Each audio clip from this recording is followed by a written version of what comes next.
Have you ever thought that what you see may not be true, and what you hear may not be false? Those people living around you might not be alive. They could be demons, corpses, or spiritual entities that we have never come into contact with. My name is Chu Shaofan. I was originally an ordinary young man, living the 5 a.m. to 9 p.m. life just like everyone else. However, for the sake of 1 million yuan, I married a deceased person and ended up being caught in one conspiracy after another. Centuries-old evil spirits, millennium-old zombies, and the truth behind ancient myths. Allow me to tell you all about them slowly. Chapter 1. The Summoning of the Unseen Groom. My name is Chu Shaofan, and I hail from an exceedingly remote village in the southern region. The countryside is impoverished in earlier years, famine struck, compelling the villagers to subsist on pigweed. And even the roots of trees were unearthed to stave off hunger. The village has perpetually languished in desolation. And during my childhood, we often endured the pangs of hunger, alternating between feasts and famines. It was not until the year I turned 8 that a woman arrived, riding a motorcycle. This woman was fashionably dressed, a stark contrast to the rustic inhabitants of the hills. Her presence in such a destitute locale undoubtedly drew considerable attention. She was a vendor of scissors, and, amidst the gathered crowd, she singled out my father, bestowing upon our family a pair of scissors along with a sum of money on the condition that my father accompany her. Before departing, she uttered a foreboding remark. When the rivers from the east and west of the village converge, and the fields are overrun with trees, someone shall return to reclaim this pair of scissors. Thus, my father, disregarding the protests of the villagers, followed that woman and was never seen again. From my early years, my mother harbored high hopes for me, instilling in me the belief that only through diligent study could one achieve greatness, and only by achieving greatness could one hope to locate my father. I have long pursued the goal of finding him, barring unforeseen circumstances. My life was destined to unfold in an unremarkable manner, akin to that of an ordinary person. However, everything unraveled when I reached the age of 20. A mysterious fire engulfed our home, leading my mother to the intensive care unit. The identity of the arsonist remains unknown. There are no surveillance cameras in the mountains, and the police, after a period of investigation, found no leads. Yet, Uncle Wong from next door claimed to have seen my father return that very night. At one point, I suspected that the fire had something to do with my father. However, I could not locate him. Our family circumstances were already dire, and with my mother's predicament, I was compelled to abandon my academic pursuits and seek employment elsewhere. Yet, raising 500,000 yuan for medical expenses is not something one can easily achieve. That I, in my moment of despair, an old acquaintance reappeared. His name is Lu Lei, a classmate from high school, with whom I lost contact after university. That night, as he passed by a restaurant, he noticed me working inside and entered to inquire why a university student was toiling in such a modest place. After I recounted my plight to him, he clapped his hands and chuckled, saying, 500,000 is no trifling sum. Working here, it would take an eternity to gather such an amount. Instead, let me offer you a path that could help you raise this money in a short time. I asked with some trepidation. It's not ill. Her father is the president of a corporate group. This group is not local, and I have never heard of it before. However, since it was introduced by an old classmate, there should be no issue. It was mentioned that Chun Kiki died in a car accident, and she had never been in a relationship. Her father did not want his daughter to perish without a legacy, so he is offering a substantial reward for a marriage proposal. Anyone who completes a posthumous marriage with his daughter will receive a cash reward of 1 million yuan as a token of gratitude. Although my previous relationship with Lu Lei was rather ordinary, there were no grudges between us, and I believe he would not harm me. Moreover, the terms are clearly outlined in writing, complete with contact information, so it cannot be a fabrication. What do you think? Are you brave enough? I hesitated, naturally concerned about being deceived. With such a good opportunity, why don't you pursue it yourself? Lu Lei rolled his eyes. Do you think it is that simple? Do you even know what the process of a posthumous marriage entails? I shook my head to indicate my ignorance. Lu Lei shrugged and said, leaving aside the myriad of complicated procedures, let me just mention the final point. You have to spend a night in the same coffin as the girl. Oh, you think I would dare to do something so terrifying? Although I desire that 1 million, I am afraid. I do believe in ghosts and spirits, so I cannot go through with it. Indeed, Lu Lei is quite superstitious in school. When he fell ill, his first thought was not to visit a hospital, but to consult a knowledgeable master. As a result, we even nicknamed him Lu the Superstitious. That I hesitated with a list in my hand, contemplating whether or not to proceed. If it were genuine, I could earn 1 million, a sum I urgently required. Yet, even working 3 jobs alone would not allow me to amass 500,000 in a short span of time. Seeing my indecision, Lu Lei sighed and said, "This is fate for us. I happened to pass by and saw you, and you coincidentally need this money. So, what are you hesitating for? Let me tell you, opportunities like this are rare. If you are unwilling, there are plenty of others eager to seize it. 1 million is certainly not a trifling amount." Indeed, it was not a trifling amount, and I felt a stir of desire. Resolutely, I decided to acquiesce. Noticing my agreement, Lu Lei smiled. "There's a phone number on the list, just call it and mention that you were referred by me." With a mixture of skepticism and hope, I took out my phone and dialed the number displayed. After 5 or 6 rings, the call was answered. I followed upon seeing the sum of money. A sense of relief washed over me. Yet, glancing at Lu Lei beside me, I curiously inquired, "Aren't you concerned that I might act deceitfully and abscond with the money?" Lu Lei chuckled lightly. "I have faith in your character, and besides, you genuinely require this money, do you not?" Indeed, he had a point. I nodded in agreement, and Lu Lei continued, "Then it is settled. I shall pick you up here tomorrow evening at 8. Very well." After parting ways, I returned to the shop to continue my work. Before my shift ended, I informed my boss of my intention to take a 3-day leave, as I was uncertain how long this matter would take to resolve. Upon hearing my request for leave, my boss' expression soured, revealing his displeasure.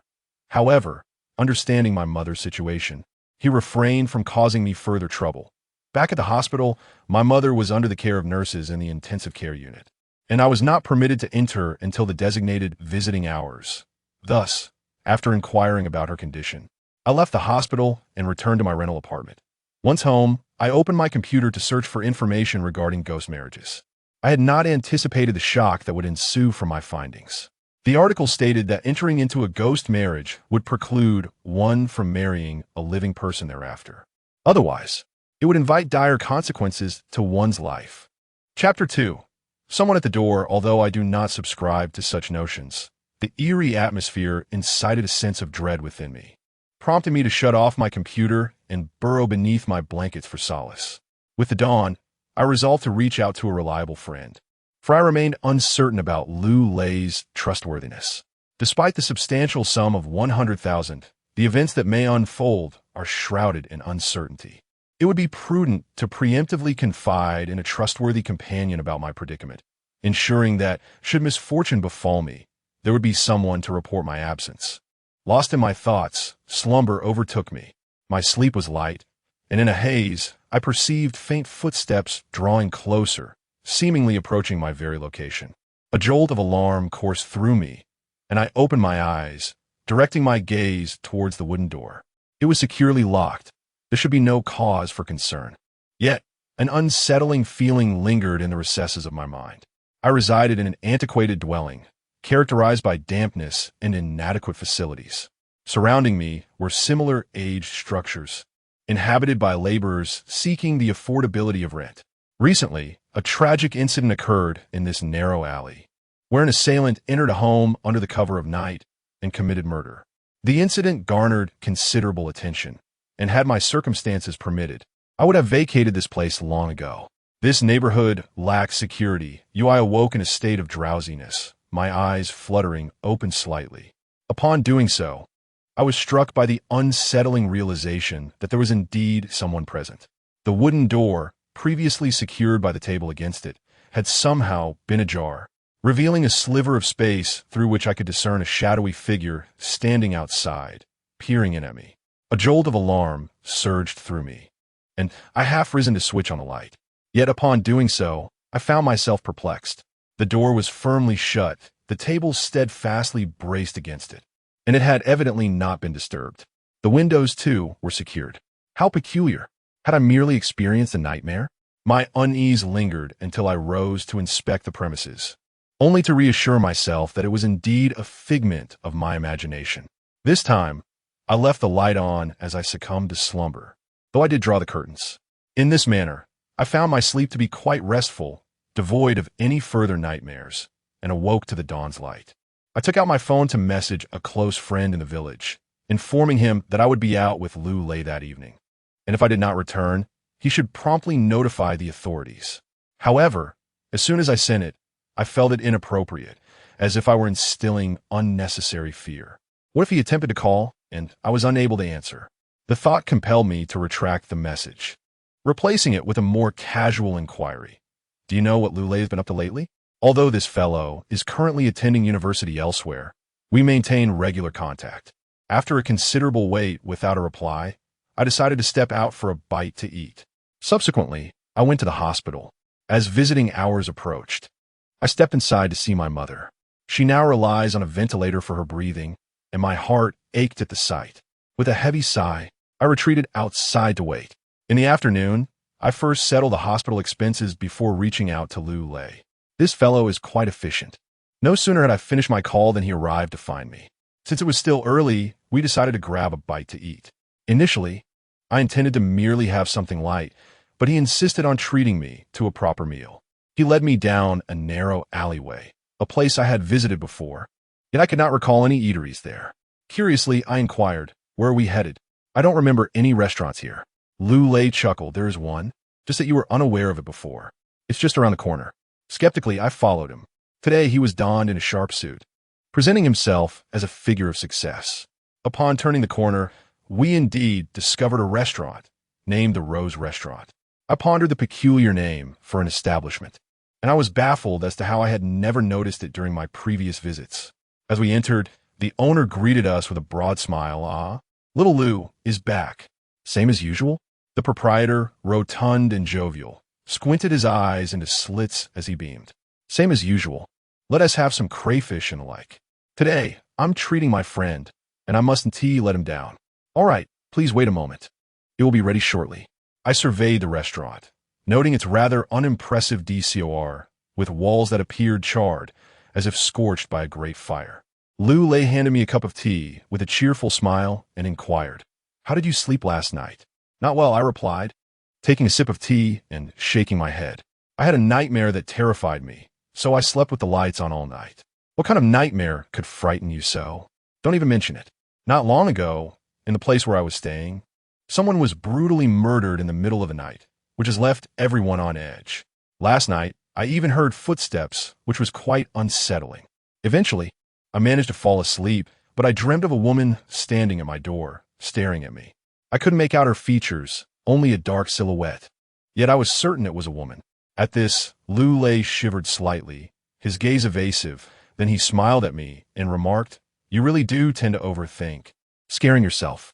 Yet, what you described is indeed quite frightening. It has me a bit spooked as well. Regardless, I only dared to sleep with the lights on." Soon, the dishes were served.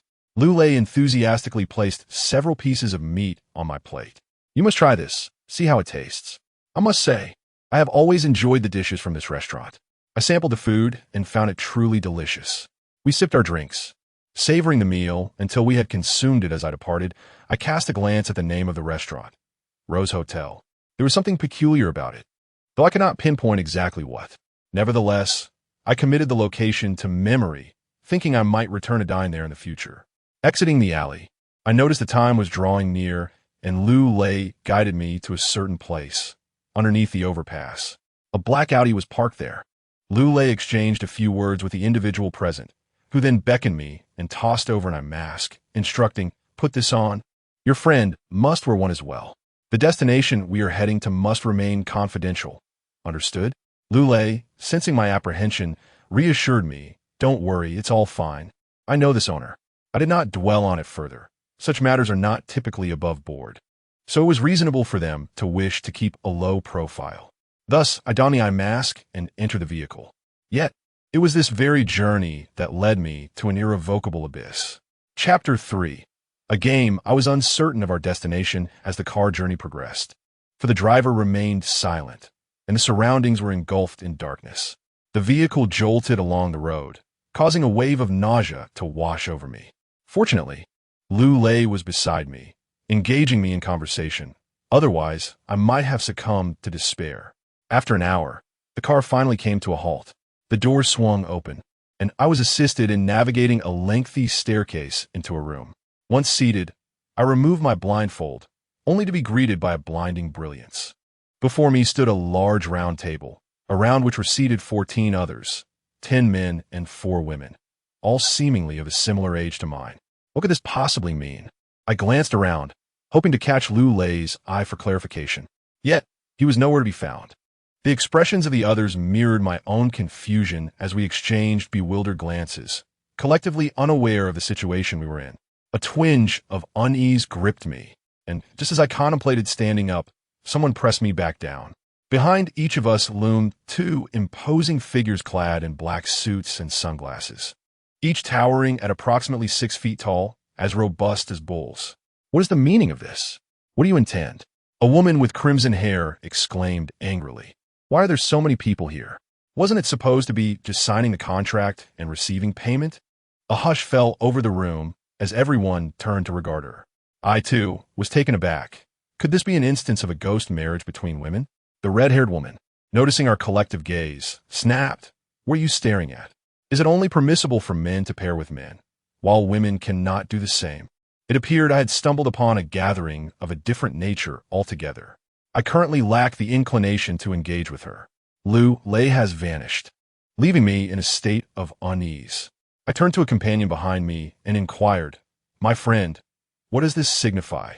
Where is my companion? The one who came with me? He is waiting for you outside," the man in sunglasses replied with an expressionless demeanor. At that moment, a middle-aged man clad in a fur coat, sporting a slick-back hairstyle, descended the staircase. Accompanying him were 2 women, scantily dressed and heavily made up, who appeared quite alluring under the lights. The middle-aged man regarded us with a jovial smile and stated, "Good evening, everyone. I am fully aware of the purpose of your visit here. It is all about monetary gain. You seek wealth, while I seek a companion for my daughter. Each of us harbors our own ulterior motives. Thus, I will be candid. Each of you has received a deposit of 100,000 yuan, a sum I shall not reclaim. However, to become my son-in-law, regardless of whether you are a man or a woman, you must first undergo my trials. Therefore, I propose a game. At the conclusion of this game, I shall select the most outstanding individual to enter into a contract. Once the contract is successfully signed, you may proceed with the ceremonial union with my daughter. Upon completion of all arrangements, I will promptly transfer the remaining 900,000 yuan to you. Should you excel, I shall also bestow upon you a generous bonus." Now, does anyone how the middle-aged man shook his head and reassured, "Rest assured, young brother, I Chun, am a businessman of some repute. I would never engage in any illegal activities." I breathed a sigh of relief, for as long as the law remained unbroken, everything else could be negotiated. After all, I was in dire need of this sum of money. Is there any other question? The middle-aged man smiled at us. The crowd exchanged glances, yet no one spoke. With no further inquiries, we were ready to commence this game. The rules were straightforward. First, open your mobile phones and join our WeChat group, where I will outline the game rules and tasks. The man in sunglasses presented a QR code, and upon scanning, we all entered the group devoid of a name. Now, put on your blindfolds. Someone will escort you to the designated location. Once the game begins, I will convey the rules within the group. If anyone wishes to withdraw, now is the time, provided you return the 100,000 yuan to me. I will arrange for your return. Including myself, there were a total of 15 individuals, all silent. Very well, don your blindfolds. Suddenly, darkness enveloped me once more as the man in sunglasses guided us out of the room. Each person was taken to a different location, isolated from the sounds of others, and an unsettling anxiety began to creep in. I was left wondering what this so-called game entailed. Would there be any risk to our lives? I could no longer reach Lu Lei, and a twinge of regret washed over me for having come to this desolate place. Yet, when I think of my mother lying in hospital, I can only grit my teeth and endure, determined to complete the game at the very least. Regardless of the outcome, I have nothing to lose. Even if I am not selected, the 100,000 yuan does not need to be refunded. Before long, I arrived at the designated location. Once the man in sunglasses released me, I promptly removed the eye mask. At that moment, I found myself in a dilapidated classroom, surrounded by disorderly, worn-out desks and benches, with a pitch-black wooden board behind me. The men in sunglasses had vanished. How swiftly they departed. As I pondered this, my phone rang. There was no signal, no internet. Yet, curiously, a message came through. The sender was named Soul Collector, with an avatar depicting the shadowy figures of the black and white messengers. The content of the message was straightforward, stating that we were to hide in this area for 2 hours, during which individuals would enter the school to search for us. If found, we would be immediately eliminated. At the bottom, there was a line of small text. Note, elimination comes with consequences. Please cherish your opportunity. What kind of game is this? I had anticipated that the so-called trial would test intelligence or courage. Instead, this never mind. I will first assess the situation here. There is no internet, and while I can receive messages, I cannot send any. I attempted to send several, all marked with a red exclamation point. Putting away my phone, I opened the door and peered down the corridor. Good heavens, I must be at least 4 stories high. This school is vast. Besides my building, there are 3 more, all enclosed by walls, with 2 locked doors at the front and back. In the midst of 4 teaching buildings lies a vast playground, yet it is overgrown with weeds. This place is unfamiliar to me, and I have never heard of any abandoned school surrounding Shuaiqing County. Glancing at my phone, I noted that it was already noon. We must endure until 2 in the morning for the game to conclude. Suddenly, I heard a series of footsteps behind me, causing me to turn around in alarm. Approaching me timidly was a figure clad in white. I recognized her as one of the girls from the group of 14. Was she from the same building as I? Furrowing my brow, I was about to speak when she interrupted, saying, I'm a bit scared. May I walk with you? Chapter 4. The dilapidated classroom building the corridor was shrouded in darkness, devoid of light, with only a faint moonlight providing a semblance of visibility. It was only natural for a girl to feel frightened in such an eerie environment. After all, having a beautiful companion was certainly a delight. However, the rules of the game stipulated that we had to endure 2 hours in this place, during which others would attempt to find us. Those who were discovered would be eliminated, thus forfeiting their chance at the 1 million. I pondered whether having her along would prove inconvenient. Noticing my hesitation, the girl's eyes glistened with tears, her body trembling slightly as she pleaded, "Please, can you take me with you? It's so eerie here, and I'm quite scared." All right. I can take you along, but you must heed my instructions and refrain from acting on your own.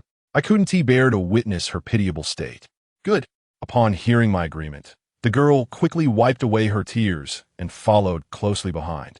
I needed to ascertain the whereabouts of the others. Perhaps we could unite.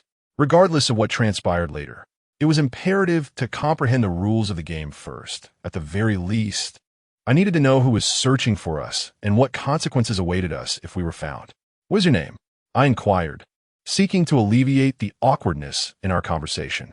"My name is Bai Yi," she replied softly. "I am Chu Shaofan. What brings you, a girl, to such a place? Is it also for the 1 million? Bai Yi nodded, tears welling in her eyes once more. "My grandfather is ill, and I need this money for his treatment." "So, you are not just a mere bystander." I awkwardly confessed that at first, I mistakenly believed she was also attracted to women. I thought to myself, such a beautiful girl deserves a man of my caliber. Bai Yi shook her head, cautiously trailing behind me. "I am not. I merely wish to obtain this sum of money." "What about you, Shaofan?" "I too require this money, as my mother is hospitalized and cannot receive treatment without it." "Ah, in that case, you need it as much as I do," Bai Yi said, her expression somewhat troubled. "You should focus on how to complete this game. It's uncertain whether we can even last until the end." As we reached the stairway, I suddenly heard a noise from above. I quickly grabbed Bai Yi and pulled her behind the wall. Out of the corner of my eye, I glimpsed a shadow descending the staircase, producing the sound of chains dragging along the ground, as if the figure possessed a long iron chain. "What the hell? Armed as well." I hurriedly urged Bai Yi to retreat. "Stay silent and follow me." Bai Yi, clearly frightened, inquired as we ran, "What was that just now?" "It must be someone searching for us. They are armed. We need to find a place to hide." We dashed into a classroom, where the desks and chairs lay in chaotic disarray, untouched for a long time and covered in a thick layer of dust. There was a dilapidated cabinet inside, I pulled her toward it and pointed, saying, "Quickly hide inside. I will block the door." Bai nodded and crawled into the cabinet. I turned around, bracing the door with the table, and hastily pulled up the filthy curtains from the floor, darting towards the cabinet. I squeezed myself inside, using several stools to barricade the entrance, draping the curtains over the top. The space within the cabinet was cramped, with the two of us lying side by side. But it was the only refuge available, as no other hiding spots existed in the classroom. At that moment, the sound of dragging chains echoed ominously, drawing nearer. Bai instinctively grasped my hand, her palm clammy with sweat. I whispered to her, "If you're scared, just close your eyes and remain silent." She nodded and shut her eyes tightly. Clang, clang. They were coming. The intruder did not methodically search the classroom, but merely glanced through the window before moving on to the next room, occasionally stepping inside to look around and leaving if no one was found. Time ticked away agonizingly slowly. I too felt the tension rise, my heart pounding with a rapid rhythm. The sound of chains grew increasingly closer. They had arrived at our classroom. The door was pushed, and upon discovering it obstructed, they slammed against it with force. The door rattled violently, and Bai buried her head into my shoulder, instinctively clutching my arm with both hands. A delicate fragrance wafted from her, a sensation that was oddly comforting, yet this was not a moment for indulgence. I was far too anxious to enjoy it. Surely they wouldn't eliminate me. The force of the adversary was overwhelming. The table could scarcely withstand it, and the door was thrust open with a sudden crash. He advanced step by step, closing the distance towards us. I felt a twinge of pain in my arm, and Bai, gripped by anxiety, tightened her hold considerably. Yet, I dared not utter a sound. Being discovered now would mean utter ruin. Remaining silent offered a glimmer of hope, and I fervently prayed for a swift escape, desperately wishing not to be noticed. The intruder moved the table aside, inching closer with each deliberate step. A pallid hand reached towards the curtains, poised to unveil them. I beheld that hand, marred with countless wounds and scars, oozing a repulsive greenish substance, the nature of which was utterly unknown. It emitted a foul stench that filled the air. The moment the curtains would be drawn back, my heart plummeted into despair. This was the end. It seemed that what had scarcely begun was already over. However, at that critical juncture, a miracle occurred. A man's voice echoed from the corridor outside. "Is anyone there? If so, make a sound." The ghastly hand hesitated, the curtain being lowered halfway. Subsequently, the footsteps receded into the distance. The threat had departed. I exhaled in relief. Bai slowly opened her eyes, equally relieved. Yet, the unfortunate fellow outside was not so fortunate. He emitted a terrified scream, scrambling away from the corridor. What on earth is happening? The sound of dragging chains grew increasingly fierce as the shadow seemed to pursue him. I gasped for breath, my chest rising and falling erratically. After a while, we finally emerged from the cupboard, and Bai, her delicate face tinged with a faint blush, said to me, "I'm sorry. I was too nervous just now. Did I hurt you?" "It's nothing," I replied, rubbing my arm as I stealthily made my way toward the exit. "You stay here and wait for me. I will go take a look." Bai sat on a stool, arms crossed, remaining silent. I stepped outside and glanced down, seeing nothing, only hearing the continuous cries of that fellow. Initially, it was a scream of terror, the kind born from fright.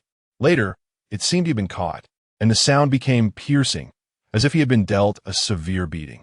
Chapter 5.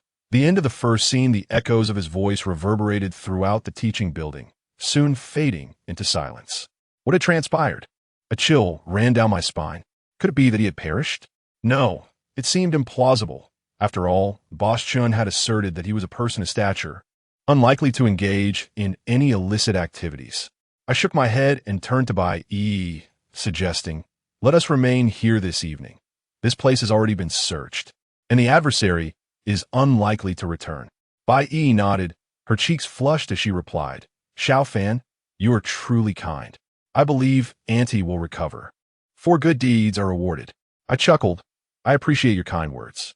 We engaged in conversation within the classroom, exchanging thoughts and stories, and before we knew it, time had slipped away, leaving us with merely half an hour remaining. Just as we began to relax, the sound of chains clanking once again filled the air. Quick, let us hide. Earlier, we had deliberately rearranged the room. The cabinet that could conceal us had been moved to the back. We squeezed ourselves inside, pulling desks around us to obscure our presence. I was resolute. There was no way that shadowy figure would squander time moving furniture, and in the event of dire circumstances.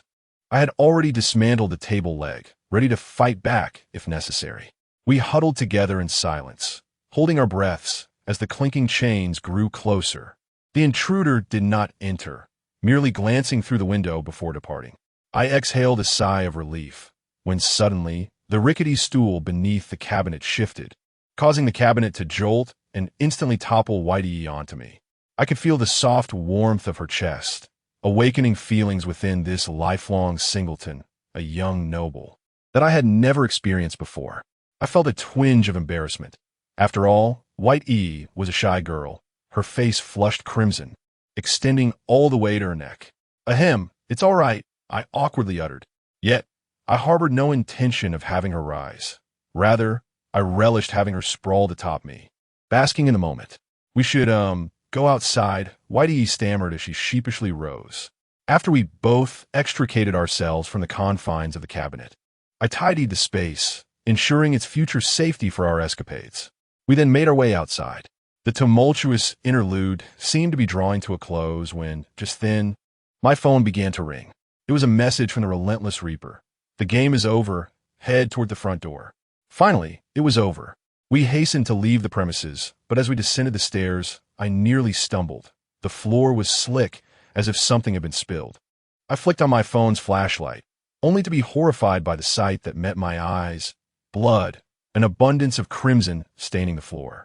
Turning to glance at the corner, I was met with the gruesome sight of a lifeless body slumped there, its head rolled to the side, blood gushing from its bare neck.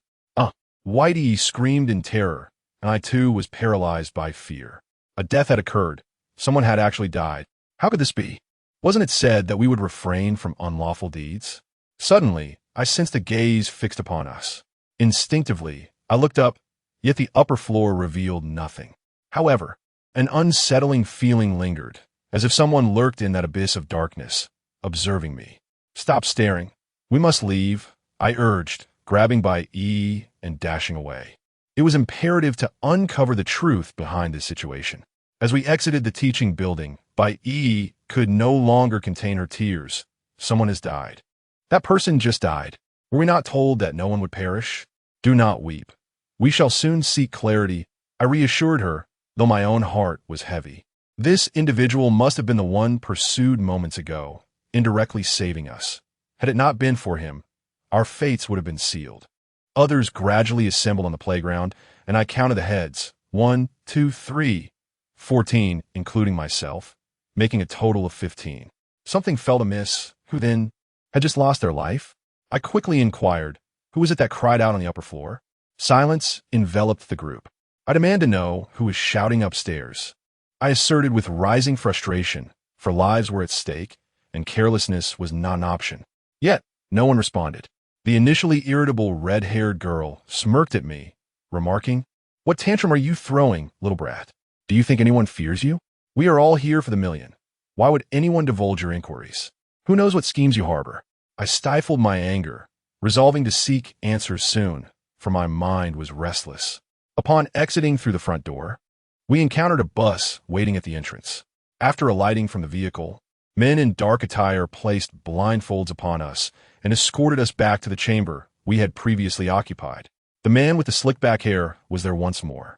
He regarded us with a jovial expression, proclaiming, "Congratulations on completing the inaugural game. This contest shall persist until only a solitary individual remains," implying that further trials await. This initial round was designed to familiarize you with the rules, hence the simplicity. Subsequent challenges will be far more arduous. Should you desire a swift conclusion to the game, you are welcome to lead your pursuers to others. The greater the number captured, the greater your prospects of both escape and triumph. I could not help but inquire, did you not assert that no unlawful acts would be committed? Upon descending the staircase, we espied a cadaver. How do you account for this? The man with the slicked back hair responded with a hearty laugh. "Young man, there is no need for alarm. That was merely a prop. not an actual corpse. A step in a ghost marriage involves spending a night in a coffin with the deceased. If you are intimidated by a mere imitation, would you dare to spend a night with a genuine cadaver? Therefore, it was conceived to assess your fortitude. Was that truly the case? In my disoriented state, compounded by the inadequate illumination, I could not ascertain whether the corpse was genuine. Nevertheless, the blood upon the floor appeared remarkably authentic. The others erupted in laughter, and the auburn-haired woman turned to me, remarking, "Little one, did you perhaps soil yourself out of fear? If so, hasten home to your mother, and cease making a spectacle of yourself here. How can you speak in such a manner?" Bai Yi retorted. I tugged at her garment and shook my head, signaling her to refrain from engaging in conflict with these individuals, for it would serve no purpose. With a deep cough, the man with a slick-back hairstyle spoke. "All right, everyone, return and rest well. A notification will be sent in the group when the next game commences." The cloaked figures then placed blindfolds over us, leading the group back to the vehicle from whence we came. Even after boarding, there was still no sign of Lu Lei's voice. Unable to contain my curiosity, I inquired, "What about my friend? The one who came with me?" "He has left," came the cold response, which irked me. Yet for the sake of monetary gain, I had to endure it. I vowed to settle the score with that rascal Lu Lei upon my return. Gradually, fatigue enveloped me, and I drifted into slumber. When we disembarked, I was still in a daze, and upon arriving home, I collapsed onto my bed, succumbing to sleep. Chapter 6. Who is lying? Upon awakening, I discovered it was already noon. Rubbing my head, my mind was still clouded, and I wondered how I had stumbled home and fallen asleep. Was I truly that exhausted? After rising and completing my morning routine, my phone suddenly chimed. It was a message from Yi, my good buddy from the same village. The message provided a response to my earlier inquiry. "Liu Lai, Lu Mixin, did he not pass away? You must be unaware." Upon reading this message, my mind erupted in confusion. I quickly called him, demanding, "Lu Lei is dead? Don't joke with me. I dined with him just yesterday." He replied, "Shaofan, you can't possibly still be asleep. Lu Lei died a month ago. How could he have dined with you? You must be lying to me." I was bewildered. Yi's tone did not suggest deceit, nor would he have any reason to mislead me. Yet, if Lu Lei had indeed perished a month prior, he would share dinner with me just the day before. I assure you, I am not deceiving you. If you doubt me, go to his hometown and inquire. He died in a car accident a month ago. This is common knowledge. I assumed you were aware. I stood frozen, speechless for a moment. "Hello, Shaofan. Are you all right?" "I'm fine," I stammered, panic rising within me. "I must go. I have urgent matters to attend to."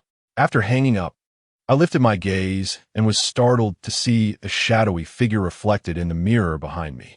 The bathroom mirror faced the window, and there, standing by the window, was the silhouette of a person. Startled, I turned abruptly, only to find nothing there. Glancing into the mirror, I saw an empty reflection. Could it be that I was merely imagining things? Surely, my anxiety had distorted my perception. After all, the news of Lu Lei's demise was profoundly shocking to me. If he had indeed passed, was I now dining with his spirit? The mere thought sent a shiver down my spine. In a state of panic, I hastily left my home and made my way to the alley where we had dined yesterday. If I could locate that restaurant, all would become clear. However, after several laps around the alley, I still could not find the establishment. My heart raced with mounting anxiety. Despite the scorching sun overhead, a chill crept along my spine. This alley felt like a labyrinth, and my mind was a chaotic blur, leaving me disoriented. Just when despair threatened to overwhelm me, I spotted a familiar figure, Bai Yi. What was she doing here? She noticed me as well and hurried over, smiling. "Shaofan, what brings you here?" I concocted a casual excuse. "I'm here to find a friend." "What about you?" Bai Yi waved her bag and replied, "I came to buy a few things." "Oh, I see. By the way, do you know if there is a restaurant around here?" "I'm not sure. I'm not very familiar with this area. I just returned from out of town, having spent most of my time with my parents away." Disappointment weighed heavily on my shoulders. "Why are you looking for a restaurant? Haven't you eaten yet? If not, I'd be happy to treat you." Perhaps sensing that her words were somewhat amiss, she added, "Don't think too much of it. I merely wished to express my gratitude for your care last night." I chuckled softly and replied, "No need for thanks. It was no great matter. I have other commitments." so I must take my leave. Wait a moment, Shaofan. May I add you on WeChat? I consented and provided her with my contact information before proceeding to the hospital. As I passed beneath the overpass, my gaze lowered and my pace hurried. I inadvertently collided with an individual. He was rotund, with a round face and prominent ears, and the impact was quite jarring. Before I could offer an apology, he spoke first. "Hey there, young man, what's going on? You seem distracted and are not watching where you walk." "My apologies, sir. I'm in a bit of a rush." "No worries." He waved dismissively, seemingly unconcerned. Just as I was about to depart, he suddenly grasped my hand and said, "Young man, your demeanor suggests you might be in a precarious situation. Take my advice. Be more aware of your surroundings, especially at home. Allowing just anyone into your abode can be detrimental." His words left me bewildered, and I struggled to comprehend their meaning. "Could you clarify that, please?" "It's nothing serious. I merely wish to advise you against bringing just anyone into your home. It's not safe." "Understood. Thank you," I replied, finding him rather peculiar. I turned and hurried away. A few steps later, I glanced back, only to discover that the portly man had vanished. Though he was quite portly, I was taken aback by his surprising speed. In the blink of an eye, he vanished from sight. Upon arriving at the hospital, I sought out the doctor to inquire about my mother's condition. The doctor informed me that her illness had stabilized for the time being, yet it remained serious, and the possibility of complications was uncertain. They could only do their utmost. I nodded in gratitude and sincerely expressed, "I will find a way to manage the finances. You must do everything in your power to save my mother." The doctor reassured me, "Do not worry. Try not to burden yourself too much." He gave my shoulder a gentle pat before turning away.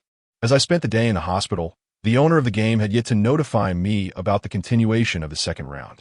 To my astonishment, I spotted Lu Lei's figure at the hospital entrance that evening. He approached me from a distance, startling me considerably. I was acutely aware that he was now a ghost. What good could possibly come from a ghost seeking me out? I initially considered fleeing, but then I noticed him being bumped into by someone who profusely apologized. Wait, could a ghost actually be collided with? Lu Lei hurried to my side and inquired, "How are you? Were you all right last night?" The mention of the previous night ignited my irritation, and I retorted, "Why did you leave so abruptly?" I was left there alone with strangers. Lu Lei appeared quite embarrassed. Explaining, I had an urgent matter that required my immediate departure. I rolled my eyes, recalling Yi's words, instinctively glancing downwards. Ghosts lack shadows, yet Lu Lei cast one. Could it be that he was not a ghost? I was momentarily stunned. Why would Yi deceive me? Lu Lei gazed at me, inquiring about my days. I recounted Yi's words to him, but to my astonishment, Lu Lei's expression shifted dramatically, and in a state of panic, he exclaimed, "What did you say? I told you I am a ghost." "Yes, what's the matter?" I replied. "No way, Shaofan, do not deceive me. Yi passed away a month ago. How could he possibly be conversing with you?" The impact of Lu Lei's words struck me like a thunderclap, leaving me utterly stunned. "Do I appear to be a ghost?" I questioned. Lu Lei, growing increasingly agitated, retorted, "Do ghosts cast shadows? Can ghosts be collided with?" I stammered then. "What about Yi? Yi has been deceased for a month. Aren't you from the same village? How could you be unaware? Mother was hospitalized a month ago, and since then, there has been little communication with the village. They would not reach out to me, fearing that I might ask for financial assistance. After all, my family's circumstances are not particularly favorable, and the funds left from my father's departure were entirely devoted to my education, leaving little behind. Yet was Yi truly dead? Yi claimed that Lu Lei had passed, and Lu Lei asserted that Yi was dead as well, both occurring a month ago. Whose words could be trusted? Chapter 7. An additional presence in the room before me stood Lu Lei, a tangible figure who was abruptly jostled by another. He was undeniably flesh and blood. Yet it was Yi who had truly departed from this world. I found myself grappling with the harsh reality of this loss. In a flurry, I retrieved my phone and dialed Aunt Lu from the village. As soon as the line connected, she inquired, "Shaofan, how is your mother faring?" "She is temporarily out of danger, Aunt Lu. However, I must ask you something. Has something happened to Yi?" Upon hearing my question, Aunt Lu sighed heavily. "Ah, so you are still unaware of this matter. Indeed, Yi is met with a tragic fate. Just a month ago, during your mother's hospitalization, Yi took his own life by jumping from a building at school. It is unfathomable that such a vibrant young person would choose to end his life. Alas, the latter part of Aunt Lou's words faded into a blur as my mind was consumed by the realization that E was truly gone. The deception lay not with me, but with E himself. I was conversing with a specter, sending messages into the void. Who would believe such a tale if I shared it? A sudden wave of disorientation overcame me, as if the very fabric of reality had shifted. The existence of ghosts, a notion I had never dared to consider before, now loomed before me as an undeniable truth. After concluding the call, Lu Lei placed a reassuring hand on my shoulder and said, "There will be no tasks tonight. Let us go for a meal." It is my treat. Like a soulless automaton, I followed Lu Lei to the familiar restaurant. After sharing a modest meal of home-style dishes, we parted ways. As I made my way home, I approached a crossroads where I stumbled upon a throng of people gathered in a tight cluster. Driven by curiosity, I ventured into the crowd, only to be met with a jolt of terror. A calamitous vehicular collision transpired, propelling the victim a considerable distance, perhaps 7 or 8 meters.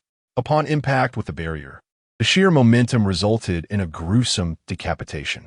The torso slumped to a seated position against the fence, while the severed head rolled to the side. A torrent of blood erupted from the exposed neck, inundating the ground.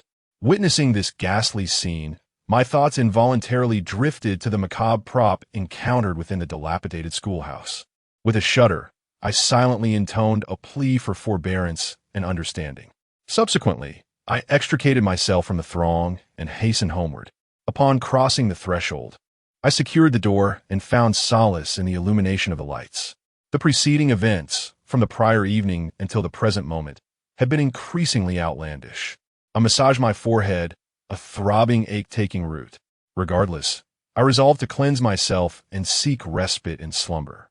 Disrobing, I activated the shower, relishing the soothing cascade of warm water, which served to alleviate the tension that had gripped my nerves. I applied a generous amount of lather to my hair, but upon reaching for a towel, I was met with an inexplicable absence. Perplexed, I wondered if I had not placed it nearby. The copious foam obstructed my vision, compelling me to grope blindly. Suddenly, my hand encountered a frigid object, one digit then another. It felt akin to a hand, exhumed from the depths of a freezer, devoid of any warmth. A piercing shriek escaped my lips as I frantically scrubbed away the suds. Upon regaining my sight, I found no spectral hand, only the towel resting precisely where it should have been. I gasped for breath, patting my chest and pondering. Could it be that the immense pressure I've been under lately has led me to hallucinate? It must be so. I hastened my pace, quickly finishing my shower and hastily drying my hair. Just as I was preparing to step outside, a sudden crash echoed through the room. Startled, I discovered that a cup had fallen from the cupboard. Damn that mouse. Once my mother recovers, we must move to a different house. The environment here is abysmal, infested with cockroaches and mice. Who would choose to reside in such a place if it weren't for financial constraints? I patted my chest and turned back to the mirror to continue drying my hair. In that moment, I caught a fleeting glimpse of a figure in the mirror. It moved swiftly, darting past me from behind. Who could it be? There is someone in the room. This time, I was certain I had not imagined it. Indeed, someone had just slipped behind me. Who was there? I summoned my courage and stepped out, inspecting every corner. Yet, I found no trace of that ephemeral figure. How strange. I had clearly seen it just moments ago, and now it had vanished. Could it be another trick of the eyes? Once could be a mere illusion, twice. Thrice. Surely it could not just be my imagination. I found it increasingly difficult to dismiss. Suddenly, I recalled the words of that portly man from earlier today. He had warned me against bringing just anyone into my home. Did he know something? Damn, if only I had asked for his contact information at that time. I had thought him a madman, yet now he seemed like a sage, undoubtedly privy to some hidden truths. I stood still for a while, lost in thought. Just as I was about to lie down and rest, I caught sight of that shadow again, right by the window. The window in this room is opaque. One cannot see inside from the outside, nor can one see outside from within. Only a silhouette is discernible. Damn it, when did he go out? I thought I had locked the door securely. Who's there? I shouted in anger. It was me, Lu Lei. Lu Lei? Why him? Lu Lei spoke from outside. I noticed you've seemed distracted lately, and I was concerned something might be wrong, so I came to check on you. What problems could I possibly have? I replied sullenly as I approached the door to unlock it. Once Lu Lei entered the room, he appeared visibly anxious and asked, Shaofan, do you feel something is off? What do you mean by off? You seem the one who is off. That's not what I meant. I'm referring to whether you've sensed that it feels like someone has been in your home. At his words, a chill ran down my spine, and goosebumps erupted all over me. Now that you mention it, I do feel that way. Just earlier while I was taking a shower, I saw someone moving around in my room. Upon hearing this, Lu Lei's expression grew even graver. He grabbed my arm and said, Shaofan, I'm feeling uneasy. A month ago, he passed away, yet you've spoken to him on the phone and even had a conversation. I fear you might be entangled with something unclean. Please, heed my advice. Consider moving to a new place and seek a talisman at a temple for protection. It would be safer that way. I never anticipated that Lu Lei would travel such a distance out of concern for me. His thoughtfulness touched me deeply. At present, I nodded and said, tomorrow, I shall seek a talisman for protection. As for moving, I currently lack the financial means, and besides, it would be arduous to find such an inexpensive dwelling again. Renting anew would require at least 3 months' rent in advance, alongside a security deposit. I simply cannot endure the hassle. The housing situation here is indeed quite disheartening. Lu Lei sighed and replied, it's entirely your choice. As long as you are not afraid, you may remain here. However, you must certainly visit the temple to acquire a talisman, for it will safeguard you from malevolent spirits. All right, I understand. Lu Lei lingered for a brief moment before taking his leave. After securing the door, I lay down, and as soon as I closed my eyes, sleep enveloped me. Perhaps I was utterly exhausted, for I had lost all inclination to use my phone. In the depths of the night, I was awakened by the sound of weeping. It was indeed a cry, a man's lamentation. I sat upright in bed, terror-stricken, and turned my gaze towards the source of the sound. Chapter 8. A terrifying night at the hospital. The sound of weeping emanated from outside the door. At first, I buried myself beneath the covers, repeatedly murmuring to myself to fall asleep swiftly, hoping that slumber would bring solace. Yet, no matter how hard I tried, sleep eluded me. The sobbing was too unsettling, conjuring vivid images from the horror films I had watched. Finally, unable to endure any longer, I flicked on the light and summoned my courage to shout, Who is it? Who is crying? If you're going to weep, do it elsewhere. Don't disturb my rest, do you hear me? The sobbing persisted, unrelenting. Mustering a bit more courage, I approached the door, determined to discover who was weeping at my doorstep, disrupting my already fragile sleep. Upon opening the door, I beheld a figure seated on the ground, their back turned to me, hunched over, burying their face between their knees. Who are you? What are you doing crying at my door in the middle of the night? Don't you realize that scaring someone might lead to dire consequences? The moment I recognized that the figure was human, a wave of relief washed over me. Initially, I had feared encountering a terrifying visage, but upon opening the door, my trepidation dissipated. I am searching for something. Well, if you're looking for something, do it quietly. What else with the crying at my doorstep? I can't find it. Your inability to find it has nothing to do with me. I need to sleep. Is it too much to ask for you to weep elsewhere? Ignoring my words, the figure continued to sob. Are you getting more emboldened? Frustration welled up within me as I rolled up my sleeves and stepped closer, declaring, I give you 3 seconds to leave, or you shall not find me gracious.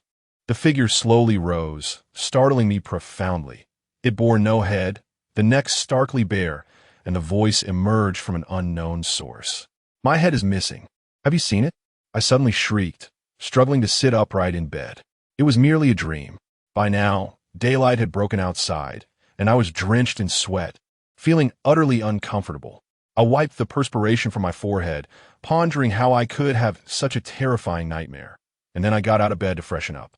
Without even having time for breakfast, I hurried to a nearby temple. It was the weekend, and many visitors were present. However, I had no inclination to appreciate the scenery. I swiftly entered the temple to pray for a talisman and a safety charm, the latter to hang above my bed and the former to wear around my neck. Just as I was about to leave, a voice called out to me. Shaofan. It was Bai Yi again. I approached her, greeting her with a smile. What a coincidence. What brings you here? Bai Yi replied cheerfully. I came to pray for my grandfather. That's wonderful. Shall we walk together? I casually inquired, noticing she had finished her prayers. Sure. Bai Yi agreed readily. Today, she wore a lovely white dress, her long hair cascading down, looking quite enchanting. As we left the temple and descended the mountain, the traffic was so dense that we nearly lost each other. She grasped the hem of my shirt, seemingly afraid of getting separated, while I walked ahead, feeling as though I was guiding a well-behaved companion. As I approached the intersection, a car sped towards us, nearly colliding with her. Instinctively, I pulled her into my embrace and shouted a warning. Watching the vehicle zoom away, I muttered in frustration, such a lack of decency. Is he in such a rush to meet his maker? Turning back, I asked, are you all right? Bai Yi shook her head, assuring me she was fine, and then smiled brightly, saying, this is the second time you've come to my aid. I chuckled at her remark and led her away. At her invitation, we first enjoyed a meal together before I accompanied her to the hospital to visit her grandfather, a white-bearded old man with a scruffy appearance. The elderly gentleman's breath was faint, and his voice barely audible. Bai Yi's mother was there tending to him. After exchanging a few words, I prepared to take my leave. Bai Yi escorted me to the door, her face alight with a smile as she said, I can't leave today, but I'll reach out when I have time. I'll visit Aunt in the hospital then. I didn't think much of it and took a cab home. Upon returning to my mother's place, I sat on a stool, feeling restless, and remained there until nightfall, contemplating when the second round of the game would commence. I decided to use the restroom first. There were only 4 stalls, and I took the first one. After finishing, I flushed the toilet, and as I approached the sink to wash my hands, the sudden sound of another flush startled me. I had entered alone. When had another person come in, I had distinctly checked, and there had been no one inside. Could it be that while I was occupied, someone entered without my noticing? As I pondered this, an elderly gentleman emerged from within. He stood beside me to wash his hands, and with a beaming smile inquired, Young man, do you have a cigarette? I had a pack on me, with only 1 cigarette remaining, which I reluctantly handed over to him. After taking a puff and exhaling contentedly, he remarked, You're quite a decent fellow. I chuckled, Please, spare me the flattery. I can hardly afford my rent. So what good is being nice? The old man shook his head gently. You mustn't say such things. Have faith that when the vehicle reaches the mountain, a path will reveal itself. When the boat arrives at the bridge, it will naturally straighten out.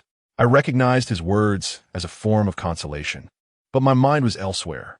Upon exiting the restroom, I was startled to see a group of people frantically rushing towards the end of the corridor to a patient room. Moments later, heart-wrenching cries echoed from within. Someone had passed away. In a hospital, the comings and goings of life are commonplace. Doctors have grown accustomed to such occurrences, and I felt little disturbance within myself as I turned to leave. However, as I walked past the door of the patient room, I instinctively glanced inside. That single glance nearly made me cry out in shock. A cluster of people was gathered, and amidst them, I recognized the deceased. Wasn't he that the very gentleman I had encountered in the restroom? He was dead. Was the one who asked me for a cigarette a ghost? Impossible. It must be a coincidence. Perhaps they were twins. Yes, that must be it. Just then, a nurse passed by me. I seized her attention and inquired, Excuse me, may I ask if the deceased elderly gentleman inside had a twin brother? The young nurse shook her head and replied, I have not heard that the old man had a twin brother. What? How could this be?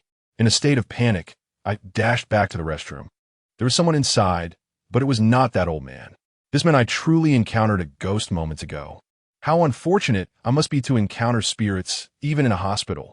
I fled the hospital and hailed a passing car to return home, arriving at my doorstep shortly. Just as I alighted from the vehicle, my phone began to ring. Who on earth is calling me at this late hour? Startled, I found myself a bit on edge. The mere sound of the ringtone sent shivers down my spine. However, when I glanced at the caller ID, I was utterly taken aback. Chapter 9. The second round of the game begins. It was indeed a call from a person I believed to be deceased. To receive a call from a spirit in the dead of night nearly sent me into a panic. In haste, I removed the SIM card from my phone and discarded it, knowing I had another one. After completing this task, I swiftly returned to my rented room, where I felt a sense of security with my protective talismans the amulet, and the peace charm. I hoped fervently that they would prove effective. Strangely enough, the peace charm I had obtained from the temple did seem to offer some solace. It was a small wooden pendant intricately carved with the figure of Guanyin. Hanging it above my bed granted me a surprisingly restful sleep. However, in the latter half of the night, I awoke several times, sensing an unmistakable presence in the room. The feeling was particularly acute. I could have sworn someone was standing in the corner by my head, watching me. It was unsettling, yet in my drowsy state, I paid little heed and soon drifted back into slumber. Upon waking the next day, I glanced at the peace charm and was astonished to find it cracked, a fissure appearing abruptly across its surface. A chill surged from my feet to the crown of my head, and I swallowed hard, eager to flee this haunted place. I must move. There was no choice but to relocate. I cannot possibly remain here. The charm had fractured, and even I, in my ignorance, understood the implications. Last night, I had felt the presence by my head, and it was undoubtedly a spirit. The charm had provided some protection, but now that it had lost its efficacy, I could not return to the temple for another, nor could I continue to dwell in this cursed abode. Both the charm and a change of residence were imperative. Having departed from my home, I reached out to Bai Yi, who informed me that there was a rental property available nearby, belonging to her relatives. With her assistance, I managed to pay 2 months' rent without a security deposit, which I deemed a rather favorable arrangement, as the amenities in the new room surpassed those of my previous dwelling. Taking advantage of the scorching midday sun, I hurried back to collect my belongings. My possessions were few, and I completed the move in 2 trips. Although Bai Yi had offered her help, I could not allow a young lady to assist me in carrying my items. She insisted on contributing in some capacity, so I permitted her to help me make the bed and tidy up the new apartment. The landlord of my former residence, noticing my hurried departure, approached to inquire about my reason for leaving. I couldn't divulge the truth about the haunting disturbances, so I fabricated a casual excuse, claiming I'd found new employment and was relocating. Once I had taken care of these matters, I proceeded to the temple to seek a talisman for safety. The elderly monk, upon seeing me, approached and remarked, "Amit Ba, if I am not mistaken, you visited yesterday. You appear unwell. Have you encountered something unclean?" Upon hearing this, I quickly responded, "Master, your insight is remarkable. I indeed sought your blessing due to an encounter with something unclean." The monk, with his hands clasped in prayer, retrieved a pendant from within his robes and said, "Our fates are intertwined. I shall bestow this upon you. It has been consecrated. If this talisman fails to protect you, you must rely on your own fortune." His words only heightened my trepidation. "Master, do you not possess any other means to assist me? If this pendant cannot provide protection, then my presence would be futile. However, rest assured, it has been consecrated, and its power is extraordinary. It will undoubtedly prove more effective in your charm." I nodded, feeling considerably reassured. The ghost had visited last night, and the charm had managed to fend it off once, so this consecrated pendant should pose no issue. With that thought in mind, I hurried back to the new house. After tidying everything up, I specifically invited Bai Yi to join me for dinner. After a long day of labor, it would be remiss not to treat her. We found a modest restaurant and enjoyed some home-style dishes, exchanging conversation as we dined. At that moment, my phone chimed with a message from Lulei. The second round of the game would commence tonight at 8 o'clock. He instructed me to meet him at the same location as yesterday. Bai Yi received a similar message from a recommender. We were to return to that ominous place, uncertain if we would emerge unscathed this evening. With a furrowed brow, Bai Yi expressed her worries. "We will be fine, I assure you," I consoled her. We then prepared ourselves for the night ahead, setting out for the destination after darkness fell. We had different pickup points, so all we could do was hope we would be assigned to the same building. Upon arrival, a figure in black blindfolded me, and Lu Lei was also present. He remained by my side, offering comfort, appearing even more anxious than I was. To be honest, having experienced it once before, I felt less fear this time around. After a bumpy ride, we reached our destination and were led to the designated room. The man with the slick back hair sat before us and remarked, "One among you has forfeited, leaving 14 participants. This means you have lost 1 threat and gained a fraction of victory. How you choose to play tonight is entirely up to you. A million is not so easily won. Everyone appeared self-assured. The red-haired girl cast a scornful glance in my direction, taunting, "Little brat, don't wet yourself tonight." I chose to ignore her, and although Bai Yi attempted to defend me, I halted her. Engaging in a quarrel with such a person serves no purpose. Even if one is right, there is no avenue for reason. Soon, we were escorted to the teaching building. A message appeared in the WeChat group. The game begins. Simultaneously, everyone removed their blindfolds, and the figures in black behind us vanished. They always departed with remarkable swiftness. At that moment, I found myself in the restroom, listening to the incessant dripping of water. Where on earth am I? They wouldn't have transported me to another building, would they? If so, my carefully chosen hiding spot would be rendered useless. This is dire. I must locate Bai Yi first. That little girl is so timid. She must be terrified. Although I am no paragon of virtue, I feel an instinctual urge to protect someone so innocent. Hesitantly, I approached the stairwell. I was on the top floor and descended without finding Bai Yi. Surely she has not been eliminated? Ugh, what am I thinking? As I reached the third floor, I suddenly spotted a dark figure descending below, accompanied by the sound of dragging chains. I was taken aback and immediately fled. The individual behind me pursued swiftly, his speed rendering my efforts futile. Upon reaching the sixth floor, I collided with a burly man. He cursed, "What are you panicking about?" "He's coming." I pointed at the shadow behind me. The man displayed no sign of distress, wielding a stick in his hand. So what if he comes? I can take him down. Why should they be allowed weapons while we cannot? His bravado was striking. I dared not linger in that place and hastily departed.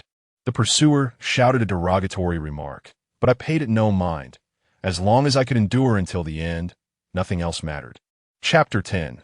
The game of death. I had run quite a distance when I could still hear the anguished cries of that fellow behind me. Although he initially exuded confidence and spoke with bravado, he ultimately proved no match for that shadowy figure. It was evident that the figure was not an ordinary person. After all, how could someone with such mangled hands still be of no use?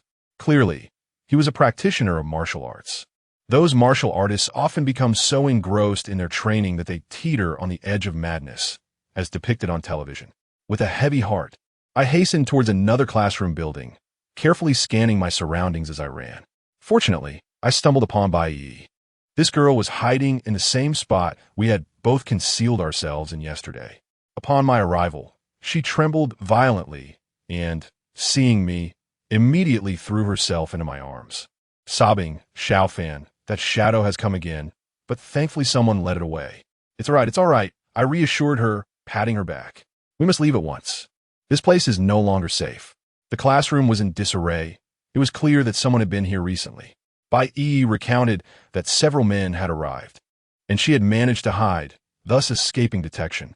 However, she overheard them arguing, which escalated into a fight, attracting the shadowy figure. Regardless, it was evident that we could not remain here. We needed to find a new refuge. Just as we were about to exit, someone entered the classroom, a woman who unhesitatingly concealed herself in a cabinet. Yet, it was not long before the shadow captured her. At that moment, Bai Yi and I made our way to another building, dashing into a library for safety. There are numerous cabinets here, offering ample places to conceal oneself. My companion and I are hidden within one, clutching a metal rod. Regardless of the circumstances, one of us must endure until the end. Among the 14 individuals present, we share the closest bond. No matter who prevails, after securing the million, we can lend each other a portion. We have agreed that, should it come to dire straits, I will ensure her survival. After hiding for about half an hour, footsteps echoed outside. Could it be that no one is here? A woman appeared, accompanied by a man. "Are you afraid?" I inquired, having observed for quite some time. "Me? Afraid? Just don't abandon me if we get discovered," she replied. "Rest assured, I shall protect you until the very end." The duo positioned themselves directly atop our hiding place. Through a narrow crack, I glimpsed the man pressing the woman against the cabinet door, kissing her fervently. The cabinet was upright, rendering the situation exceedingly awkward. Must you be so intimate in such a cramped space? At least find somewhere you can lie down, I thought. To my astonishment, the woman was the red-haired individual, known for her affinity for other women. What could have led her to engage with a man? From their ensuing conversation, the reason became apparent. The red-haired woman appeared to be bartering her body in exchange for protection. The man, a burly figure with a shaved head and tattoos adorning his arms, resembled a veritable bull, comparable to the men in black. He pressed the woman against the cabinet, passionately kissing her neck and collarbone, while his hands roamed her body, stripping away her clothing. This is unbearable. My friend, we are in the midst of a game. Must we behave in such a manner, so ravenously? And I find ourselves in an awkward predicament, concealed within the confines of cabinet, particularly with the auditory presence of the woman's moans. After a considerable duration, the pair relocated to a nearby table, amplifying the auditory experience. Bai's countenance flushed crimson upon hearing the sounds, the color extending down her neck. Noticing my gaze, she reciprocated, meeting my eyes. Observing her flushed visage, I, in a moment of inexplicable impulse, embraced her and initiated a kiss. She did not resist, encircling my neck with her arms, returning the gesture. Bang! Precisely at the zenith of my ardor, the door was forcibly opened, on the side of the bald man. The sudden auditory intrusion startled the red-haired woman, eliciting a piercing scream. And I shuddered, and perceiving her near vocalization, I swiftly silenced her with my hand. A dark figure entered through the doorway. Through the aperture, I discerned that he wielded not chains, but a scythe fashioned from interconnected links. It resembled the scythe of the Grim Reaper. A blade. It was indeed a blade. What was his intention? Murder? The shadowy figure, oblivious to our presence, advanced towards the bald man. I could not discern his features, as he was enveloped in a dark robe. However, judging by the red-haired woman's shriek, his appearance must have been terrifying. A confrontation ensued between him and the bald man, and it was not long before the bald man faltered. I observed the red-haired woman, neglecting to don her attire, hastily gathering her garments and fleeing. The bald man remained within, his fate unknown, obscured from my view. In approximately 2 minutes, the sounds of conflict ceased. I observed a geyser of blood erupting, splattering across the pristine floor illuminated by the moonlight. A life had been extinguished. A thunderous reverberation echoed within my mind. This shadowy figure had committed murder. Witnessing this, an uncontrollable tremor seized my body.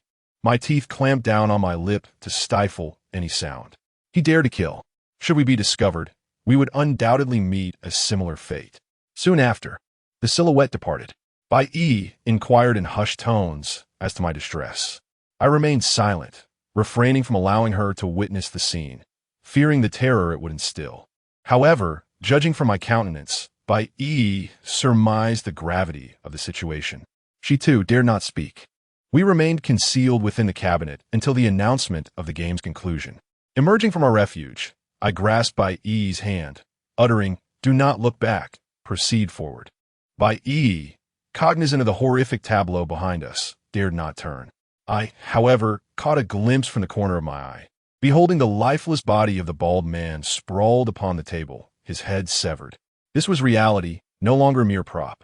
The bald man was dead. Shin Keek's father had indeed committed murder. Was it not asserted that he would never engage in unlawful acts? How could this be? A sudden realization struck me regarding the prop from the initial round of the game. Could it be that it was not a prop at all? Consequently, only 14 individuals were present this time. Yet, why did my count register 15 at the time? Upon exiting the teaching edifice, wept, exclaiming, "I refuse to continue. I wish to return home. I wish to return home." A chilling dread gripped my heart as well. Upon assembling in the playground, aside from ourselves, only 9 individuals remained. In essence, the initial combatant who engaged the shadow, along with the bald man, met their demise within the confines of the school building. Furthermore, the girl who sought refuge in the classroom closet also perished. Currently, only 3 girls and 8 boys remain. The red-haired woman, her face contorted with terror, vociferously proclaimed, her body trembling, "I wish to withdraw. I refuse to participate any further." Her companions attempted to assuage her fears, urging, "Fifi, maintain composure. We shall seek clarification shortly." Bai, visibly shaken and with tears streaming down her face, expressed, "Brother Shaofan, I no longer desire to continue. Embracing her, I reassured, it is concluded. We shall relinquish our participation momentarily. Chapter 11. Not man-made initially, others wore expressions of arrogance, as if they were on top of the world. Yet now, they appeared disheveled and dejected. As we approached the entrance, the bus awaited us. A man in black skillfully stepped forward to place a blindfold. But the red-haired woman vehemently refused, her agitation palpable as she cried out, "Do not touch me. I forfeit, I forfeit." I refused to partake in this absurd game any longer. Surprisingly, they allowed us to converse with our employer without hindrance. This time, none of us donned blindfolds.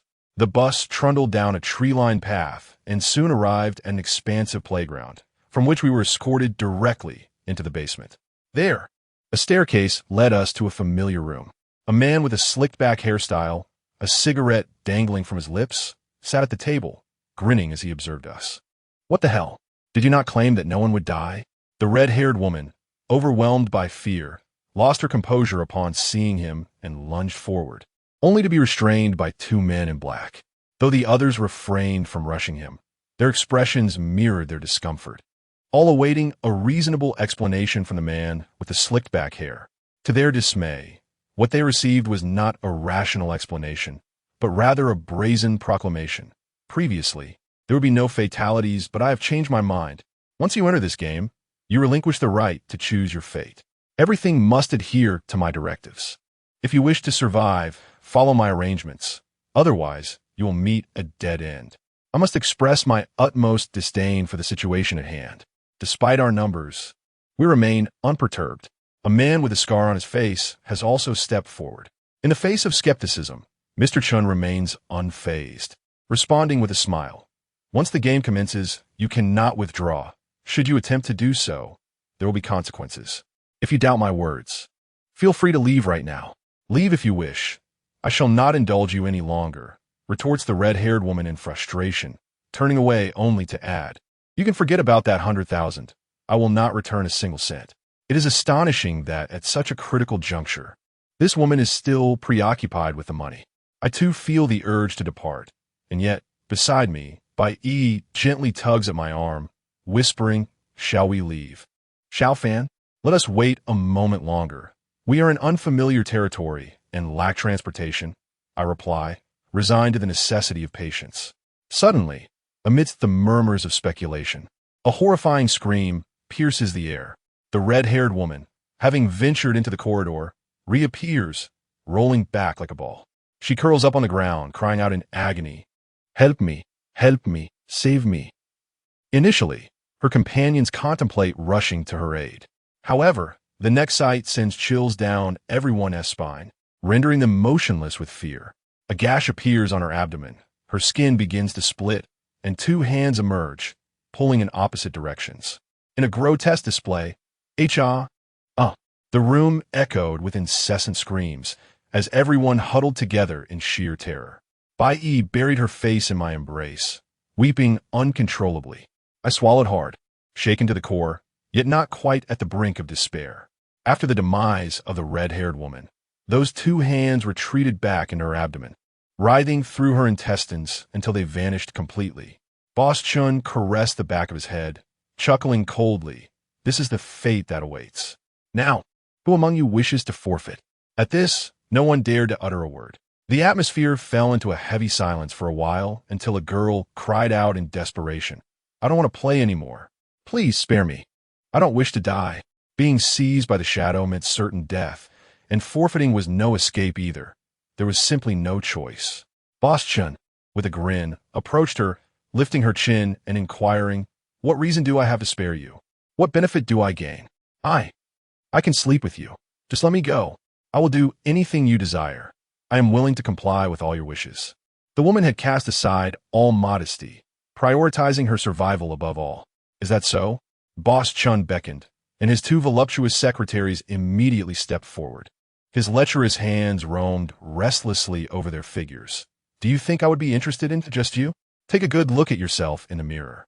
Do you think you're worthy?" The woman, now in a daze, erupted into a torrent of tears. "Boss Chun, I don't want to play anymore. Please, have mercy on me. I am willing to do anything you ask." There's truly no need for that. Listen well, the game must continue.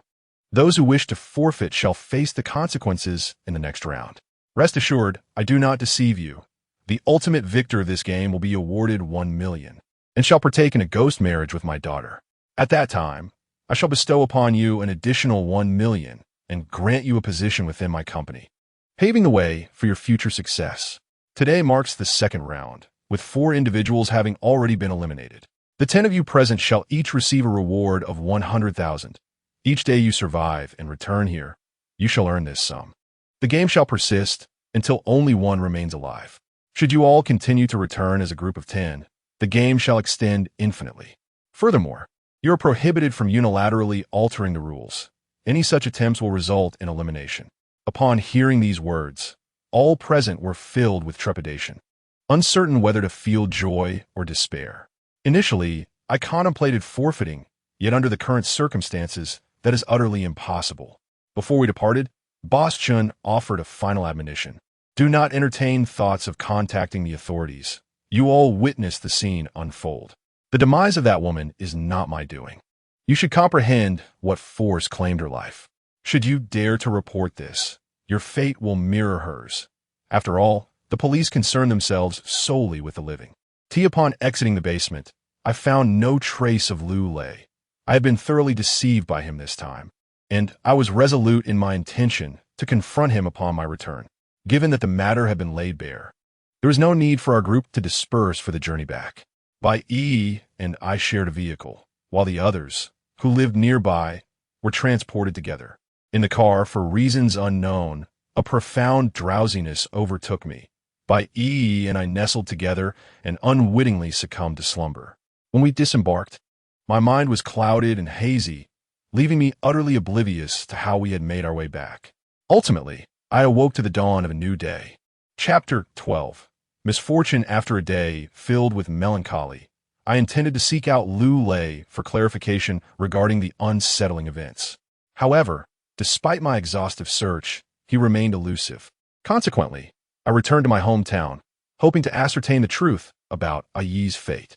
Upon my arrival, Aunt Lu graciously welcomed me and inquired about my mother's well-being, being the sole individual to express such concern. Her kindness warmed my heart, and after exchanging a few pleasantries, I steered the conversation towards Yi. Upon hearing his name, Aunt Lu remarked, Yi is buried in the graveyard on the back mountain. If you wish to pay your respects, you are welcome to do so. The thought of visiting filled me with trepidation. The mere idea of Yi's spirit reaching out to me via phone was haunting. Nonetheless, my trip was not in vain, as I had confirmed his demise. Contemplating my next move, I considered visiting Lu Lei's village, which was not far away. If he was not in the city, he must surely be at home. Resolute, I set off towards his village. This individual had lured me to that eerie place to partake in a morbid game of death, vanishing each time after delivering me to my destination, undoubtedly fearful that I would unearth the truth. Yet, the more he evaded me, the more determined I became to find him. Upon arriving at Lu Lei's village, I approached an elderly man tending to his cattle and asked, "Excuse me, sir. I am a classmate of Lu Lei. Could you kindly direct me to his home?" The old man's expression shifted dramatically as he retorted, "What do you want with Lu Lei, you little rascal?" Taken aback by his harsh words, I stood bewildered, uncertain why I had been scolded. "A friend," I stammered. "Are you his friend and unaware of his passing?" "What?" I was momentarily struck dumb. "Elder, what jest are you making? How could Lu Lei possibly be dead?" "I am not deceiving you. He tragically perished in a car accident a month ago. A month ago he died, which implies that the Lu Lei I encountered was indeed a specter. Yet he clearly cast a shadow and had been brushed against by the living. If he were a ghost, how could one elucidate these phenomena? Moreover, the elder mentioned it was a car accident, which unsettled me further, as he also met his demise in a similar fashion, precisely a month prior. There must be something amiss, otherwise, what a remarkable coincidence it would be. With this thought, I clenched my teeth and resolutely inquired, "Where does his family reside? I have something of utmost importance to discuss with his parents." The elder, seeing my unwavering determination, pointed me in a direction without further ado. After expressing my gratitude, I hastened to Lu Lei's home, where the door stood ajar, indicating someone was inside. I approached and knocked gently. Shortly thereafter, a middle-aged man opened the door, regarding me with suspicion. "Who are you?" he queried. "Good day, sir. I am a friend of Lu Lei. Might he be at home? It has been a long time since I last contacted him." Upon hearing this, the man's expression soured, yet he stepped aside and said, "If you're a friend of Ale, you are a friend of ours. Please come in." Upon entering, I spotted a black and white photograph resting atop the table. Who else could it be but Lu Lei? For reasons unknown, I felt as though the Lu Lei in that photograph was fixated on me, his gaze unwavering no matter where I turned. The elder noticed my gaze fixed upon the photograph and remarked, "You are not mistaken. It is indeed Lu Lei. He passed away a month ago." No wonder I could not reach him. A wave of sorrow washed over me, yet I maintained an expression of feigned sympathy. "Uncle, how did he depart?" I had not heard of any illness. The elder sighed. "He died in a car accident. The other party compensated 300,000, a considerable sum, yet it pales in comparison to the value of my son's life. Just the sight of it brings me pain. Uncle, do not dwell too deeply in sorrow. What has occurred cannot be altered. We must continue with our lives." After a day of toil, the sun outside began its descent. The elder sighed again, acknowledging, "You are right. Life must go on." No sooner had he spoken than a voice called from outside. "Old Lu, my television has malfunctioned again. Could you take a look?" "Coming." The elder responded, turning to me with an apologetic expression. "I'm sorry, young brother. Please wait here for a few moments. I shall return shortly. My wife should be back soon as well." "It is quite all right. Uncle, attend to your matters." After the elder left with the caller, I propped my chin on my hands, lost in thought. The realization that Lu Lei was no longer alive, yet still sought me out daily, sent a shiver down my spine. I could not fathom why he would drag me into this predicament. What gain could he possibly derive from such actions? Could it be that his demise was intertwined with this game, and in his resentment he sought to ensnare me? Nonetheless, this remains inexplicable. He evidently knew Chun Keek's father. If he perished due to the game, why would he undertake tasks for Chun Keek's father? Could there be other hidden secrets within this enigma? As I pondered deeply, the television in the back room abruptly erupted into sound, accompanied by the noise of a chair being moved. "Is someone there?" I swiftly rose from my seat and quietly approached the doorway to glance inside. Indeed, there was someone present. The dim light rendered it difficult to discern who it was. However, when the glow of the television illuminated the space, that figure turned to look at me. It was Lu Lei.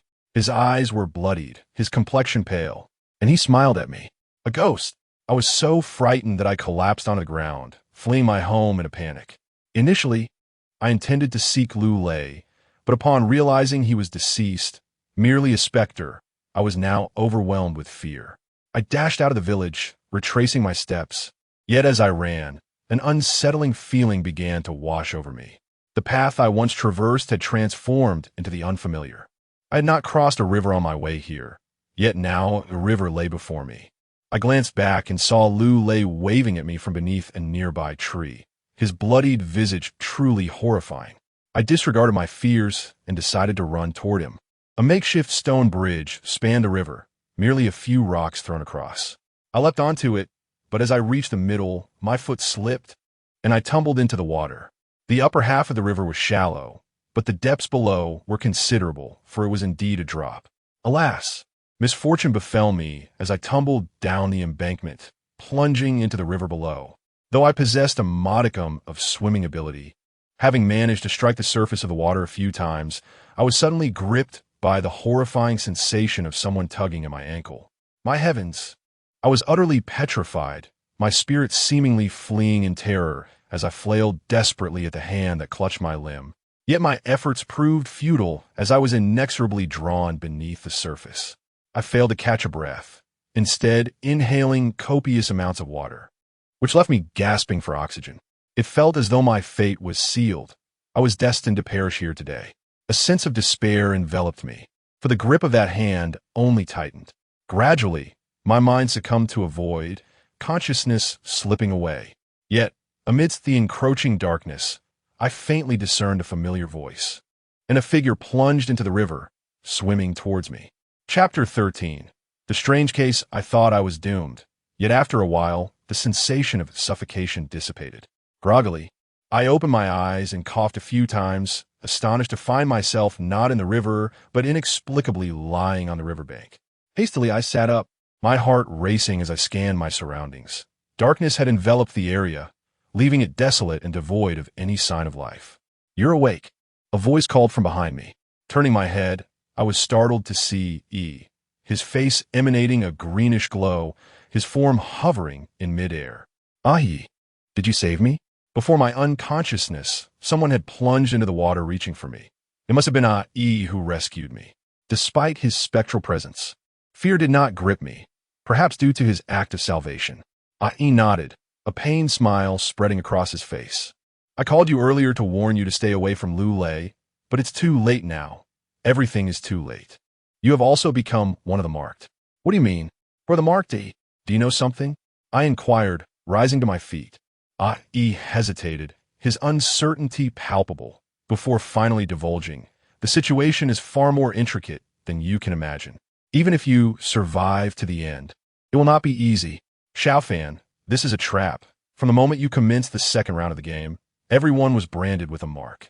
You have no choice but to accept the rules of the game or face certain death. That day, I called to warn you against approaching Lulei, to dissuade you from participating in the game, but you did not answer. With a face etched in awkwardness, I stammered, "But you're already deceased. Locating me shouldn't be arduous. Why resort to a phone call? Alas, I'm unable to seek you out. I'm the sole survivor, and they're relentlessly pursuing me. Merely setting foot in the county would expose me. However, come nightfall, I shall report to the netherworld. Once within its confines, I'll be secure.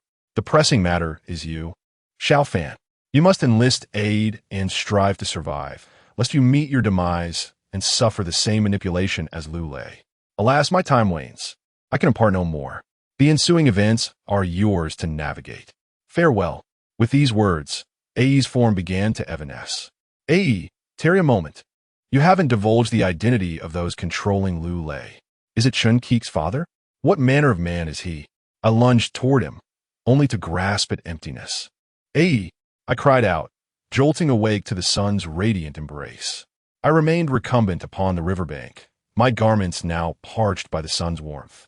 I arose, my gaze fixated upon the river with trepidation.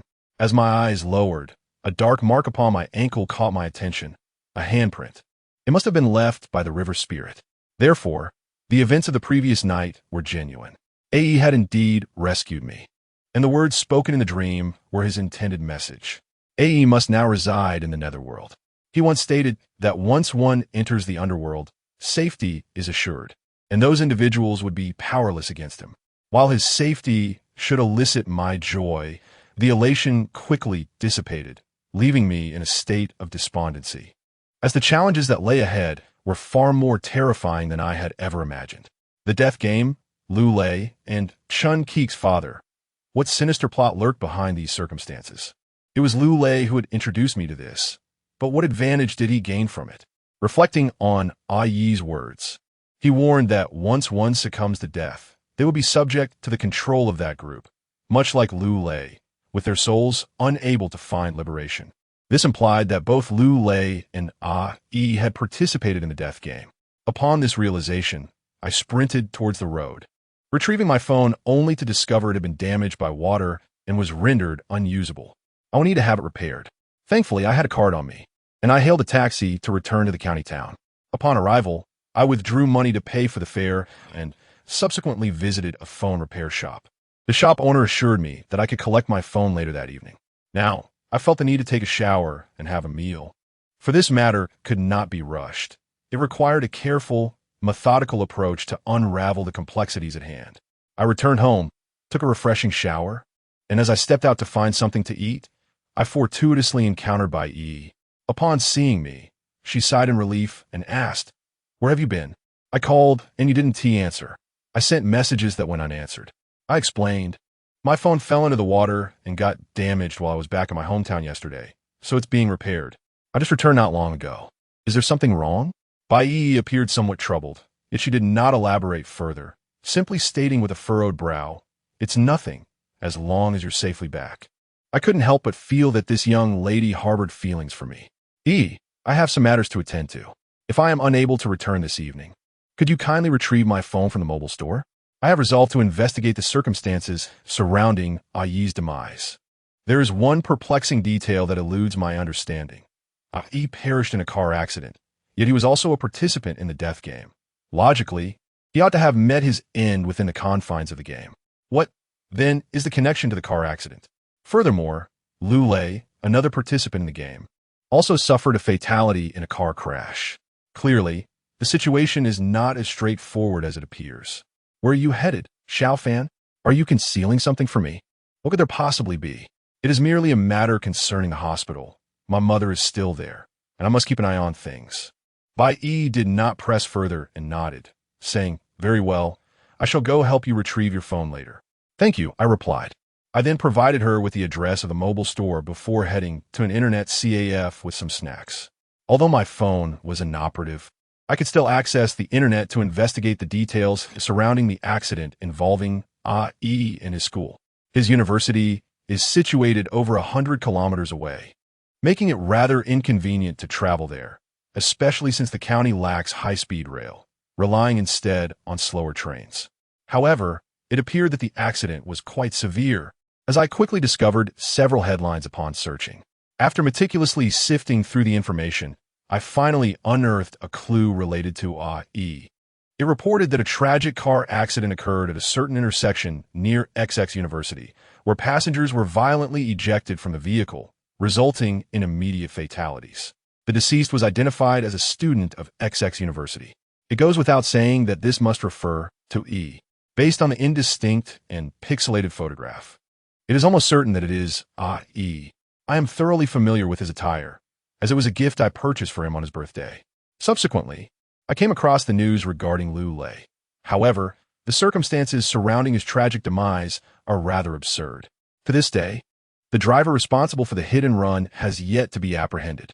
The site of the accident lacks surveillance footage, and the vehicle involved was abandoned, having been discarded for several months, though it remains unprocessed. After the abandoned vehicle claimed Lu Lei's life, the driver has still not been located, and there were no fingerprints or clues left within the car. Chapter 14. Clue. I rubbed my temples, pondering my next course of action, as uncertainty clouded my mind. My gaze inadvertently fell upon the screen, where I caught sight of some intriguing information. Lu Lei's car accident did not involve him alone. Remarkably, his companion had survived. To my astonishment, not only had this individual escaped death, but he also emerged unscathed, without any physical impairments. However, the twist of fate lay in the fact that this person had lost his sanity and was now confined to a mental institution serendipitously located in Shuaiqing County. Truly, fortune seemed to favor me. I delved into numerous related cases, and, upon discovering a photograph of the individual, my spirits lifted. After finishing my instant noodles, I snatched my coat from a chair and rushed outside. I hailed a taxi along the way, and soon enough, I arrived at the mental institution. As I wandered through the hospital, I found that no one paid me any heed. I searched diligently for the person in the photograph, but to no avail. The establishment was not particularly large, so I retraced my steps and searched twice more, yet I still could not locate him. At that moment, a young nurse noticed my restless wandering and approached me, inquiring, "Sir, whom are you looking for?" "I am searching for a patient who, about a month ago, suffered a mental breakdown due to a car accident." "He is a friend of mine," I replied. Upon hearing this, the nurse's expression shifted dramatically, and she responded with surprise. "You are his friend? You have arrived at an unfortunate time. This patient has gone missing." From her demeanor, it was evident that the situation was far from simple. I pressed further. "What do you mean he's gone missing? Has something happened?" The young nurse remarked. "Li Zihao often goes missing, and we are unaware of how he leaves the hospital. None of the surveillance cameras captured his departure. Nevertheless, we consistently find him at Jutushin. The hospital staff has already gone out to search for him and should be arriving there shortly." I silently repeated the name of the place, Jutushin, in my mind. After expressing my gratitude, I turned and dashed outside, intending to hail a cab. To my surprise, I spotted the same driver from earlier still waiting. He greeted me with a cheerful wave. "Young man, need a ride?" Without hesitation, I approached him and inquired, "Why are you waiting here?" You must be here to see a patient and will need to return, right? It's quite a distance back, and if I were to go alone, it wouldn't be worth it. It's better to wait for you. At least I can help cover your fuel costs." This man was quite the shrewd fellow. I climbed into the vehicle and smiled at him, saying, "I do need a ride, but first, I'd like you to take me to Jitushin." "Jitushin?" The driver frowned, his expression darkening. "What's wrong?" I asked. "Young man, what business do you have at Jitushin? That place has a sinister reputation." Though I had never believed in the supernatural, my experiences in the game of death had forced me to reconsider. Thus, hearing the driver's words made me slightly apprehensive. I chuckled nervously and asked, "What do you mean by sinister? Please enlighten me." After the driver boarded the vehicle and secured his seatbelt, he refrained from hastily starting the engine and patiently elucidated. Nine-Headed Mountain was originally a tourist attraction, but due to its unfavorable feng shui, business has consistently languished. Even the surrounding entrepreneurs have fared poorly, with many either facing bankruptcy or entangled in legal disputes. Ultimately, it was abandoned. During the period of neglect, numerous individuals reported hearing the sounds of children playing and women singing late at night within the scenic area, which was quite unsettling. A year later, authorities decided to construct a school there. Unfortunately, many workers lost their lives during the construction, and I heard that they struggled to drive the piles into the ground until a feng shui master was consulted, after which the work proceeded. The owner, having observed the site, believed there were no issues and persistently pushed forward with the school's construction.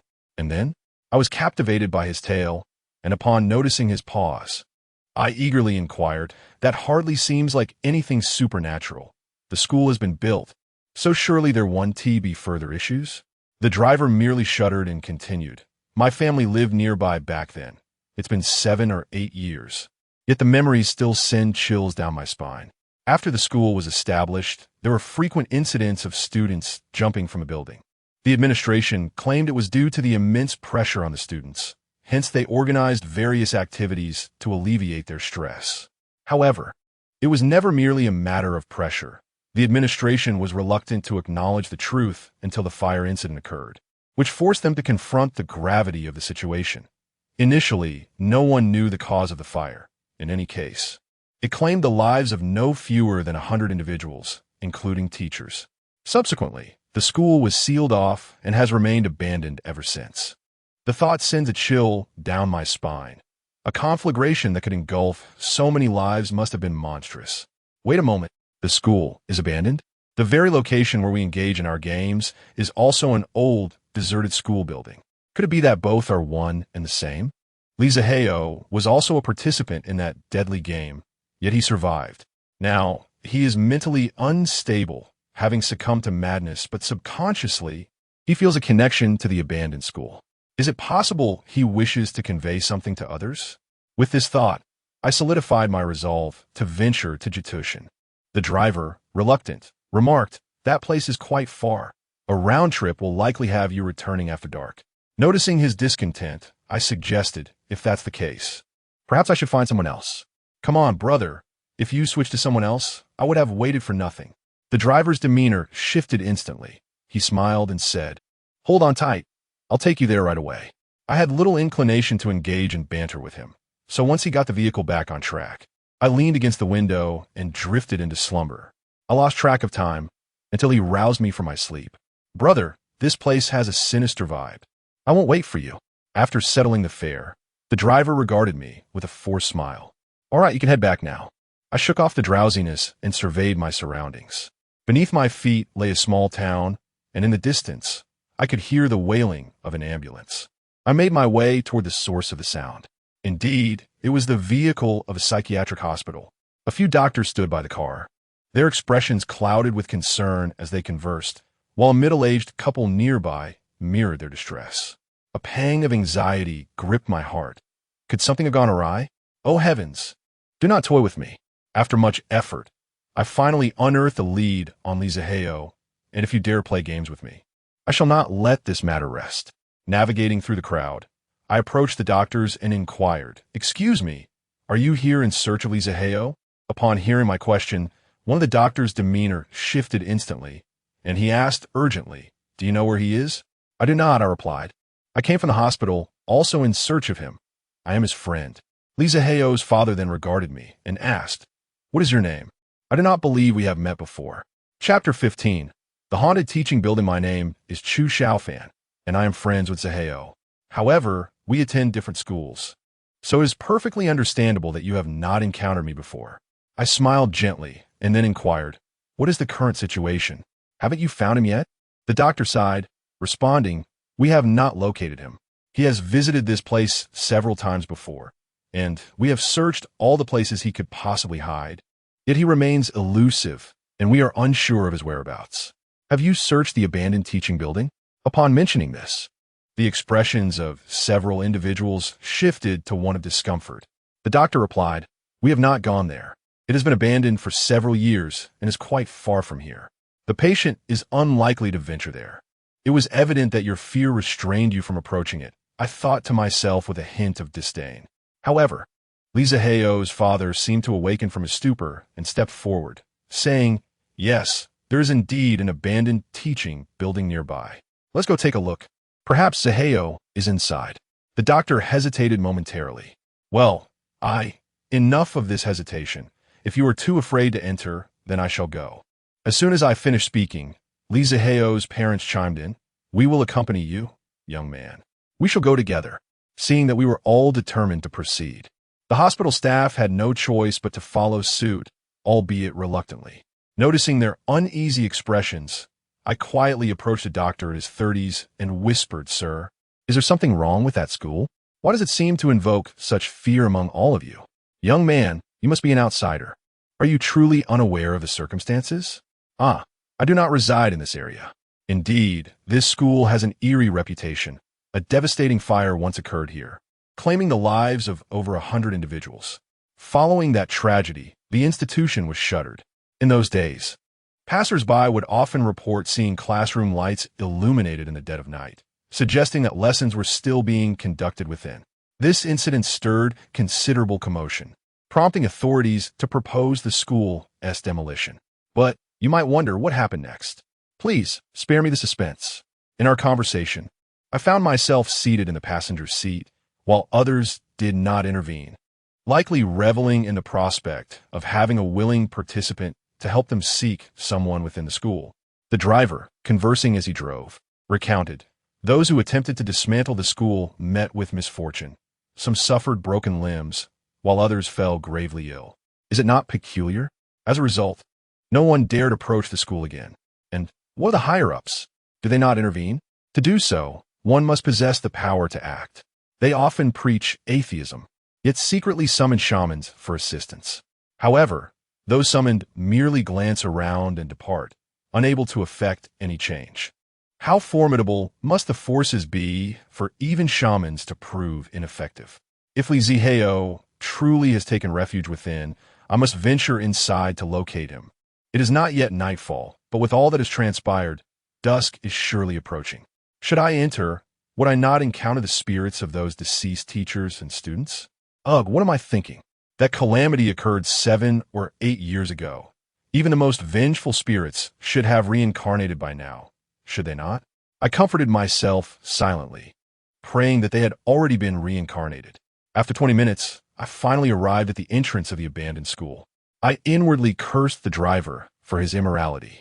Sending me to this remote town was bad enough, but making me travel such a long distance was intolerable. Damn it, it took an additional 20 minutes to reach here. If I encounter him again, I shall certainly leave him a poor review and file a complaint. Upon disembarking, I immediately felt a chill in the air. I was uncertain whether it stemmed from the heavy aura of negativity surrounding this place, but the temperature felt uncharacteristically low. Perhaps the prolonged neglect had taken its toll. Towering trees enveloped the area, rendering the already eerie school even more sinister and foreboding. Chu Shaofan, you can do this. You can do this. Do not falter. Absolutely do not falter. I encouraged myself internally.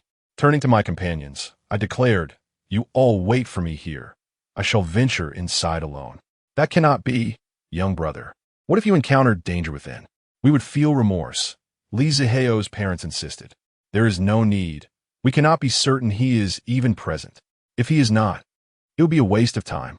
Perhaps you should search the vicinity. Strength lies in numbers. I can manage this school alone.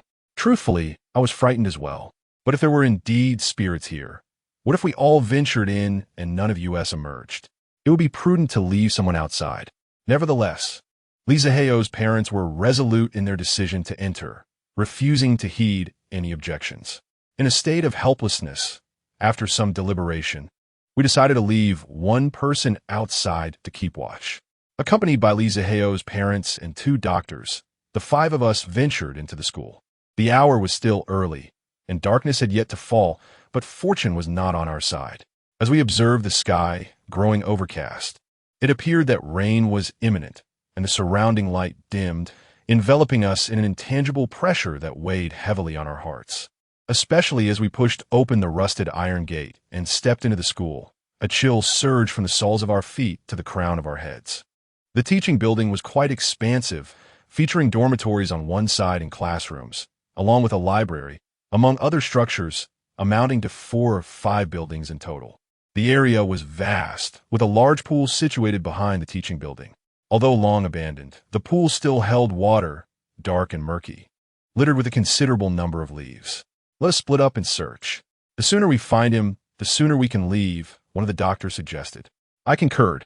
I'll pair with one, while the 2 of you can team up. Another echoed in agreement. Upon hearing this, I was taken aback. Are you serious? Is this some sort of revenge? Why must I be left to wander alone? Lee Zaheo's parents, driven by their desperate desire to find their son, gave it little thought and headed toward the dormitory, believing he would likely hide there.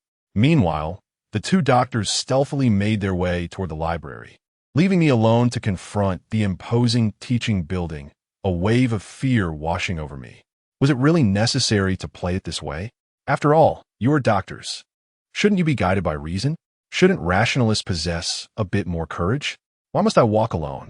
This truly reflects a lack of compassion from the healers. I silently lamented this thought, hesitating repeatedly before reluctantly stepping into the teaching building. The devastation from that fire was far more terrifying than I had ever imagined. The walls of the building were shrouded in a veil of darkness, and even after all these years, the acrid scent of charred remains lingered in the air. I meandered around the first floor, finding nothing of significance, calling out Lee Zaheo's name as I walked. Ascending to the second floor, I continued in the same manner. The number of classrooms was overwhelming, and by the time I completed my search of the second floor and prepared to ascend to the third, the daylight had faded, leaving no trace of its former brilliance. Nightfall had descended. Chapter 16. The terrifying classroom, the teaching building possesses an unmistakable malevolence as night descends. The corridors are enveloped in an impenetrable darkness, devoid of any glimmer of light. Fortunately, I had managed to procure a flashlight from the older gentleman I had just driven with. It was as if fate had conspired to provide it for me, as he had casually left it in the car, and, sensing its potential utility, borrowed it. And now, it proves to be invaluable. With the flashlight illuminating my path, I find myself glancing over my shoulder repeatedly as an unsettling sensation grips me, the feeling of being followed. This is a sensation familiar to many, particularly when traversing darkened paths. Despite the absence of any presence behind me, an inexplicable conviction persists that I am not alone. After thoroughly exploring the third floor, I prepare to ascend to the fourth. The building boasts 6 floors, and the mysteries that lie beyond the fourth remain unknown to me. Lee Zaheo, are you there? I call out, my voice echoing through the eerie classrooms. My legs tremble as I navigate this ominous space, yet I have no choice. To unravel the enigma of this deadly game, I must summon the courage to confront him. Only by understanding how he survived can I hope to discover a path to salvation. Otherwise, I am resigned to a fate of passive despair. It is truly unfortunate that Lee Zaheo seems remarkably unresponsive.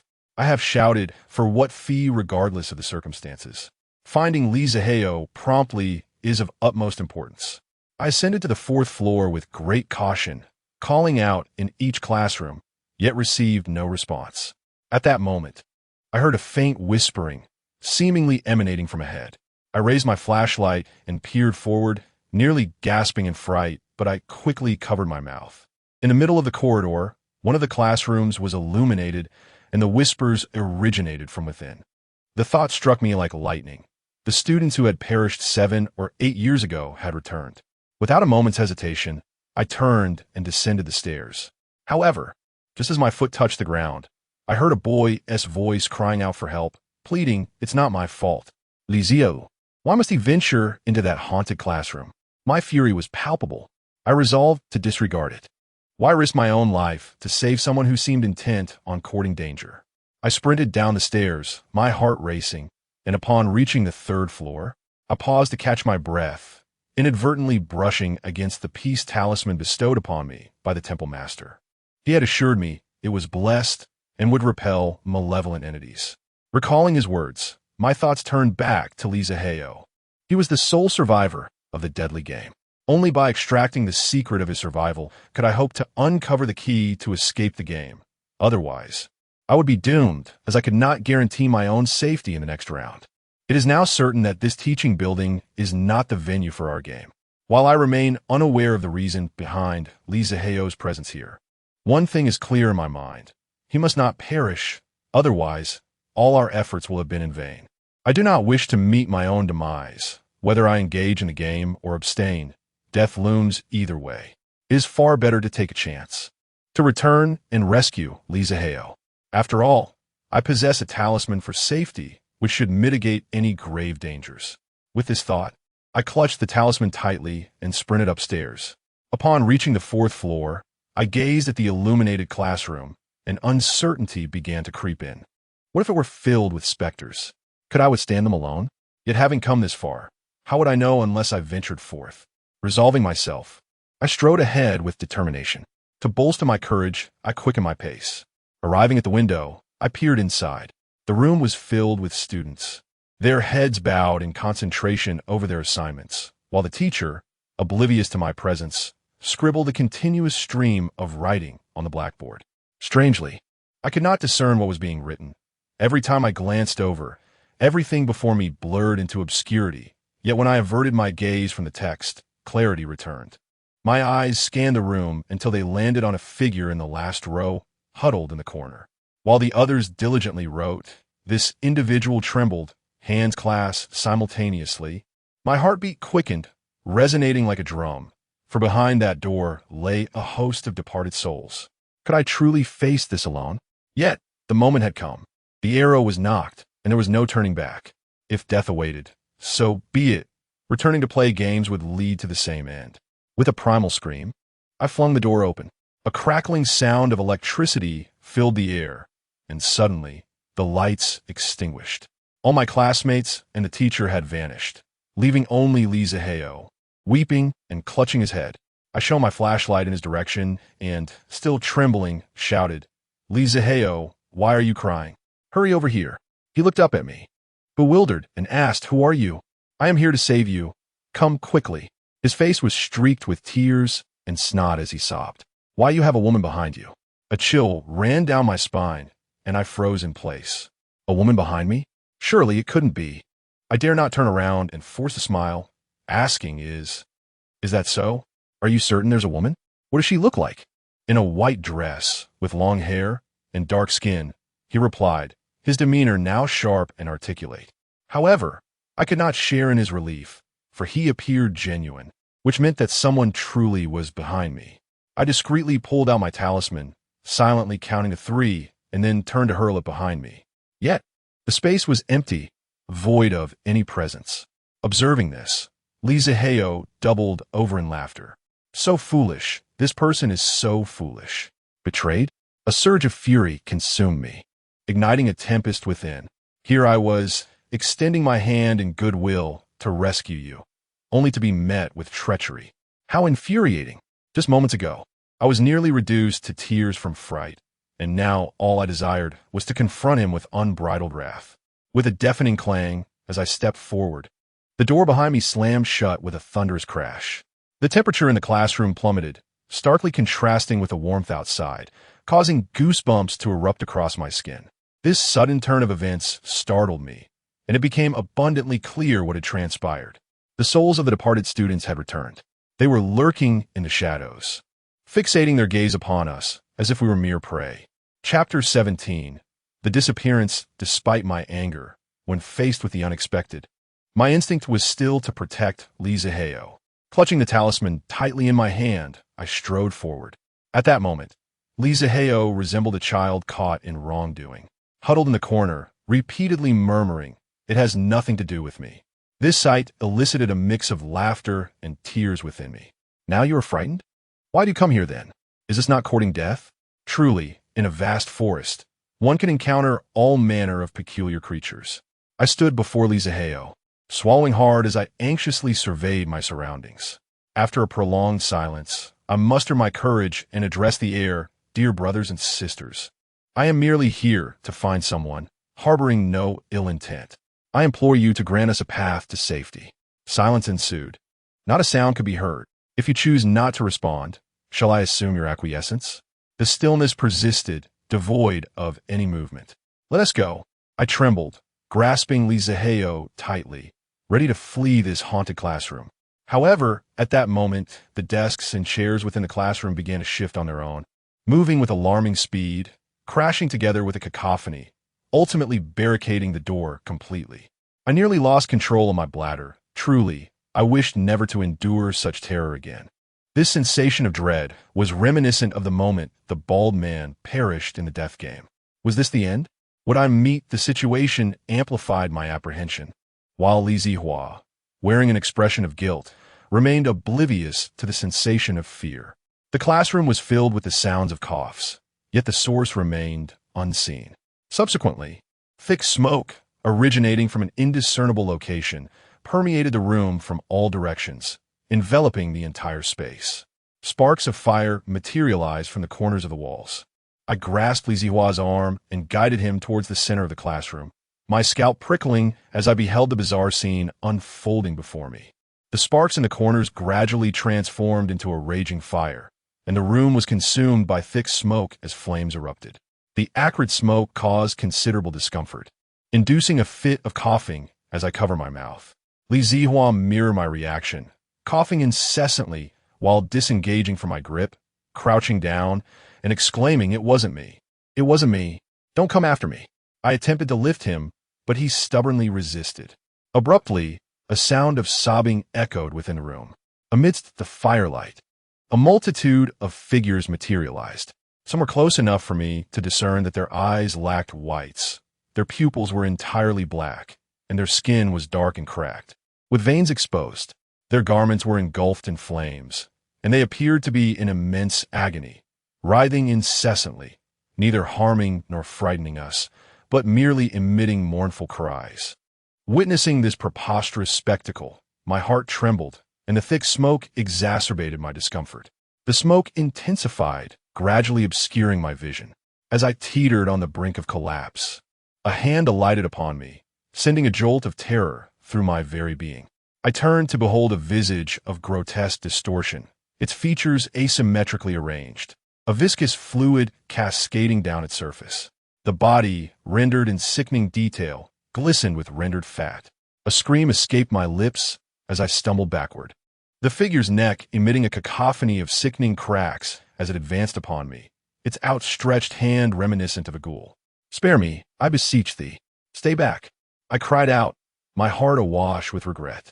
Had I not ventured forth to rescue Li Zihao, I might have lingered a while longer in this world, beholding its beauty.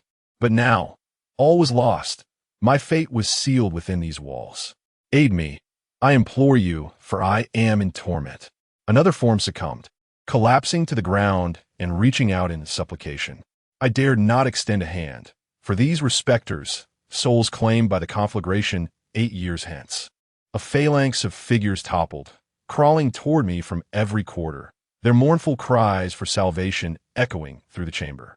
Their anguish was palpable, their suffering profound. Overwhelmed by dread, I seized Li Zihao and scrambled to my feet. Imbued with newfound strength, I dragged him, unyielding, toward the window. The door was impassable. Perhaps escape lay through the window. The dense smoke obscured my vision, leaving me to grope blindly for the window's location. Reaching its threshold, I prepared to vault outward when, without warning, A chair materialized and struck my arm with brutal force. I lost my footing, tumbling to the ground, Li Zihao falling alongside me. The souls seized the opportunity to crawl closer. Their speed markedly increased, arriving before me in the blink of an eye. It was over. I was truly destined to meet my end here today. A sense of unwillingness washed over me, yet I felt utterly helpless, for I possessed no means to resist the apparitions. As I closed my eyes to embrace death, a resounding bang erupted from the door. The furniture, which had formed a mountain-like barricade behind the door, shattered as if struck by an explosive force, scattering debris everywhere. Simultaneously, the thick smoke in the classroom dissipated, and the raging fire slowly receded. The deceased students gazed in terror towards the entrance, retreating into the shadows as the flames gradually turned translucent and vanished from sight. I felt no joy in this turn of events, for something far more terrifying than these ghostly students had arrived. The expressions on their faces had already signaled that this new presence was far more fearsome. Trembling with dread, I clutched Li Zihao's shoulder, and we both retreated until we found ourselves cornered against the wall with no escape. The tightly shut door creaked open slightly, and a figure emerged at the threshold. She had long hair that was distinctly visible. It was a woman. In a flurry of panic, I picked up the flashlight and aimed it towards her. Although her features remained obscured, I recognized her. She was the very silhouette I had dreamt of before participating in the death game, standing at my doorstep, fixated upon me. It dawned on me that it had not been a mere dream. Ghosts were indeed real, and I had been marked by her from that moment. The thought sent chills racing down my spine. What should I do? She was coming for me, undoubtedly targeting me specifically. After enduring a harrowing ordeal with a group of terrifying ghostly students, I now found myself confronted by an even more formidable presence. What misfortune is this? Here I am, Chu Shaofan, a figure of renown, witnessing my reputation tarnished in this very moment. Just when I believed there was no escape, that shadowy figure vanished in the blink of an eye. What on earth? She chose not to take my life? Suddenly, the door swung open, propelled by the wind.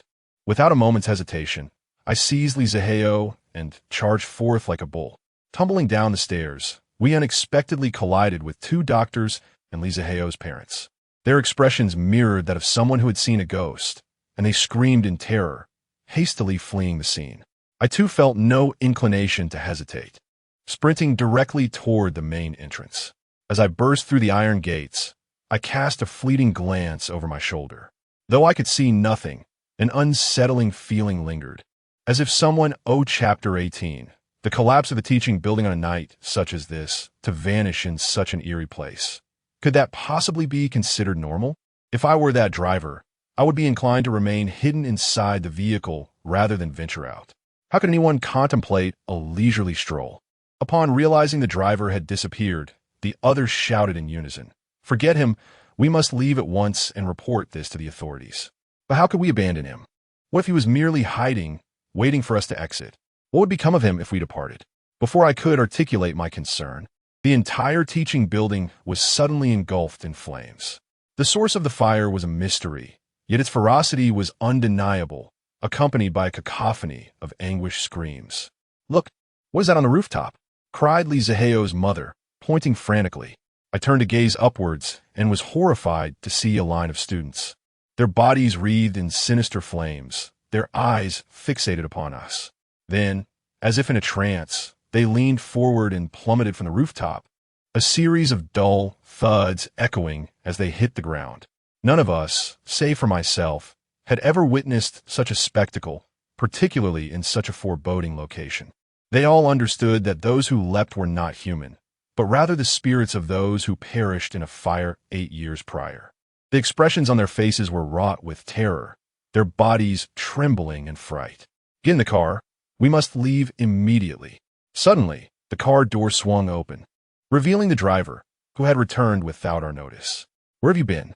exclaimed the nearby doctor, startled and incredulous. "I merely went to relieve myself." "What on earth is happening? Why is there a fire, and why are there people jumping from the rooftop?" As the driver started the engine, he inquired hastily. "No time for questions. Get in." I swiftly occupied the front passenger seat, while the others climbed into the back. The vehicle roared to life, speeding away from that place of turmoil. Not long after our escape, a deafening crash echoed behind us, accompanied by a crescendo of anguished screams from within. A glance in the rearview mirror revealed a catastrophic scene. Every floor had collapsed. Flames soared into the sky, and amidst the inferno lingered the tormented souls of 8 years past. Their suffering appeared all too genuine. I was bewildered by the sudden devastation. How had it collapsed so abruptly? How had it ignited? The flames engulfed them, forcing them to relive their agony from 8 years ago. In a daze, I spotted a shadowy figure by the roadside. It was the female specter. Suddenly, everything became clear to me. She was the harbinger of this inferno, responsible for both the fire and the crumbling structure. Was this vengeful spirit truly so malevolent? How had I provoked her? Prior to my encounter with Lu Lei, I had never laid eyes on a ghost. I was an ordinary miscreant. Ever since that fateful night when I agreed to his request and connected with Chun Keek's father, I had been haunted by this female apparition. From that moment on, she had fixated on me. Who was she? Could she possibly be Chun Keeki herself? Yet, this too made little sense. If she were indeed Chun Keeki, why would she seek to save me? What are you staring at? The driver queried, breaking my reverie. I swallowed hard, realizing that the ghostly figure had vanished from view. I shook my head and replied, Nothing. Nothing at all. Did you see her inside, just now? I understood what he meant when he said he had seen it. I nodded somewhat woodenly and replied, I saw it. Not just one, but the entire classroom. I remarked that this place was unclean, wondering what that rascal Lizaheo was thinking to have come to such a location. The elder brother seemed remarkably composed, showing no signs of fear. However, his complexion was rather poor, his face appearing exceedingly pale. As the vehicle entered the city, the driver, with one hand on the wheel, retrieved his wallet from his pocket and handed it to me with a light chuckle, saying, Brother, do me a favor and deliver this wallet to my wife.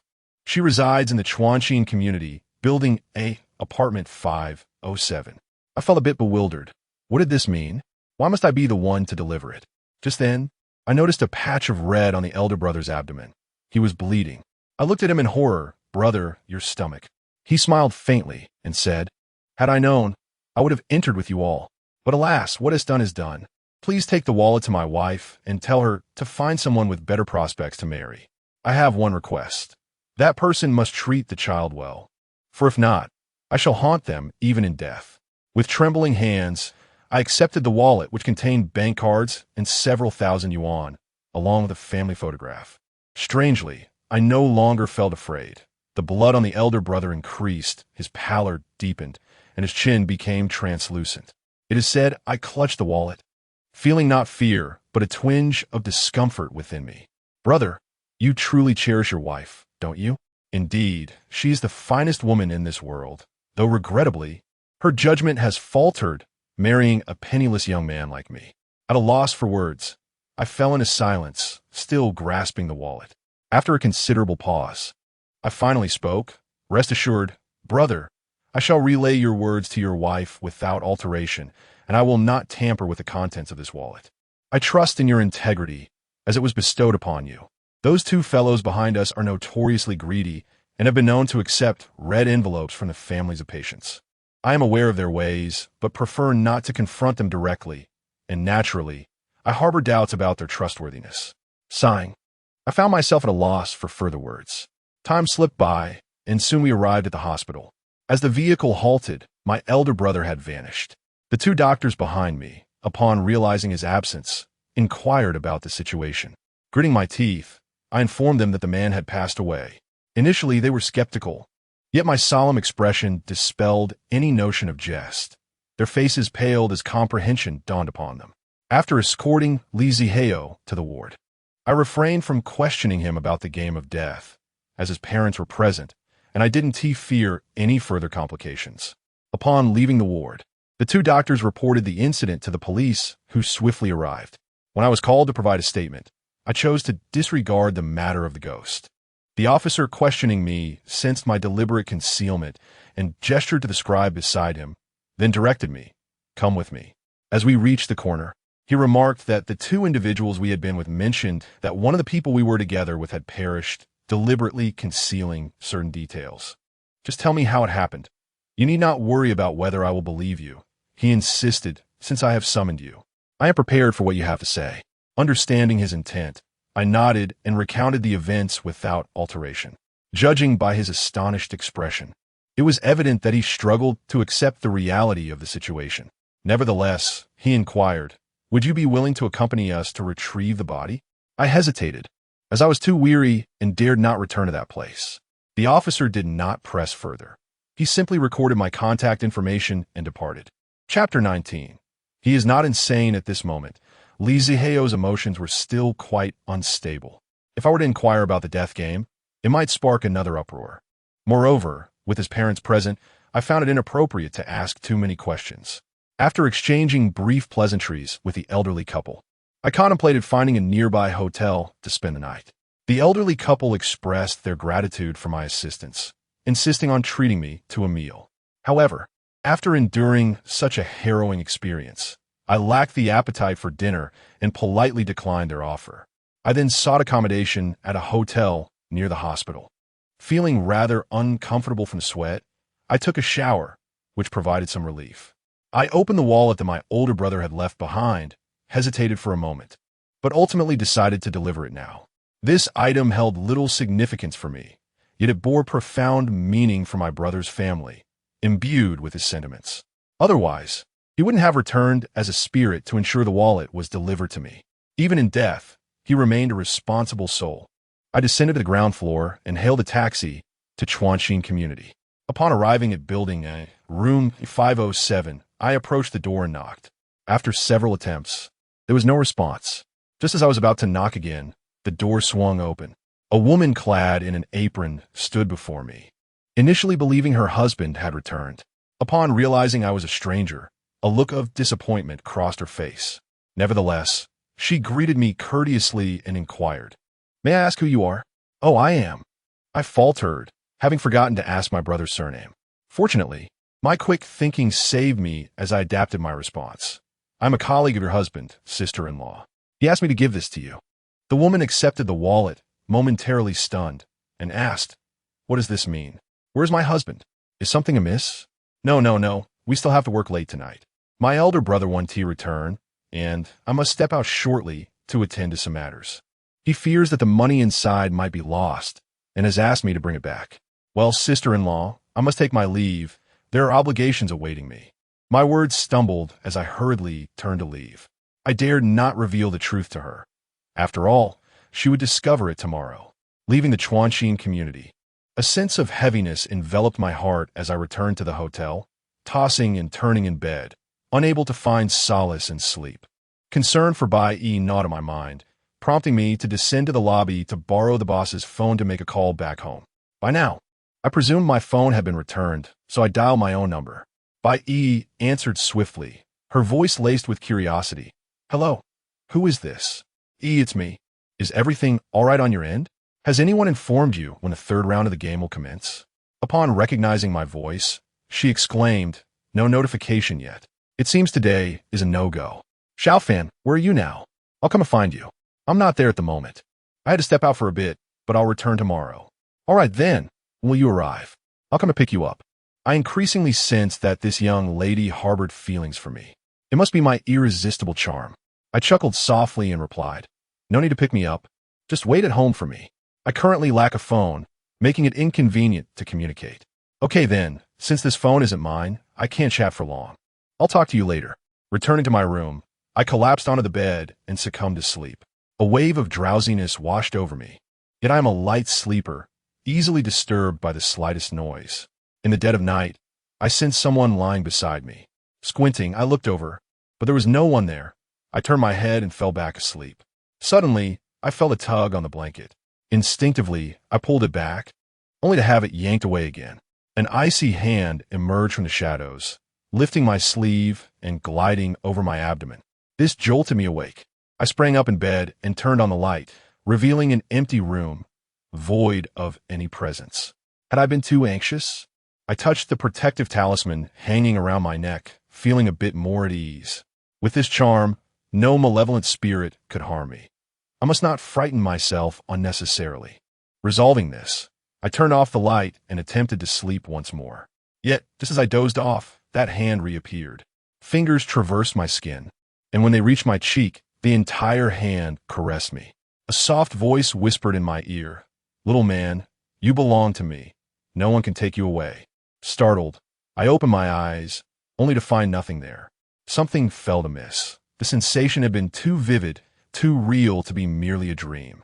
I glanced down at the talisman, intact and unbroken. Could it be the room's atmosphere? Perhaps I should switch rooms. It might be that this particular space was not conducive to restful slumber. With a sense of trepidation, I approached the proprietor to request a room change, and this time, tranquility enveloped me, allowing for a restful slumber. It felt as though I'd slept for an eternity, when, in a hazy state, I was again roused by a murmur. Additionally, it seemed that something was writhing beneath the bed. Strangely, despite my usual light sleep, I remained utterly unresponsive, even as I sensed movement against my back. I was reluctant to open my eyes. It was not until dawn, when the blinding sunlight pierced through, that I awoke, compelled to lift the bedsheet. Upon doing so, a chill ran down my spine. Beneath the sheet lay a tangled mass of women's hair. Had that hair been the source of the writhing I felt last night? The more I pondered, the more dread enveloped me, prompting me to descend to inquire with the proprietor about this unsettling situation. He appeared equally bewildered, profusely apologizing and insisting that he would waive my room fee. From his expression, it was clear that the room had not been cleaned, nor had the linens been changed. Otherwise, such an occurrence would have been impossible. Unfortunately, this is the unfortunate reality of certain budget hotels, and I had little desire to engage further with him. After retrieving my refund, I proceeded to the hospital. There, I overheard discussions regarding the events of the previous night. It seemed that Lee Zaheo had taken refuge in the abandoned teaching building, which had inexplicably caught fire and collapsed that very night. Furthermore, there was the matter of the driver, who had met his demise. His body was discovered by the police in a pool behind the teaching building. His abdomen had been pierced by a jagged piece of metal, and there were distinct handprints around his neck. The tales of hauntings began to circulate anew. However, the teaching building had since collapsed, reduced to mere ruins. There shall be no more occurrences of hauntings henceforth. This is for the best. It suffices to have gleaned such accounts from their lips. I approached the ward of Lee Zaheo with quickened steps. Peering through the window, I observed him sitting on his bed, lost in thought. I entered his room, took a seat before him, and inquired, "How are you? Are you feeling unwell in any way?" Lee Zaheo gazed at me with a silly grin. "Stop pretending. You are not insane." Judging by his demeanor from the previous night, it was evident he had not lost his mind. However, the fellow remained unresponsive, continuing to chuckle foolishly. I pressed on. "Why did you choose to hide in the abandoned teaching building? You are surely aware of its haunted reputation, knowing full well of its spectral presence. What exactly were you attempting to evade?" In an instant, Lee Ziheo's expression shifted dramatically. Chapter 20. Secrets of the Game. In truth, I felt a tinge of uncertainty. Although his demeanor during the escape yesterday hardly resembled that of a deranged individual, I was not entirely confident in asserting that he was indeed sane. I expressed my thoughts openly as a means of probing his state of mind. However, the moment I noticed a shift in Lee Zaheo's expression, I realized my suspicions were confirmed. Lee Zaheo, visibly shaken, glanced around cautiously to ensure no one was in sight before he approached me and whispered, "There are ghosts. They are after me, and the only way to evade them is to hide in that place, as they dare not enter." I was taken aback, perplexed by his words. "Aren't there more spirits inside? Wouldn't you be walking into a dead end?" Lee Zaheo replied, "No, those spirits won't harm me. I merely need to endure until dawn. However, your presence has angered them, as you have brought forth a more fearsome specter. With the school now in ruins, I must devise a new plan." Devise a new plan? I sensed that Lee Zaheo possessed knowledge that exceeded what one might expect. I pressed on. "Have you been guided by someone of great insight?" It seemed implausible that he could fathom such a strategy alone, especially in a place teeming with spirits, to shield himself from the external threats. Thus, I concluded that he must have someone backing him. As anticipated, Lee Zaheo's next words confirmed my conjecture. He revealed, "I encountered a portly individual. and it was he who imparted this strategy to me. However, that method has now become ineffective, and I must seek the fat man as assistance once more. The moment the topic arises, I am reminded of the individual in Shuichan County who cautioned me against bringing anyone home. He, too, was a portly fellow. Could it be that these two are one and the same? Might you introduce me to him? I inquired. Li Zihao shook his head, stating, "That is not possible. I have no means of locating him. He must seek me out instead." Such is the lamentable flaw of remarkable individuals. I sighed. Before posing another question, have you ever participated in a deadly game? How do you know? You wouldn't have been involved as well, would you? Li Zihao's expression shifted dramatically. Had a new round of the game commenced? This is dire. You are all in peril. Once this game begins, it will not cease. First, tell me how you survived. Well, at that time, I was returning to school with a classmate named Lu Lei when an abandoned vehicle suddenly careened into our path, sending both of us flying. We were among the few who survived the game. Out of a total of 15 participants, only Lu and I remained. We were slated to engage in another round of competition, but that accident claimed his life, leaving me as the sole survivor. According to the rules, I was to sign a marriage contract for the deceased, yet I slipped into unconsciousness at the moment of the crash. When I awoke, I encountered that portly fellow who fabricated a substitute to deceive the others into believing I had perished. However, it wasn't long before I was seen through by the other party. The rotund figure urged me to feign madness, for it was the only means to escape the ghastly marriage contract. Boss Chun is not easily deceived. He often dispatched phantoms to linger by my side, seeking to ascertain the authenticity of my insanity. Should I regain my senses, he would promptly seize me once more. These specters would manifest at night, sometimes tormenting me, and on nights of the full moon, they would siphon my vital energy. It was to evade them that I fled. Indeed, I see. But how did you manage to survive while playing the game of death? Evading them is the sole strategy. Suddenly, Li Zihao seemed to recall something, grasping my arm and saying, "However, you might not yet be aware of this secret. All participants in the game." Before Li Zihao could finish his thought, the door swung open. The doctor entered, casting a glance at him while carrying a tray of medication. "It is time for your medicine." I was perplexed by how that rotund fellow had assisted him. He was not mad, yet had deceived the doctor. Seizing the opportunity while the doctor prepared the medicine, Li Zihao whispered in my ear, "Come here at 2 o'clock in the afternoon. I will reveal the secret to you." I nodded in agreement and exited the room. After learning of Li Zihao's revelations, I began to piece together my thoughts. Ai, Lu Lei, and Li Zihao were all participants in the previous round of the game. The only way to conclude the game was through death. After Ai's tragic accident, he effectively forfeited, while Lu Lei and Li Zihao were left to face one final life-or-death match. Strangely, this inexplicable accident crowned Li Zihao as the victor. However, I believe the matter is not as simple as it seems. Is it truly a mere coincidence that a car accident occurs? After the death resulting from the accident is treated as a waiver, I can't help but think of the first eliminated individual. Could it be that he has already met his demise? Shaking my head, I exited the hospital. Noticing that the time was still early, I decided to return to Bai Yi's side. After retrieving my phone, Bai Yi and I visited her mother in the hospital. Following that, we enjoyed a meal together. At the table, I shared everything I knew with her and then suggested, "Let's return at 2 in the afternoon to uncover the secrets of the game. Perhaps it will lead us to a breakthrough." Bai Yi looked at me with excitement and said, "Shaofan, you are truly remarkable. Everyone else is paralyzed with fear, yet you remain so composed in investigating these matters." I chuckled and replied, "Someone has to take a stand, don't they?" Bai Yi nodded gently and inquired, "Shaofan, do you think there will be a third round of the game tonight?" I responded, "It is unlikely. We shall leave it to fate."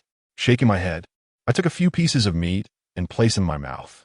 After finishing our meal, Bai Yi and I headed to the psychiatric hospital. As I attempted to hail a cab by the roadside, an elderly man approached me and remarked, "Young man, your aura appears dark. Have you encountered something sinister recently? Are you a Taoist?" I thought I had encountered a sage and quickly inquired. The old man waved his hand dismissively, saying, "I wouldn't call myself a Taoist. I merely earn a living." "How about this? You give me some money, and I will help you ward off misfortune. Wait, do you ask for money right away? The old man, noticing my hesitation, added, Are you afraid I might be a fraud? I assure you, by my integrity, that I am certainly not a fraudster. The reason I request your money is to avoid sowing seeds of karma. Once they are sown, future entanglements may arise. I cannot ascertain the veracity of his words. Suddenly, Bai Yi interjected, The city management is here. Instinctively, the old man attempted to flee. Realizing he had been deceived, he awkwardly cleared his throat twice, muttering a mere reflex. A mere reflex, haha. My face darkened with irritation. I turned away, disregarding him, and waved down a vehicle to leave. Just as I settled into the car, the old man shouted, Young man, your fate is rather ominous. Be cautious when venturing out these next few days, for there may be bloodshed. I paid him no mind and praised Bai Yi, saying, You're truly astute. Your single remark exposed his true nature. Bai Yi replied with a grin. I have encountered many of his kind. Just a mention of the city management sends them into a panic. Chapter 21. The Invisible Man. I casually praised Bai Yi a few times, and surprisingly, she appeared quite elated. Soon, we concluded our journey and arrived at the entrance of a psychiatric hospital. Just as we alighted from the vehicle, I noticed a throng of people gathered closely together. An ominous premonition surged within me, prompting me to rush over and push through the crowd for a clear view. Blood. So much blood. A man. His brain matter mingled with blood, lay sprawled in a pool of crimson. This man was none other than Li Zihao, who had promised to divulge a secret to me. He was dead. I stared at the scene in disbelief and seized the arm of a nearby doctor, demanding, What happened? How'd he die? This doctor was the same one who accompanied us to the abandoned teaching building the previous night. Recognizing me, he trembled as he replied, I don't know what happened. He jumped from a building and took his own life. The pallor of his face indicated he had been profoundly shaken. Hearing his words, I gasped in horror. This was no mere coincidence. Li Zihao was not insane. Thus he had no reason to commit suicide. I glanced up at the upper floors and suddenly noticed the doctor who had administered Li Zihao's medication that morning watching the scene unfold with a sinister smile. It was him. He was responsible for Li Zihao's demise. Cursing under my breath, I dashed toward the hospital. The police behind me quickly followed, with the officer who had interrogated me the night before leading the way. I raced to the third floor and burst into Li Zihao's room, shouting, Why did you kill Li Zihao? However, as soon as the words left my lips, I was rendered speechless. The doctor sat on the bed, wearing a vacant smile, with a pair of scissors protruding from his neck and an abundance of blood staining his clothing, the sheets also marred with crimson. He was dead. In a mere 2 to 3 minutes, a vibrant life had been extinguished. The arriving police officers seized me, pulling me outside and promptly securing the scene. The officer who had questioned me the previous night took me aside, regarding me with a grave expression. Speak. How did you know something was amiss? I recounted everything that had transpired the night before, omitting only my reason for seeking out Li Zihao. For Chun Keek's father had warned that those who dared to report to the authorities would meet a grim fate. Thus, this officer remained oblivious to the deadly game at play. I looked at him and said, Just downstairs, I saw him standing by the window, raising the scissors and laughing, which compelled me to rush here, yet I still arrived too late. The officer scrutinized my eyes, seemingly attempting to discern whether I was deceiving him, but fortunately, my acting skills held up, and I successfully misled him. My surname is Zhou. You may call me Officer Zhou. Should anything arise, you may seek me out, he stated before departing. I dismissed the matter. With Li Zihao deceased and the doctor likewise gone, it signified a severance of leads. They bore no animosity towards one another. Li Zihao could not have been a victim of his murder. Their deaths were undoubtedly entwined with the supernatural. Yet, could malevolent spirits truly cause harm in broad daylight? Such matters elude my understanding, and I could only sigh as I departed. On the way back, Bai Yi continuously offered me solace, assuring me that I had already done enough. However, this is far from sufficient. If a breakthrough in the game remains elusive, we can only continue to witness death. I do not wish to see anyone perish at the hands of those demons any longer. I, Chu Shaofan, am not a paragon of virtue either. Yet, witnessing their demise one after another fills me with discomfort, as I dread the prospect of being the next victim. Upon returning home, perhaps due to sheer exhaustion, I collapsed onto my bed and fell into a deep slumber. Bai Yi, on the other hand, went to the hospital. This girl is quite sensible, spending most of her time there caring for her grandfather. I slept soundly, and in my dreams, I encountered vivid imagery. After enduring so many nights of nightmares, I finally received a semblance of respite. Just as I was reveling in this bliss, I was roused by a disturbance. Upon opening my eyes, I found Bai Yi tidying up my desk. "How did you get in here?" I asked, utterly bewildered. "I forgot to mention, I have a spare key." Bai Yi chuckled mischievously. By this time, night had fallen, and she pointed to the food on the table, saying, "I made this. You should try it and see if it's to your liking." I stroked my chin and remarked, "Why are you being so kind to me? You're not harboring any feelings for me, are you?" Bai Yi's face flushed instantly, and with a shy tone, she replied, "That night you kissed me. I thought we were in a relationship." Ahem. I cleared my throat and said, "Let us eat first." Due to the heat, I had slept bare-chested. Even with her present, I felt no discomfort. After all, if the young lady believes we are in a relationship, what do I, as a grown man, have to fear? It certainly does not cost me anything. She chose not to wear any clothes. Your culinary skills are quite impressive," I remarked as I savored my meal. Bai Yi chuckled and said, "How about I cook for you every day from now on?"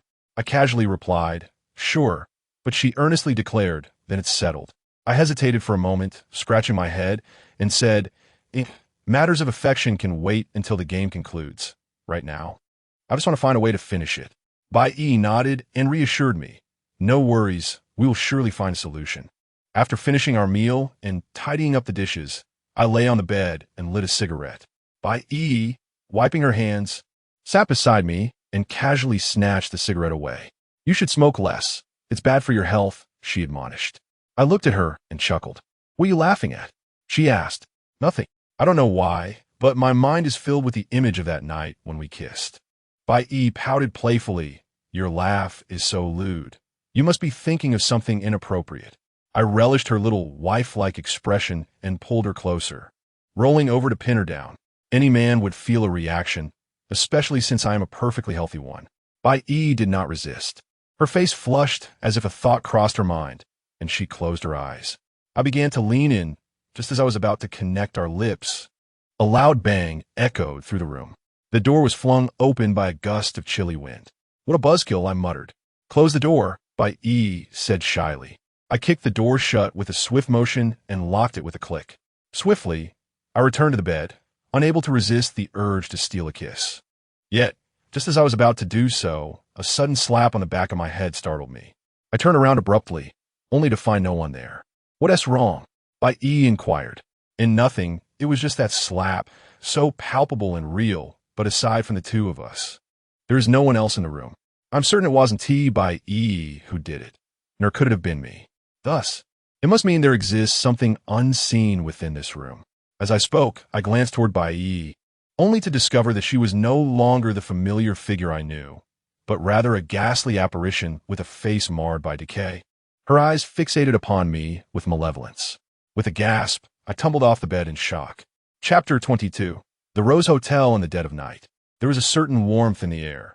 However, my sudden exclamation startled Bai Yi, prompting her to rise and inquire what was the matter. Rubbing my eyes and taking another glance, I realized that only Bai Yi lay on the bed. Where could that ghastly woman have come from? The earlier scene had felt so vivid that I couldn't dismiss it as mere hallucination. The thought of that female specter fixated upon me sent a shiver down my spine. Could it be that my intimate moment with Bai Yi had been witnessed by her, inciting her displeasure and leading her to frighten me? If this were indeed the case, it would suggest that this ghost had set her sights on me, and perhaps even developed an obsession. Otherwise, why would she care about my affections for another? The mere contemplation of this notion made me break into a cold sweat. If I were truly marked by her, would I be condemned to a life devoid of affection from the living? I recalled the ominous warning I had once encountered. Marrying a ghost would sever one's ties with the living, lest calamity befall them. In the past, I had dismissed such beliefs, thinking them mere tales concocted to instill fear. Yet after experiencing the harrowing game of death, anyone who dared assert that ghosts do not exist would surely receive a resounding slap.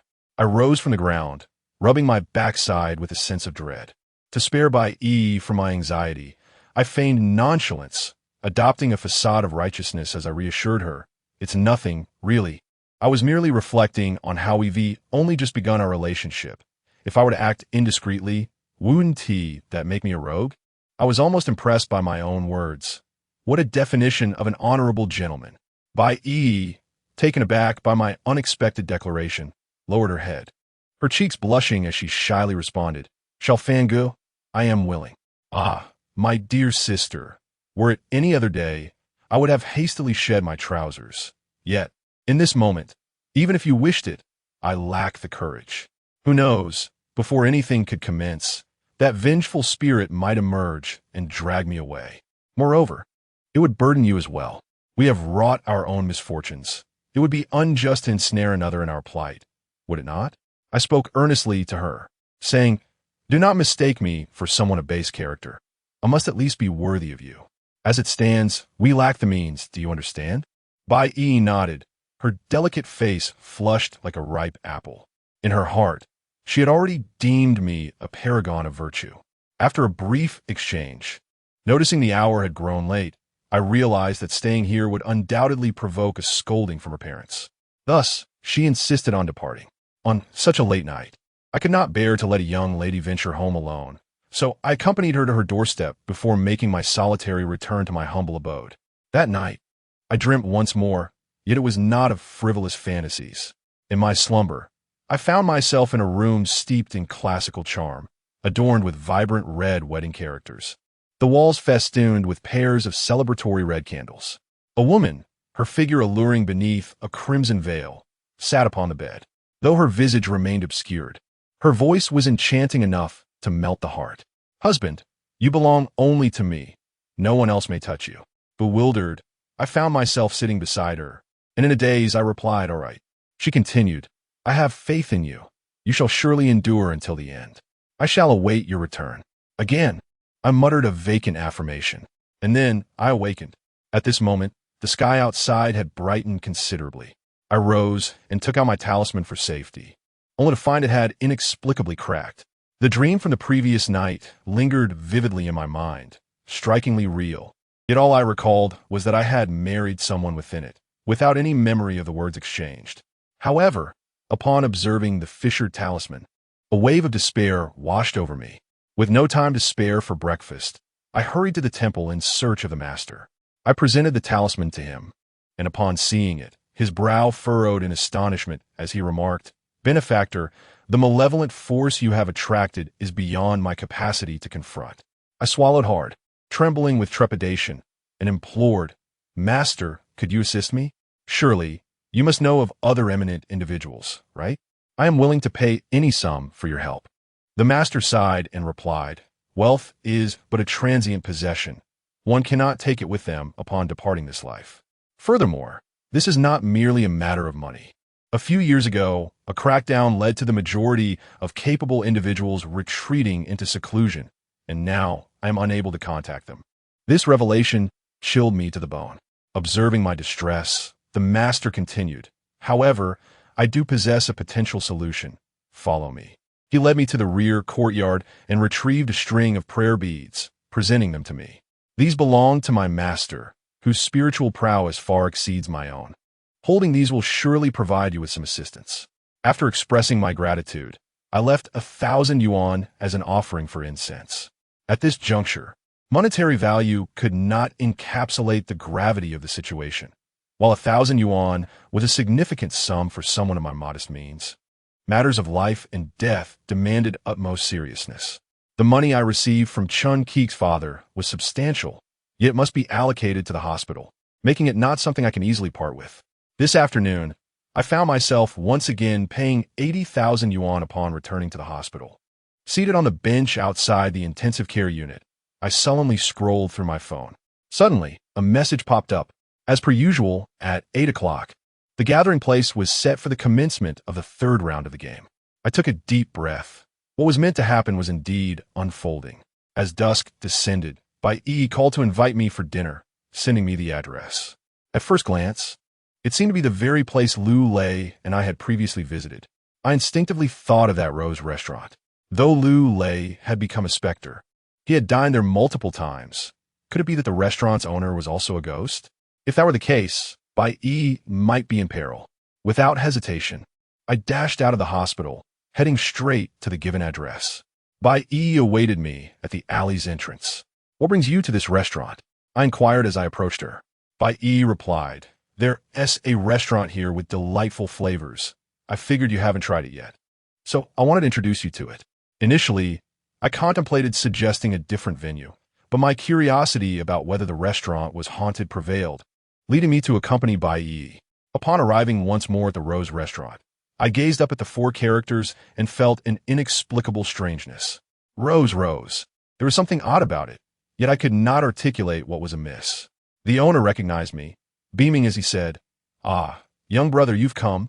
What would you like to eat?" Bai Yi, with a hint of suspicion, asked, "Shaofan, have you been here before?" I nodded lightly, smiling as I replied, "The usual, please."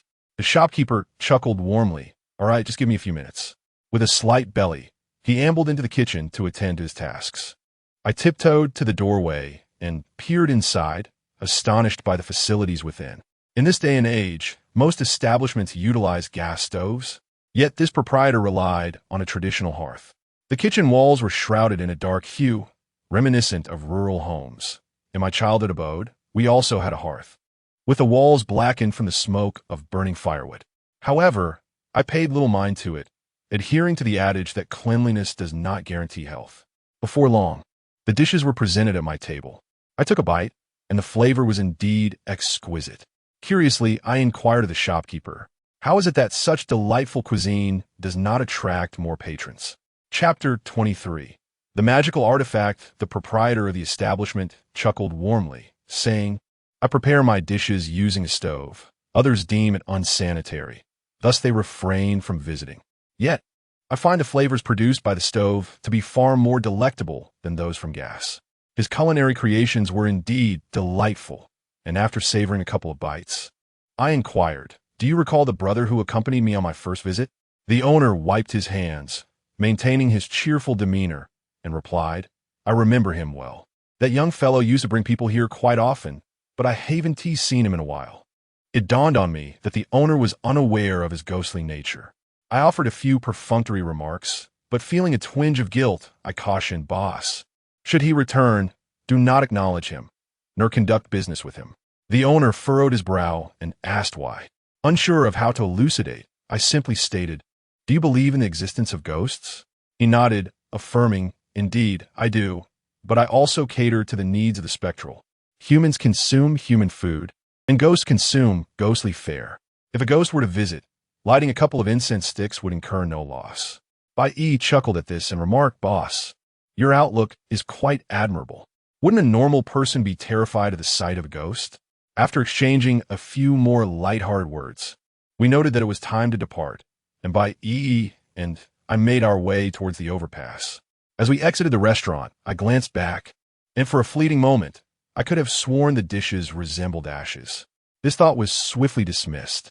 I am human, not a ghost. Surely, I would feel something if I were consuming ashes. Before long, we arrived beneath the overpass. Upon entering the vehicle, the figures clad in black forcibly placed blindfolds over our eyes. The journey was bumpy, accompanied by that familiar sensation. However, beside me, Lu Lei had been replaced by Bai Yi. Throughout the entire journey, she clutched my hand tightly, fearful of any unforeseen mishap. Fortunately, we arrived at our destination safely. We headed to the basement first, where the two women accompanying the man with the pompadour were replaced. The new companions were even more alluring than the previous ones. He sat in a chair, flanked by the two women, who indulged him with massages and leg rubs, reveling in the luxury of the moment. Once everyone had gathered, the man with the pompadour finally spoke. "You have 10 individuals remaining.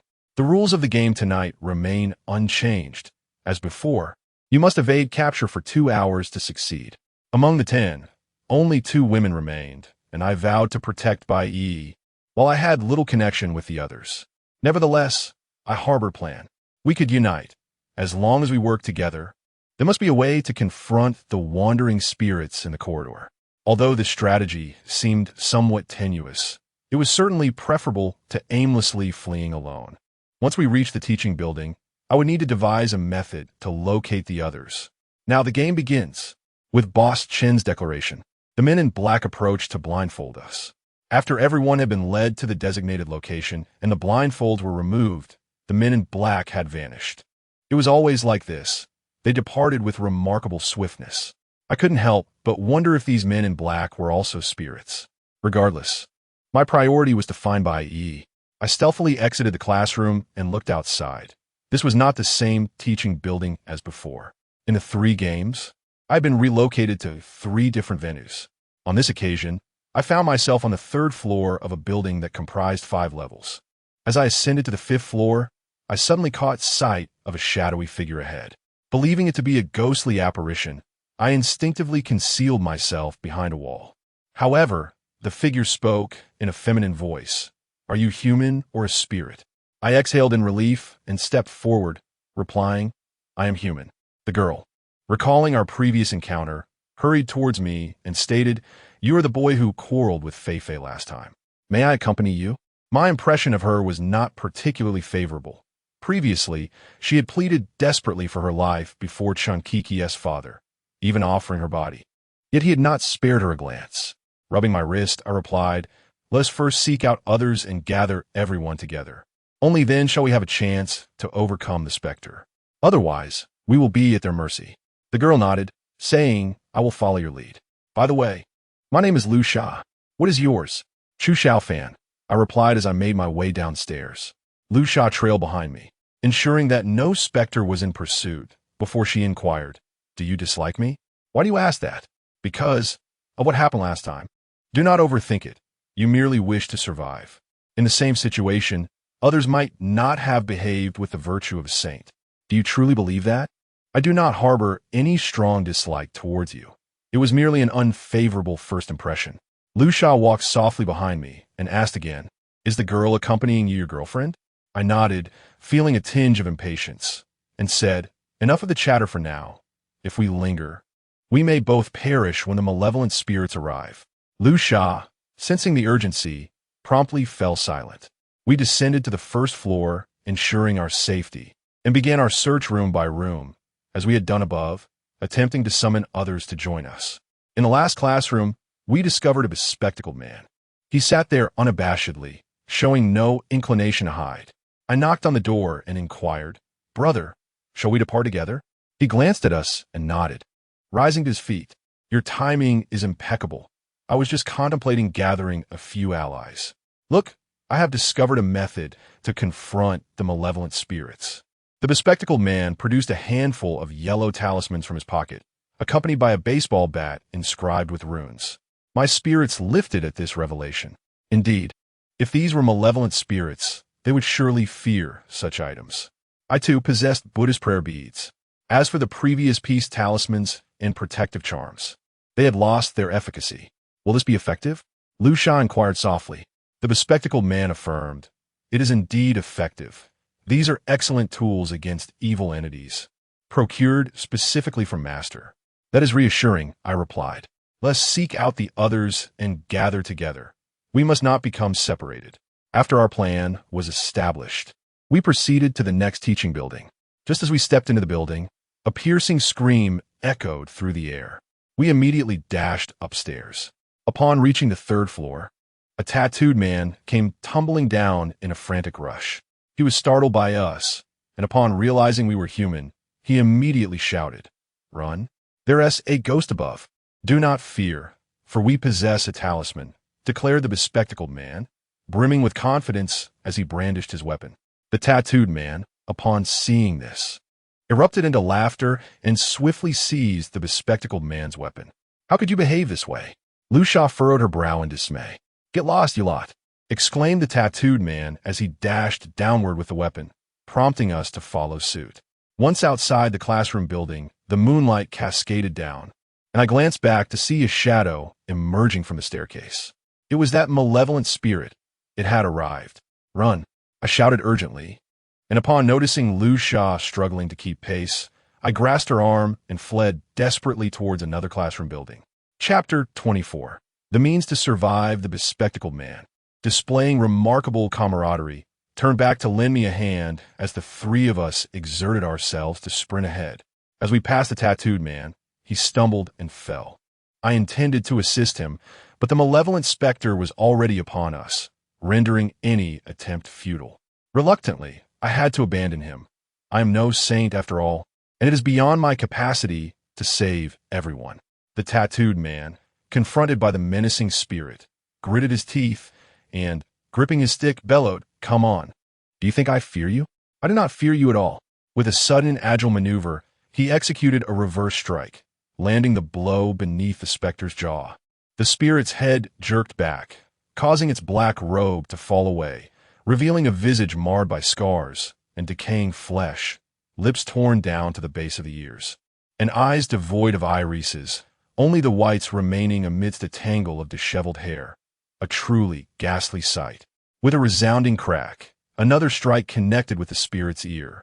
Its head tilted grotesquely, and the neck snapped. There was no blood.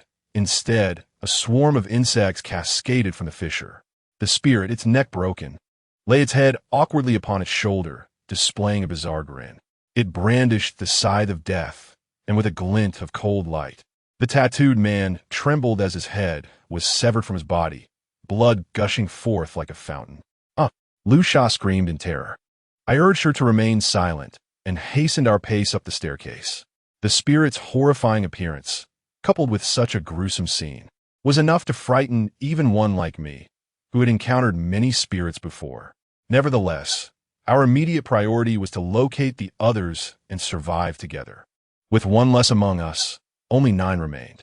On the playground, after the specter claimed the life of the tattooed man, it stood frozen like a machine, devoid of movement. Moments later, as if reactivated, it advanced towards the teaching building with the grim determination of the Reaper. The three of us took refuge in a laboratory, our chests heaving, and in the profound silence, the sound of our heartbeats resonated clearly. Lu Sha, covering her mouth, tears streaming down her face, trembled as she spoke. "It truly is a ghost. The talismans you mentioned cannot contend with her. Are we all destined to perish?" The bespectacled man was equally astonished that his talisman had faltered so easily. He adjusted his glasses and said, "We have but one path ahead." "What is it?" "We must hide. We can only endure for 2 hours. That is utterly futile. The game will persist indefinitely. If no one dies, we shall be ensnared in an endless cycle." Just then, a familiar scream shattered the stillness of the night. It was Bai Yi's voice. Startled, I turned to open the door. "What are you doing?" The bespectacled man grasped my arm. "I must save her. She is my friend," I replied, urgency lacing my words. "I will accompany you. Lu Sha, remain here and stay safe." Lu Sha, fear etched across her face, protested. Please return quickly." With resolve, I understood the necessity of assistance and joined the bespectacled man as we ascended the stairs. The scream echoed on, emanating from above, and without hesitation, we climbed shoulder to shoulder. Upon reaching the 4th floor, a figure was hurled from a classroom. It was Bai Yi. Another figure lunged toward her, cursing under my breath. I dashed forward. It was not a specter, but a man. I delivered a swift kick, sending him sprawling, and pulled the disheveled Bai Yi to her feet, exclaiming in anger, "Are you even human? In such a place, one should at least unite, yet you engage in such acts." The man I had kicked was frail. He rose from the ground, coughed a few times, and with a cold smirk remarked, "Since we are all destined to die, might as well indulge a little before the end." Before I could respond, the bespectacled man interjected calmly, "Are you so certain of your demise? Why not even make an effort to resist?" The frail man chuckled, about to retort, when suddenly he froze, blood appearing on his neck. In the next moment, his head was severed, and his body collapsed. Behind him stood the specter, her head resting ominously on her left shoulder, gazing at us with a chilling stare. After slaying the frail man, I fell into a mechanical state, paralyzed by the horror of the moment. Seizing the opportunity amidst Bai Yi's screams, I grasped her and turned to flee. The specter had arrived silently. I had not even perceived her approach, and in an instant, that man had perished before my eyes. We sprinted down the stairs, and Bai Yi trembled, weeping, "Brother Shaofan, I can't go on." It was truly vexing. I hoisted her onto my back and hurried back to the laboratory. Upon reaching the door, I froze. When we had departed, the door had been closed. Now it stood ajar, and sounds emanated from within.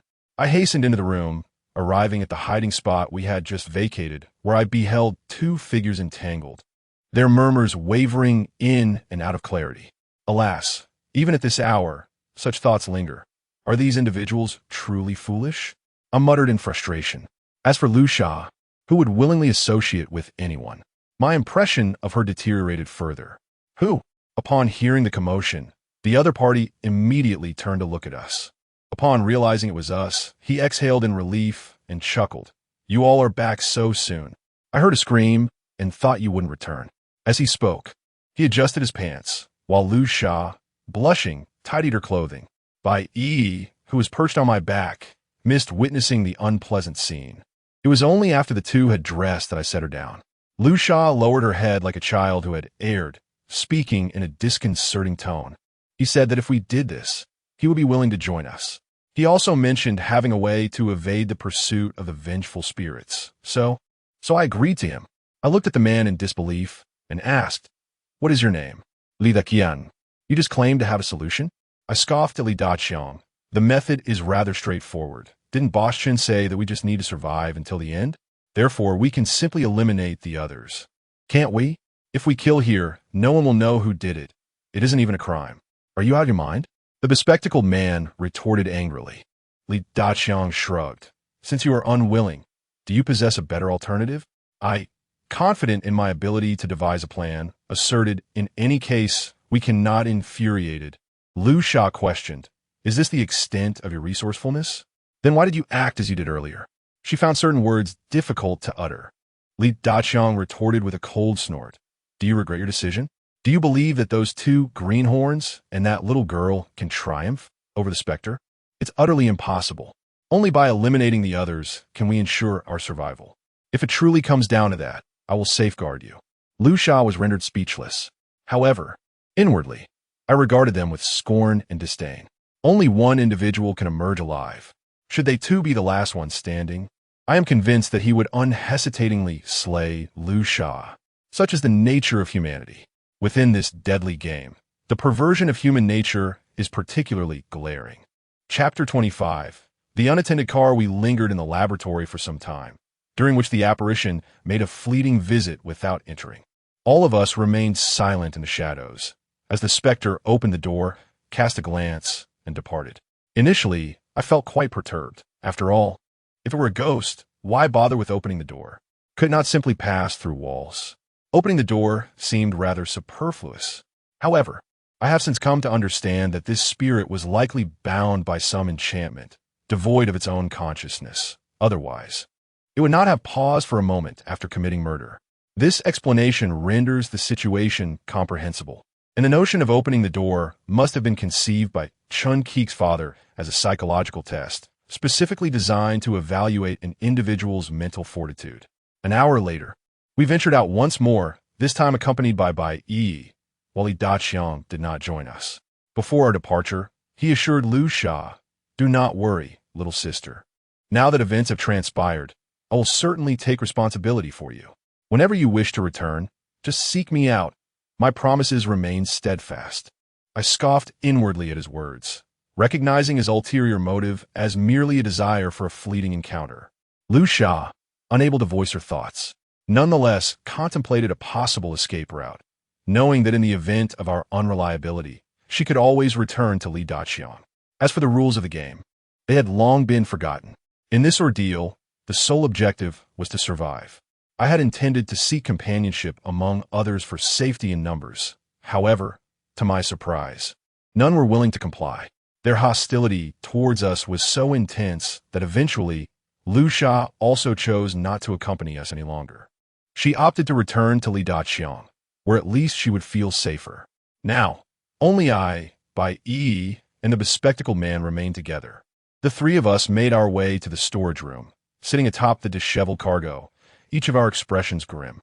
The bespectacled man, in contrast to the others, maintained a demeanor of composure, his tone steady as he spoke.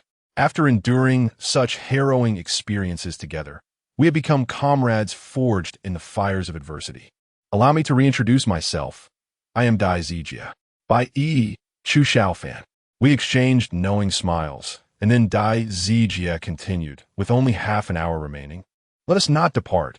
Let's wait here. Once this half hour passes, we shall be safe. In that moment, my burdened heart felt significantly lighter after so much turmoil. I was weary. Leaning against the wall, I wearily inquired, have you encountered any peculiar occurrences during this time? Bai Yi shook her head. Dai Zijia replied, ever since I took on this $1 million game, I have been plagued by nightmares every night, where a woman insists on marrying me. Initially, I did not consider this supernatural. However, after this deadly game, I realized it must be the ghost of Chun Kiki haunting me. I thought this was a sign that I had become the predetermined winner. Yet it seems otherwise. I have learned from others that they too have experienced similar dreams. Chun Kiki is covertly watching all of us, yet we remain utterly oblivious to her whereabouts. It turns out that Dai Zijia had experienced a similar dream, although mine arrived later than theirs. After he recounted the peculiar occurrences he had faced, it was my turn to share. My experiences were far more extraordinary. Upon hearing my tale, Dai Zijia exclaimed, if I were in your shoes, I would undoubtedly be overwhelmed. Encountering spirits at every turn is beyond the tolerance of any sane individual. I offered a wry smile and replied, I too struggle to accept it. Yet what alternative do I have? Dai Zijia nodded in agreement. Indeed, that is the case. However, there is one notable difference between us. This game was not recommended to me by anyone. I stumbled upon a post while browsing a forum that claimed one could earn $1 million by completing a ghostly marriage. Without a moment's hesitation, I called to verify its authenticity. It wasn't until I received the initial sum of $100,000 that I began to believe in its reality, only to discover that I was ensnared in such a grotesque game. Bai Yi interjected, like Brother Shaofan, I was also referred by someone else. I immediately inquired, was the person who recommended you a friend? No, she replied. I met them in the hospital. At that time, they assured me that the steps for this ghostly marriage were simple, merely a formality that would not impede my future prospects. With $1 million at stake, I agreed, unaware that I would be deceived into such a predicament. If my intuition serves me well, the individual who referred by E here is no ordinary person. Much like Lu Lei, they are all spirits orchestrated by Boss Chun. Ever since I uncovered Lu Lei's true identity, he has ceased to contact me, leaving me perplexed. However, a notion has begun to take shape in my mind, to seek a substitute. In the previous round of the game, those who perished had their souls detained by Boss Chun. The only means of liberation from his grasp was to find participants for the next round. The second round was paramount, for once involved, one would bear a mark. Thus, when Lu Lei accompanied me to the second game, he appeared exceedingly anxious, fearing unforeseen circumstances. Prior to the commencement of the game, I held the right to withdraw. However, once it began, retreat would be impossible. At that moment, Lu Lei was but a step away from success. Could he remain untroubled? Ultimately, I remained in the dark and found myself entangled in this game. At this juncture, Lu Lei must have reported to the underworld. I wonder if he would encounter Ai there. Reflecting upon it now, I realized the fault lay with me. Had I answered Ai's call at that time, this entire ordeal might have been averted. Yet, at this point, regret serves no purpose. As time passed, 2 hours swiftly elapsed. A message emanated from the WeChat group, summoning everyone to gather at the entrance. We all assembled on the playground, counting 8. 10 had come, yet 2 had perished. I pondered who might be the next to be eliminated. Li Daqiang regarded the 3 of us with a haughty demeanor, exclaiming, I can't believe you all survived. Impressive. I chose to disregard him, while Dai Zijia adjusted his glasses and retorted, I regret to disappoint you. Not only have we survived this round, but we shall endure every subsequent one as well. Li Daqiang snorted but offered no further comment. The group boarded a bus, heading towards the basement, returning once more to the room. Boss Chun laughed heartily and inquired, how is everyone finding today's game? However, his question was met with silence. Unperturbed by the lack of response, he rested his chin on his hands and continued, I understand you all must find this game rather dull. In light of this, for the next round, we shall introduce new rules. As for what these rules entail, we shall discuss that later. For now, you may return home, but do remember to rest well, as it is essential for participating in the next round. Upon hearing his intent to modify the game rules, a palpable fear swept over the group. Surely, this man must be deranged. What amusement could there be in toying with others in such a manner? While I felt a sense of discontent, I was left with no recourse. Once in the car, I found myself as fatigued as before during the journey home. Drowsily, I returned to my abode and collapsed into slumber. When I awoke again, it was already noon. My hunger was insatiable, and just as I was about to rise to procure some sustenance, my phone rang. Is this Mr. Chu Shaofan? A glance at the caller ID revealed an unfamiliar number. I'm a delivery person. I have a package for you. Could you please come to Jinshui Garden to sign for it? I am right at the entrance. Sure. I'll be right there, I replied, hastily leaving without even freshening up. My mind was preoccupied with speculation about who had sent me something, as I had not ordered anything at all. As I walked, a jarring car horn pierced the air. I turned my head just in time to see a vehicle speeding towards me. To my horror, the car was empty. There was no one inside. Chapter 26. Have I been ensnared? Hiss, hiss, bang. The driverless car became a pivotal moment in my existence. After enduring 3 deadly games, my life was abruptly frozen in that instant. As the vehicle collided, my mind went blank, my vision became a blur, and the world around me spun erratically. Splash. On the barren ground, devoid of rivers, yet at the moment of my fall, I could hear the sound of flowing water, as if I had plunged into a river. With a thunderous roar, my sight vanished, engulfed by darkness. In a final second, I glimpsed a figure, a rotund man, standing at a distance with a smile that seemed to mock me. Then, consciousness slipped away. Today, at 12:30 p.m., a grievous car accident occurred at Guanyin Bridge, leaving behind a scene stained with blood. The driver responsible for the hit and run has not yet been apprehended, and the victim remains unaccounted for.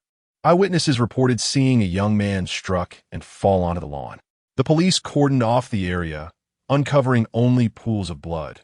The victim has vanished without a trace. Guanyin Bridge. I was en route to Jinshui Garden, not Guanyin Bridge. Moreover, the vicinity of Guanyin Bridge lacks surveillance cameras. The first accident also transpired at that very location. After a significant passage of time, I opened my eyes to a sky shrouded in gray, obscuring any sight of clouds. Beneath the heavens lay a dense fog, devoid of radiant light, casting an oppressive gloom that suffocated the spirit. Is this the underworld? I rose from the ground, astonished to discover that beneath me lay a vast expanse of ocean. What in the world is happening? Instinctively, I took a few steps back, only to realize that the surface of the water was level with the ground, defying gravity. Is the underworld like this? It is so different from what I had envisioned. Shouldn't there be places like the Ghost Gate or the Hall of Yama? Why is there only an ocean, and in this dim realm? There are neither wandering spirits nor the spectral figures of lore, such as the Grim Reapers or the fearsome Guardians. It appears that I am utterly alone here. Gurgle. Suddenly, a splash erupted ahead of me. Roar. A ferocious roar echoed through the air. I stood in shock, staring at the splash, when suddenly I felt warmth in my hand. Looking down, I was astonished to find a string of prayer beads. This cannot be right. I thought I was dead. Logically, I should be a wandering soul now. Why do I still possess the prayer beads? Can one bring earthly possessions into the underworld after death? That seems implausible. I touched the beads and was momentarily taken aback. Warmth. My body has temperature. It feels corporeal. I'm not a mere wraith. I was utterly bewildered. What does this mean? Am I not dead? Then, where exactly is this place? Gurgle. Another splash erupted. PFFT, PFFT, PFFT. A series of splashes approached me, growing nearer. What on earth is this? I took off running. After all, the surface of the ocean would not give way beneath me, so I need not worry for my safety. Just as this thought crossed my mind, a resounding thunderclap echoed from the overcast sky. The entire sea surface trembled, causing me to lose my balance and fall. In that moment, My ankle was seized by a ghastly, pale hand. Could it be that a living soul has ventured here? Is this a gift bestowed upon us by the King of Hell for enduring such prolonged torment? Below, voices emerged from the depths of the ocean. There were indeed voices beneath the waves. The surface continued to shudder, while sounds echoed from all directions, reminiscent of the splashes made when stones are thrown onto water, skimming across its surface. What on earth is happening? In a state of desperation, I attempted to stomp on the ghostly hand with my other foot, yet to no avail. I possess prayer beads. In that instant, I hastily reached for them, but just then, another spectral hand emerged from the abyss, gripping my wrist with an unyielding strength. "Help! Help!" I cried out in a frenzy, my voice echoing in panic. "Ah! Ah!" The response I received was a chilling chorus of laughter. A sound not of this world, ethereal and frigid. It was the laughter of spirits. "Help! Is anyone there? Please help." Still, no one responded. "Little one, you cannot escape." Ha ha ha. Hands of the dead reached out, firmly ensnaring my body, anchoring me to the surface of the sea. The terror of confronting such apparitions surged within me once more, my heart racing and goosebumps rising on my skin. These ghostly hands were icy and piercing, devoid of warmth. Their grip seemed to sap the very heat from my body. A thunderous roar echoed through the firmament. The surface of the sea has become increasingly turbulent. What is happening today? This inquiry did not originate from me, but rather from the spirits beneath me. Who knows? Perhaps a superior has come to conduct an inspection. It is rather common for us to face penalties in this place. However, today feels distinctly unusual. Such commotion seems capable of upheaving the very foundations of hell. Wait, do you sense something? Sense what? Their words have left me utterly bewildered, ensnared in confusion. Brother, you are still clutching me. Do you still intend to consume me? Just as this thought emerged, a piercing shriek erupted from the spirits below. What is happening? The spectral hands that had ensnared me suddenly released their grip, transforming into splashes of water that fled in disarray. I sat up, my heart racing, and gazed at the retreating phantoms. I beheld figures hastily fleeing beneath the waves, pursued by a colossal, swirling black mist. The souls ensnare as I reached out in desperation, striving to swim upward. A formidable force suddenly enveloped me, far more powerful than the water spirit that had previously seized my ankle, leaving me utterly unable to resist. In a whirl of dark mist, my vision faded to black, and I lost consciousness.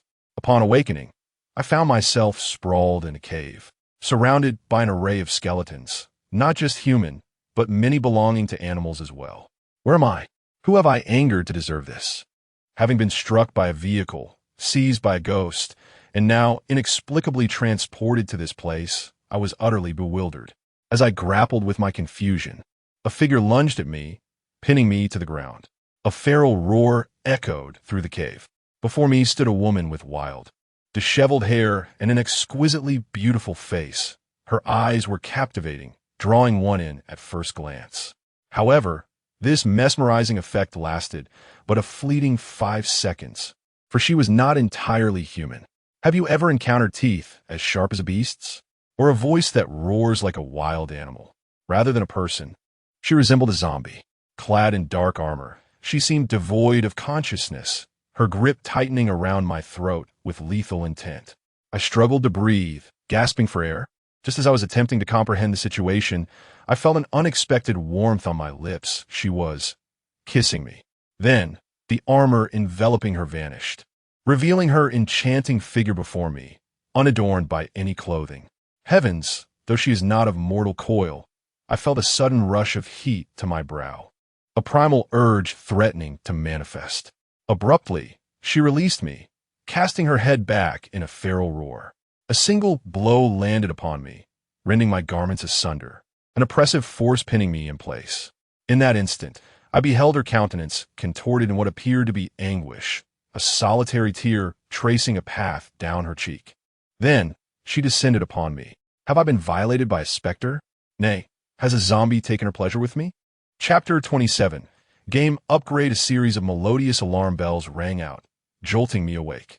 I suddenly opened my eyes to behold the ceiling above. Am I alive? Have I returned? I sat up on the bed, bewildered as I touched my own body, grappling with the inexplicable nature of my situation. A sharp pain pierced through my head, and I vividly recalled being struck by a vehicle.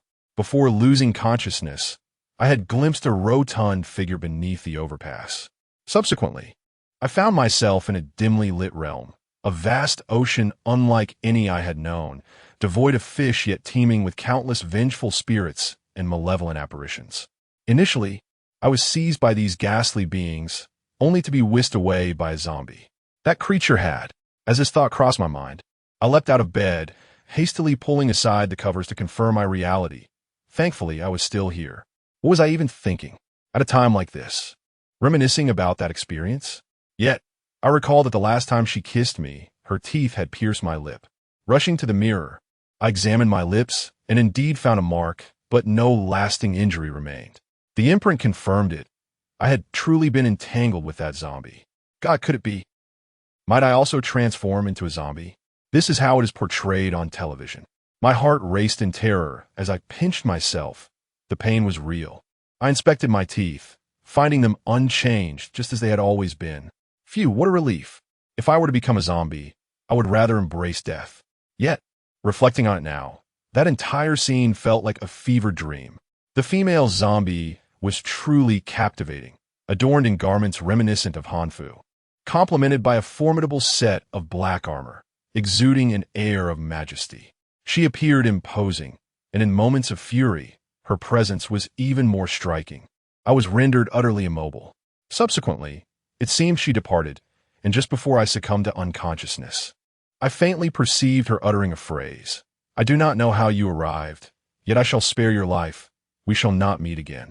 I found myself in a state of bewilderment, uncertain of the realm I had traversed, nor could I ascertain whether I had indeed departed from life.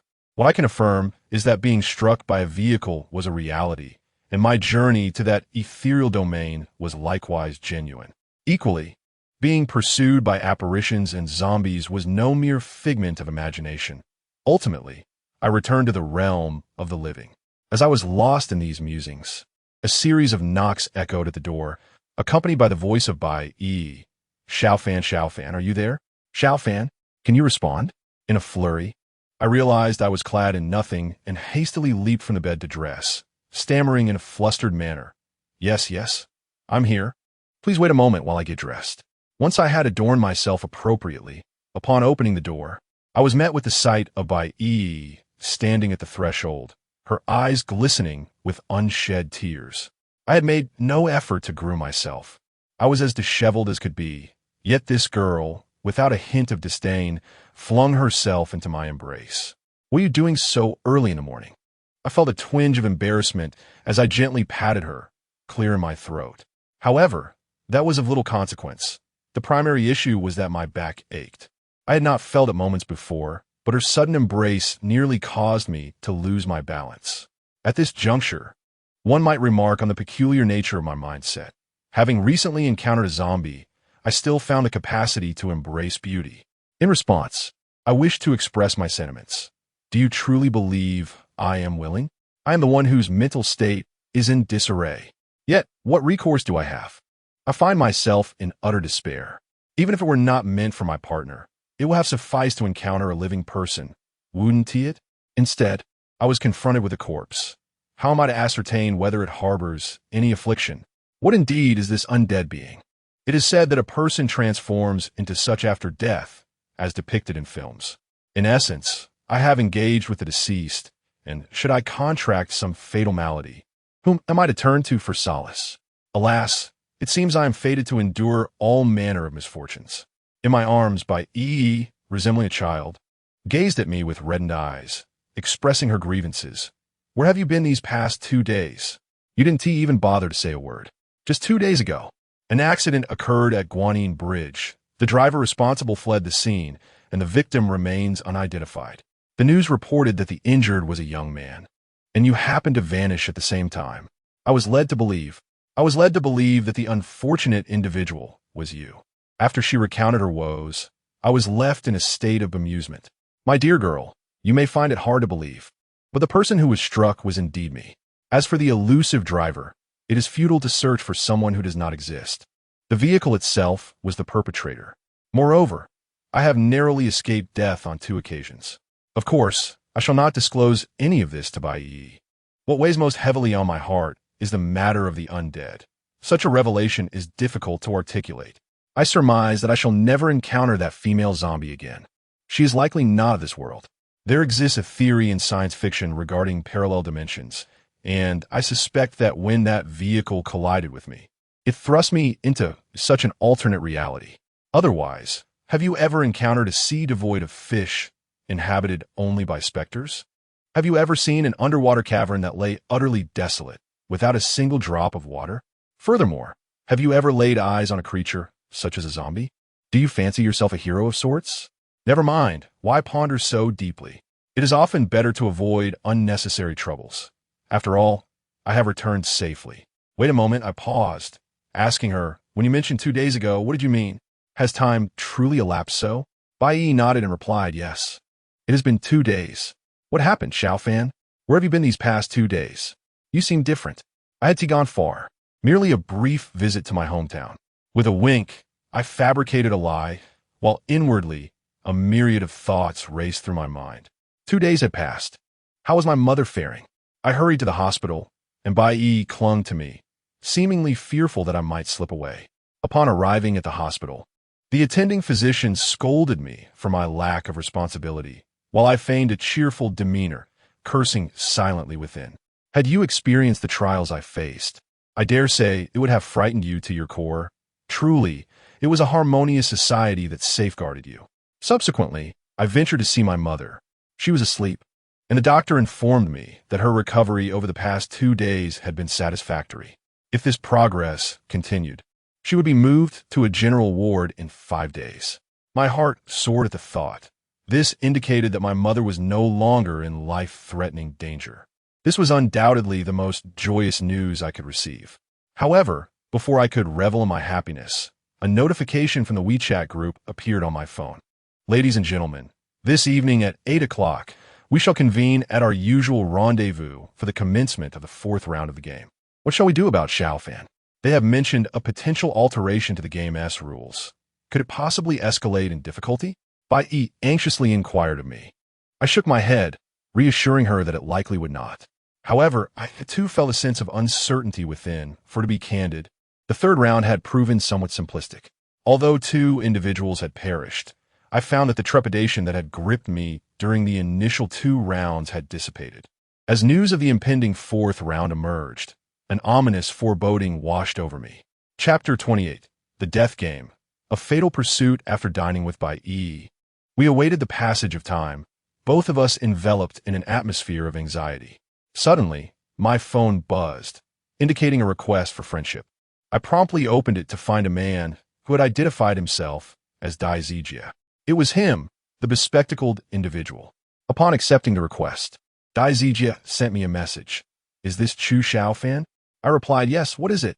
Dai Zijia continued, nothing much, just adding a friend for easier communication. By the way, do you have any suggestions regarding the 4th round of the game? I feel that after the demise of 2 individuals in the 3rd round, everything proceeded too smoothly. It seems rather unusual. Throughout the subsequent time, we did not hide, yet the malevolent spirits did not pursue us. I suspect this was merely a prelude to the 4th round. Curiously, I inquired, why you think so? The teaching building is quite expansive. Perhaps we were simply fortunate that they did not find us? Dai Zijia replied, perhaps I am overthinking it.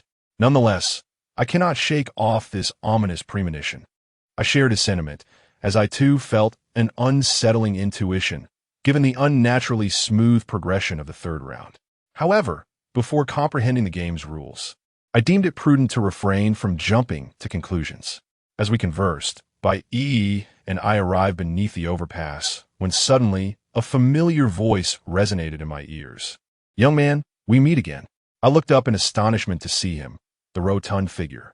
You, who are you? I exclaimed in disbelief. Me? I am merely a 9-to-5 office worker. Do you know me? An office worker? I shook my head and said, a couple of days ago I saw you right at. I nearly let it slip, but fortunately, the hefty man interrupted me, looking skeptical. A couple of days ago, I was away on a business trip. Nowhere near here. How could you possibly have seen me? Have you lost your mind? For some reason, his mention of ghosts sent a shiver down my spine. I was particularly sensitive to that word. I composed myself, took a deep breath, and said, It's nothing really. Perhaps I mistook someone else for you. At this moment, I could not allow them to discover that I was the one who had been struck by the vehicle. Otherwise, it would be difficult to explain and lead to unnecessary complications. Besides, such incidents are commonplace, and the police certainly have means to suppress the matter. If I were to reveal myself as the victim now, how could I justify it? Why was I unharmed after being hit, and where had I gone afterward? At that moment, the hefty man chuckled. You don't look too well. Allow me to remind you, believe in yourself. No matter the circumstances, always have faith in yourself. What could this mean? I seized the opportunity to question him. Brother, you must know something, right? Bai Yi also sensed the underlying message in the hefty man's words, and the two of us looked at him expectantly, hoping for a different response. To our surprise, he burst into hearty laughter, seemingly dismissive. What do I know? What could I possibly know, my friend? I've already told you, I am merely a 9-to-5 worker, but I have encountered many things. The world is vast, you see? Do not expect me to possess any knowledge. The reason I offer you this counsel is that, upon observing your demeanor, I discern an aura about you. It is a benevolent warning, urging you to exercise caution. Do you comprehend? Upon finishing his words, the rotund man ambled away with a smile, hands clasped behind his back. I gazed at his retreating figure, aware that pursuing him would yield no further answers, so I resigned myself to the moment, opting for rest instead. In preparation for the fourth round of the evening's game. In the first round, someone withdrew, leaving 14 participants. The second round claimed 2 men and 2 women, reducing the number to 10. In the third round, 2 more men perished, leaving 8. As for tonight's fourth round, it remains uncertain how many will meet their demise. Truth be told, I harbor no desire to witness anyone's death. Yet, human nature varies greatly. Initially, my strategy was solely to evade danger, believing that survival was paramount. Conversely, others exhibited arrogance and hubris, which ultimately led to their downfall. Had they chosen to adopt a more cautious approach, much like mine, they might have endured the 2-hour ordeal unscathed. Of course, contemplating such matters is futile now that lives have been lost. Time passed swiftly, and before I knew it, it was 8 o'clock. Upon boarding at the usual location and donning my blindfold, I embarked on this familiar journey. Upon arrival, I was taken aback to discover the presence of newcomers. In the basement room, the proprietor Chun was conspicuously absent, and a large screen had been mounted on the wall, offering a succinct introduction to the identities of the 3 newcomers. It turns out that we are not the only team participating in this deadly game. There are others as well. This trio hails from 2 different teams, 1 man and 2 women, of whom 2 appear to be a couple. This revelation astonishes me, as this game revolves around the theme of ghostly marriages. Why would a couple take part? Could it be that their circumstances mirror those of Bai Yi and me? Having met within the confines of this game, that seems plausible. However, regardless of who ultimately prevails, a ghostly marriage must still be concluded, which is a significant source of my concern. The reason I resist the notion of being with Bai Yi is precisely that what will happen to our ghostly marriage if we become involved? Given Chun Keek's father's capabilities, the repercussions of not proceeding with this ghostly union are all too clear. Yet if we do proceed, it would undoubtedly implicate Yi. Thus, I find myself in a position of delay. For now, all I can do is take one step at a time, perhaps in the end, other solutions will emerge. The newcomers offered us faint smiles, and each introduced themselves in turn. The couple introduced themselves as Chu Tian, sharing my surname, and Li Qingqing, both from the same team. The other woman, Zhao Li, merely stated her name before falling silent, her expression stern and exuding an air of unapproachability. We, too, took turns introducing ourselves. Shortly thereafter, a black and white image appeared on the large screen, accompanied by the sound of thunder and lightning, revealing a series of words. That night, they had left the dormitory and did not return until dawn, while a shadow stood by the window, a scene she witnessed clearly. This serves as a prompt for the game. Game rules. Participants enter the campus, evading the pursuit of vengeful spirits while seeking information about the deceased's life, uncovering the cause of her death, and alleviating her lingering resentment. Duration: until the task is completed.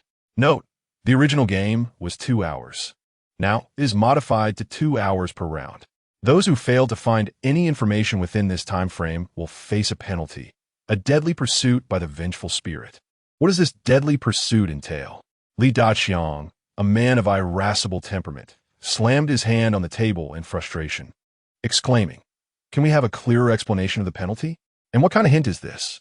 With such scant information, how are we supposed to investigate? Furthermore, how can we be expected to alleviate her resentment with nothing in our hands? Isn't this a blatant invitation to our demise?" The screen displayed 4 large characters. Game start, completely disregarding Li Daqiang's concerns. However, he was correct, without any means of self-defense.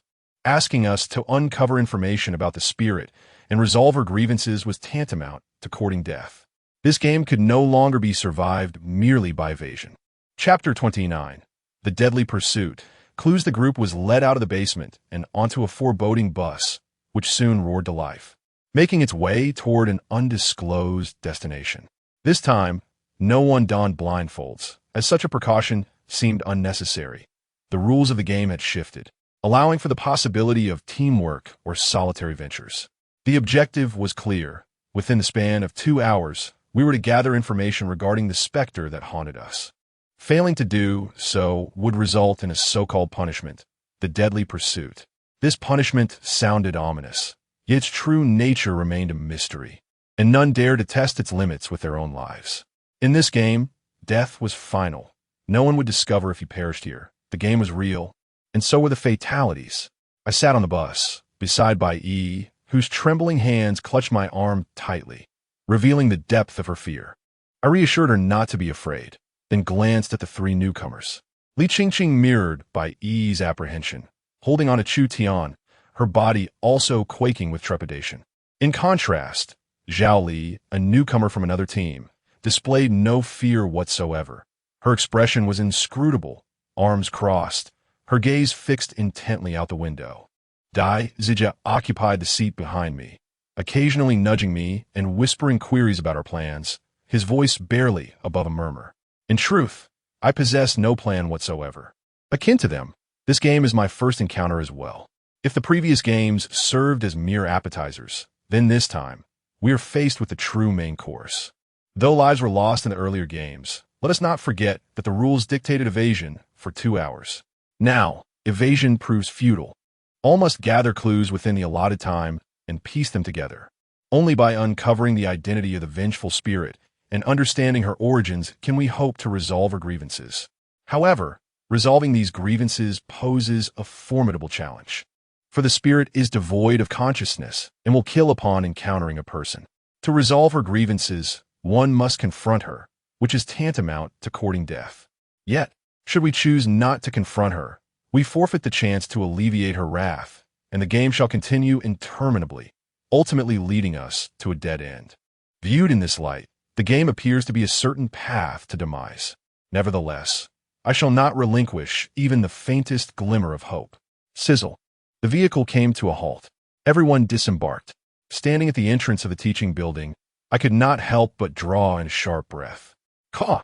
A few crows perched upon the rooftop of the building, perhaps startled by our arrival, squawked twice before flapping their wings and taking flight. As we exited the bus, it departed, leaving us before the rusted iron gate, which creaked open automatically, seemingly welcoming us. Do not wander off. Regardless of what transpires, we must remain together. I gravely instructed Duo, Yi, and Dai Zijia. May I join you? At that moment, a melodious voice resonated, and to my surprise, it was Zhao Li, the typically reticent woman. She unexpectedly expressed her desire to join us. This revelation left me somewhat astonished. However, before I could respond, Dai Zijia had already spoken up. Of course, we welcome your participation.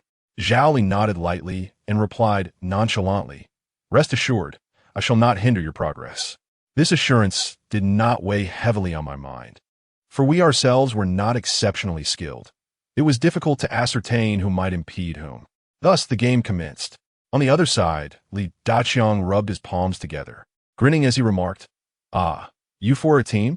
What a pity, for we have 7 on our side. The newly arrived couple joined Li Daqiang's ranks.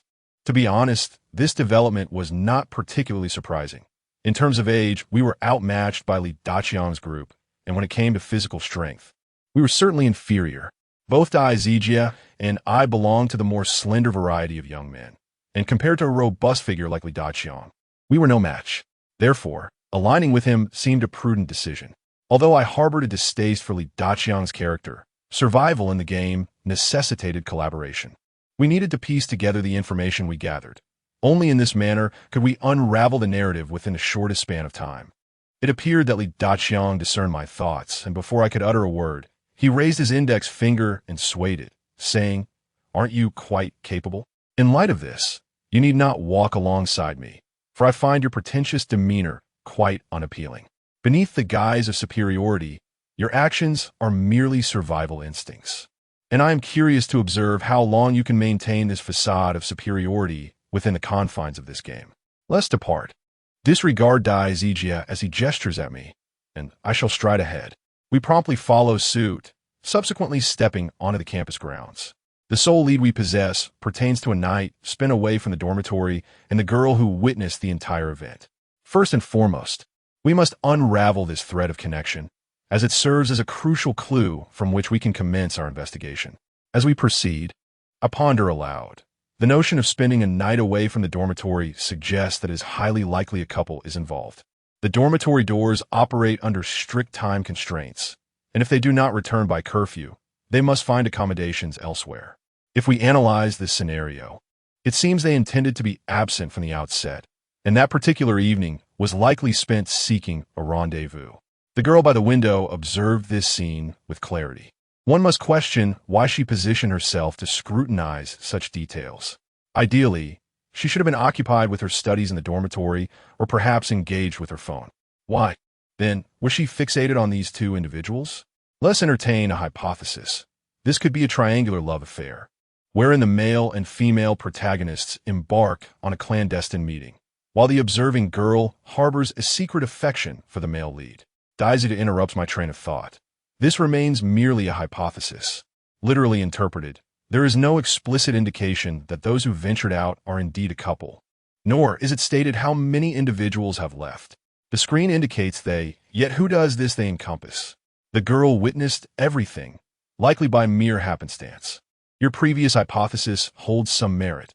However, I now wish to present a speculative notion of my own. Initially, the girl inadvertently observed their departure, and, subsequently, they did not return throughout the night. By the following day, their absence persisted, suggesting that an unfortunate incident may have occurred, which is not entirely implausible. By E remarked, "Yet, it is the girl who has perished. The specter is female. Thus, I believe Shaofan's assertion bears more accuracy." Dai Zijia waved his hand dismissively, stating, "Perhaps the demise of that group is merely the beginning? In any case, let us first seek out clues. We must ascertain their relationship. Relying solely on the information displayed on the screen proves to be of little utility, for buildings stand before them. 2 have been converted into dormitories, 1 for males and the other for females, while the remaining 2 serve as the academic building and the dining hall. In just 2 days, the facilities have undergone significant transformation. While an ordinary person might express astonishment, Chun Keek's father is no ordinary man. Chapter 30, Fatal Pursuit. The labyrinth. Upon entering the campus grounds, the gates closed automatically, sealing our fate. The only means of departure lay in the completion of our task, a rule well understood by those who had participated in previous games of concealment. The thought of attempting to scale the iron gates was a notion too dire to contemplate. It was night, and a young girl bore witness to all that transpired. The dormitory seemed the most logical place to commence our search. I took the lead into the dormitory building, specifically heading towards the female quarters. This was not born out of any lewd intention. Rather, I surmised that the girls' dormitory might hold essential clues. After all, the hints had indicated that it was nighttime and that the girl should indeed be in her dormitory, suggesting that beginning our inquiry there could yield fruitful insights. Meanwhile, the team accompanying Li Daqiang split into 2 groups, one consisting of 4 members heading towards the academic building, and the other comprising 3 members. making their way to the dining hall. Notably, they did not venture into the dormitory. Li Daqiang explained that the most apparent locations are often the least likely to conceal vital information. While it was true that every corner of the campus could potentially harbor clues, the dormitory was deemed an unlikely starting point. Simultaneously, we had been scouring the female dormitory for the better part of the day. Each room was adorned with clothing, bedding, and numerous feminine items, leaving me feeling somewhat awkward. Yet, in the face of life-threatening circumstances, such trivialities seemed inconsequential. After an exhaustive search, we still had not uncovered anything of significance. The building boasted 6 floors, with each dormitory accommodating 6 to 8 residents. Continuing to search in this manner is utterly futile. We remain oblivious to when the malevolent spirits may manifest, and such a waste of time renders it nearly impossible to uncover any clues within the span of 2 hours. Each individual must be located. Failure to do so would result in punishment, a notion that is particularly cruel to us. However, the adversaries possess abilities that far exceed those of ordinary mortals. From the moment the game commenced, we have been unable to forfeit or alert the authorities. We can only endure our fate and strive to survive in this perilous game. This circumstance is inherently unjust, yet fairness has never been a trait of this world. An hour has elapsed, and we have barely managed to search the 5th floor, yielding not a single clue. My anxiety began to mount. At that moment, Zhao Li suddenly called out, urging us to come and see something. I approached and pulled back the bedding, revealing a line of small writing on the wall by the head of the bed. She must have stood by the window for long stretches each day, perhaps harboring some concern. Truly, she is a peculiar individual. Standing by the window for extended periods each day, I became convinced of my theory. It indeed suggests a love triangle. Yet, why does she linger there rather than taking the initiative? Dai Zijia adjusted his glasses and remarked, this clue was discovered by Zhao Li, which implies that even if the 2 hours elapse, there will be no punishment. Zhao Li should have been elated, yet she maintained an expressionless demeanor, seemingly indifferent to this revelation. Continuing, Dai Zijia remarked, Shaofan, I believe we must first ascertain who has perished. If your conjecture holds true, then is the deceased the female lead or the second female? Bai Yi interjected, could it be that an admirer has been observing them from this window, witnessing everything that transpired that fateful night, and subsequently harboring resentment that led to the demise of the boy's love interest? I nodded in agreement, responding, indeed, such a possibility exists, yet these are merely our speculations, devoid of any substantial significance. It would be prudent to seek other clues first. Suddenly, my phone chimed. A message had arrived in the WeChat group. When the spirit of the deceased revisits their former abode, players must momentarily cease breathing. What could this mean? Oh no, the phantom has arrived. The thought flashed through my mind just as the lights of the entire dormitory extinguished. The crackling sound of electricity echoed in my ears, an unsettling sensation. I immediately called out, lie down on your beds and hold your breath. The others complied without hesitation. In that fleeting moment of breathlessness, a shadow darted past the window. It was astonishingly swift, a fleeting apparition that did not linger. At that moment, I noticed something seemed lodged within my pillow. Assured that the ghost had not returned, I breathed a sigh of relief. Although the dormitory lights remained extinguished, it did not deter me from unearthing the contents of my pillow. Inside, I discovered a note, evidently torn from a notebook, its edges uneven and the paper tinged with yellow. It bore the following inscription. This relationship was doomed from the very outset, yet she found herself unable to suppress her affection for him. At times, she would stealthily enter his room under the cover of night, silently peel back the covers, and remove his clothing, all while he remained blissfully unaware of her actions. Her love for him ran deep. She would go to any lengths for him. I furrowed my brow, and the 3 who had drawn closer naturally discerned the content of the note. After a moment of rapid mental gymnastics, Dai Zijia finally spoke, questioning how a girl could possibly enter a boy's dormitory. So, you imply that this girl might not have entered a dorm room? My mind was already in disarray as I tugged at my hair, pondering, but if it isn't a dormitory, then what could it be? A hotel, perhaps? The note indicated that she had slipped into the room under the cloak of darkness, engaging interactions while the boy remained oblivious. Perhaps, just perhaps, they were a couple? Dai Zijian himself found this explanation somewhat tenuous.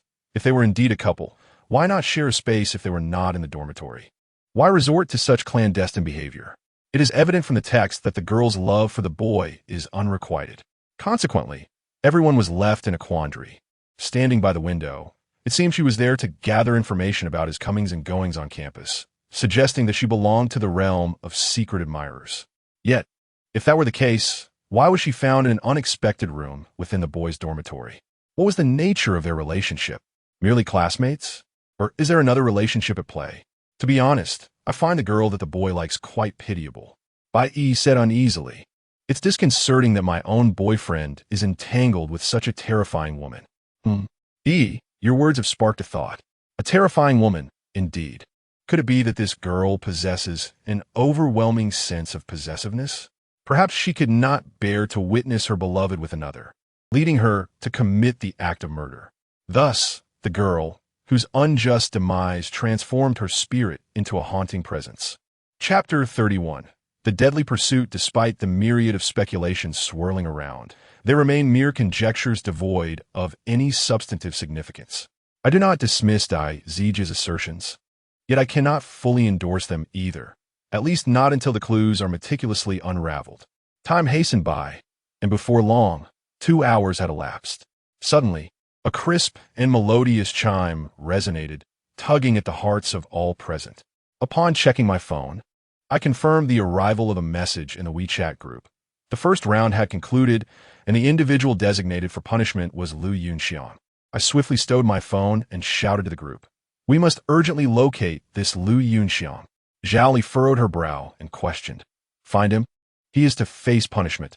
Seeking him now is tantamount to courting death. Are you not afraid? How could one not fear?" Yet, I felt compelled to take a chance. I am no saint, but I cannot bear to witness a living soul extinguished before my eyes. If I can save him, perhaps it will forge an alliance with Li Daqiang, for Lu Yunxiang is one of his own.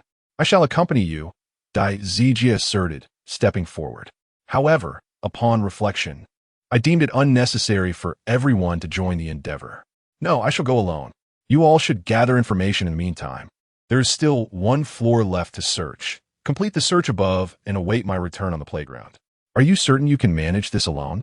Dai Zijie inquired, his concern palpable. "I can, trust me. Just ensure their safety," I replied, gesturing towards the two girls.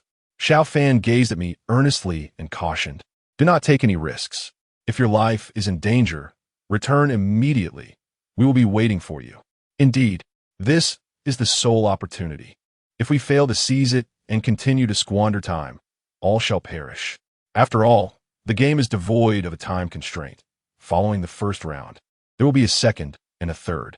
If we persist in our search for clues and do not clarify all the storylines, the game could extend into the 100th round, the 1000th round, and become an endless cycle." I dashed out of the dormitory, heading towards the cafeteria, which was somewhat closer to me.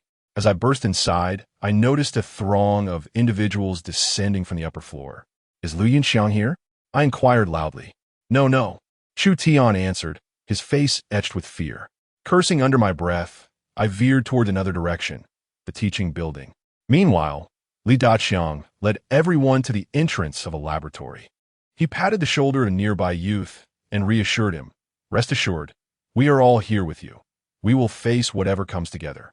The young man appeared frail, a dark mole adorning his face, his skin a deep hue, and he wore spectacles.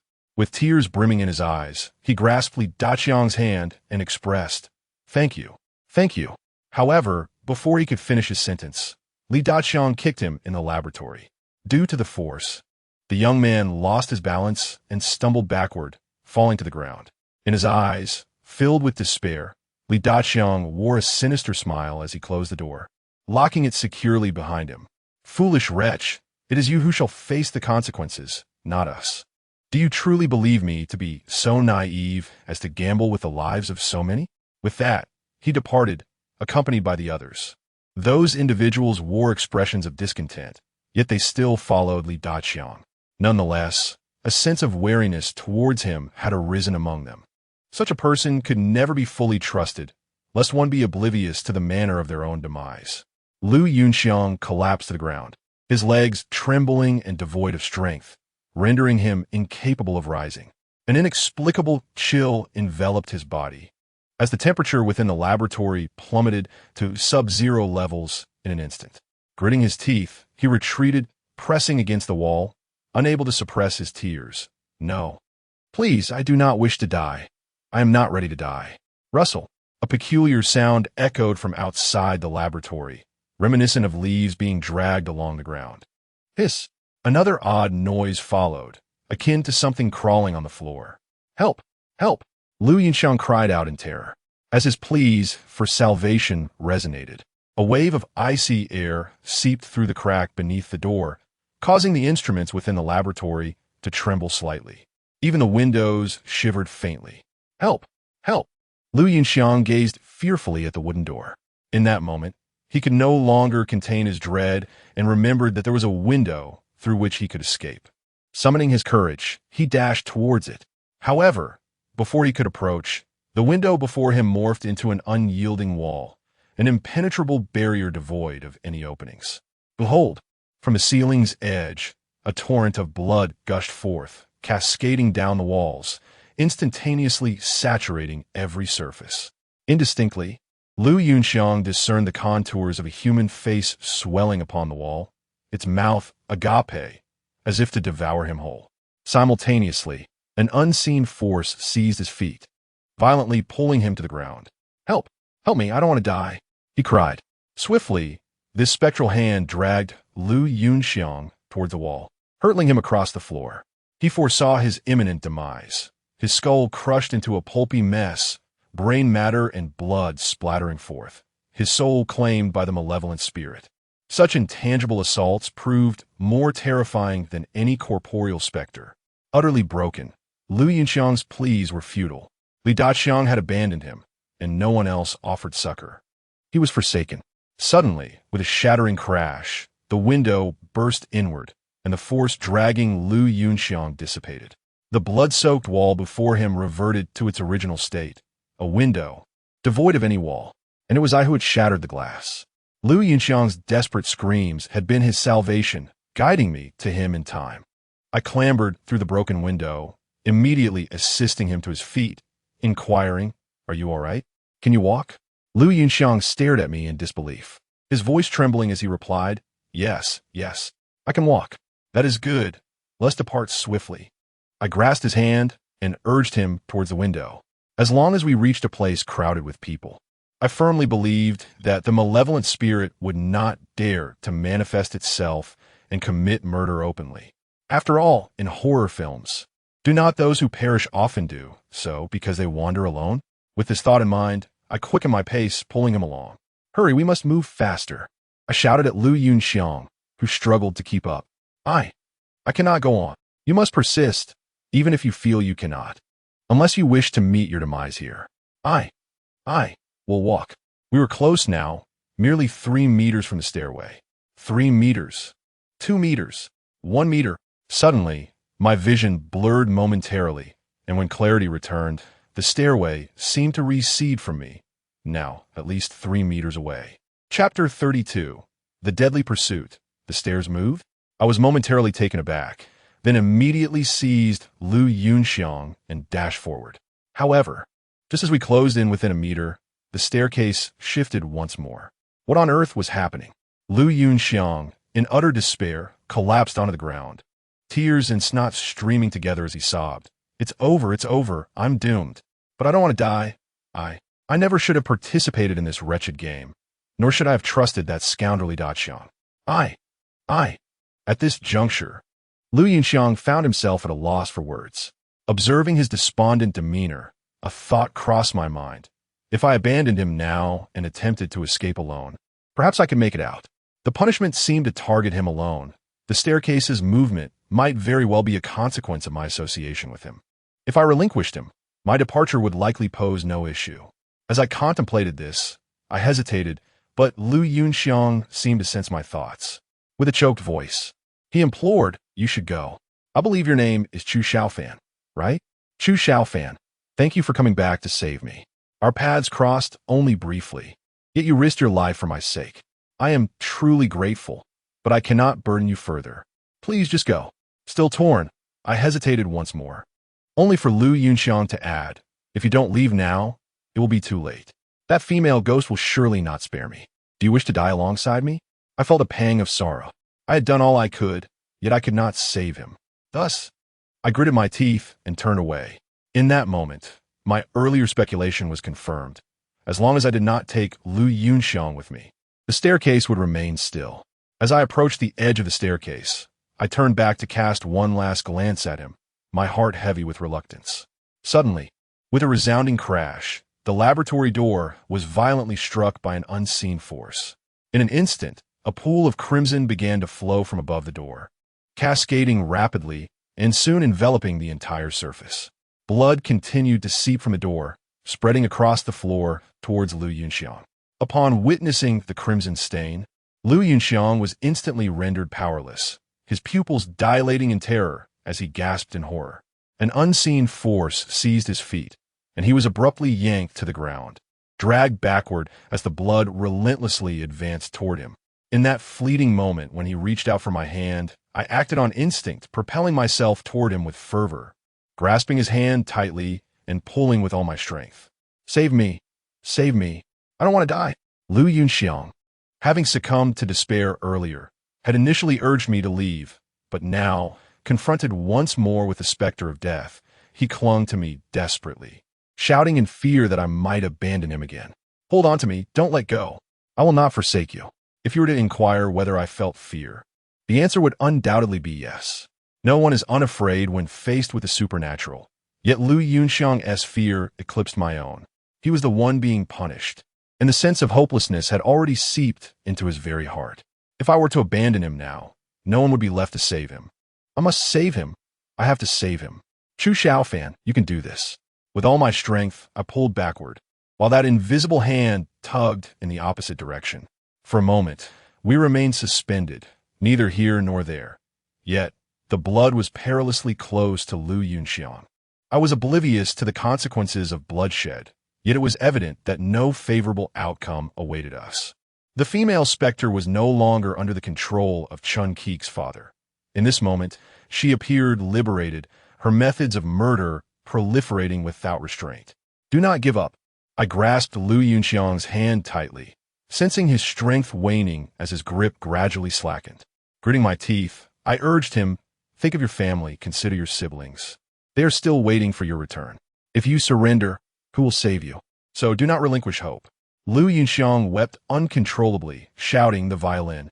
Li Daqiang received a message stating that the girl loves the violin.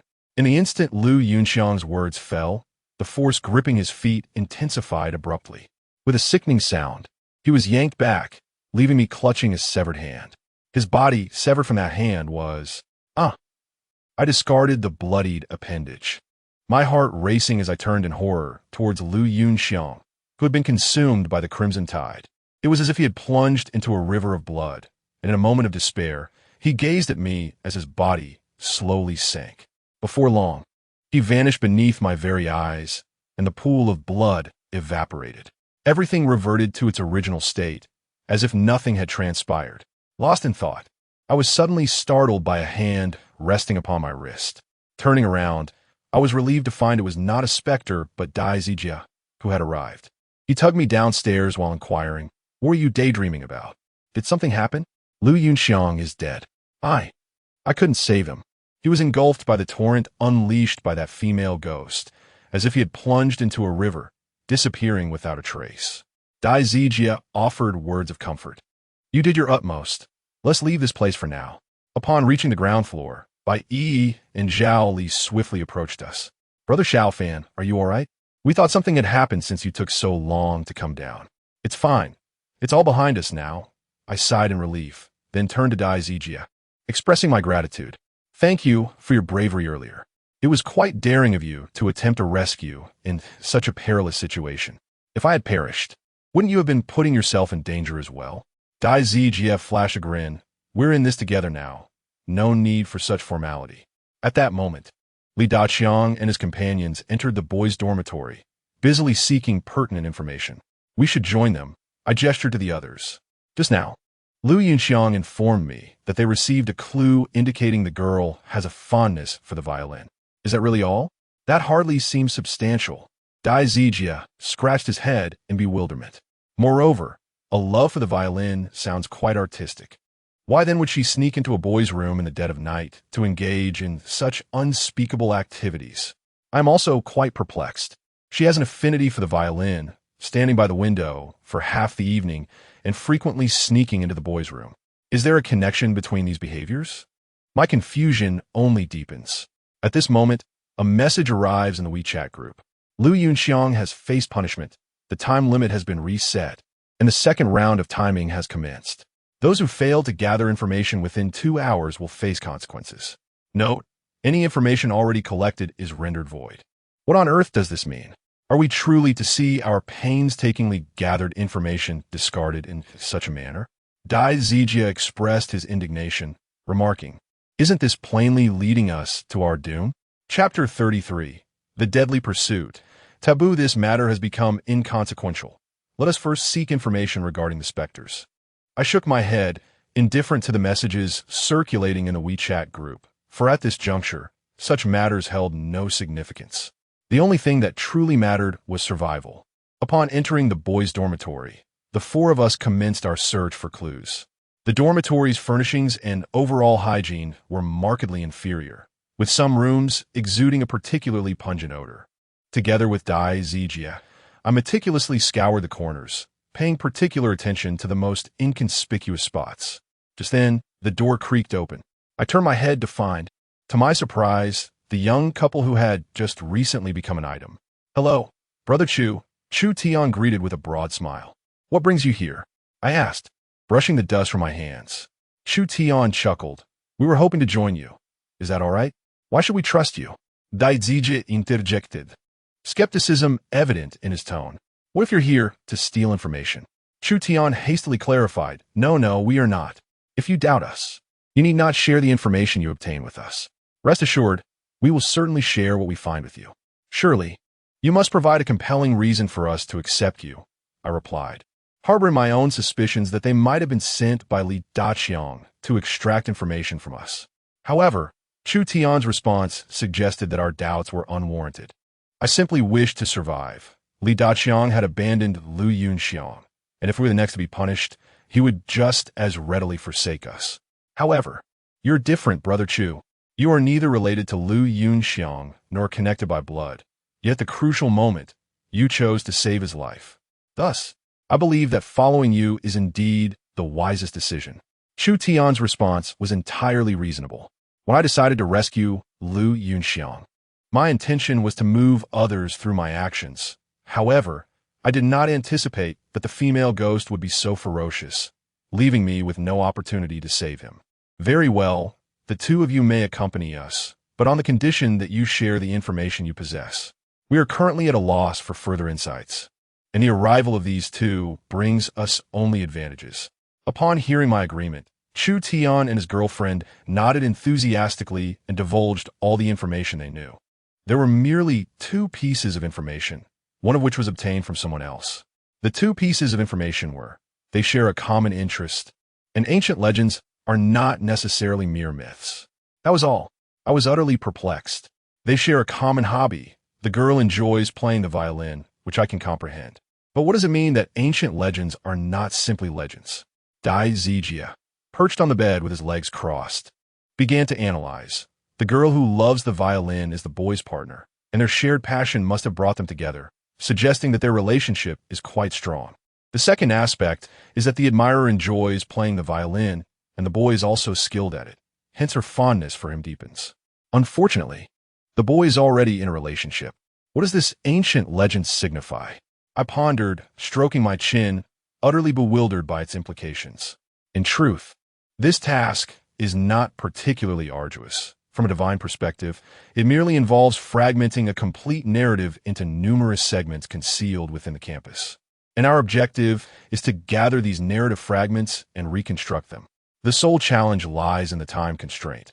If we fail to uncover any clues within 2 hours, we shall face dire consequences. The memory of Lu Yunxiang's demise lingers vividly in my mind, and I fervently wish for no further tragedies to occur. Isn't there something curious about this? At that moment, Zhao Li interjected, this malevolent spirit has only manifested in response to someone triggering its wrath. At all other times, it remains unseen. Even at the outset, it merely flickered into existence, not claiming any lives. Indeed, Dai Zijie exclaimed, rising with enthusiasm. This indicates that she must be restricted, allowed to emerge only once every 2 hours. If that is the case, we need not hide in fear while seeking clues.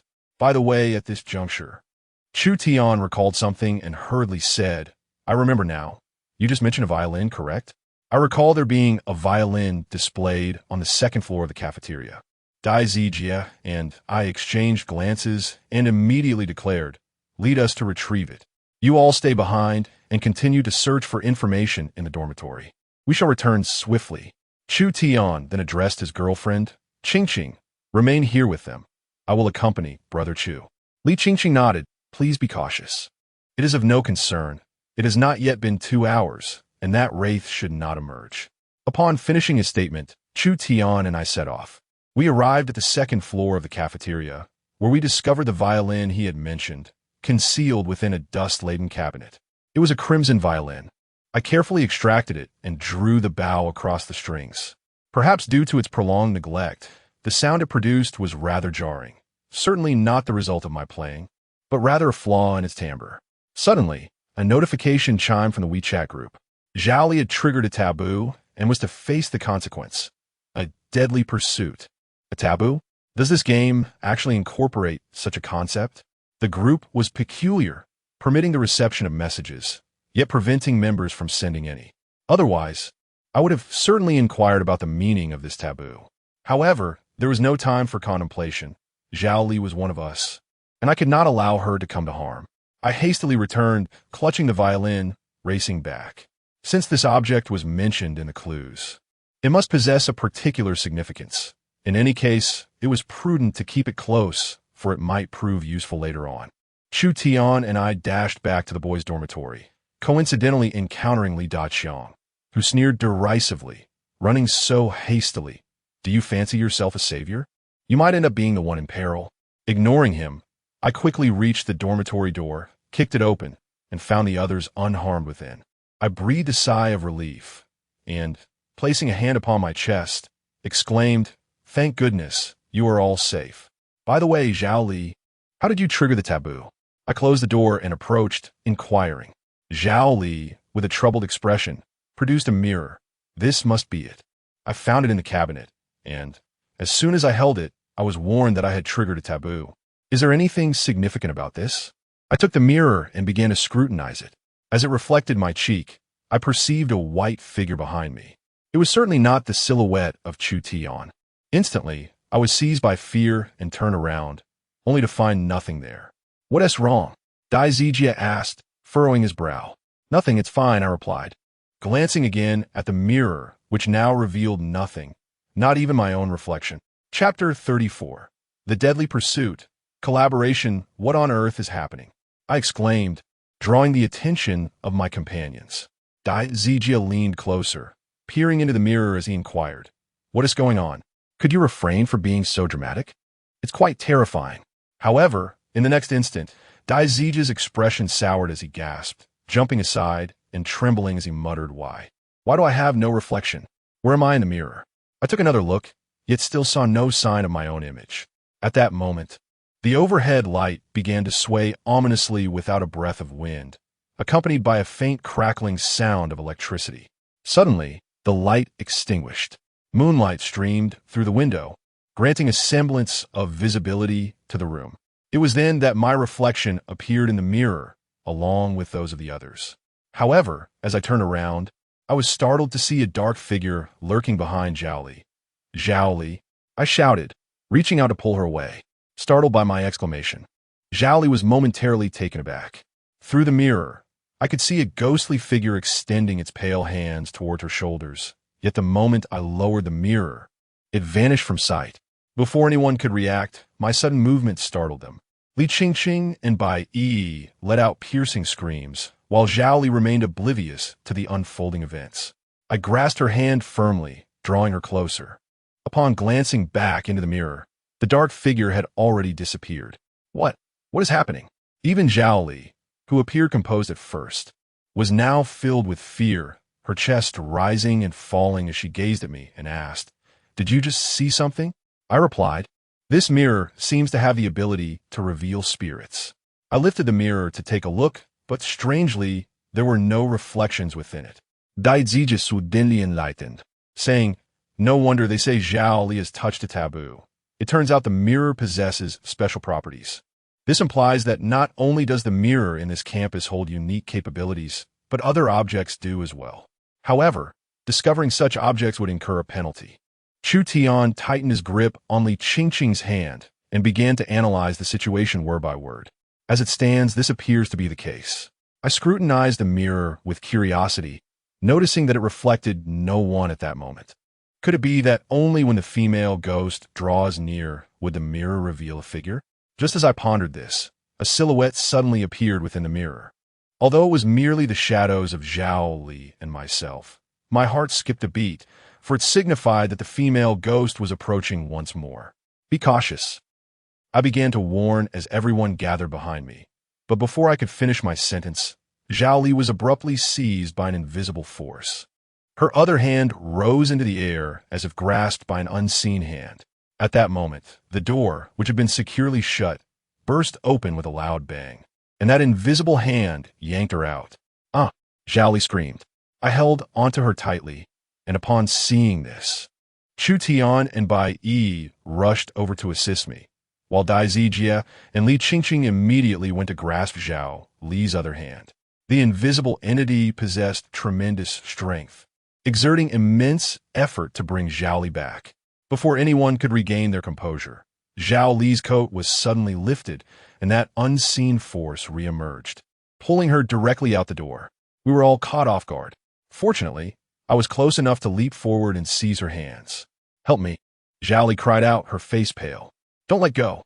I swallowed hard, as others hurried to assist. At that moment, I noticed a pair of ghastly white hands extending from the darkness, encircling Zhao Li's waist. She sensed it too. Glancing down, terror filled her eyes, tears welling up. Ultimately, she was but a woman. No matter how resilient she appeared, she harbored a vulnerable side. In the face of such chaotic malevolence, fear gripped her heart. My hands, they hurt. The force of the pull was overwhelming, and Zhao Li could no longer bear it. My mind instinctively recalled Lu Yunxiang, whose hand had been severed by that very power. If this continued, Zhao Li's hands would surely be torn apart as well. "You all hold on to her," I shouted, lunging forward to embrace Zhao Li's waist. In that instant, fearing for her safety, they released her hands and instinctively grasped my coat instead. Perhaps it was due to my intervention, but the ghostly hands abruptly vanished, and the invisible force dissipated, causing both Zhao Li and me to tumble to the ground. Alas, my coat was torn. Indeed, one gets what one pays for. Once again, Zhao Li, having narrowly escaped death, was thoroughly shaken, and as she sat up from the ground, tears nearly welled in her eyes. "Thank you, Chu Shaofan," she whispered softly. It's all right, I replied, rising from the ground and brushing off my trousers. When suddenly I froze. "Wait, where's the violin?" "I don't know, wasn't in your hands just now?" Chu Tian responded. I glanced down and found nothing. Looking around the dormitory, it was also absent. Just then, a message appeared in the WeChat group. "The punishment has ended. Is this it? Does this mean that the specter has departed?" I picked up a mirror and scanned the area, confirming that no trace of the ghost remained. Thus, the violin must have been taken by her. However, I had held on to that violin the entire time and had no idea when it vanished. "Let's leave this place," I sighed, declaring, "As for the violin, it is lost, but as long as everyone is safe, that is what matters." With that, I tossed my jacket into the dormitory and departed. Upon reaching downstairs, Li Daqiang and the others awaited us. When he saw us descend unscathed, a flicker of surprise crossed his face. However, he concealed it well, as the expression vanished almost instantly. replaced by a cheerful smile. Not bad. You actually made it out alive. Chu Shaofan, I must admit I underestimated you. Enough of the pleasantries, I interjected. We have already lost Lu Yunxiang. I do not wish for anyone else to be in danger. Therefore, let us combine the clues we have gathered and hasten to conclude this task and leave this cursed place. Li Daqiang seemed to have been waiting for my words, a smile gracing his face as he said, "It is not impossible to grant you this, but you must agree to one condition." "What condition?" I inquired. "You are to persuade that wandering spirit." "What did you say?" Dai Zijia exclaimed, his eyes wide with disbelief. "Why must Shaofan go? Why don't you do it yourself?" Li Daqiang, digging at his ear, retorted with a cold laugh. "If you are unwilling, then let it be." "Fine, I accept your terms," I replied. "This game can only culminate in success through collaboration. Otherwise, if we continue to squander time like this, when will it ever conclude?" Upon hearing my agreement, Li Daqiang's expression brightened, and he proceeded to share his clues. Chapter 35. The Deadly Pursuit. Reorganization. The first clue is a piece of parchment adorned with a heart shape, within which are inscribed the names of two individuals, Li Ru and Yang Ji. Outside the heart, another name, Yang Piao, is marked with a cross. What could this signify? Was this note penned by Li Ru, Yang Ji, or perhaps Yang Piao herself? The second clue reveals that she stands by the window each day, not merely observing in silence, but engaged in fervent prayer, beseeching the ancient legend to manifest. The third clue suggests that she appears entranced, often lighting a candle and drawing her violin before the mirror. As everyone gathers, pondering the implications of these clues, I swiftly reorganize the threads of evidence in my mind, weaving together the narrative. Yang Piao's name, crossed out, may imply that Li Ru and Yang Ji are indeed the true couple, while Yang Piao remains the unrequited admirer. Standing by the window, she witnesses Li Ru and Yang Ji venture out together at night. At her age, she is no longer the naive girl she once was. She comprehends the significance of their embrace. Thus, she prays in secret, hoping for the ancient legend to come to fruition. But what does this legend entail? The ancient tales may not simply be myths. What may descend once they are realized? A demon? Death? If that is the case, who among them is destined to become a wandering spirit? Is it Li Ru, or could it be Yang Piao? Li Ru has a fondness for the violin, and Yang Ji shares her passion. At the moment when Zhao Li was ensnared by the malevolent spirit, it failed to take her away, but instead seized the cherished violin. Does this imply that the spirit is Li Ru? The violin holds profound significance for her, as it is a symbol of her affection for someone who also shares her love for music. This instrument embodies cherished memories, beautiful recollections. Thus, even though it could not successfully abduct Zhao Li, it made off with the violin before departing. Now, what is Yang Piao's identity? Her ability to enter Yang Ji's dormitory suggests a close relationship. What could it be? Childhood friends, perhaps? Yet, even childhood friends should not casually enter his room at midnight. Could it be that this room does not belong to Yang Ji? However, clues indicate that Yang Piao frequently visits at night. This implies that they reside in the same vicinity. Childhood friends, cohabiting? That seems implausible. If he has a girlfriend, why would he share living quarters with another woman? I raised my head, my gaze sharp as I spoke. Have you thought of something? Dai Zijie inquired. Yes, I hope my thoughts align with reality. Ultimately, a group of us, under my guidance, made our way to the girls' dormitory. Li Daqiang, a man of simple mind yet robust physique, relied solely on brute strength, seldom engaging in thoughtful contemplation. At this moment, he crossed his arms and smirked, proclaiming, "We have but 2 hours. After that, someone will face punishment. Thus, you must expedite your efforts and not squander this time, for time is indeed money. Should you waste it, the punished will not spare you. Could you kindly be silent?" Dai Zijia shot him a glare, exclaiming in anger, "We are all in the same boat here. Does infighting serve any purpose? Instead of squabbling, we should muster our spirits and gather useful clues." Li Daqiang Mareli Skufa. Dismissing him, Zhao Li quietly approached my side and whispered, "How confident are you?" "Uncertain," I replied. "Therefore, I must investigate the girls' dormitory for what I seek. If I indeed find it, it will affirm the validity of my reconstructed narrative." "All right, I trust you." Zhao Li said, casting me a glance. Regardless of the outcome, let us ensure no one else is put in jeopardy. I share your sentiment, I concurred. As we conversed, Bai Yi approached and took my hand, a gesture that elicited a mix of amusement and exasperation, as it seemed she was jealous of my closeness to Zhao Li. Upon reaching the girls' dormitory, I instructed them, search for candles, see if any can be found. The lights were out, compelling everyone to use their mobile phones as makeshift flashlights. While they scoured for candles, I moved to the window and gazed downwards. This very dormitory is where we unearthed the clues. If my intuition serves me correctly, it belongs to Yang Piao. As anticipated, someone discovered candles. Brother Chu, there are indeed candles here. A rather refined-looking young man emerged from beneath the covers, revealing several red candles. I recall, during introductions, he mentioned his name was Zhao Ziwei. I eagerly accepted the candles, my heart swelling with joy, and promptly declared, my conjecture has proven accurate. Li Ru and Yang Ji are lovers, while Yang Piao harbors a secret infatuation for Yang Ji. Upon witnessing their repeated escapades, she was consumed by jealousy. Thus, in that era rife with superstition, she resorted to nefarious practices akin to witchcraft, intending to curse Li Ru to death. Only then could she pursue a legitimate relationship with Yang Ji. Consequently, the third clue suggests that she, as if entranced, would play the violin before a mirror each night, lighting a candle during her performance, an apparent ritual, a summons to malevolent spirits. The evidence I gathered implies that the so-called legend is indeed rooted in truth, indicating her actions bore fruit. Li Ru perished at the hands of the vengeful spirit, helplessly witnessing Yang Piao inch closer to Yang Ji, thus transforming her lingering resentment into a vengeful ghost. At this juncture, Li Daqian displayed a faint smile, scratching his head and inquiring, what was the initial clue meant to signify? The answer is quite straightforward. The initial clue marks the commencement of the nightmare, as well as Yang Piao's descent into darkness. Her intolerable sight of Li Ru and Yang Ji departing together drove her to make such a fateful decision. Upon hearing my explanation, a chill swept through the crowd, leaving them feeling rather uneasy.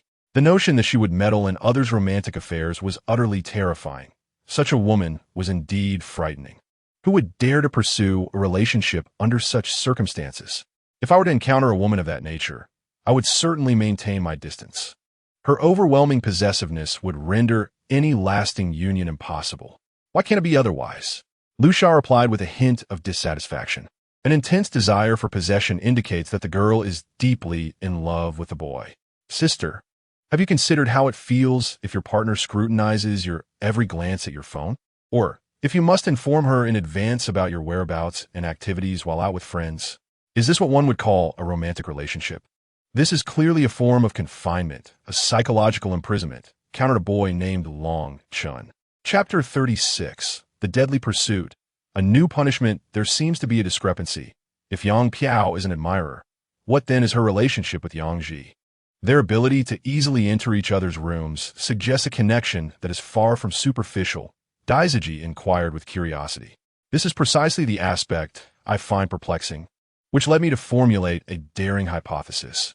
Yang Piao has strayed onto a treacherous path and successfully summoned a malevolent spirit. With the spirit's assistance, it would not be arduous to eliminate Li Ru, nor would it be difficult to stealthily infiltrate Yang Ji's chamber. Consider this. When a man sleeps soundly, can he remain oblivious if a woman were to engage in such actions? It is evidently implausible. However, with the spirit's support, the scenario shifts dramatically, does it not? I contemplated and continued, touching my nose thoughtfully. Of course, this is merely my conjecture. The true nature of the story remains uncertain. Nonetheless, we can proceed along this narrative trajectory. Let us ponder how one might execute a student's demise within the confines of a school. The methods of suicide that are most commonly perceived include wrist slashing, hanging, and jumping from heights, Daizaji articulated. With a snap of my fingers, I chuckled. In the place where she met her end, her lingering spirit will surely be found. Thus, we must transform our stance from passive to active. Let us seek her out and alleviate the resentment harbored within her heart. Yet, how might we soften this lingering bitterness? The specter in question lacks consciousness, or rather, her awareness is rather nebulous. Hence, I could masquerade as Yang Ji. As long as I embody this role convincingly, I am certain to sway her. No, this course of action is far too perilous. After Dai Zijia expressed his thoughts, Bai Yi added, Brother Shaofan, such a course could jeopardize your life as well. I cannot endorse this plan. Dai Zijia continued. What if you were to perish, Yi? What would become of you? In my view, it is better for me to undertake this task. After all, I am but a solitary soul, impoverished and destitute for years. I have lived enough of this life. If I can successfully navigate this perilous ordeal, that would be splendid. If I do not survive, it merely indicates that it was not meant to be. Thus, allow me to proceed. The narrative is one I have reconstructed, and if there is a journey to be undertaken, it is I who must embark on it. None shall usurp this endeavor from me.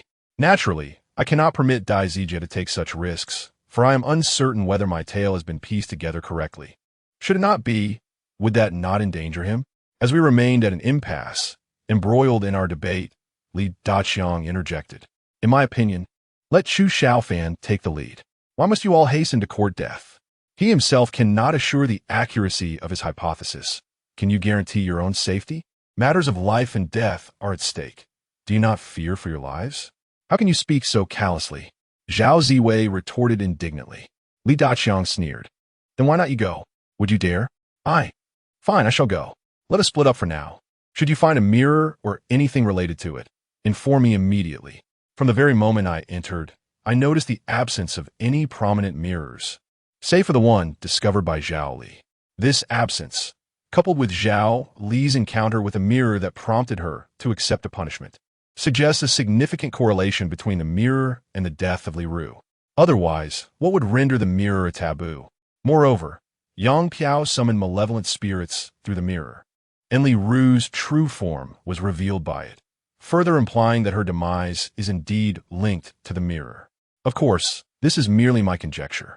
Upon sharing this hypothesis with others, they appeared enlightened and promptly dispersed to pursue their own investigations. Bai Yi and I scoured the girls' dormitory, including the restrooms, yet no mirrors were found. Bai Yi mentioned that she had seen a mirror upon her initial entry, though she could not recall its location. She asserted that there must be more than one mirror, yet now we could find nothing at all. This only served to reinforce my theory. The disappearance of the hanging mirror after I formulated my conjecture could only mean that I was indeed correct. At that moment, Long Chun and his companions arrived at the cafeteria rooftop. He and Zhao Ziwei teamed up, searching the rooftop thoroughly, but to no avail. In an effort to protect himself, Long Chun gripped a metal rod tightly. Although it would be of little use against the vengeful spirits, it provided him with a measure of comfort. Exhausted from their fruitless search, the two men sat down to rest.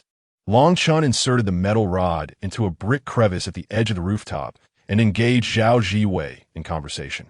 Meanwhile, Li Daqiang and Lu Sha made their way to the laboratory. He believed that mirrors must certainly exist in the laboratory. As he walked, he inquired of the distracted Lu Sha, "What troubles you? Why do you appear so absent-minded? Are you worried about that little rascal, Chu Shaofan?" Lu Sha shook her head and replied, "No, I merely ponder a question.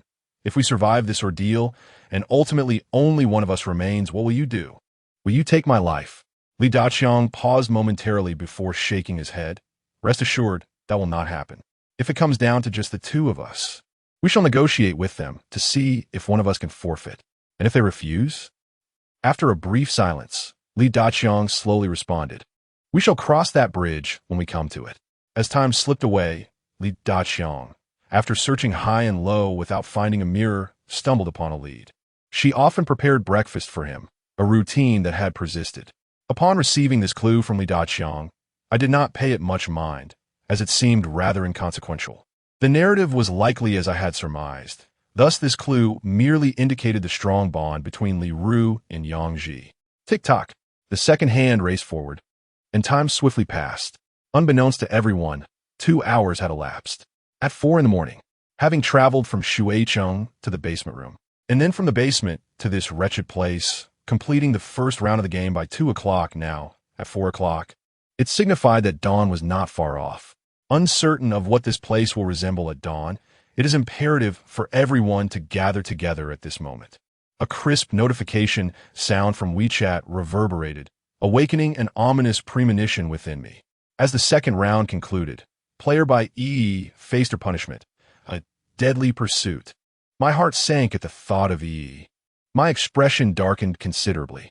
By E trembled in fear, pleading Shaofan, I do not wish to perish.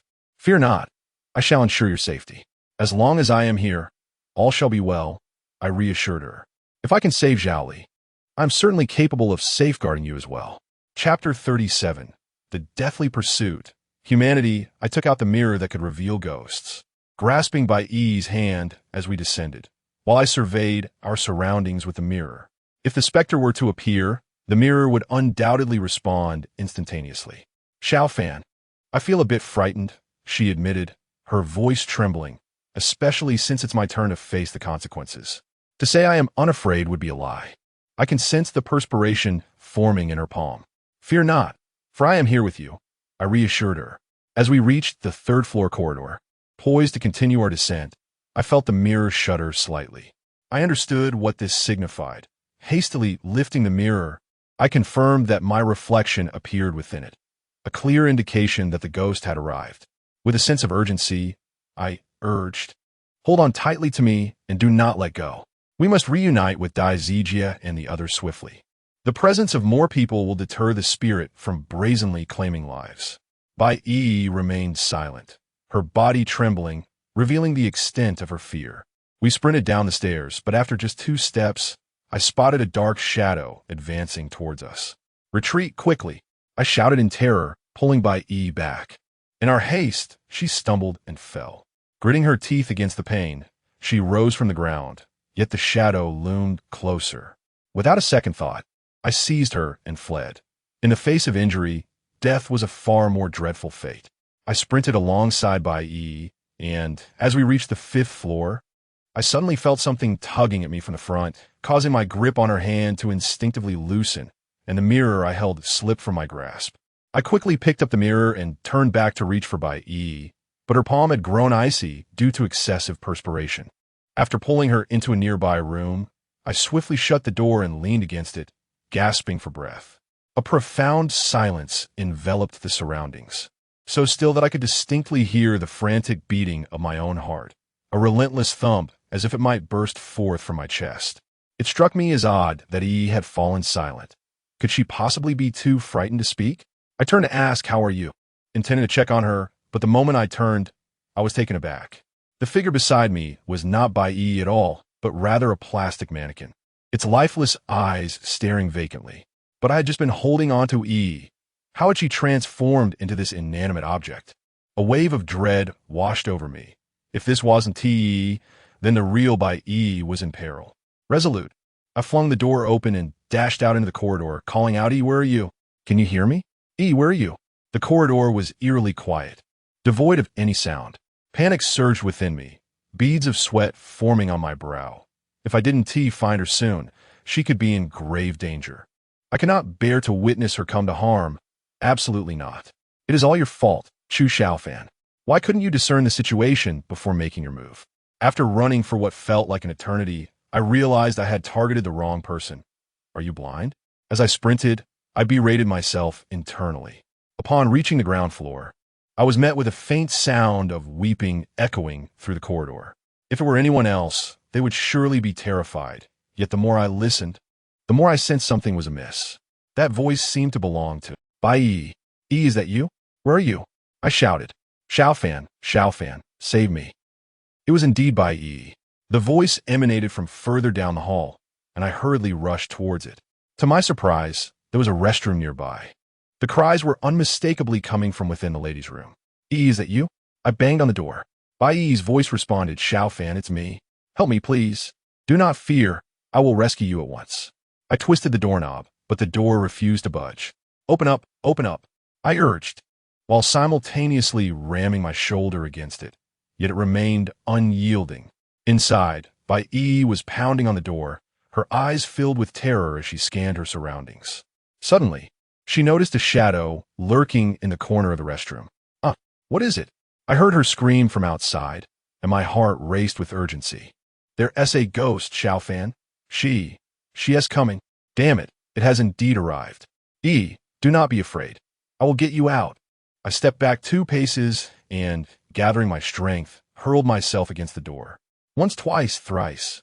Meanwhile, within the restroom, that shadow approached by slowly. 1 step, 2 steps, 3 steps. Open the door.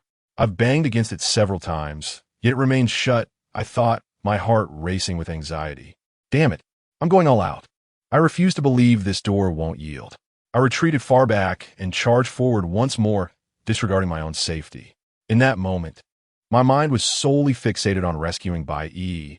I had to save her, I simply had to. Inside the restroom, Bai Yi cowered in the corner, clutching her head in terror as the encroaching shadow loomed closer.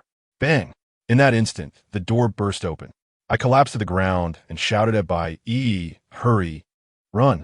She lifted her gaze to me, a flicker of hope igniting as she reached out to grasp my hand. However, before I could rise, a force seized my feet. The shadow had vanished, but I could feel her grip tightening around my ankles. The hand I had extended toward Bai Yi slipped from her grasp in an instant, as that force dragged me backward. Hafan Yi. Bai Yi stood frozen in fear, paralyzed at the sight. She yearned to help, yet as she took a single step forward, the shadow reemerged from the corner, revealing its true form.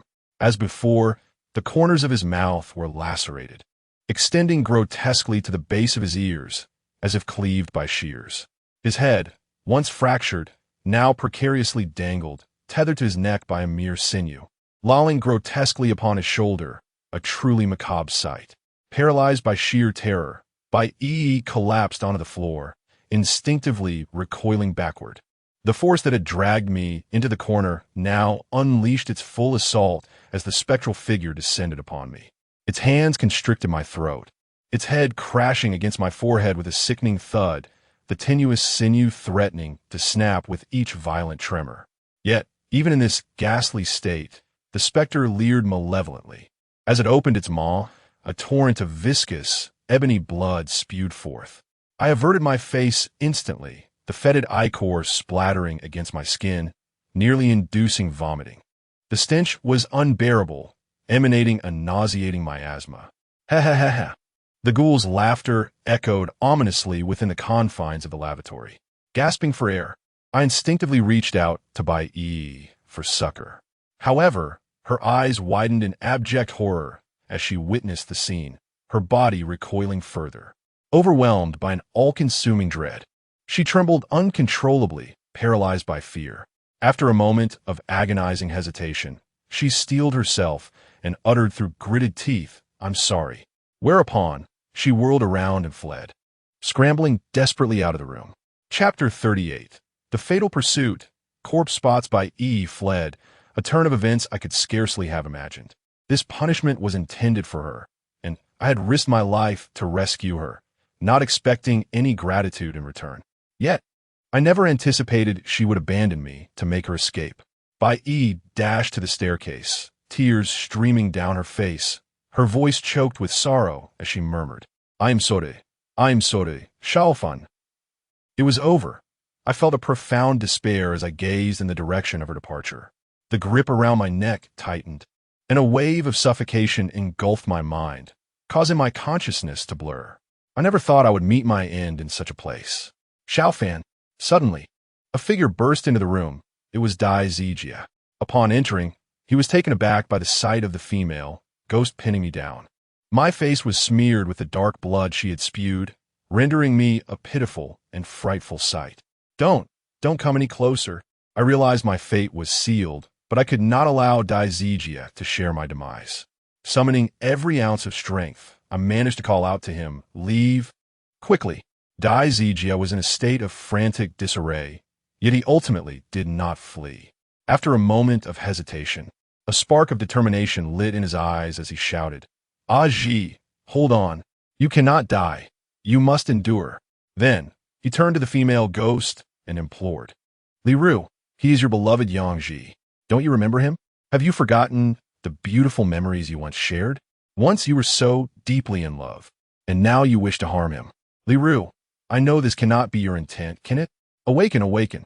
Open your eyes wide and truly see. This is Yang Ji, the one you cherish most. It must be said, Dai Zijia is an astute individual. His calm demeanor and decisive shout made me acutely aware of the diminishing strength in Li Ru's hands. My suffocating mind suddenly inhaled fresh air, and clarity began to wash over me. Li Ru, you remember, don't you? Seeing his words resonate, Dai Zijia pressed on. Look closely. He is Yang Ji, your beloved Yang Ji. How could you forget him?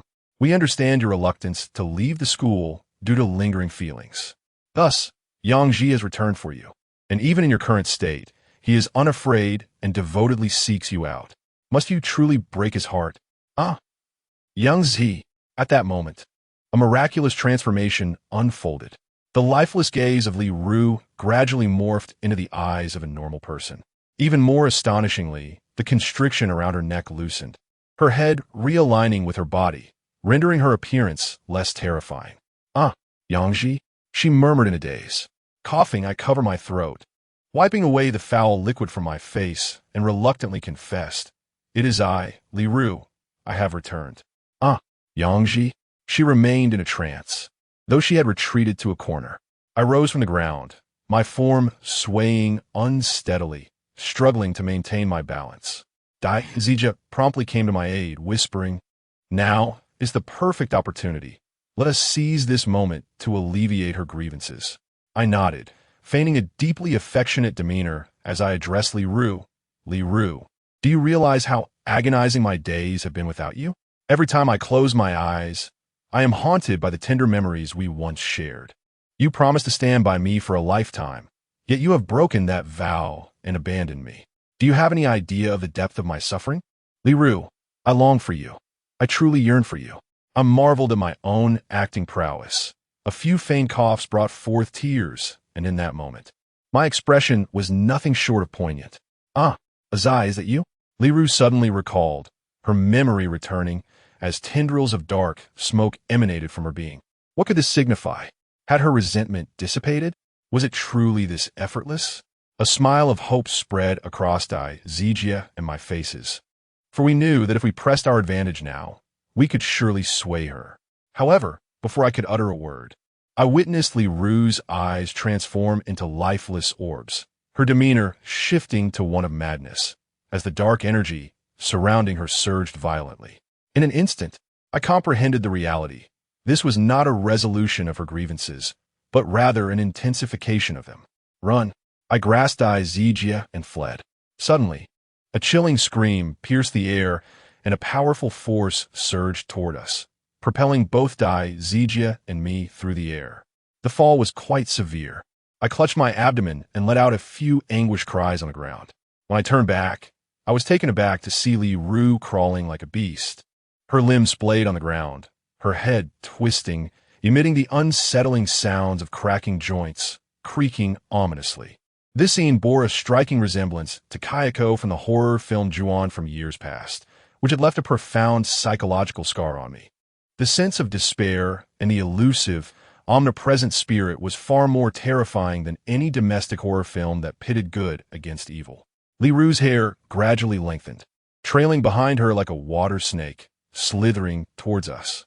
Dai Zijia and I scrambled to our feet, gasping for breath as we sprinted without pause. Stopping meant certain death. As we ran, Dai Zijia panted, "What on earth is happening? Why has she suddenly turned aggressive? Have we made a mistake?" I furrowed my brow and replied, "That shouldn't be the case. If we had erred, she would have killed me outright just now. Why the hesitation? Could it be that this little performance is insufficient to sway her?" Dai Zijia grimaced. "Damn it. If this isn't enough to move her, then what on earth would be? It's as if we're being driven to our doom. No more lamenting. We must run." We dashed down the stairs, and upon reaching the ground floor, a shadow suddenly plummeted from the rooftop, crashing onto the floor not far ahead, a pool of blood oozing out and staining the ground crimson. This unexpected fright sent shivers down our spines. Who is that?" Dai Zijia, trembling with apprehension, inquired this. "This figure seems somewhat familiar. The attire isn't that Zhao Li?" he exclaimed loudly. "Zhao Li, Wasn't she on the other side? How could she have fallen from the rooftop? Zhao Li, are you all right? I rushed over, shaking her body, and upon inspection, it was indeed Zhao Li. Shaofan, look at this, Dai Zijia shouted, pointing at Zhao Li's neck. I lowered my gaze, and there were numerous small spots. This is livor mortis. I inhaled sharply. If this is livor mortis, it signifies that Zhao Li has long been deceased. Zhao Li is dead. Who then accompanied her? Chapter 39. The terrifying cycle, alas. They are in peril. If Zhao Li is indeed a specter, then they must be with her at this moment. It is imperative that I notify them. I immediately fished out my phone, intending to call by EE, but to my dismay, there was no signal. Dai Zijia's phone, too, was bereft of reception. At that moment, a series of ominous cracking sounds echoed from the stairwell behind us, reminiscent of bones fracturing. There emerged Li Ru, crawling down the stairs on all fours. Step by deliberate step, Dai Zijia was paralyzed with fear, seizing my hand as he fled in a panic. The lights in the teaching building flickered to life, undoubtedly a sign of Li Daqiang and his companions. We dashed into the corridor, and once we had distanced ourselves from Li Ru, we finally breathed a sigh of relief. Panting heavily, the lights in the teaching building were damaged, casting the hallway into impenetrable darkness. Exhausted, Dai Zijia and I ascended the stairs step by step, our heartbeats echoing in the stairwell, as if engaged in a conversation of their own. Goodness, this is utterly terrifying. Shaofan, think carefully. Could it be that we miscalculated the narrative? Otherwise, how could Li Ru have suddenly descended into madness? Dai Zijia's query mirrored my own confusion. I shook my head in response. No, my thoughts are too jumbled right now. I have no clarity at all. If our deductions are erroneous, then why did Li Ru hesitate initially? Judging by her moment of indecision, we should not have been mistaken. Yet, she subsequently spiraled into madness, treating me as an adversary. This leaves me utterly perplexed, as it defies all logic. Alas, how I wish for Brother Foam at this moment. Brother Foam? Indeed, he is an extraordinary individual. He previously assisted my father in dispelling a malevolent presence. But where is he? If this person is trustworthy, we could certainly seek his aid, for I have no desire to partake in this deadly game any longer. However, to my dismay, Dai Zijia shook his head repeatedly, his spirit waning as he lamented. If I could locate him, I would have sought him out already. I visited his company before, and the employees informed me that Brother Foam is away on a trip, with no knowledge of when he will return. It is truly absurd to travel during such a time. I could hardly move, leaning weakly against the railing, beads of sweat dotting my forehead. Suddenly, the ominous sound of bones cracking echoed once more, and Dai Zijia and I turned simultaneously to behold a mass of hair slithering towards us like a serpent. Without hesitation, we ascended the stairs in haste, already hearing the voices of Li Daqiang and the others, indicating that we're not far from them. Just ahead, just ahead. We must hold on. We must endure. I glanced at the stairs before us, a chill creeping down my spine. How peculiar the stairs seemed to stretch infinitely. 1 step, 2 steps, 3 steps.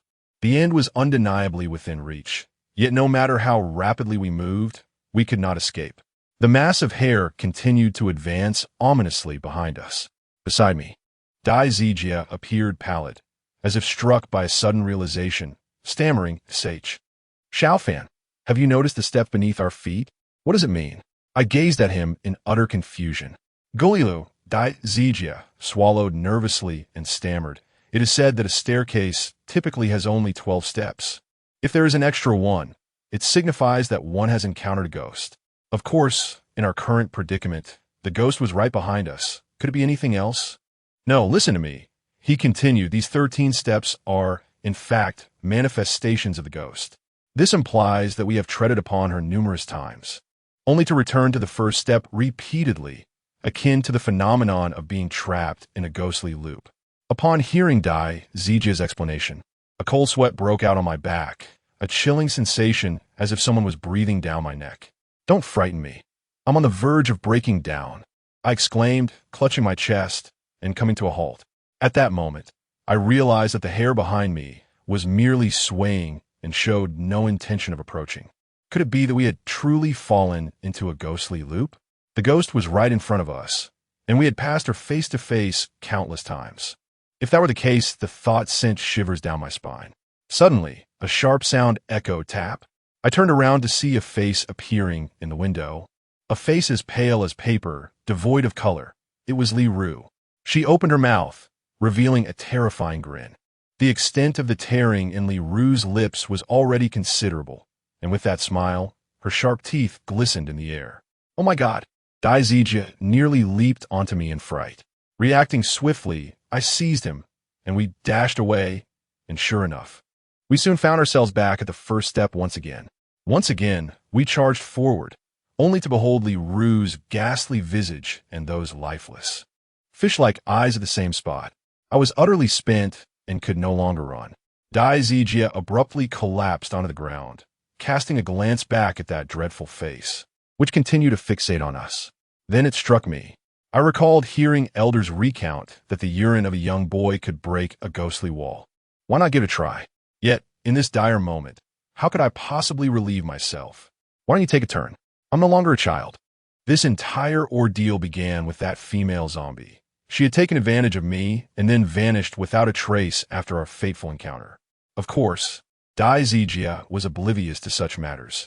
He was astonished and asked, "Did you sleep with Yi? Sleep with her? Hurry and urinate. I simply cannot. If you don't, we shall both perish." I was in a state of utter desperation. Finally, Dai Zijia managed to awkwardly remove his trousers, shivering as he whistled and trembled while attempting to relieve himself. After a prolonged struggle, he managed to squeeze out a few drops. Suddenly, the lights in the corridor flickered on. We stood at the staircase, and upon glancing back, the ghostly face was gone, as was the spectral hair in the staircase. We were saved. I sighed in relief, leaning against the wall to wipe the sweat from my brow. Dai Zijia, having donned his trousers, turned to me and remarked, "Thank goodness I'm still a child. Otherwise, we would have met our demise." Then, with a hint of confusion, he asked, by the way, "Where is Yi? The one who faces punishment is her. Why does Li Ru persistently pursue you? I am uncertain. Perhaps it is due to a nefarious thought that has crossed my mind. Once the story is restructured, she may wield the power to kill indiscriminately. In other words, we are left with two choices. Either we evade her indefinitely, or we risk our lives in an attempt to reform her." Dai Zijia's complexion turned ashen, resembling that of a liver. "Hello, who is there?" A formidable voice echoed, and from the staircase emerged two figures, Li Daqiang, followed closely by Zhao Li. Chapter 40. The endless cycle. Having just escaped the labyrinthine traps set by Li Ru, I now found myself confronted by the specter of Zhao Li, who had long since departed from this world. My companion Dai Zijia and I seemed to possess a peculiar fortune. In that moment, I grasped my thigh tightly, compelling myself to suppress the fear that threatened to engulf me, striving for a semblance of calm. I shouted to Li Daqiang, "Li Ru, that apparition is indeed Li Ru. My conjecture stands unchallenged. She has begun her indiscriminate slaughter. We must gather everyone at once. Only in unity can we safeguard ourselves. Ghosts do not manifest to kill amidst a throng of people, even if she possesses myriad methods to take lives unseen. Our solidarity will provide us a means to counteract her." Previously, I had once rescued Zhao Li, unaware of her demise at the time, and subsequently aided by Yi, only to find myself in peril, ultimately saved by Dai Zijia. These clues suggest that Li Ru does not confront her victims brazenly. Her murderous intent can indeed be thwarted. Why didn't you say so earlier? Damn it, I shall summon them all to the office at once. Li Daqiang, with his fearsome visage and intimidating tone, could easily instill dread in others, which served to deter any dissenting thoughts. Although his demeanor may be lacking in kindness, such qualities are essential when facing malevolent spirits. We gathered everyone in the teacher's office, during which Zhao Li persistently followed us.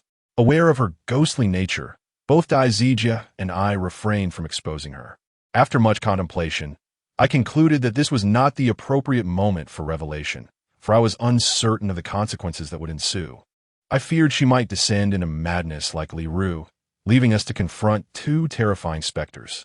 Upon assembling in the office, my bloodied appearance startled the others, who were oblivious to the events that had transpired. Only Bai Yi was aware, yet she dared not meet my gaze or speak to me, her heart tumultuous with guilt. It would be disingenuous to claim I was not hurt by her earlier decision. Indeed, I had resolved to be with her after the death game. However, her actions left me feeling desolate. I, Chu Shaofan, am no saint. I cannot simply laugh off the wounds inflicted upon me. Moreover, this transcended mere injury. Had Dai Zijia not burst into the restroom to rescue me, I would now be a cold, lifeless corpse. After securing the door and illuminating the office, I gasped for breath and addressed the assembly. Listen carefully. We are at a pivotal moment. No one can afford to lag behind. We must unite. Do you understand? The female ghost is now beyond control, indiscriminately taking lives. If anyone falls behind and encounters danger, we will be powerless to assist you. Furthermore, we are all in this together, friends and comrades alike. We must strive to win this battle collectively. Therefore, I implore you, if anyone is targeted by the malevolent spirit, let the rest exert every effort to save them. Ghosts are not omnipotent. They cannot slay from a distance, as depicted in fantastical novels. I serve as a prime example of this, for just moments ago, I narrowly escaped the clutches of a malevolent spirit, saved by Dai Zijia, who single-handedly rescued me. If he can accomplish such a feat alone, what is there to fear when we unite as a collective? Do you not agree? Thus, we must stand together in solidarity. Understood? Understood. Brother Chu is indeed correct. We must now unify our efforts. At this moment, Li Daqiang, the rogue, also stepped forward, declaring, anyone who dares to harbor treachery will be the first to face my wrath. After uttering this, he flashed a grin in my direction, saying, Chu Shaofan, if we make it through today, you shall be my brother, and I will protect you. I managed a wry smile, dismissing his words. Meanwhile, Zhao Li quietly approached me, offering a packet of tissues, softly advising, wipe yourself, your neck is covered in blood. I thanked her, fully aware that she was a ghost, yet I accepted the tissues. Feigning nonchalance, could you enlighten me on what transpired earlier? Why did he return alone? Zhao Li remained composed, concealing her true intentions. Was she plotting something? I shook my head in response, stating, I instructed her to fetch reinforcements. Otherwise, Dai Zijia would not have arrived in time to save me. I refrained from disclosing the truth, for doing so might alter others' perceptions of Bai Yi. If danger were to arise again, who would still be willing to come to her aid? At this moment, Bai Yi crouched in the corner, embracing her knees in a silent demeanor, her body trembling, clearly still ensnared in the shadows of her past. This sight evoked a deep sense of compassion. Despite her abandonment, I approached her, gently extracting a tissue to wipe the sweat from her forehead, softly reassuring her, do not fear. It is all behind us now. Bai Yi glanced at me and, unable to contain her sorrow any longer, burst into tears. Shaofan, I am so sorry. It's all right. See, I am fine, I sighed. Yi, listen closely. I hold no resentment towards you. In such circumstances, anyone would react the same way. Fear is a natural response. However, you must gather your strength. Do you understand? We must survive this ordeal. With gritted teeth, Bai Yi stifled her sobs and managed to say after a long pause, I understand. We will definitely make it out alive. Indeed, I replied, patting her shoulder. She looked at me, her expression filled with concern, and asked, you truly do not blame me? Blame, of course, lingered in my heart, but I could not voice it so blatantly. In this critical moment, unity was paramount, so I forced a smile and reassured her. No blame at all, truly. When have I ever deceived you? Shaofan, unable to hold back any longer, she wrapped her arms around my neck, burying her face in my shoulder, sobbing, thank you, Shaofan, thank you. The others observed us, unaware of the unfolding events, silently watching. Meanwhile, Dai Zijia, upon realizing Zhao Li was a specter, deliberately began to avoid her. Thus, time passed, second by second. About half an hour had elapsed, yet Li Ru's ghost had still not manifested. Zhao Ziwei, feeling increasingly restless, rose from his seat and inquired, are we to remain here indefinitely? When will this game conclude? If you find it intolerable, why not seek out Li Ru yourself? Try to reach her, Li Daqiang retorted angrily. Zhao Ziwei merely shrugged and retreated into silence. I too sensed that this impasse was untenable, yet I could conceive of no alternative. Li Ru had descended into madness, rendering any hope of redemption futile. However, remaining here would mean the game persisted, an endless cycle. The moment we could reach Li Ru, the game would finally come to a close. Observing the mounting tension among us, Zhao Li approached me softly and asked, "Is that mirror still with you?" "Yes, why do you ask?" I replied, producing the mirror. My curiosity piqued as to why there was no response from it, despite Zhao Li being a ghost. Chapter 41. Crucial clue, however. I soon conceived an explanation. The mirror. Perhaps it was merely relevant to Li Ru, yet I found myself intrigued. Zhao Li's identity as a ghost raised questions. Why would she masquerade as a living person to infiltrate our group? What advantage could this bring her, or Chun Keek's father? Unable to fathom it, I decided to dismiss these thoughts. After all, the wealthy are known for their peculiarities. When their children perish, they merely burn a couple of paper effigies for companionship. Chun Keek's father, however, took it further, marrying a living person simply because his daughter had never experienced romance. Who among the attendees was not enticed by wealth?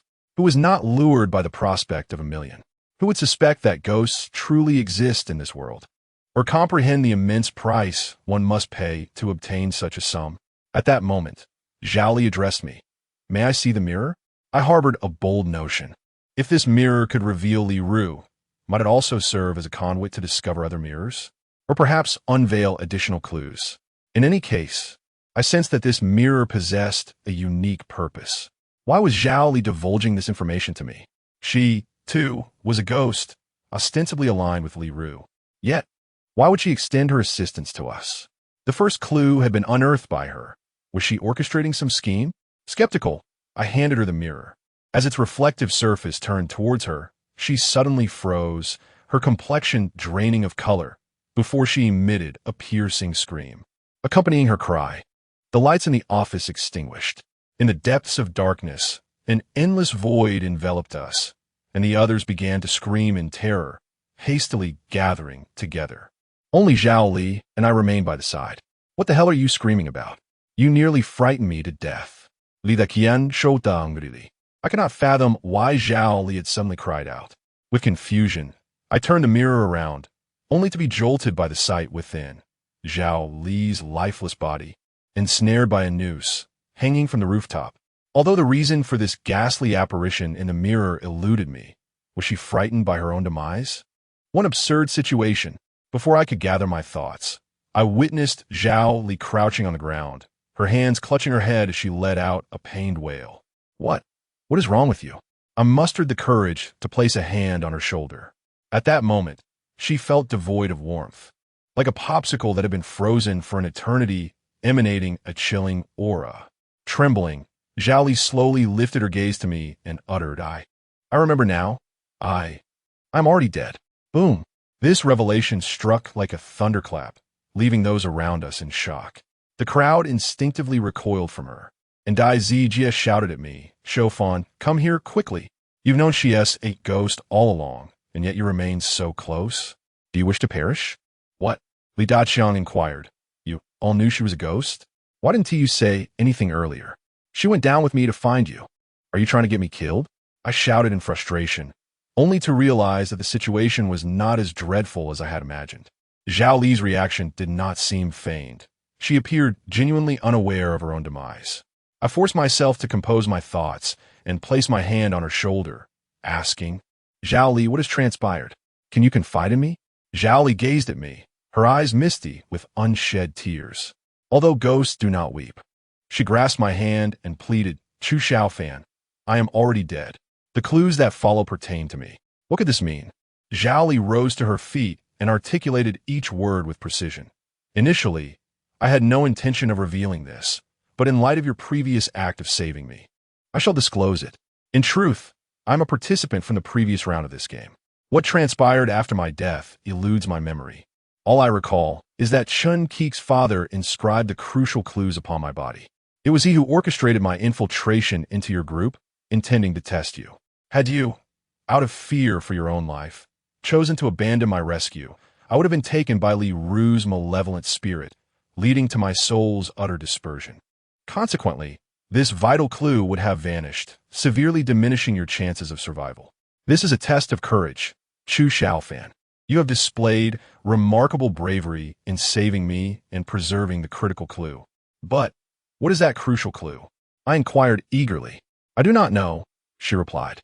The clue lies upon the back of my corpse. This was truly unexpected.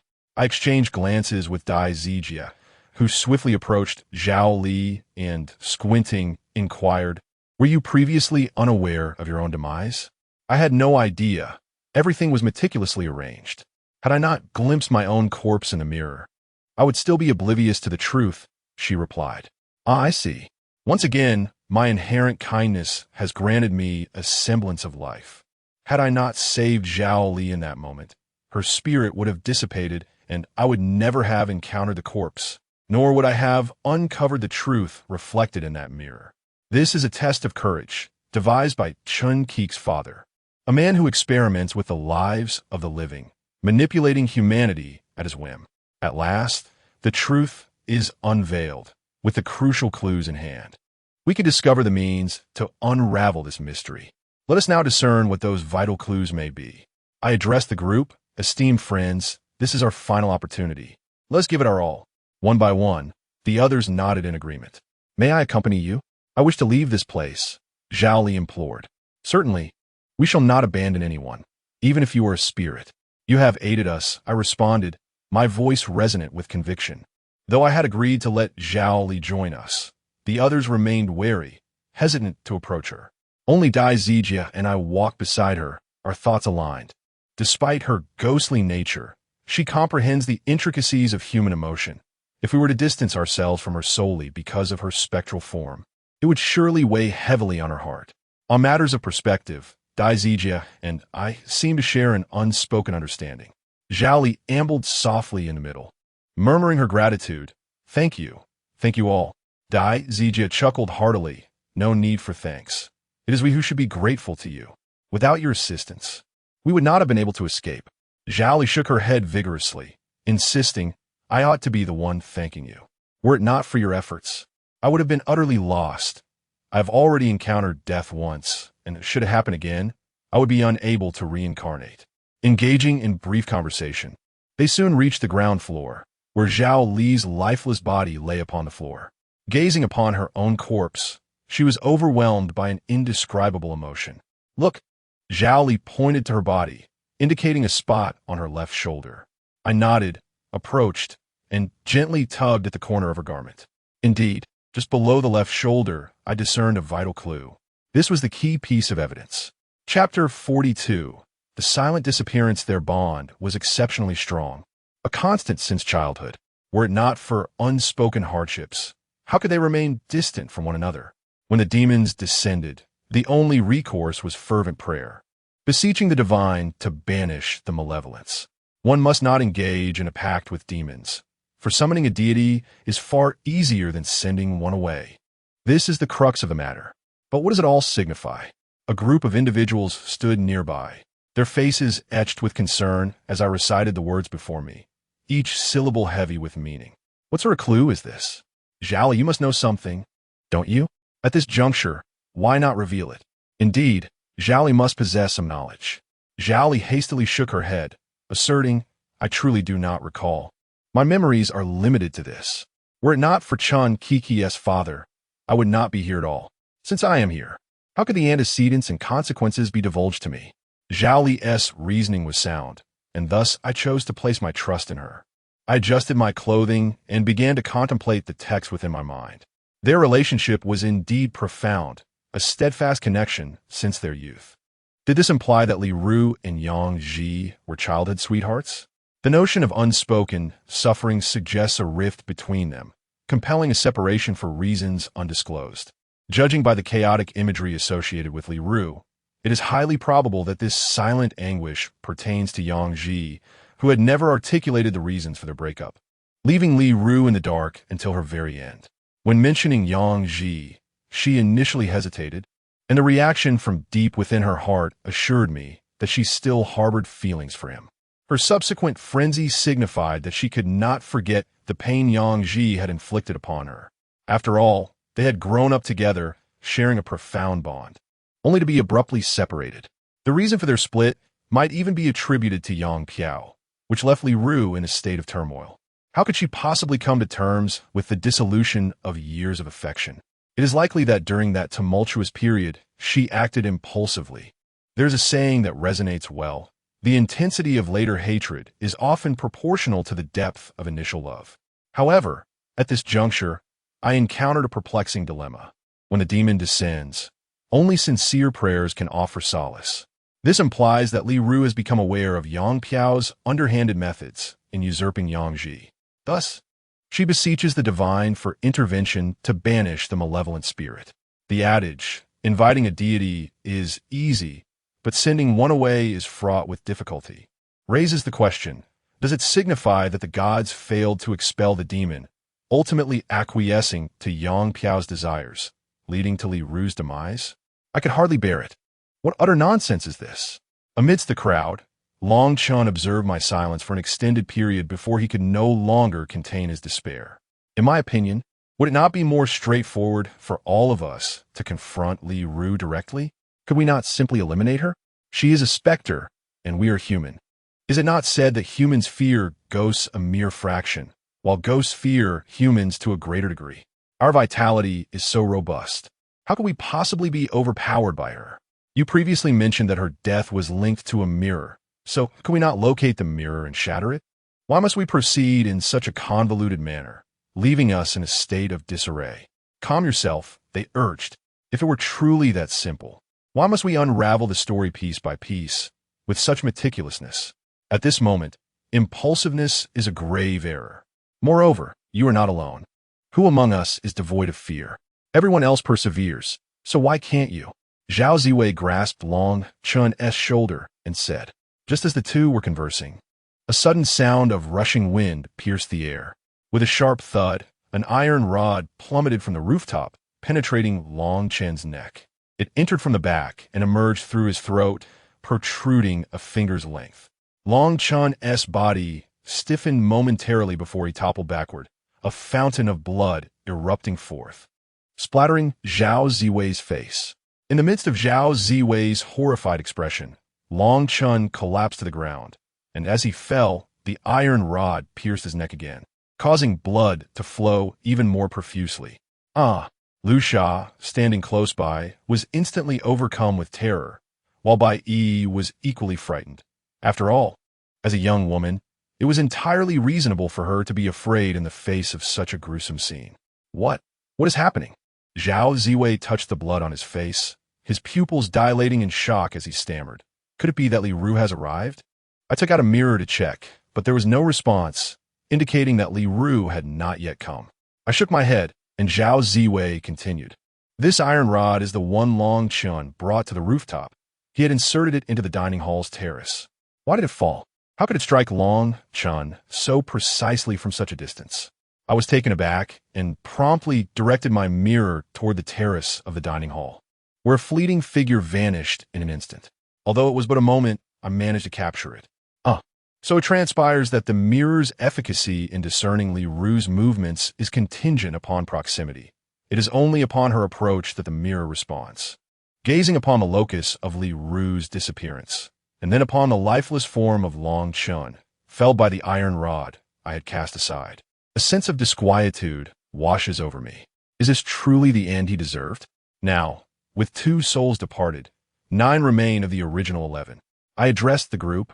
Let us enumerate ourselves, to ensure all are present. 1, 2, 3, 8. The final count of 8 was uttered by my own voice. There should be 9, yet one is missing. Li Daqian, Lu Sha exclaimed, her voice laced with alarm. Li Daqiang is gone. He was just beside me. She recoiled, her form unsteady. Were it not for Bai Yi's support. Li Daqiang, my gaze swept the surroundings, yet his presence eluded me. We must find him. There is no time to ponder the significance of the clues. The imperative is to locate Li Daqiang without delay. But how are we to search this vast expanse? Dai Zijia questioned, his brow furrowed. Surely, we cannot divide our forces again? His words held merit. The area is too expansive, and without knowledge of Li Daqiang's whereabouts. Separation would court peril, offering Li Ru an opportunity for ambush. As we grappled with this predicament, Zhao Li interjected, I possess the ability to discern Li Daqiang's approximate location by tracing his aura. Indeed, Zhao Li, being a specter, possesses the means to locate Li Daqiang. Lu Sha retorted acrimoniously, if you're also a specter, why did you not forewarn us of Li Daqiang's disappearance? Zhao Li Estili explained. The disparity in strength between Li Ru and myself is considerable. She could effortlessly whisk someone away from my side without a trace. Noticing the brewing discord among them, I spoke coldly, I have faith in Zhao Li. Without her, we would not have uncovered this crucial lead. Henceforth, any internal strife is strictly prohibited. Should anyone choose to incite discord, we will have no choice but to abandon you. Lu Sha refrained from further comment. It was evident that she harbored resentment and discomfort within. Zhao Li softly expressed her gratitude. Thank you, Chu Shaofan. It's nothing. Please lead the way. We must locate him before Li Daqiang encounters any mishap. Understood. Zhao Li closed her eyes, attuning herself to the fluctuations of the surrounding environment, then pointed towards the girls' dormitory. It is over there. Chapter 43. A line between life and death under the guidance of Zhao Li. We entered the girls' dormitory. However, instead of ascending the stairs, she led us around to the rear, where we unexpectedly encountered a rusty iron door that opened with ease. With a swift kick, Dai Zijia and I forced it open. Upon entering, we were taken aback by the sight before us. The room was shrouded in darkness, illuminated only by a few candle sconces adorning the walls. On the floor, a shadowy figure lay curled up. Who else could it be but Li Daqiang? I called out his name, and he raised his head, revealing 3 bloody marks upon his face, as if he had been dragged from somewhere. Trembling, he shouted at me, "There is a ghost. The female ghost is in this room." He pointed in terror at the far wall, and when I turned to look, I was met with a full-length mirror. Indeed, this was the very mirror in which Li Ru had met her demise. The ritual to summon the malevolent spirit involved lighting a candle and playing the violin before the mirror, indicating that the spirit traversed through its reflective surface. It is indisputable that both boys and girls gaze into mirrors. When Li Ru looked into hers, she had never anticipated that it would be the last time. Destroy it, Dai Zijia urged, gesturing towards the mirror as he retrieved a stick to smash it. With a resounding crash, the space before the mirror seemed to warp momentarily. The stick struck an invisible barrier, producing a muffled thud before rebounding. Let us not waste time on this futile endeavor. We must swiftly take Li Daqiang away from here. This is where Li Ru is hiding. The room is small and may harbor other sinister methods. Remaining here would undoubtedly benefit Li Ru, yet it poses considerable danger to us. Having watched numerous horror films, I recall that spirits can draw individuals into mirrors. Of course, I am uncertain whether Li Ru possesses such an ability, but if she does, our situation becomes perilous. Zhao Ziwei went to support Li Daqiang, who struggled to rise, and Dai Zijia came to assist him as well, allowing everyone to retrace their steps. However, just as we exited, the iron door slammed shut behind us with a deafening clang. The sound startled everyone, and we turned back to see that Li Daqiang and the others had not yet emerged. Cursing under my breath, I rushed to crash against the door. It had opened effortlessly moments ago, yet now it felt as if it were welded shut, unyielding to my attempts. Suddenly, a chilling scream from Li Daqiang echoed from within. Zijia, can you hear me? What is happening in there? I shouted while continuing to pound on the door. Dai Zijia's terrified voice responded from inside. The mirror is coming. Li Ru has grabbed Li Daqiang's hand. This is dire. I urgently bellowed. Hold on to him tightly. Do not let yourselves be drawn into the mirror, or there will be no way to save him. I was aware of this without needing to be told, but our strength was waning. Dai Zijia's tone was strained. Open the door. For heaven's sake, open the door. I pounded the iron door with all my might, and Chu Tian came over to assist. Together, we exerted every ounce of energy we had, yet the door remained immovable. I shall give it a try. At that moment, Zhao Li approached the iron gate and whispered softly.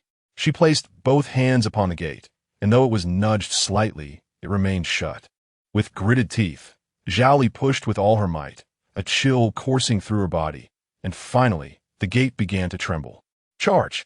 Chu Tian shouted, and the two of them stepped back to gather momentum, then collided forcefully against the door. It swung open. To their astonishment, a mirror, inexplicably, appeared behind them, from which emerged a pair of pallid, bloodless hands that seized Li Daqiang firmly. We hurriedly rushed to assist, yet none dared to touch that ghostly hand. After Zhao Li had opened the door, she appeared somewhat weakened. She felt that she was still too frail to aid Li Ru and could only watch helplessly from the sidelines. Realizing that remaining passive was futile, I steeled myself and picked up a stick, striking the mirror with fervor. Alas, with a single blow, the mirror shattered, unleashing a piercing wail from within. The ghastly hands relinquished their grip on Li Daqiang, and I urged everyone forward, calling out, "Do not look back. Hasten your escape from this room." Zhao Ziwei, positioned at the rear, made his move to flee, when suddenly the shattered mirror extended a hand to grasp his waist. In a frenzy, he reached out toward me, but before he could grasp my hand, he was pulled into the mirror by those spectral hands. In an instant, he vanished completely. "Let's abscond, post-haste." Little did I anticipate that in rescuing Li Daqiang, we would forfeit Zhao Ziwei. My spirits have plummeted to the nadir, yet this is hardly the juncture for such ruminations. With gritted teeth, I hastily ushered everyone out of the chamber. Bang! Scarcely had we exited when a reverberating sound echoed from behind, as if a mirror had been shattered into a myriad of fragments. I glanced back to behold the shattered shards, within which floated the dismembered vestiges of Li Ru, a head, limbs, severed digits, each fragment emerging from the glass only to coalesce in midair, forming a complete corporeal entity. She landed on all fours, emitting a grotesque chuckle. "Move with haste." I sense Li Ru has grown formidable. The chilling aura surrounding her is markedly more pronounced than before. I propelled Li Daqiang's frame forward as Li Ru pursued us, her movements akin to those of a reptile. Her velocity was alarming, closing the distance in the blink of an eye. Her grasp seized my right ankle, causing me to instantly lose equilibrium and collapse onto the ground. Dai Zijia, in a reflexive act, attempted to pull me back, but before he could succeed, I was dragged away. In a trice, before I could even register what was transpiring, I found myself back within the confines of the room. The iron door slammed shut once more. Only with Zhao Li's assistance were we able to breach it before. This time, it seemed insurmountable, for Zhao Li was now exceedingly frail, incapable of repeating her feat. Shaofan, persevere." Dai Zijia's voice echoed from beyond. "Flee with haste. There is no salvation to be found here," Li Daqiang bellowed. "Protracted delay will be the death of us all." Dai Zijia retorted in a furious tone. "If you wish to depart, then depart. As for me, I am resolved to save him, come what may." Listening to their quarrel outside, my own situation was equally grim. Li Ru rose from the ground, her right hand constricting around my throat, lifting me into the air as she coldly uttered, "Ah Ji, I miss you so much. Won't you come down and keep me company? You said I was your most beloved, so why won't you join me?" I struggled to reply, "Li Ru, please, regain your senses. Let's converse calmly." She chuckled ominously. "Do you despise me too? You cannot loathe me. Everything I did was for you." Her eyes were devoid of pupils, a ghastly white, creating a terrifying visage. "Aji, if you detest me, it would break my heart. I realize my actions have displeased you, but you cannot abandon me. Without you, I cannot survive." Chapter 44. The truth revealed. I was gasping for air, Li Ru's fingers constricting my throat. She neither tightened her grip to fully choke me, nor released it, suspending me with my feet dangling above the floor, my neck turning crimson under her grasp. All the while, she rambled on about bygone days, words that swirled around me in a haze of incomprehension. "Aji," she lamented, "it's all that vile woman's fault. If not for her, we would never have been torn apart. And yet, you dared to strike me for her sake? You swore I was the most precious person in your world. How could you forsake me for such a contemptible woman? Do you have any idea the depth of my sorrow? It's all her doing, all her fault. I must extinguish her existence. Would you stand by me in this endeavor? Of course, I would undoubtedly support you. Did I have a choice? My very life hung precariously in her grasp. Since you pledge your support, Then descend and keep me company, won't you? A ghastly smile spread across her fractured lips as she raised her other hand, claws reaching for my chest. Come, allow me to peer into the depths of your heart and ascertain if any affection for me remains. Let me see if you have deceived me. This is the end. If her claws find purchase, my very entrails will be ripped asunder. Visions of heart-devouring demons from tales of old filled my mind, mirroring my present plight. No, I cannot become a defenseless lamb for the slaughter. Even in death, I shall maintain a semblance of dignity. I mustered every ounce of strength to pry open her fingers. But alas, a mere mortal is no match for a vengeful spirit. With a surge of force, she extinguished my resistance, and darkness began to creep into my consciousness. Let me see if any part of you still yearns for me. Li Ru's laughter pierced the air, akin to fingernails scraping against the floor, a sharp, grating sound that gnawed at the ears.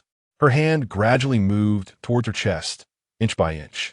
The nails appeared to lengthen, seemingly capable of effortlessly slicing through flesh to extract a steaming heart.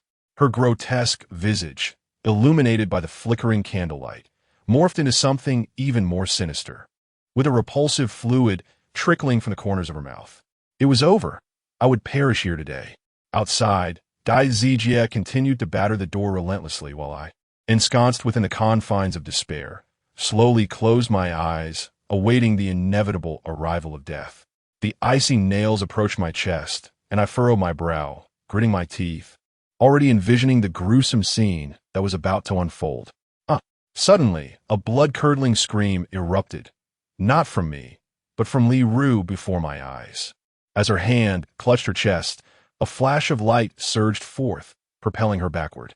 I collapsed to the ground, gasping for fresh air, my brain rekindling with vitality. Coughing, I covered my throat, expelling a streak of blood that trickled from the corner of my mouth. Glancing to the other side, I saw Li Ru enveloped in a shroud of darkness, writhing on the ground in agony. What was happening? Hastily, I pulled my clothing aside to inspect my chest, only to discover an unmistakable handprint imprinted there. When had this occurred? Suddenly, the memory resurfaced. It was that zombie. It had to be her. At that moment, she had slapped my chest and, upon leaving, had refrained from taking my life, uttering those strange words. Thus, the handprint must undoubtedly be her doing. Although it faded after withstanding Li Ru's lethal blow, had it not been for this mark, I would have already reported to the underworld. Heaven has not forsaken me. Heaven has not forsaken me. I hastily rose from the ground, intending to flee the room, only to find Li Ru rolling on the floor, a hint of mist gathering at the corners of her eyes. I stood frozen in place. Is she crying? As she writhed, Li Ru murmured to herself, Aji, please don't hate me. It's not my fault. It's not my fault. I simply adore you too much. I cannot live without you. Please don't leave me. Don't leave me. It's only because I love you so much that I acted this way. But what has she done? No matter. I must leave this place. I stumbled to the door and swung it open, startling those gathered outside. Shaofan, are you all right? Dai Zijie inquired with concern. I'm fine. Let us hurry, I urged.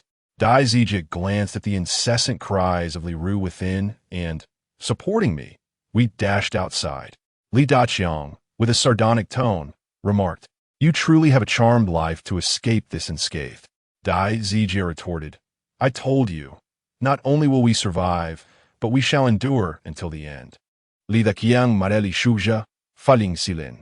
We fled the building and collapsed onto the playground, breathless and unable to articulate our thoughts. What on earth just transpired? Dai Zijie asked, patting my shoulder. I'm equally perplexed. She changed so abruptly. I responded absent-mindedly, yet my mind was occupied with Li Ru's earlier words. What exactly had she done? From her statements, it seemed that after their breakup, Yangji harbored a profound disdain for her. What could have prompted such a shift? This contradicted my previous assumptions. I glanced at the girls' dormitory, then swiftly turned my gaze towards the rooftop of the dining hall, the school entrance, and the various academic buildings. Subsequently, I began to retrace the clues in my mind, piecing together the narrative from before. A multitude of clues flashed through my thoughts, and various characters emerged in my imagination. Akin to a cinematic scene, or a roller coaster racing through my consciousness. Suddenly, clarity dawned upon me. I slapped my thigh, rose from the ground, and exclaimed, "I understand what transpired." "What transpired?" Li Daqiang retorted, somewhat irately. "Your sudden outburst is quite alarming. Do you not realize how frightening it can be?" Ignoring his comment, I share my deductions. We had previously misinterpreted the situation. The story should not unfold as we had thought. It was indeed Yang Piao standing by the window, but she was not the one summoning the malevolent spirits. The crucial evidence suggested that their relationship had been remarkably strong throughout their lives. The emotions described here pertain to Yang Piao and Yang Ji, not Li Ru. I have conceived a bold notion. Yang Piao and Yang Ji are, in fact, siblings. This familial bond allows her to freely enter Yang Ji's room, engaging in illicit activities, while Yang Ji, fully aware of these encounters, feigns ignorance due to the complexity of their relationship. Dai Zijia inquired, "What about the summoning of a malevolent spirit?" Iskolfet, Li Ru harbor's feelings for Yang Zi. Upon discovering the nature of his relationship with Yang Piao, she resorted to nefarious means to claim him. It is quite simple for a malevolent spirit to manipulate the human heart. Thus, Yang Ji does not genuinely care for Li Ru. This entire situation is orchestrated by her. After learning the truth, Yang Piao silently prayed for divine intervention to rid them of the evil spirit. I am uncertain of subsequent events, but one thing is clear.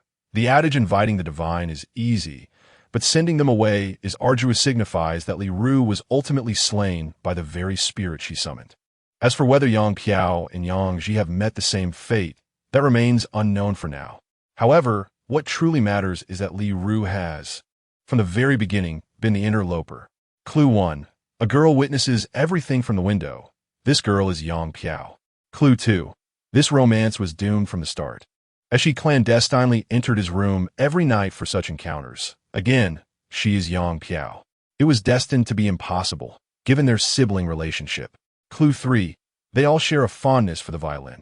Here, they undoubtedly refers to the three individuals, with Li Ru likely adopting this interest due to Yang Ji's passion for the instrument. Ultimately, the crucial clues reveal the poignant truth that Yang Ji and Yang Piao are indeed siblings. It is easy to invoke the divine, yet challenging to send them away. Referring to Li Ru, the prayer for the deities to banish the malevolent spirits pertains to Yang Piao. Li Ru summoned the evil spirit using a mirror and met her demise as she was dragged into it by the very spirit. Thus, the mirror stands as a forbidden object. My act of saving Zhao Li stemmed from an intrinsic kindness, a desire to prevent loss of life. And it is through this innate goodness that I unearthed all the clues. At last, the truth has been unveiled. Chapter 45. A desperate struggle in light of Li Ru's remarks within the confines of the room. I am resolute in my belief that my deductions are indeed correct. As I recounted the entire sequence of events, the individuals present were rendered speechless, with Dai Zijia dramatically exclaiming, "Shaofan, how did you arrive at these conclusions?" The answer is quite simple. While in the room, I overheard Li Ru uttering peculiar statements, which, in conjunction with those utterances, fundamentally dismantled the previously reconstructed narrative. Yet, I find myself perplexed. If our earlier assumptions were erroneous, what prompted Li Ru to embark on a spree of indiscriminate killings? I surmise that it must be the machinations of Chun Keek's father. Our flawed conjectures seemingly played into his hands. He introduced Miss Zhao as an unpredictable variable while compelling us to confront Li Ru armed with our misguided reconstructions. Should we all perish in this endeavor, we would face elimination, yet the deadly game would persist. After all, we are the participants of the second round, while the first round's players have all met their demise. With a second round in play, it follows that if success eludes us, there will inevitably be a third, a fourth, and an unending cycle. But what does it matter now that the truth of the events has been unveiled, with Li Ru in such a state? Who among you would dare to approach her in an attempt to sway her? Li Daqiang remarca. The others exchanged glances, their expressions reflecting uncertainty and fear. Observing this, Dai Zijia volunteered. Previously, it was Shaofan who faced her. Allow me to take the lead this time. I shook my head and replied, "Let it be me. Li Ru has already perceived me as Yang Ji. and I must face her head on. However, there are no buts. We must give our all and strive with determination. The moment I finished speaking, a shadow surged forth from the corridor. It was Li Ru, enveloped in a shroud of darkness. Her features were obscured, yet her presence suggested that she had grown even stronger. With a chilling laugh, she taunted, "Aji, do you not love me dearly? Why do you flee? Is it that you are unwilling to return and be with me? You were never like this before." This was not our first encounter. Although a flicker of fear lingered within me, it was not as overwhelming as before. Mustering my courage, I stood resolutely before everyone and proclaimed, "Li Ru, do not make the same mistake again. It is not too late to turn back. Am I in the wrong? Do you believe I am at fault?" A voice emerged from the swirling darkness. You dare to claim I am wrong? Aji, I am not the one at fault. It is that wretched girl. You still love me, do you not? Tell me, you love me, do you not? I furrow my brow, choosing silence. Li Ru continued, "Why do you remain silent? I see now. It is that wretched girl who sent you to find me, is it not? You do not come to see me with sincerity. You do not come with genuine intent. Why must you wound me once more? Do you not realize she is your sister? You would inflict pain upon me again for her sake. If that is the case, I shall not allow you to find peace." With that, she drew closer. The people around us continued to retreat, some contemplating escape, yet unable to venture alone. They huddled together, moving backward step by step. Dai Zijie approached me with a resolute demeanor and spoke with conviction. "Li Ru, Aji has already received his just deserts. And Yang Piao now finds herself in a condition worse than death. What grudge do you still harbor? What benefit does it bring you? It will only lead to your deepening anguish. It would be wiser to relinquish everything, to be reborn in the underworld, to start anew. Even if it means beginning again in the next life. It is preferable to your current state of being neither human nor ghost. What do you understand? They are siblings. How could such acts be permissible?" When I lay beside him, he still called out for that wretched Yang Piao, that vile woman. "Today, I shall ensure that all of you accompany me to the grave. None shall escape." Li Ru descended into madness once more, her dark aura roiling violently, swiftly enveloping her head. The sky turned pitch black, and the entire campus was shrouded beneath ominous clouds. Observing the oppressive atmosphere filled with resentment, an overwhelming sense of despair surged within. It is no exaggeration to say that some were already struggling to breathe. Li Daqiang, weakened by injury, succumbed to the oppressive aura, collapsing to the ground in panic, exclaiming, "What do we do now? How do we handle this? Forget about redemption. Surviving would be a miracle." Gazing at the sky filled with resentment, I found myself powerless to alleviate the situation. At that moment, Li Ru vanished. On the playground, the wind began to rise, becoming increasingly fierce. Suddenly, my phone emitted a crisp chime. It was the sound of a WeChat group notification. As the crowd retrieved their phones to check for new messages, they were informed that only 2 hours remained, urging everyone to intensify their efforts. Moreover, due to the outstanding performance of certain members, an additional hint would be awarded. The body of that restless spirit still lingered on campus. What could this mean? Why inform us that Li Ru's body remains on the premises? Zhou Li suddenly interjecta. Chu Shaofan, if you destroy Li Ru's body, her spirit will be scattered. I stared at her in astonishment and asked, "Is there a connection between the spirit and the body?" Indeed, Li Ru is a bound spirit, unable to leave the confines of the campus. While bound spirits possess formidable strength within their territory, once their physical form is damaged, their souls become vulnerable as well. Therefore, if you destroy the body, it will all come to an end. All right, I trust you. I then turned to the others and declared, "Stay here and do not disperse. I will return to find Li Ru's body. If I fail to come back, you must devise another plan." "Shaofan, I'm going with you," Dai Zijie insisted. "This time, you cannot face the danger alone. I will share the burden with you." I was deeply moved by Dai Zijie's solidarity. We quickly prepared to return to the room where Li Ru had appeared. The mirror was also there, and most likely, the body would be found in that very place. "Wait a moment," Zhao Li suddenly called out to us. "I'll go with you. After all, I have already faced death once. There is nothing to fear now." "You." I was momentarily taken aback. "Without further ado, let us proceed." Zhao Li stepped forward, turning her back to us, and spoke. Chu Shaofan, Dai Zijia. Had individuals like you participated in the previous round, perhaps there would not have been a second. You both are truly remarkable, and I am grateful that you did not abandon me, even knowing I'd perished, nor did you exclude me. Thank you. Dai Zijia laughed heartily. Enough of this useless talk. Let us go. We shall undoubtedly escape alive. I glanced back at the remaining individuals. You all stay here and await our return. Seek out Li Ru's body. It is sure to be fraught with peril, for her life and death are at stake, and she will not relinquish her remains easily. Thus, those who remain are relatively safe. As for why Li Ru harbors such deep resentment, yet has not annihilated us all at once, I surmise she lacks the strength to do so. However, lingering in this state is not a viable option. We must make a concerted effort to fight. Chapter 46. All must perish when confronted with the terror of the unknown. The human spirit is remarkably fragile, easily succumbing to despair. Among those present, only Dai Zijia and I managed to retain a semblance of composure. After all, we had encountered Li Ru's malevolent spirit on numerous occasions. Each time, we had narrowly escaped, and I harbored the belief that we would do so again.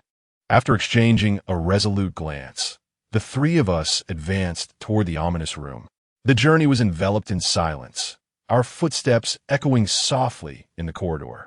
Upon reaching the threshold of the room, Dai Zijia mustered his courage and proclaimed, "We shall unearth her, even if it requires digging 3 feet into the ground." However, such aimless searching would prove futile, merely a waste of precious time. I turned to Zhao Li, aware that as a ghost, she might possess unique insights. "Can you discern the direction of Li Ru's remains?" I inquired. Nodding, Zhao Li replied, "I shall give it a try." She closed her eyes, attuning herself to the unseen energies around us. Moments later, she opened her eyes and pointed toward a corner, declaring there, "But we must act swiftly. The heavy atmosphere here indicates that Li Ru is nearby. Perhaps she is lurking in the shadows, observing us." The room was a chaotic mess, as if deliberately arranged for our arrival. Tools such as hoes and shovels lay abandoned in the corner, a testament to the meticulous planning of Chun Keek's father. He had anticipated the myriad twists of this harrowing game, and our current predicament had clearly fallen within his foresight. Dai Zijia advanced, seizing a hoe to commence digging, while I remained occupied, with Zhao Li stationed nearby to keep watch. Should Li Ru approach, she would sense it instantly, thus providing us with an additional layer of security.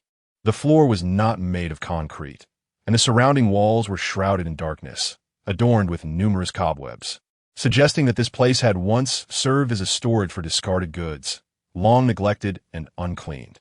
With rhythmic strikes, we swiftly unearthed a substantial pit when suddenly, Zhao Li's pupils contracted and then dilated with alarm as she exclaimed, "She's coming." Bang! Just as her words echoed, the iron door swung open with a thunderous crash. Dai Zijia and I reacted promptly, instinctively leaping aside to evade the door. Following this, the objects in the room began to stir autonomously. Chairs and tables hurtled towards us. Although I managed to evade the majority of the onslaught, the sheer volume proved overwhelming, and I sustained several solid blows, leaving my skin bruised and marked. Realizing that this predicament was untenable, Zhao Li summoned her own dark energy to counter Li Ru. With a pained expression, she urged, "Hurry, I can't hold on much longer." Had the spirit mirror not been destroyed, Zhao Li would have been unable to withstand Li Ru's power. Fortunately, her efforts afforded us a precious moment, as Li Ru, now devoid of the spirit mirror, was momentarily halted. Before us, a swirling mass of shadowy mist emerged, its presence clashing with Zhao Li's essence. Instantly, the chaotic flurry of flying furniture ceased its tumult. Seizing the opportunity, we resumed our fervent digging. 1 minute, 2 minutes, 5 minutes, 10 minutes. Overwhelmed, Zhao Li was sent hurtling backward by a forceful impact. Simultaneously, we unearthed a skeleton. "It's her," I declared, reaching for the remains. Ending the game hinged on shattering the bones upon the ground. "Then, let me finish," I resolved, hoisting the skeleton overhead, ready to bring it crashing down. Unexpectedly, before the bones could fall, an unseen force seized my hands. A sharp pain shot through my abdomen as if I had been kicked, sending me reeling onto the floor. Suspended in midair, the skeleton seemed to writhe subtly. Seeing this, Dai Zijia brandished his hoe, but before he could strike the bones, Li Ru sent him flying. I lay on the ground, massaging my stomach, before scrambling to my feet to seize the skeleton. However, the mysterious force reappeared, gripping my throat and hoisting me into the air, my feet dangling uselessly as I flailed. "Have you forgotten me?" Zhao Li exclaimed, gritting her teeth as she rose to unleash her power once more against Li Ru. Seizing the opportunity, Dai Zijia leaped forward, snatching the skeleton from the air, and the two tumbled across the ground. As the skeleton sustained damage, the force constricting me vanished, and I dropped to the ground, immediately attempting to smash the bones. Yet, they proved as unyielding as bronze or iron. Our frenzied assault yielded no visible effect. "You will all die." Li Ru's harrowing cry echoed through the room. In tandem with her voice, the benches within the room splintered and shattered. A wave of heat swept through, propelling both myself and Dai Zijia away. The clash between Li Ru and Zhao Li stirred a tempest within the room, as torrents of blood suddenly erupted from the walls. The candles adorning the walls, tainted by the crimson liquid, ignited with a ferocity akin to contact with gasoline, engulfing the space in an instant. Within moments, thick clouds of smoke filled the air, followed closely by the emergence of roaring flames. Amidst the inferno, two fiery figures battled fiercely, and Zhao Li's voice pierced through the chaos, urgently imploring, "Take the remains outside and destroy them, or else none of us will escape this fate." "And what about you?" I inquired, picking up the remains and glancing back at Zhao Li. "Do not concern yourself with me. Just flee." "No, we came together. We shall leave together." "Thank you, Chu Shaofan. But even if I were to escape this place, I would still fall prey to Boss Chen's clutches. Thus you must go. Previously, you saved me. Now it is my turn to save you." Zhao Li's words brought a sting to my eyes. I relinquished the remains to Dai Zijia and summoned my courage, declaring, "I have vowed we shall leave together. Zijia, you take the remains outside. I will stay behind to assist." "No, I will not abandon you." Dai Zijia's face was marred with wounds, yet he stood resolute. "Quickly, you must go. Hurry!" Zhao Li cried out, her voice filled with anguish. In that moment, her body transformed into a blazing skull, rising as she continued to battle Li Ru, shouting, "Chu Shaofan, if you do not leave now, none of us will escape. It is unnecessary to endanger others for my sake, and besides, he is still waiting for you. Therefore go." I found myself ensnared in hesitation. If I departed, Zhao Li would perish here. Yet if I stayed, we all faced certain death. Confronted with the agonizing choice between Bai Yi and Zhao Li, a profound dilemma gripped my heart. My initial desire was for neither to perish, yet circumstances dictated a harrowing decision. With a resolute bite and trembling voice, I uttered, "Zhao Li, thank you." Subsequently, both Dai Zijia and I surged forth from the inferno. The conflagration, as if sentient, pursued us relentlessly, consuming the entire edifice in mere moments and threatening adjacent structures. Upon our escape, the bone clutched within my grasp seemed to quiver with trepidation. A piercing scream echoed from above, and to my horror, I beheld the skull of Li Ru, engulfed in flames. The skeletal visage articulated with macabre fervor, "You shall all meet your demise." Chapter 47. The conclusion of the fourth round. Escape from peril. Upon finishing her statement, a skull reemerged from Li Ru's gaping mouth, revealing Zhao Li, as the two spectral figures continued their fierce struggle. Li Daqiang and his companions had never witnessed such a scene, rendering them paralyzed with terror. At that moment, with merely a minute remaining until the 2-hour mark, urgency surged within me. "Quickly, destroy the skeleton," I shouted at Dai Zijia, believing it would be simple to obliterate it after exiting the room. Dai Zijia summoned all his strength to lift the skull and forcefully smashed it against the ground. The impact shattered a fragment of the bone, yet it remained largely intact. Undeterred, Dai Zijia retrieved it and continued his relentless assault. Concurrently, the countdown commenced. 10 seconds, 9 seconds, 8 seconds, 3 seconds, 2 seconds. Bang! At last, the skeleton shattered. 1 second. Ding! The WeChat group notification resonated with impeccable timing, signaling the conclusion of the 2-hour period. Li Daqiang glanced at his phone and exclaimed, "Hurry, we can leave now.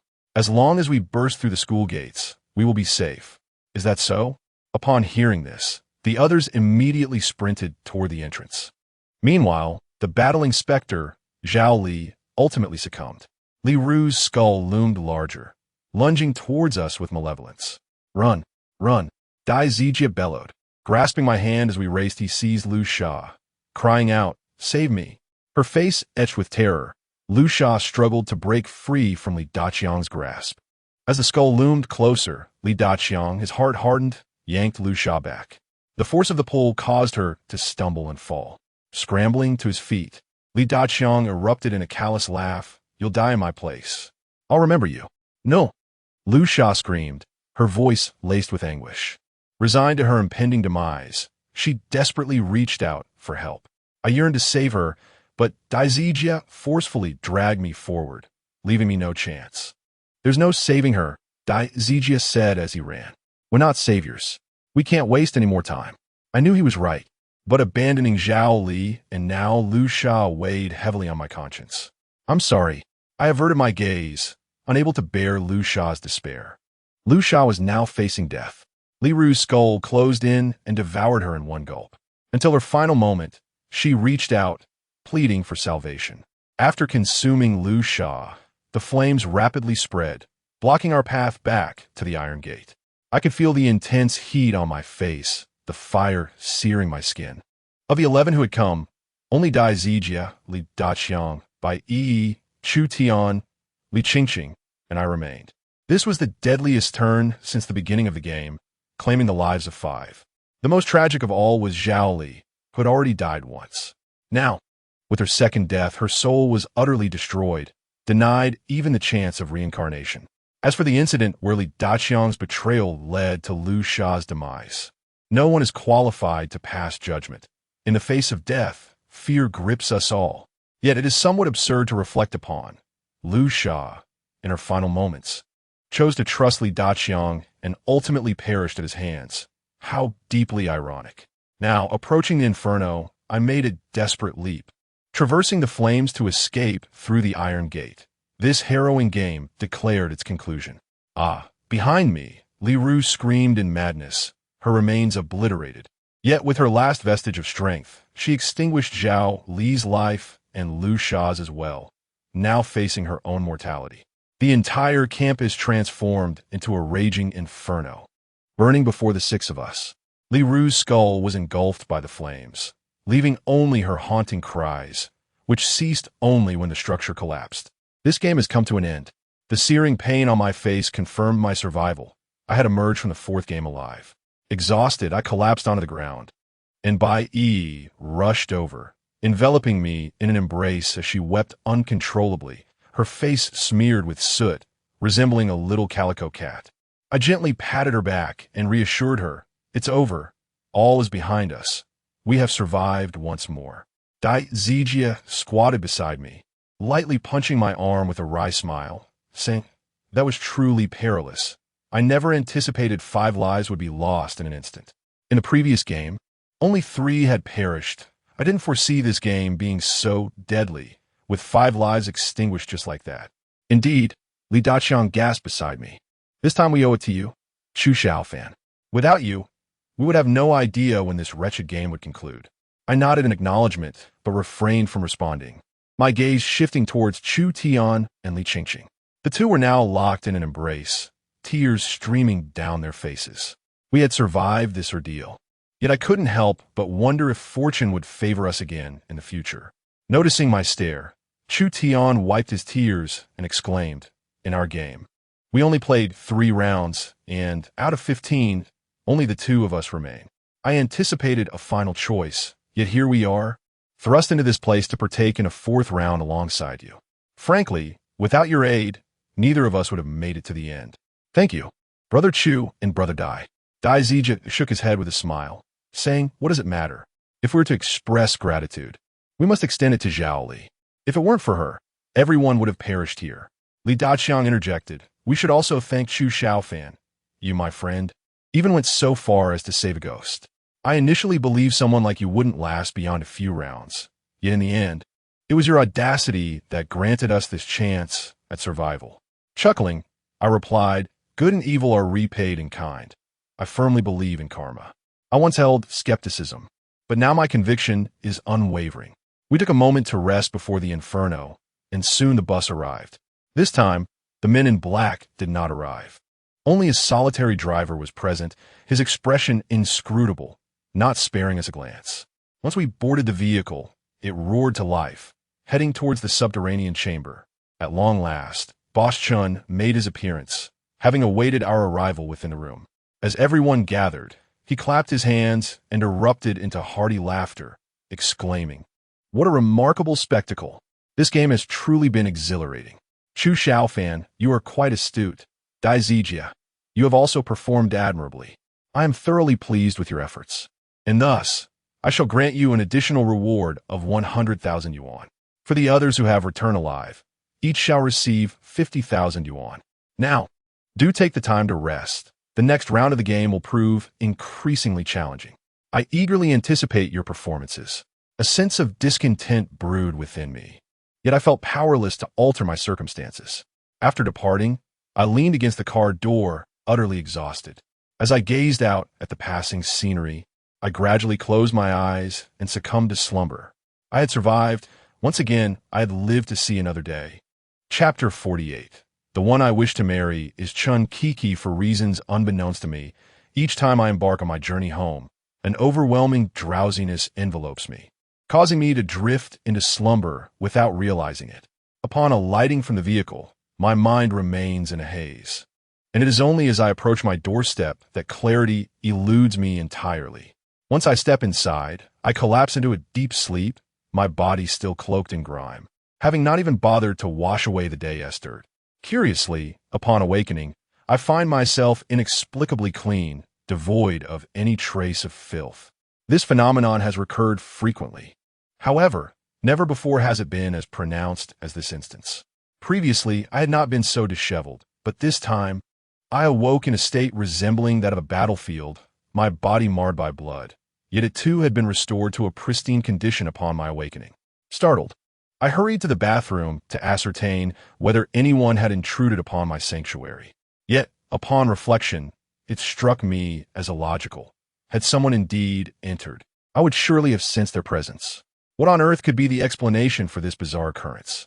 But what is the use in pondering the inexplicable? After all that I have endured, the sensation of lying in bed now fills me with profound contentment. How wondrous it is to be alive. Suddenly, the tranquility is shattered by the ringing of my phone. It is the proprietor of the restaurant calling. Oh no, I had initially requested a 3-day leave. And how many days have elapsed since then? This individual had not previously inquired about my absence. Yet now, his call is certain to herald a reprimand. The wages at the modest eatery are hardly substantial, and his incessant lamentations tend to irritate me. Given my current circumstances, I have no desire to return to work. I would rather engage in a quarrel than submit to his tirade. The restaurant owner likely did not anticipate my brusque response, as I have historically been quite courteous, even in the face of admonition. After a few casual remarks, he instructed me to settle my salary in the afternoon and leave. Noticing that there was still ample time, I decided to take a brief nap. However, this slumber was anything but restful. In a hazy dream, I found myself in that wedding room, adorned with vibrant red characters symbolizing joy. A graceful woman, veiled in crimson, sat on the bed. In a daze, I took a seat beside her, and we sat shoulder to shoulder. After a moment, she reached for my hand and softly whispered, "Darling, from now on, I shall belong to you." Such a traditional wedding should have called for sir, shouldn't it? The abrupt change to darling left me momentarily bewildered, yet, in my foggy state, I responded, "All right." She continued, "You must treat me well and remain solely by my side." Of course, I replied, lacking my usual awareness, my words muddled. Observing my dazed demeanor, she added, "In the next game, you must persevere. Among all these people, I have chosen only you." "All right," I nodded, still in a daze. She huffed playfully, then shyly suggested, "Then allow me to help you fall asleep." She gently laid me down on the bed and settled beside me. Then should something else happen? To my dismay, I suddenly awoke, this time vividly recalling every word from the dream. It must have been a message from Chun Kiki. For heaven's sake, if you're going to send a dream message, at least let me dream of the subsequent events as well. I twisted my neck slightly and glanced at my phone to check the time. It was nearly the appointed hour. Rising from my slumber, I refreshed myself and set off towards a restaurant. Although I now possessed a fair sum of money, that salary had been hard-earned, and I was unwilling to squander it frivolously. Upon my arrival at the establishment, the proprietor offered me a rather unfriendly demeanor, muttering as I departed, "You scoundrel, your mother lies in the hospital, yet you fail to cherish your job and choose to act recklessly." I chose to disregard his words, silently scoffing as I pocketed my cash and turned to leave. Not long after, my phone buzzed once more. It was a call from Bai Yi. I hesitated, contemplating whether to answer. Her intention was undoubtedly to apologize, followed by an invitation for a rendezvous. Yet, to be candid, after the incident involving Li Ru, I felt averse to further interaction with her. The reason was simple. She had profoundly disappointed me. However, avoiding her was not a viable solution. I needed to clarify matters, especially since a game awaited us, and ultimately I was destined to marry Chinkiki, a conclusion that was indisputable. From the moment I entered this game, such an outcome was preordained. Perhaps we should never have drawn so close from the outset. With a sigh, I instructed her to provide me with the address, then hailed a taxi to hasten my journey. In a quiet alleyway, there existed a quaint tea shop, bustling with patrons, predominantly couples. The prices of the milk tea were modest, akin to that of the milk I usually consumed. The shop bore a peculiar name, Winter in Summer Milk Tea. Inside, a young couple prepared the beverages, sharing laughter and banter as they worked, their affection for one another evident. This indeed is a delightful venue for a rendezvous. Upon arrival, I spotted Bai Yi at the entrance, lost in thought while cradling a cup of milk tea, her mind seemingly adrift. As I stepped inside, the two staff members at the reception greeted me with smiles, inquiring, "Good day, how may we assist you?" "No need. I'm here to meet a friend." "Very well. Enjoy your meal." I glided over to where Bai Yi was seated and asked, "What occupies your thoughts? I noticed you deep in contemplation as soon as I walked in." Startled, she stammered, her heart racing, "Shaofan, the reason I invited you here is primarily to apologize for." "There's no need," I interrupted gently. "I have already assured you that it was inconsequential. In such a situation, anyone would have felt fear, and look at me now. I am perfectly fine, unharmed." Bai Yi lowered her gaze, her voice trembling, "But you took a risk to save me, and I abandoned you." "Enough," I reassured her. "If I say it is all right, then it is indeed all right." "Then, Shaofan, please do not leave me," she implored. I paused in silence. Bai Yi, in a state of urgency, continued, "Shaofan, I acknowledge my mistakes. Please don't leave me. I truly, truly care for you." Sighing, I shook my head. From the very moment the game began, it was clear that our fates were divergent. I must seek treatment for my mother, and that financial support is essential. Therefore, I shall marry Chinkiki, regardless of her circumstances. At first, I was filled with dread at the thought of ghosts. However, after enduring the relentless pursuit of Li Ru, my psychological resilience has considerably strengthened. In the fourth round of the game, I encountered the terrifying presence of the Chun family. Chun Kiki and her kin are far more formidable than Li Ru. They are a force I cannot contend with. Thus, my resolve is to survive, to endure until the end, and ultimately to marry Chun Kiki, completing the ritual of ghostly matrimony. All of this is driven by the promise of 1 million. I find myself with no choice in the matter. Upon hearing my words, Bai Yi fell into a profound silence. After a moment, she fought back tears and said, "All right, I understand." I wished to extend a comforting hand to her shoulder, but halfway through, I hesitated, realizing that at this juncture, any words of consolation would be superfluous. As the saying goes, if you do not wish for it, then do not draw near, nor extend kindness towards me. Chapter 49. The owner of winter's summer in truth. The young lady Bai Yi is quite admirable. It is regrettable that we did not meet sooner. The path that has led us here is not to be blamed on anyone, for we are both participants in this deadly game. Observing Bai Yi's choked emotions stirred a sense of discomfort within me, rendering my presence here awkward. In a moment of uncertainty, I muttered that I would take my leave. Just as I prepared to depart, a woman entered through the door, a strikingly beautiful girl. With shoulder-length hair and a radiant smile adorned with dimples at the corners of her mouth, she wore a pristine white dress that exuded an air of cleanliness. The two staff members at the front desk greeted her cheerfully. The girl, whose name was Tianjun, nodded in acknowledgement before her smile faded, replaced by an expressionless gaze directed towards us.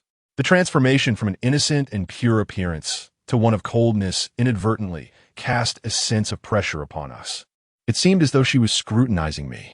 Her penetrating stare made me quite uncomfortable, and I instinctively sought to retreat. However, she approached me first, extending her hand with a smile. "Hello, my name is Tong Tianjun. May we converse for a moment?" "I apologize, but I am in a hurry," I replied, feeling increasingly uneasy in her presence and wishing to linger not a moment longer. Yet, Tong Tianjun obstructed my path with her outstretched hand. "It will not delay you for long. I merely wish to ask you a question. Have you recently felt as though you have ventured to numerous places, only to awaken at dawn and realize it was but a dream? Perhaps this phrasing may not resonate with you. So let me rephrase. Have you traveled to a location that left you in a disheveled state or sustained an injury in some place, only to return and, after a night's rest, find yourself inexplicably healed with no trace remaining?" Her words momentarily rendered me speechless, and even Bai Yi, who held a cup of milk tea and was on the verge of tears, lifted her gaze in astonishment. Tong Tianjun chuckled lightly, revealing two charming dimples. Her smile was undeniably enchanting. "Now, do you have a moment to converse with me?" "Yes, surely," I replied, dazed as I returned to my seat, tentatively inquiring. "Who are you? How do you know? How I know what you have experienced, correct?" Tong Tianjun interjected, candidly stating, "In truth, I am unaware of your specific experiences, but I can perceive what has transpired within you. You, along with this young lady, have had your souls ensnared by certain forces, only to be returned before dawn. However, these memories elude your recollection. Within your minds, there exists no fragment of these events. You are only aware that you have visited certain places and engaged in particular actions, but beyond that, nothing remains." Furrowing my brow, I asked, "Do you possess any means to assist us?" "Well, I apologize, but I am not in a position to help you resolve such matters. However, I can offer you something.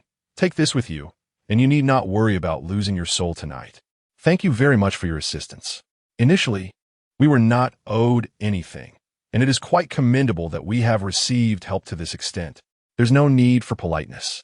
Tong Tianjun smiled innocently and said, "Please wait for me here. I will be back shortly." After speaking, she rose and ascended the stairs. After a while, she descended, accompanied by two individuals, a man and a woman.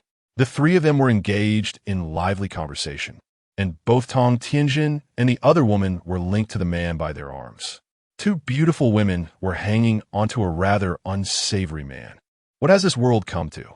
Must all the good cabbage be trampled by pigs? Observing my stupefied expression, a nearby patron chuckled and remarked, "Is this your first visit to Winter's Summer, young man?" "Yes, it is my first time." "Is this place well known?" "I had never heard of it before," I replied. "Well, it's not particularly famous, but we simply enjoy the ambience here," the patron said with a cheerful demeanor. "This milk tea shop is owned by the man next to Tianjin. His surname is Zhang, and we affectionately call him Brother Zhang. This establishment has quite a story behind it, but I shall tell you more about it another time, as I have matters to attend to today. By the way, what is their relationship?" I inquired with curiosity. The patron paused for a moment before realizing, "Ah, you mean Tianjin and Brother Zhang? They are married. The other woman is named Yuninjing, and she is also Brother Zhang's wife. This milk tea shop was built in her honor." "2 wives? Goodness.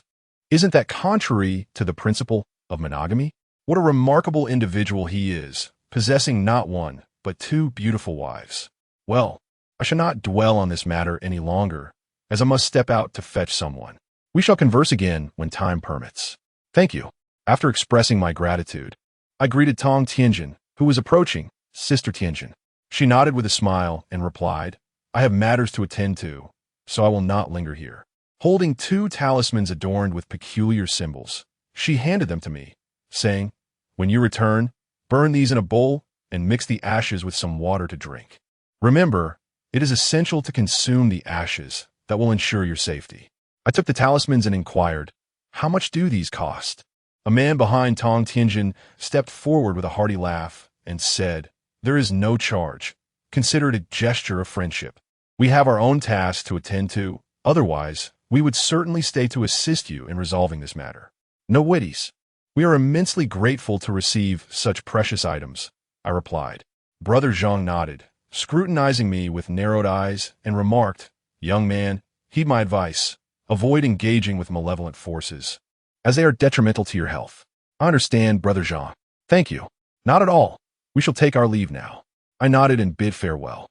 After Brother Zhang and his two wives exited the milk tea shop, he sighed at the entrance and remarked to Tong Tianjin, "In truth, even if we wish to help, we cannot. This young man's fate appears grim with such a dark fortune. The same goes for that young lady. Though we are unaware of the trials they have faced, this is their karmic retribution. What one sows, one shall reap." Yunjing remarked, "Have you not had enough to manage in the past? After all these years of washing your hands of it, are you still considering returning to your former profession?" "I have no desire for that. Isn't it delightful to live alongside two beautiful women? Why must I engage with those peculiar beings? Enough with the banter. You too. Grandfather must be growing anxious." After they departed, Bai Yi and I also took our leave. Throughout our journey, the silence between us was palpable. It was evident she was quite distressed, and I too felt the weight of sorrow. Yet, there are times when one must be resolute. As the saying goes, to hesitate is to invite chaos. Upon returning home, I hastily burned the talisman paper and consumed the ashes mixed with water, nearly causing myself to retch. However, there was no alternative. If I wished to survive, I had to comply. Having listened to Sister Tianua's words, I began to grasp the nature of our recent experiences. Indeed, we were participants in the death game, but it was our souls that had engaged, while our bodies remained untouched. This seemed to clarify why I felt dizzy every time I alighted from the vehicle, only to awaken without a single mark upon my body. Yet, I found myself pondering, if the soul perishes within the game, does the body in the external world face the same fate? Chapter 50. Game and reality. Something is amiss. I closed my eyes and recalled the various experiences of these games, each one a harrowing escape from death, particularly during the fourth confrontation with Li Ru. When 5 individuals perished, excluding Zhao Li, the remaining 4 were indeed living beings, yet existed in a spectral state. How then does a soul perish within the confines of a game, and by what means does the physical body meet its demise? Furthermore, each time we boarded the vehicle, our corporeal forms convened beneath the overpass. At what point were our souls extricated? How was our physical presence returned to us? If it were a human, such a feat would indeed be arduous. Yet, if it were a spirit, it might not be so difficult. This implies that all along, a ghost has lurked beside each participant in the game. Who, I ponder, is the specter at my side? My mother, gravely ill and hospitalized, fortuitously encountered Lu Lei during our most desperate hour. Could this be mere coincidence? No, it is evidently not. Lu Lei has intentionally targeted me. According to Zhao Yi, even in death, souls remain ensnared by Chun Kiki's father. Thus, Lu Lei's deception in luring me into this deadly game offers him little advantage, as he remains under the control of the Chun family. However, should I find a scapegoat, at least my soul would not be irretrievably lost. This leads to the conclusion that the ghost concealed beside me is none other than Lu Lei. He need not frequently present himself to me as before. He merely has to synchronize with the opposing force to extract my soul as I enter the vehicle, subsequently returning me to my corporeal form. The concept of the soul and body appears to align in this manner. Thus, how are the demise of both the corporeal form and the ethereal soul brought about? I swiftly recalled the demise of each participant in the game, the scenes unfolding in my mind like a cinematic reel. Their deaths, ghastly and unforgettable, played out vividly before my eyes. Only after the final scene concluded did I open my eyes drawing a conclusion within my heart. In the inaugural round of the game, the individual who ostensibly abstained did not, in fact, do so. He was the first to perish. All 15 participants hailed from or around Shuichan County, and the corresponding incidents transpired in my vicinity, unbeknownst to me at the time. The initial demise I witnessed involved a severed head. As by and I descended the stairs, we were startled by the corpse we passed.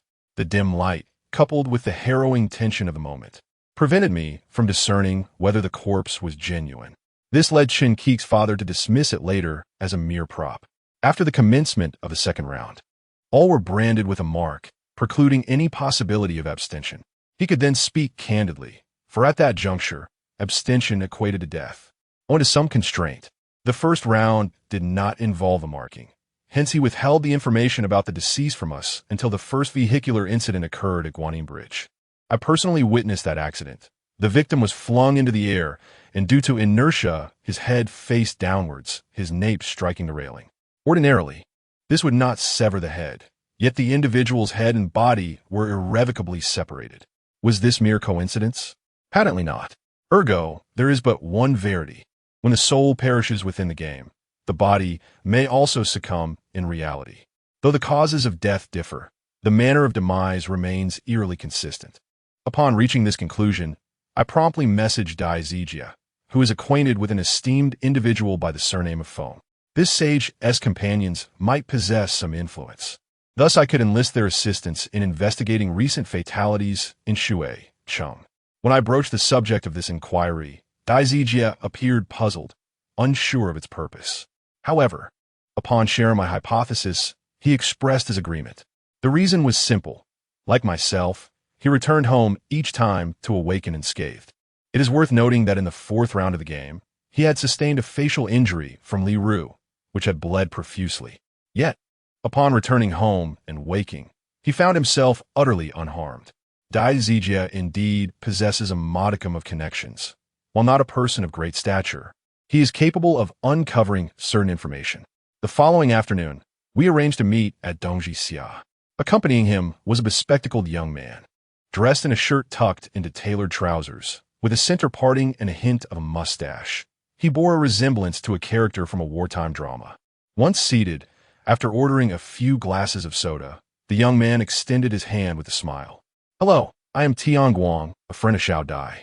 "Greetings, I am Chu Shaofan," I replied politely, shaking his hand before inquiring, "By the way, have you managed to gather the information I requested?" Tian Guang patted his chest confidently, revealing his large front teeth as he chuckled. "Rest assured, with me, Tian Guang, there is nothing that cannot be uncovered." He activated the tablet he always carried, meticulously displaying the gathered information. All of it had been meticulously curated by Dai Zijia. Without exception, the circumstances surrounding the deaths of these individuals mirrored those within the game. The red-haired woman, at the conclusion of the game, had opted to forfeit while already marked, resulting in ghostly hands tearing her asunder from within. At that moment, she existed in a spectral state. In the physical realm, however, she succumbed to a gruesome fate. Her stomach ruptured, leading to her demise. Yet, an oddity persisted. Reports indicated that her abdomen appeared to have been forcibly stretched, as if her very skin had been torn apart, her innards spilling forth. This enigma had been left unsolved, yet I harbored a clear understanding of the reason behind her harrowing death. In the second round of the game, the bald man who had engaged with the red-haired woman met his end when a vengeful spirit severed his head with a swift stroke. In reality, he perished in a catastrophic car accident, his head severed in the impact. The majority of cases involved vehicular mishaps, all sharing a common thread. The drivers responsible for these tragedies remained elusive, having fled the scenes. Each incident had been suppressed, with law enforcement failing to delve deeper into the matters. Reflecting on car accidents, my mind drifted to a previous incident I had endured. The hit-and-run perpetrator had yet to be apprehended, and the police had remained conspicuously silent. However, I harbored no belief that the driver of the unmanned vehicle that struck me was orchestrated by Chun Keek's father. He had no motive to endanger my life. Since that incident, I had encountered no further troubles, so I chose to set it aside, fostering hope that the truth would eventually come to light. Aside from the traffic accident cases, There exists a singular exception that transpired yesterday evening. The deceased, named Long Chun, met his demise when a steel rebar fell from a great height at a construction site, piercing his neck, corresponding to the game. He was ultimately impaled by the iron rod he had placed atop the building. Everything aligns perfectly. I have come to a firm conclusion that all participants in the game exist in a state of soul. However, once a soul perishes within the game, the physical body, in reality, succumbs to various unforeseen accidents. Regardless of the cause of death, the manner of demise ultimately mirrors that within the game. Shaofan, observe this incident pointed out by Dai Zijie on the screen. Liu Sha, who perished in a fire. Liu Sha was devoured by Li Ru, yet in reality, she met her end in a conflagration. In any case, both died amidst the flames, thus establishing a connection. Chapter 51. The disappearance case. The expressions of Dai Zijie and I grew somber, while Tian Guang, perplexed by the unfolding mystery, scratched his head and inquired, by the way, why do you want me to investigate these matters? Although these cases haven't stirred much commotion, the police are suppressing them vigorously. You don't intend to solve a case, do you? Dai Zijie quickly diverted the conversation with a casual smile. No, you're overthinking it, Brother Guang. My friend is an aspiring novelist seeking inspiration. He's merely asked for my assistance in gathering material. You know my limitations when it comes to suspenseful cases. I can only rely on you. I am confident that your involvement guarantees success. Tian Guang basked in Dai Zijie's flattery, his face beaming with delight. Such kind words. By the way, what's the title of your brother's novel? I'd be happy to show my support. It hasn't officially begun yet. We're just in the material gathering phase. You youngsters certainly know how to have fun. Are you not afraid of drawing the attention of those in power? Not at all. I understand the boundaries. The three of us lingered at Dongjixia for a brief moment before parting ways. The weather was sweltering, so I took a refreshing shower. Afterward, I sat cross-legged on my bed, lost in thought. I had scrutinized every corner of the room, finding no peculiar signs. Yet, I was acutely aware that this space had been visited by a ghost. Chun Kiki had undoubtedly been here, although I had never seen her visage. I was certain she had crossed this threshold more than once. I touched the Buddhist beads on my wrist and sighed.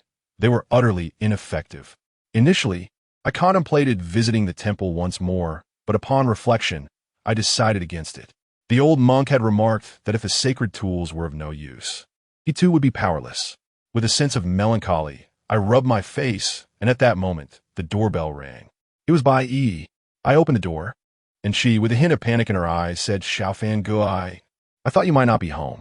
With nothing to occupy my time, I could only remain at home. I stepped aside to allow her entry, and I noticed that Bai Yi seemed somewhat more reserved than before.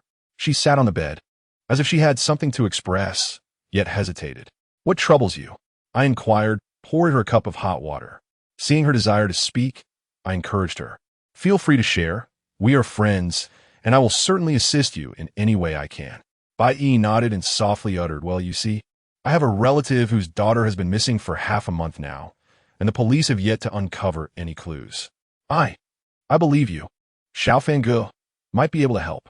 Uncertain as to why she thought of me, she recalled that earlier today, her relative had visited her grandfather in the hospital. During their conversation, the relative had voiced their concerns, and upon hearing that the police had no leads, she instinctively thought of me. I scratched my head and chuckled. I think you might be mistaken. I am just an ordinary office worker, not a private detective. What use could I be? Bai Yi shook her head and insisted, No. I find this matter quite mysterious, which is why I hope to seek your assistance. The relative of Bai Yi cannot truly be classified as such. He is merely a close friend of her father, having shared a brotherly bond for several decades. This family has a daughter, 2 years older than Bai Yi. A fortnight ago, ventured to the countryside with friends and has since vanished without a trace. The companions who accompanied her were later discovered by the police deep within the forest. It is said that the 3 girls were in a disheveled state, their clothing soiled, hair in disarray, and faces smeared with mud, lying beneath a tree. When found, they were in a state of delirium, and despite efforts to revive them in hospital, all inexplicably descended into madness. Regardless of the questions posed, their sole utterance was about apparitions. The doctors concluded that these three had experienced a severe fright. Quite simply, they had been driven insane by terror. As for the missing girl, her name is Lu Shui. She possesses an unremarkable appearance and is not the most distinguished among her peers. The police suspect this to be a case of kidnapping, dismissing any notions of supernatural involvement. Setting aside the question of whether such entities exist, one must ponder why the incident befell Lu Shui, an ordinary girl, rather than the other three. Why were those three spared? In the countryside, where surveillance is absent, the search area was vast, meticulously scouring every mountain and village. Yet no trace of Lu Shui has been found. After listening to Bai Yi's account, I am inclined to agree with the police's perspective. If malevolent spirits were responsible, why would they single out Lu Shui, who is less remarkable in appearance compared to the others? In terms of beauty, the other three surpass her, leaving no rationale for her being the sole target. I am inclined to believe that this is a kidnapping case, and that the perpetrator is acquainted with Lu Shui, a crime committed by someone familiar. I expressed my viewpoint, and Bai Yi nodded in agreement, stating that the police share the same sentiment. Thus, it is prudent to leave such matters to the authorities. Why should we trouble ourselves? Bai Yi offered an awkward smile. After enduring several of these predicaments, it seems that you, Brother Shaofan, are always the one to handle everything, and I have grown somewhat reliant on you. When I hear discussions about such issues, you instinctively come to mind. You see, you are merely startled. In truth, many situations are not as troublesome as they appear, but rather ensnared by superficial appearances. After spending a while with me, Bai Yi took her leave, and I found myself alone at home for the remainder of the afternoon, lost in thought. Later that evening, I visited my mother at the hospital. Her condition has significantly improved, and the doctor mentioned she could be transferred to a general ward in a few days. However, I contemplated the matter and decided it would be better for her to remain in the intensive care unit for a few more days. Currently, I am not short of funds. I can't afford the finest resources, and thus, I must utilize the best available. Moreover, in the ICU, there is dedicated care. Should the death game commence unexpectedly, I would have to leave, and who would then look after my mother? For over a decade, my father has not returned home, nor have I received any word from him. It is my mother who has tirelessly raised me to this day, enduring hardships for 12 years. Now, it is my turn to care for her. After spending some time in the intensive care unit with my mother, I left. My spirit lifted as I leisurely breathed in the fresh air. As I entered the alley, nearing home, I suddenly caught sight of a figure standing at the door. Instinctively, I slipped into the shadows, curious about the stranger's intentions. The silhouette paced back and forth, seemingly awaiting someone. Moments later, his phone rang, and he answered it. Though I couldn't discern the conversation, his tone suggested it was good news. After ending the call, he glanced around, and upon realizing he was alone, he sighed and departed. Only after he had gone did I emerge, approaching the spot he had occupied to survey the area, finding nothing amiss, which finally eased my mind. It was not that I was overly cautious. Rather, having survived a deadly game, I deemed it wise to exercise caution when encountering strangers in such critical moments. Chapter 52. Deceived as I entered the room, I reclined on the bed, staring blankly at the ceiling, a peculiar sense of unease nagging at me, as though I had forgotten something of significance. After lying there for a while, drowsiness gradually enveloped me, and I slowly drifted into slumber. My lord, it was that dream again. This time, Chinkiki did not call me husband, but addressed me as my lord. In a daze, I approached her, lifting the veil that shrouded her face, and my senses were instantly captivated. Before me stood a woman with ebony hair, skin as delicate as jade, and enchanting eyes that sparkled with life. Her every smile and frown emanated an indescribable charm, contrasting sharply with the flamboyance of the red-haired temptress. If I were to encapsulate her essence in words, it would be beautiful yet not bewitching, alluring yet not vulgar, a myriad of grace and charm, utterly unparalleled. Noticing my entranced gaze, Chunkiki playfully covered her mouth and giggled softly, her every gesture irresistibly captivating. Why do you stare at me, my lord? It makes me feel quite bashful. I smiled foolishly, taking her delicate hand in mine, sitting closely beside her, and whispered, "You are stunning." With a shy demeanor, Chun Kiki replied, "My lord knows how to make one feel joyous. No matter how beautiful I may be, I am still yours." As we conversed, a sudden gust extinguished the candles in the room, and the moonlight streamed through the window, casting a gentle glow upon the floor, rendering Chun Kiki even more enchanting. "My lord, it is late, and the night is quiet. We should retire for the evening." "Very well, let us sleep." As the curtains drew closed, Chun Kiki's cherry lips brushed against mine. The sensation of her soft lips ignited a fervent heat within me, and the flames of desire blazed to life. However, she seemed disinclined to take further action. As I reached out to embrace her slender waist, she gently pushed my hand away and nestled beside me, whispering softly in my ear, "Why is my husband in such a hurry? Sooner or later, I shall be yours." Her voice possessed an enchanting quality, and as I listened, my head grew dizzy and I unknowingly closed my eyes. The night was filled with the croaking of frogs, and beside me lay a beauty. How delightful it was! When I awoke, the sun had already risen high in the sky. Recalling the dream from the previous night, I instinctively touched my lips, wondering why they felt peculiar. Upon rising and approaching the mirror, I discovered a faint red mark on my lips. Was this a remnant left by Chun Kiki? After washing it away with a splash of water, I groaned and pulled back the curtains to let the sunlight pour into my home. Alas, how vexing! After enduring several life-and-death games, I found myself less fearful of Chun Kiki, yet the thought of marrying a female ghost left me feeling quite unsettled. What would my mother think if she were to find out? Undoubtedly, she would scold me fiercely. Moreover, I believe the forum's claims to be true. Once one enters into a ghostly marriage, one can no longer have an engagement with the living, lest they invite calamity. I had witnessed Chun Kiki's formidable power firsthand. The many malevolent spirits within that dilapidated school building were utterly powerless before her. Entangled with such a terrifying entity, I truly found no joy in laughter. During my school days, I had a penchant for reading novels, particularly those of the supernatural genre. I had perused numerous tales of ghost hunters, wandering Taoists offering their healing services, and ordinary individuals who, upon encountering extraordinary circumstances, transformed into beings who traverse the realms of life and death. I have encountered my fair share of peculiar narratives, yet I never anticipated that such an event would unfold in my own life. Unlike those protagonists, my union with a female specter was not born of desperation, but rather the allure of a million yuan. The temptation of wealth is indeed formidable. My situation is rather unconventional. It was midday, and after finishing my meal, I intended to visit the hospital to see my mother. However, I first received a call from Dai Zijia. "What's the matter, Zijia?" I asked, squatting on the bustling street while sipping water. The day was particularly sweltering, and I could already feel perspiration trickling down my back. Dai Zijia's voice was frantic, accompanied by the incessant sounds of honking horns. "Shaofan, where are you? I need your help."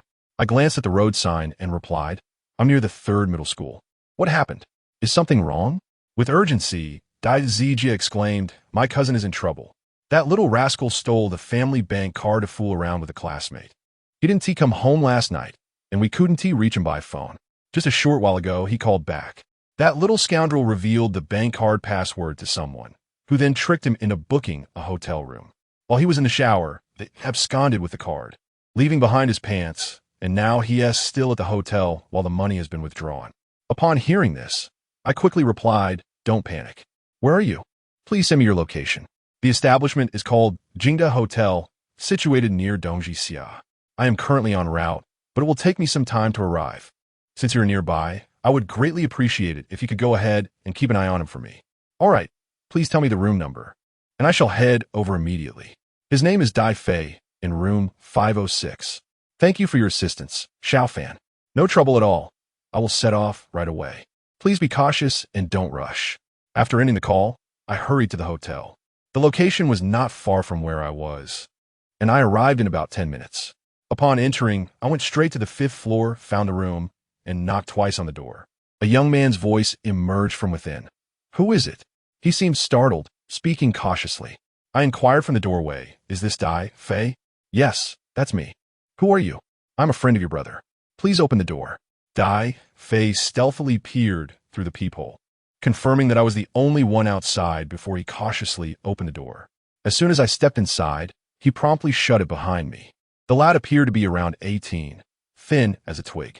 He was clad in merely a pair of shorts, prompting me to chuckle and ask, "What on earth happened? Did a female classmate deceive you?" With reddened eyes, Dai Fei replied, "How was I to know she would trick me? While I was in the shower, she took off with my bank card. Brother, could you do me a favor and buy me some pants, and having spent over 100 yuan? I procured for him a pair of trousers and a short-sleeved shirt. After donning them, he gazed at me with a melancholic expression and said, "Brother, tell me, is it true that the more beautiful a woman is, the more deceitful she tends to be?" I responded, my emotions a mixture of amusement and exasperation. "Indeed, there is some truth to that. But doesn't tea that suggest you have succumbed to your desires?" With a furrowed brow, Dai Fei lamented, "How was I to know such a turn of events would occur? Yesterday was her birthday, and she invited only me, while the others were her close friends. During the celebration, she confessed her long-standing affection for me, and now, look at the mess that has unfolded." In response, I was left speechless. "You must have spent quite a bit last night, didn't you?" He admitted, "Indeed, I spent a considerable amount. As a man, I took them out for entertainment. Could I possibly expect the young ladies to cover the expenses?" The way he spoke suggested a sense of entitlement, as though the money were rightfully his, even though it had been pilfered from his own household. Chapter 53. Just run. The first thing Dai Zijia did upon arriving at the hotel was to confront Dai Fei. Had I not intervened, this little rascal would have been thoroughly beaten.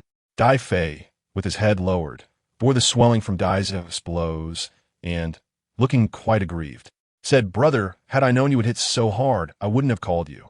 Dai Zijia, frustrated by his son's behavior, retorted, "If I had summoned your father here, he would have torn you apart without hesitation. Do you understand why I chose to call my friend instead? It's precisely because your father is capable of anything." Now that the incident had transpired, there was no point in dwelling on the trivialities. We needed to devise a plan. I released Dai Zijia, who had calmed down, straightened his clothes, and sat on the bed to light a cigarette. Dai Zijia opened his phone, visibly troubled, and said, "I'll transfer the money for the clothes to you." I waved my hand dismissively, saying, "Come on, what kind of person are you to still fuss over such matters? Just treat me to a meal next time." I took a seat beside Dai Fei and inquired, "So, tell me, where does that girl live and what is her name?" "She is from the countryside. Her name is Chun Rong." Dai Fei recounted everything in detail, introducing all of Chun Rong's close friends. Once we had clarified the situation, Dai Zijia slapped Dai Fei's head again in frustration, exclaiming, "You don't take your studies seriously, always preoccupied with nonsense. Even stealing the bank card from home. Have you achieved something now? If you have the ability, go earn your own money. No one would criticize how you spend it." Dai Fei, regardless of his efforts, remains utterly oblivious to the situation at hand. The several thousand yuan in his bank account seemed to cause him no distress. He muttered to Dai Zijia, "I'm still in school, and once I graduate, I'll definitely earn it back for you." I couldn't help but think that this young man ought to be thrust into the realities of society to experience its harsh lessons. Otherwise, he would never mature. Dai Zijia, exasperated, shot him a fierce glare before turning to me. "Shaofan, do you have any ideas? I know you're clever. Surely you must have a plan." "What plan could there be?" "Reporting to the authorities, of course. This situation clearly constitutes fraud. How could one hope to recover that money without involving the police?" I began to wonder if this lad had sustained some sort of injury to his mind. He had been sharp during the deadly game, yet now appeared so dim-witted. Dai Zijia, scratching his head and chuckling foolishly, remarked, "I relied on you too much before, and now I think of you first whenever something goes wrong." After saying this, he prepared to call the police, but Dai Fei was most reluctant. "Brother, why don't we try to find a solution first? If we can avoid involving the police, let us do that. This situation is rather embarrassing." "You're aware of embarrassment, are you? Just behave yourself. Keep talking and I'll give you a slap," retorted Dai Zijia, who, despite his refined demeanor, was filled with frustration towards Dai Fei, wishing to impose upon him a burden far beyond his years. Soon enough, the police arrived, took Dai Fei away for questioning, and instructed us to await further updates. Upon exiting the police station, I returned to the hospital to keep my mother company, leaving this matter in the capable hands of the authorities. I never anticipated that Dai Fei, that mischievous rascal, would create such a tumult. Later that evening, Dai Zijie called me for assistance, revealing that Dai Fei had secretly sought out that female classmate for money and had not returned since. Upon our meeting, Dai Zijie briefly recounted the situation. The police had traced Chen Rong's whereabouts. It was said that she had fled to the countryside to hide. Somehow, she had acquired the intelligence that the police were searching for her, which incited her to call Dai Fei under the pretense of repaying him, urging him to withdraw the case and refrain from reporting it to the authorities.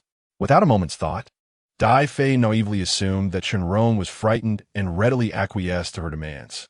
However, after he ventured out, he did not return. Prior to the incident, he had called Dai Zijie for help, but the signal was poor, resulting in a fragmented conversation where all that could be discerned were cries for help and references to the countryside. Dai Zijie was left in a state of exasperation, as Dai Fei had not informed him in advance and had merely left a small note before sneaking away. Had it not been for Dai Zijie discovering the note, he would have remained oblivious to Dai Fei's predicament.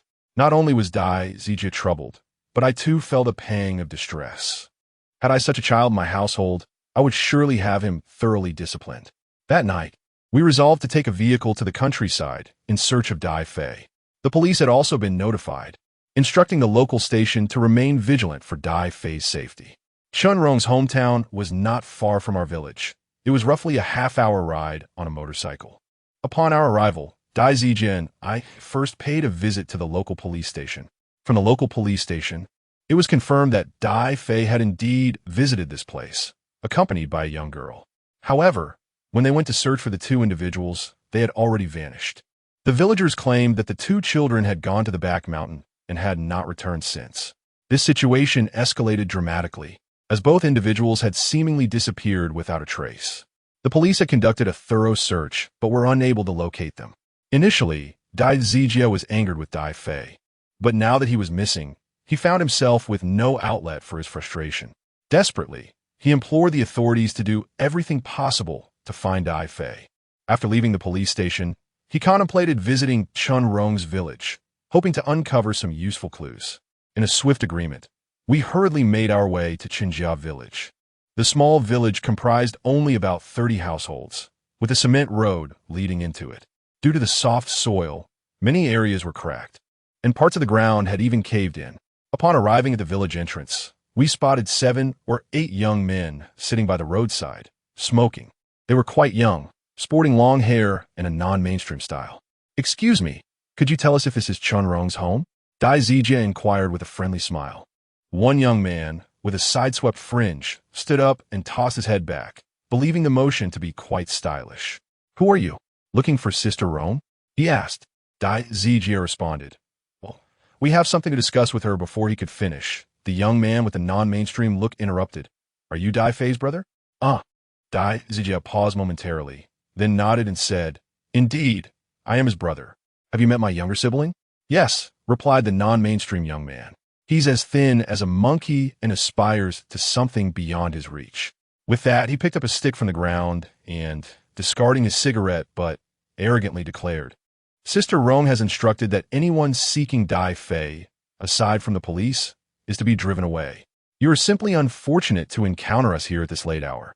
Observing the situation, I quickly interjected, "Brother, let us discuss this rationally. The police station isn't too far from here." "Don't attempt to intimidate me with the police station. Sister Rong has made it clear, everyone is to be dealt with accordingly. You chose to come here at such an hour. You have only yourselves to blame." Outnumbered, Dai Zijie instantly faltered. What to do? I swallowed hard and raised my middle finger defiantly towards the non-mainstream youth. Being a man, I chose to flee. Chapter 54. The back mountain is not clean. The countryside is unlike the county town. There are no streetlights, and once darkness falls, everything is engulfed in pitch blackness. However, this does not impede my escape alongside Dai Zijie. After all, having experience in evading death games, being chased by a ghost is distinctly different from being pursued by humans. When one is unafraid of spectral hunters, how could they fear this group of youngsters? Are these two rascals part rabbit? How can they run so swiftly? Daizija and I outpaced them effortlessly, yet after a prolonged chase, we fail to catch up. The group of young men eventually halts, panting heavily. Wait a moment, brother. Observe their direction. One young man with a crew cut remarked with a mischievous grin. That leads to the cemetery on the back mountain. We can simply take a different route. Indeed, how did I not consider that? A non-mainstream lad narrowed his eyes and gestured to the others. Let us go. 3 of you follow me on a shortcut, while the rest continue the pursuit, driving them toward the graves. Meanwhile, Daizija and I find refuge behind a large marble slab to catch our breath. Are these little brats out of their minds? They attack without discernment. Daizija, gasping for air, struggled to articulate his words. I, too, felt utterly exhausted, my throat parched as I swallowed hard. It seems they are coming again. The beam of a flashlight shone from behind, and upon glancing back, I spotted 4 young men laboriously pursuing us. For had fallen behind. They must have been unable to keep pace with us. Daizija wiped his face, his expression shifting as he questioned, Wait, where are we? Were we not heading towards the police station? How have we ended up in this desolate place? The night was shrouded in darkness. Can you recall the path we just traversed? I cast him a sidelong glance and replied, Let us proceed. A blade is blind, and these young rascals wield their force indiscriminately. If they catch us, we shall be in dire straits. Under the silvery glow of the moon, we continued our flight. Soon, we found ourselves deep within an impenetrable forest. The pursuers behind wore smirks, and one remarked, These 2 fools have truly ventured in. Brother Hai must be at the graveyard by now, eagerly awaiting the spectacle. Isn't this a bit unfair? Bullying 2 outsiders seems rather unjust, another chimed in. You speak with such lofty ideals. Just ensure Sister Rong doesn't introduce you to anyone when we return. Fine, then pretend I said nothing. The 4 of them entered the forest in succession. As they ran, the last one suddenly tripped and fell, his teeth striking a stone, causing blood to mix with his saliva. The youth clutched his mouth, tears streaming down his face from the pain, and he looked up to call out to the other 3. Yet, upon lifting his gaze, he found no trace of them. Hey, where are you all? He rose from the ground, brushing himself off, and shouted. The stillness of the forest echoed only his voice, with no response from the others. Hey, stop playing around. I hurt my teeth, come out. Are you still there? Hello, Brother Jia, Brother Hai, you. As the words lingered on his lips, he swallowed them back, his eyes wide with apprehension, fixated on the inky blackness ahead. Before him lay the pitch-black expanse of the forest, devoid of a flashlight, leaving him to rely solely on the moonlight for a feeble glimpse of his surroundings. Beneath the gentle moonlight, a crimson shadow appeared upon the towering tree in the forest. Upon closer inspection, it resembled a hat. Diego, is that you? Please, stop playing around. I've truly knocked my tooth. The youth, feeling a surge of panic, recalled the elder's warnings about the uncleanliness of the back mountain. However, being staunch atheists, they had dismissed such tales. Now, a chilling sense of dread surged within him, conjuring the terrifying stories recounted by the old folks. Surely, there are no spirits in this world. Though he did not believe in the supernatural, the youth felt an undeniable fear, akin to how even the most skeptical individuals might tremble while watching horror films. Aware that it was all fiction, he still found himself gripped by terror. Diego. He gasped as the red hat atop the tree shifted, his voice trembling. Please don't scare me, I'm rather timid. Suddenly, the hat fell from the tree, and with a horrified scream, the youth turned to flee. Ha ha! At that moment, the other 3 emerged from the underbrush, clutching their stomachs in fits of laughter. You really are the most timid one. The youth's face drained of color from the fright, but upon hearing their voices, his cheeks flushed crimson with indignation. I've knocked out a tooth, and you still find time to tease me. Oh, come now, it's just a tooth. Exactly, merely a tooth. Why are you being so dramatic? Last time, when I cut my hand while gathering pig fodder, I didn't utter a single complaint. Hurry and find Hai-gu and the others. I suspect those 2 fools are already at the graveyard. The group advanced, exchanging words, entirely oblivious to the blood covering the youth's mouth. He wiped his lips, feeling quite displeased as he trailed behind. As they walked, he noticed that one person's short sleeves were completely soaked, prompting him to inquire, What the hell? Are you that hot? Sweating so much? The individual chuckled. After running for so long, is it not normal to sweat a bit? Another person seemed to have something lodged at their waist, and the youth asked, "What's that bulge at your waist?" "Oh, it's just a flashlight." "What is the matter?" "Nothing, nothing." The youth shook his head, sensing something peculiar about the trio, though he couldn't quite pinpoint what it was. "Wait a moment. I need to relieve myself." Venturing deeper into the woods, he clasped his stomach, saying, "Don't run off. Just give me 2 minutes." All right. Hurry up, lazy cow. Lazy horse. Plenty of waste." Ignoring their comments, the youth approached a patch of grass to unfasten his pants. Suddenly, something shifted within the grass, causing him to spill the liquid onto his hands. He shook them, disgusted, muttering, "What kind of ghastly thing was that? Gave me quite a scare." Kicking aside the grass, he discovered a foot, a human foot. His expression shifted as he recognized the pants on the leg, and upon parting the grass further, he found Jiege. A shard of metal had pierced Jiege's waist, dark blood pooling around him. He had lost all signs of life. At that moment, a gust of wind swept past, and he felt something strike his head. Looking up, he saw his comrade, suspended from a tree. His eyes were rolled back, his tongue lolled grotesquely, and a violet line was etched around his neck by the vine. A cool breeze stirred, causing his feet to sway back and forth above the youth's head. A scream tore from the boy's throat as he scrambled out of the thicket. He collided with another companion, who grumbled, "What's all the commotion? Where are Jay and the others?" They're dead." The boy cried, panic-stricken. "We have to leave. We need to report this to the authorities immediately." His companion scoffed, "Dead? You must still be dreaming." "No, I saw their bodies in the thicket." "Bodies?" "Yes. I witnessed it myself. Like this." The youth's eyes widened in horror as the figure before him detached his head and cradled it in his arms. The severed head grinned malevolently.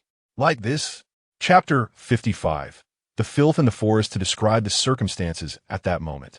It was truly enough to terrify the average person, yet my companion Dai Zijia and I found ourselves exceedingly fortunate. Our fortune had been bestowed upon us since the outset of the deadly game. It was widely rumored that the back hills were tainted, haunted by spirits. Yet we remained unscathed. Before long, we ventured into a field of tomb mounds. Dai Zijia widened his eyes, surveying the surroundings, then slapped his forehead, causing beads of sweat to cascade down. "How on earth did we end up in a graveyard? What kind of place is this?" It is said that graveyards are laden with heavy Yin energy, making encounters with ghosts likely. Although we had faced the supernatural before, one never wishes for another encounter, regardless of prior experiences. Dai Zijia found a stone and sat upon it, rolling up his pant cuffs to wipe the sweat from his brow, swallowing hard as he remarked, "It appears we have stumbled upon a mass burial site. Is it not said that rural areas are rife with such locations? Infants who meet untimely ends are often discarded in places like these. Having grown up in the countryside, I had heard many such tales, yet I had never witnessed anyone committing such a heinous act.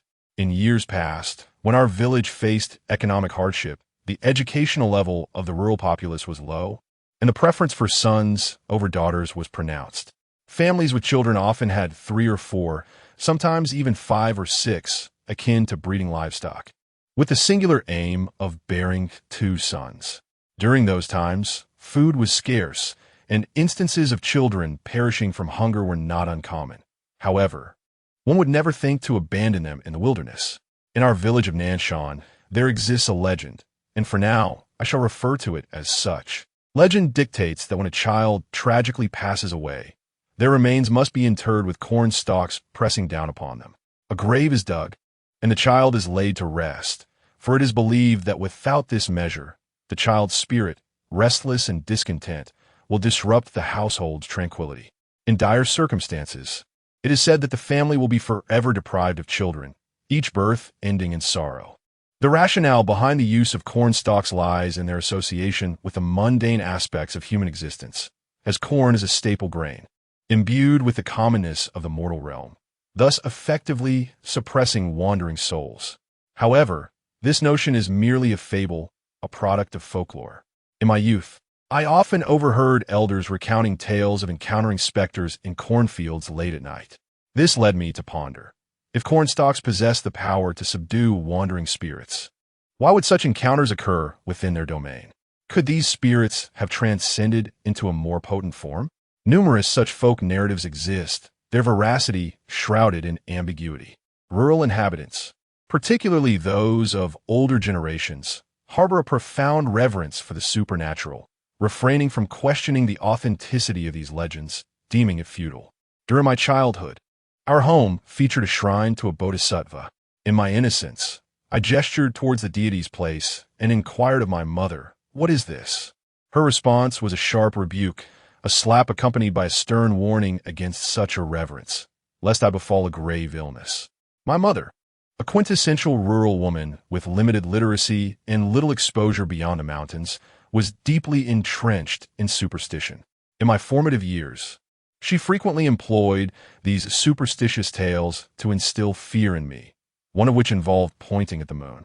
Many have likely encountered this belief, which posits that directing one's finger towards the moon incurs its displeasure, leading it to sever one's ears or hands while they slumber. At that time, I was utterly ignorant and found myself too frightened to gaze at the moon. However, that is beside the point. Let us return to the matter at hand. On that fateful night, my mind was beset with unease as I wandered aimlessly into the cemetery, pondering whether I might encounter something unsavory. Fortunately, after resting for half a day, I had not come across anything unclean. After sitting for about 5 or 6 minutes without seeing those mischievous little rascals following, I clapped my hands and declared, "All right, I suspect those timid brats are too scared to join us. Let us take another path back." Upon hearing this, Dai Zijian nodded in agreement, patted his backside, and set off. The area was dotted with faintly visible grave mounds, some of which bore freshly hung colored paper, known as spirit money, long and fragile, akin to the materials used for crafting paper figures, easily torn apart. It is customary to hang these on new graves, secured with bamboo poles or wooden sticks. While these sites felt innocuous during the day, the night cast a different spell. Bathed in the pale moonlight, the fluttering white paper appeared ghostly and unsettling. To bolster our courage, we walked along, humming a tune. Dai Zijia adjusted his glasses and, while humming a melody reminiscent of Su's song, inquired whether he resembled the singer. Given that he was drenched in sweat from our lengthy excursion, he appeared far from spirited, and I couldn't help but chuckle, remarking that he resembled Zhao Si from the country love story. Upon hearing this, Dai Zijia immediately mimicked Zhao Si's gait, yet he inadvertently adopted a comical persona akin to that of Donald Duck. With a proud grin, he exclaimed in a thick Northeast accent, "I am from Northeast, Zhao." "Zhao Si, is it like this?" I nearly burst into laughter, and Dai Zijia, chuckling heartily, continued, "When I was a child, I was particularly fond of the rural environment because it was filled with countless folk tales. I anticipated that he would inevitably delve into ghost stories. So I swiftly interrupted, wait, don't speak of such things at this hour. It's rather frightening. If you're not afraid of Liru, why fear this?" As we conversed, I halted in my tracks. "What is wrong?" I pointed ahead and asked, "Do you see someone over there?" Dai Zijia became agitated, exclaiming loudly, "Didn't you just say not to tell ghost stories? Now you're scaring me." At his shout, I blinked, and upon looking again, the shadow by the trees had vanished. Had I merely imagined it? I awkwardly chuckled. Perhaps I was mistaken. Dai Zijia shot me a disdainful glance and fell silent. However, as we continued on our way, strange occurrences began to unfold. Behind us, there was a persistent rustling sound, reminiscent of footsteps on dry leaves. I turned around several times, yet there was no one in sight. But as soon as I faced forward again, the sound would reappear. Initially, I thought I was experiencing auditory hallucinations, but soon enough, even Dai Zijia could hear it distinctly. One person might be delusional, but could two be? A sense of foreboding washed over Dai Zijia, his face falling as he muttered, "Have we stumbled upon something sinister?" I swallowed hard, the cold sweat trickling down my back, saturating my clothes. Yet, in the face of such a situation, I managed to maintain a semblance of composure. I picked up a stone from the ground and shouted into the darkness, "Who's there? I see you. Come out, or I'll pelt you with this." I punctuated my words with the threat of hurling the stone. However, the silent forest offered no response. Just as my nerves were stretched to their limit, Dai Zijia suddenly cried out, "Look, What's that? What in the devil are you yelling about? You'll scare me to death before any ghost does. I retorted, my patience wearing thin. I followed the direction of his finger, and a tremor ran through me. I then bellowed, run. Chapter 56. The deceptive marriage in the direction pointed by Dai Zijia. There were no ominous, terrifying specters, nor were there any grotesque monsters with green faces and sharp fangs. Only a few ethereal blue flames floated in the air like lanterns, steadily approaching us. With a shout, I sprang forward as if propelled by the energy of a rabbit, with Dai Zijia trailing closely behind. The two of us commenced a frantic escape. The phenomenon known as ghost fire is scientifically attributed to phosphorus. Human bones contain phosphorus, and upon decomposition, they transform into phosphine, which has a remarkably low ignition point, allowing it to ignite spontaneously. As we walked, the movement generated by our pace caused the flames to follow us, due to the lower pressure and higher flow rate. Looking back was a frightful sight, hence it is referred to as ghost fire by the timid or superstitious. This is basic knowledge. However, after enduring the harrowing game of death, my worldview has been irrevocably altered. There exists, without a doubt, the presence of spirits in this world, and I am now firmly convinced of the cyclical nature of cause and effect, as well as the concept of reincarnation. Dai Zijia was drenched in sweat as the ghostly flames relentlessly pursued us. He cast a glance over his shoulder and cursed vehemently. What the hell did I do to deserve this? I merely came to find my brother. Before I could locate him, I was already being chased by a pack of little brats, and now I'm being pursued by a swarm of ghostly flames. What is this, a game? I thought it prudent for him to conserve his energy. Speaking was a waste of breath. I too felt that I could not continue running much longer. Emerging from the thicket, I found myself uncertain of our location. It was merely a small hillside. We ran up the slope, where a muddy path led downward. Though I am uncertain of the destination of this path, the specter behind me urges me onward, leaving me no choice but to press forward with unyielding determination. Yet, as I run, an unsettling sensation begins to envelop me. Why are there lampposts ahead? The surrounding environment has shifted as well. The muddy trail has inexplicably transformed into a cobbled path, and a sense of dizziness overwhelms me, rendering my mind in a whirl. Zijia? I call softly into the air, but silence greets my inquiry. Turning around, I am struck by the realization that Dai Zijia has vanished. We were together moments ago, his voice still echoing in my ears. Yet now he is nowhere to be found. What realm is this cobbled path leading me to? How did I find myself here? Could it be that I have fallen prey to the wiles of that ghost? I am aware that spirits possess the ability to cloud one's vision. Is it possible that I have succumbed to such a trickery? I vigorously slap my head and rub my eyes, striving to regain my clarity. As I lift my gaze once more, a veil of white mist materializes at the end of the cobbled path. Within the mist, several figures leap and dance, scattering some substance as they move. The more I observe, the more my head spins, shaking it vigorously. I soon realize that the ground beneath me is not a cobbled path, but rather a muddy expanse nestled within the mountains. With Dai Zijia lost to me, and his presence absent, I watch as the figures within the mist draw nearer, yet I dare not call out, fearful of awakening whatever resides within. In a moment of desperation, I huddle down, seeking refuge behind a mound of grass beneath a tree, my eyes peeking cautiously at the figures cloaked in white mist.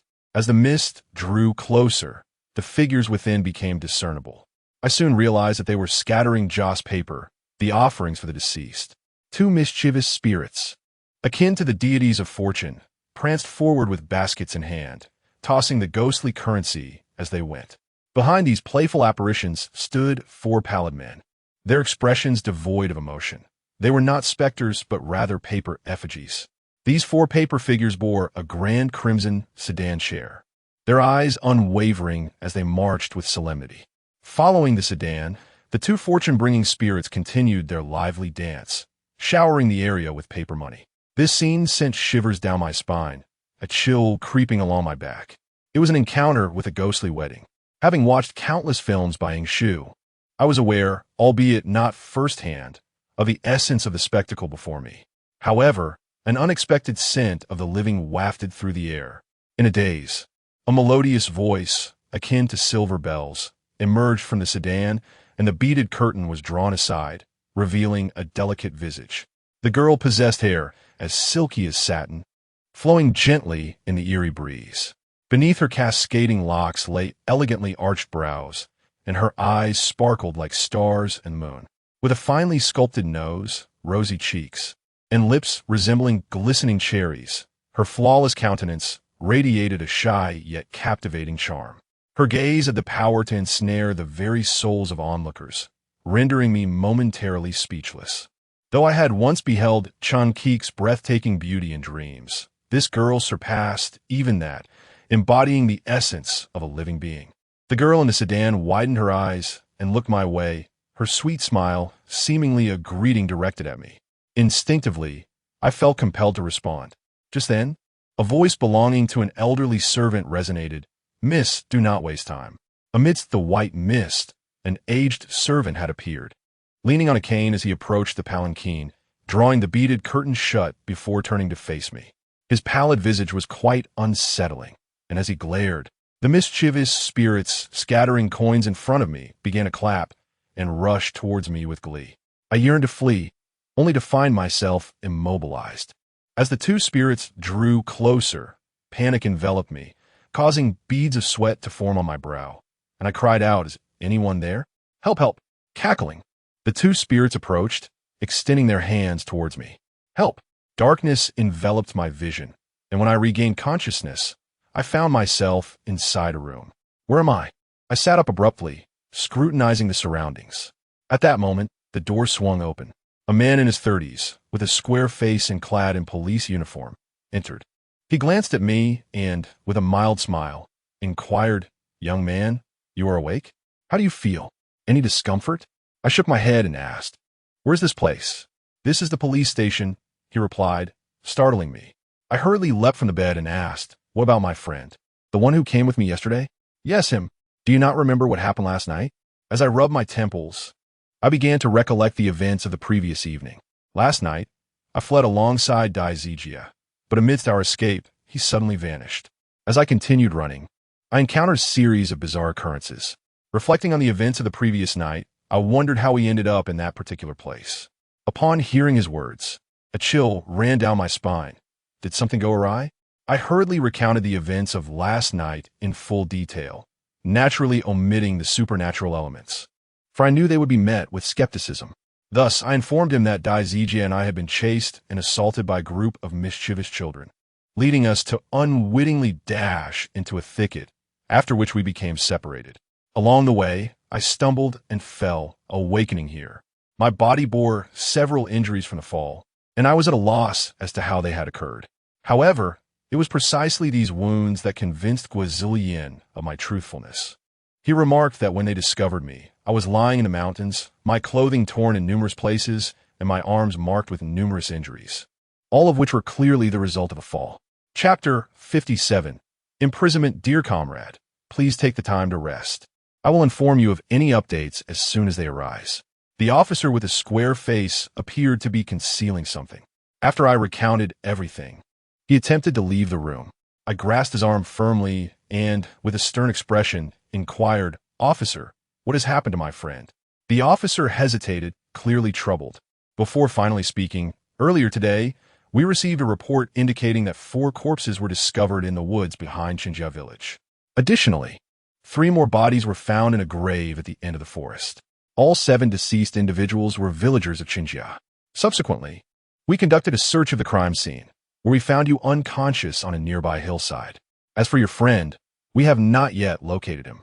Alongside the missing person is a young boy from the village named Chen Dahui. My heart sank as I recalled the events of last night. I feared that Dai Zijia had perhaps been taken by a malevolent spirit. The square-faced officer, noticing my silence, added, "Comrade, we have already reported this incident to the public security authorities. Therefore, you cannot leave just yet. You must remain to assist with the investigation, as you're the only one privy to the details of this case." I did not contest this. Many matters were beyond my capacity to resolve alone, and the assistance of the police would alleviate numerous complications. Moreover, I could only pray for Dai Zijia's safety, hoping he had not fallen into the clutches of that ghost. For a living person to be ensnared by a spirit is a perilous fate. In the cold, damp confines of the basement, Chun Dehui sat huddled, trembling with hollow, vacant eyes. The room lay desolate, devoid of even a single bed, with light filtering through a narrow, dim window that barely allowed the passage of a person. A shadow flitted by, prompting Chun Dehui to rush forward and pound on the window, his anguished cries piercing the silence. "Let me out. Let me out. Please let me out." The figures outside ignored him, and soon the sound of a door creaking open was heard, followed by a resounding slam as the shadow appeared to enter another room. Overwhelmed by terror and streaming tears, Chun Dehui collapsed to the ground, crying out for help. The previous night, he had ventured with companions to confront us, only to be besieged by the pursuit of ghostly flames along the way. In his frantic flight, he quickly became separated from his comrades. In his desperate escape, he paid little heed to his direction, realizing too late that he had lost his way and was unaware of his whereabouts. In a moment of utter despair, he made an unwise decision, calling out the names of his companions in the mountains. After a couple of shouts, he heard a response. Turning around, he was met by 3 of his friends, but they were drenched in blood, their faces gruesomely mangled, every inch of them a testament to their torment. Their flesh hung in tatters, and their lifeless eyes stared vacantly at Chun Dehui, moving slowly, step by step, toward him. Never before had Chun Dehui encountered such a horrific sight. He let out a piercing scream, losing control as warm liquid streamed down his legs, rendering him paralyzed with fear. In that critical moment, he was struck from behind, rendered unconscious by a swift blow. When he regained consciousness, he found himself in this cold, eerie basement. Chun Dehui's right foot was shackled by an iron chain, with no key in sight. The chain's length permitted him only to reach the window, rendering the iron door inaccessible. In the dim corners of the room lay 2 figures, their features obscured by shadows. Amidst Chun Dehui's heart-wrenching cries, one of them stirred awake. It was Dai Zijia. Positioned as he was, he could discern the identity of the other person in the corner. Yet, upon awakening, he was disoriented, his first words a bewildered inquiry. "Where am I? How did I end up here?" The previous night, Dai Zijia had been fleeing alongside Chun Dehui. In the midst of their frantic escape, he noticed that Chun Dehui was sprinting with an almost frenzied speed, unresponsive to his calls, as if he were deaf to the world. Before long, a significant distance separated them. Dai Zijia witnessed Chun Dehui stumble and tumble down a slope.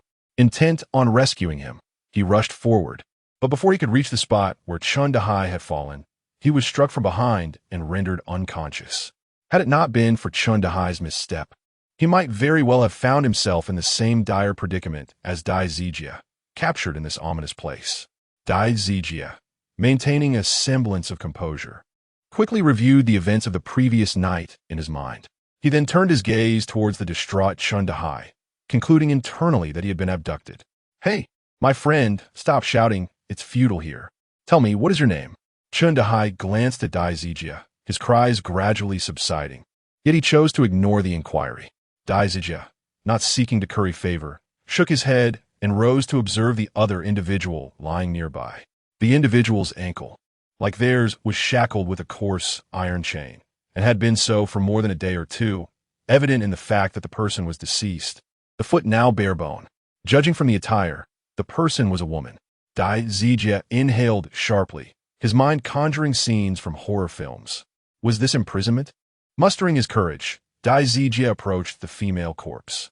Much of her flesh had decayed, leaving behind only stark white bones. Patches of skin still clung to the bone surface. At the crown of her head lay a mass of dark, matted hair, beneath which was scrawled a line of bloody characters. "Save me. Save me. I don't want to die." Even Dai Zijia, who had endured the pursuit of malevolent spirits, couldn't help but tremble. This woman had been confined here for a long time, and in life, she must have suffered immensely. Dai Zijia clasped his hands together in prayer and then turned to Chun Dehui, realizing that this young man was the same one who had chased him the previous night. Dai Zijia called out to him, saying, "Do you know what's going on here?" Chun Dehui shook his head. "I don't know. I was knocked unconscious, and when I woke up, I was trapped in this godforsaken place just like you." Chun Dahai's tone was unsteady, his voice trembling, revealing his fear. Dai Zijia, observing this, said, "Try not to be nervous. It's crucial to remain calm, especially in times like these." As they spoke, a pair of wizened hands pushed a box of food through a small, dog-like opening at the bottom of the door. Upon witnessing the scene, Chun Dahai loudly urged for his release. The other party paid no heed and departed after delivering the meal, driven by the thought that he could not succumb to starvation in this desolate place. Dai Zijia approached and opened the food container. To his dismay, it contained decayed meat and rotten vegetables, unfit even for a dog. He set the container aside and rose to survey the room, seeking any means to unlock the shackles on his ankles. However, the room was barren, devoid of any furnishings, leaving only the two of them and a lifeless body. Regaining his composure, Dai Zijia formed a hypothesis. This location likely housed more than one chamber, implying the presence of other captives. Perhaps the missing Dai Fei and Chun Rong were also confined here. Who then was their captor? Could it be the villagers of Qinjiao village? Chapter 58, Seeking Clues Officer. That is the general situation. I merely accompanied my friend to search for his brother, and before we could even enter the village, a few young men confronted us with sticks, intent on causing us harm. Unfamiliar with the area, we could only flee in confusion. At noon, personnel from the Public Security Bureau arrived and first inquired about the situation for me. I recounted the events in detail, of course omitting the supernatural elements, as I was well aware that they would not believe such claims. The leading officer, whom I recognized from our previous encounter at the mental hospital, was named Zhou. He is commonly referred to as Captain Zhou. After I finished explaining the circumstances, he scrutinized me with a piercing gaze, making me feel rather uncomfortable. I furrowed my brow and asked, "Is there something wrong?" Captain Zhou shook his head and replied, "Nothing of the sort. I remember you. The fire incident in Nanshan village a few months ago also involved you, and you were present during the events at the mental hospital a fortnight ago. Tell me, are you perhaps the reincarnation of Conan? It seems you have a knack for being involved in every situation." I could only chuckle in disbelief and replied, "Surely, sir. This cannot all be laid at my doorstep." Captain Zhou let out a laugh, resting his chin on his hands as he asked, "You don't seem the least bit frightened, which is rather atypical for a person in your position." I shrugged, feeling somewhat resigned, and said, "As you mentioned, I seem to encounter every unfortunate event. After experiencing so much, I ought to have gained some resilience, don't you think?" Captain Zhou nodded in agreement, recognizing the validity of my statement. He then wasted no further time and turned to lead his team in investigating the crime scene. Seizing the opportunity, I ventured to Qinjiao village, for I believed that relying solely on the police would not suffice to resolve this case, which entailed supernatural elements. They are not Taoist priests. After all, surely, if Dai Zijia were alive, their abilities might have uncovered a trace of evidence. Upon my arrival in the village, I noticed several families preparing for a funeral. After all, 7 lives had been lost under mysterious circumstances, leaving anyone in their position unsettled. I refrained from disturbing them and passed by the mourning area, where, not far beneath a large tree, I spotted a few elderly gentlemen seeking respite from the heat. I approached them and politely greeted them. One portly elder, squinting at me, inquired, "Young man, are you the one rescued by the police station this morning?" I nodded eagerly, affirming his observation. He continued, "What brings you here again? Be cautious, lest the parents of Jie Wazi see you. They might take their anger out on you, considering Jie Wazi ventured to the back mountain solely to pursue you." His words stirred a disquiet within me, and I retorted, "Sir, one must act with a clear conscience, right? If 8 of them were to wield a stick against me, would I not flee?" The jovial elder chuckled, saying, "While we may discuss reason, the parents may not share the same sentiment." I found his reasoning sound. Thus, it seemed prudent to clarify my inquiries before departing. "Sir, I have come solely to inquire. Is it true that there are hauntings in your back mountain?" The plump elder, fanning himself with a smile, remarked, "Why not make a ruckus? In recent years, we have seen a decline. In the days before electricity, the mountains were alive with the flickering lights of spirits at night. Back then, we were audacious, unafraid of such entities, even venturing out in the dead of night to fetch water. But now what has changed? It is the advent of electricity, illuminating every corner and rendering the spirits hesitant to reveal themselves in such brightness. The existence of ghosts in the back mountains is beyond dispute. The elders' words hold truth. The presence of such beings is indeed connected to the strength of magnetic fields. With the widespread electrification, the magnetic field of these spirits has significantly weakened. I do not doubt the elder's account. The tales of flickering lights in the mountains were also recounted by the elders in our village. However, these were mere wandering souls, lacking any substantial presence. After learning about the peculiar supernatural occurrences in their village from years past, I sought to discover more about Chun Rong. According to the old man, Chun Rong was the only university student from their village, once an excellent scholar. However, upon entering university, she underwent a transformation. Her attire became more revealing, and her purchases increasingly extravagant. She often associated with aimless young men, garnering much gossip in the village. Yet, she remained indifferent, believing that the feudal mindset of rural life should have long been discarded.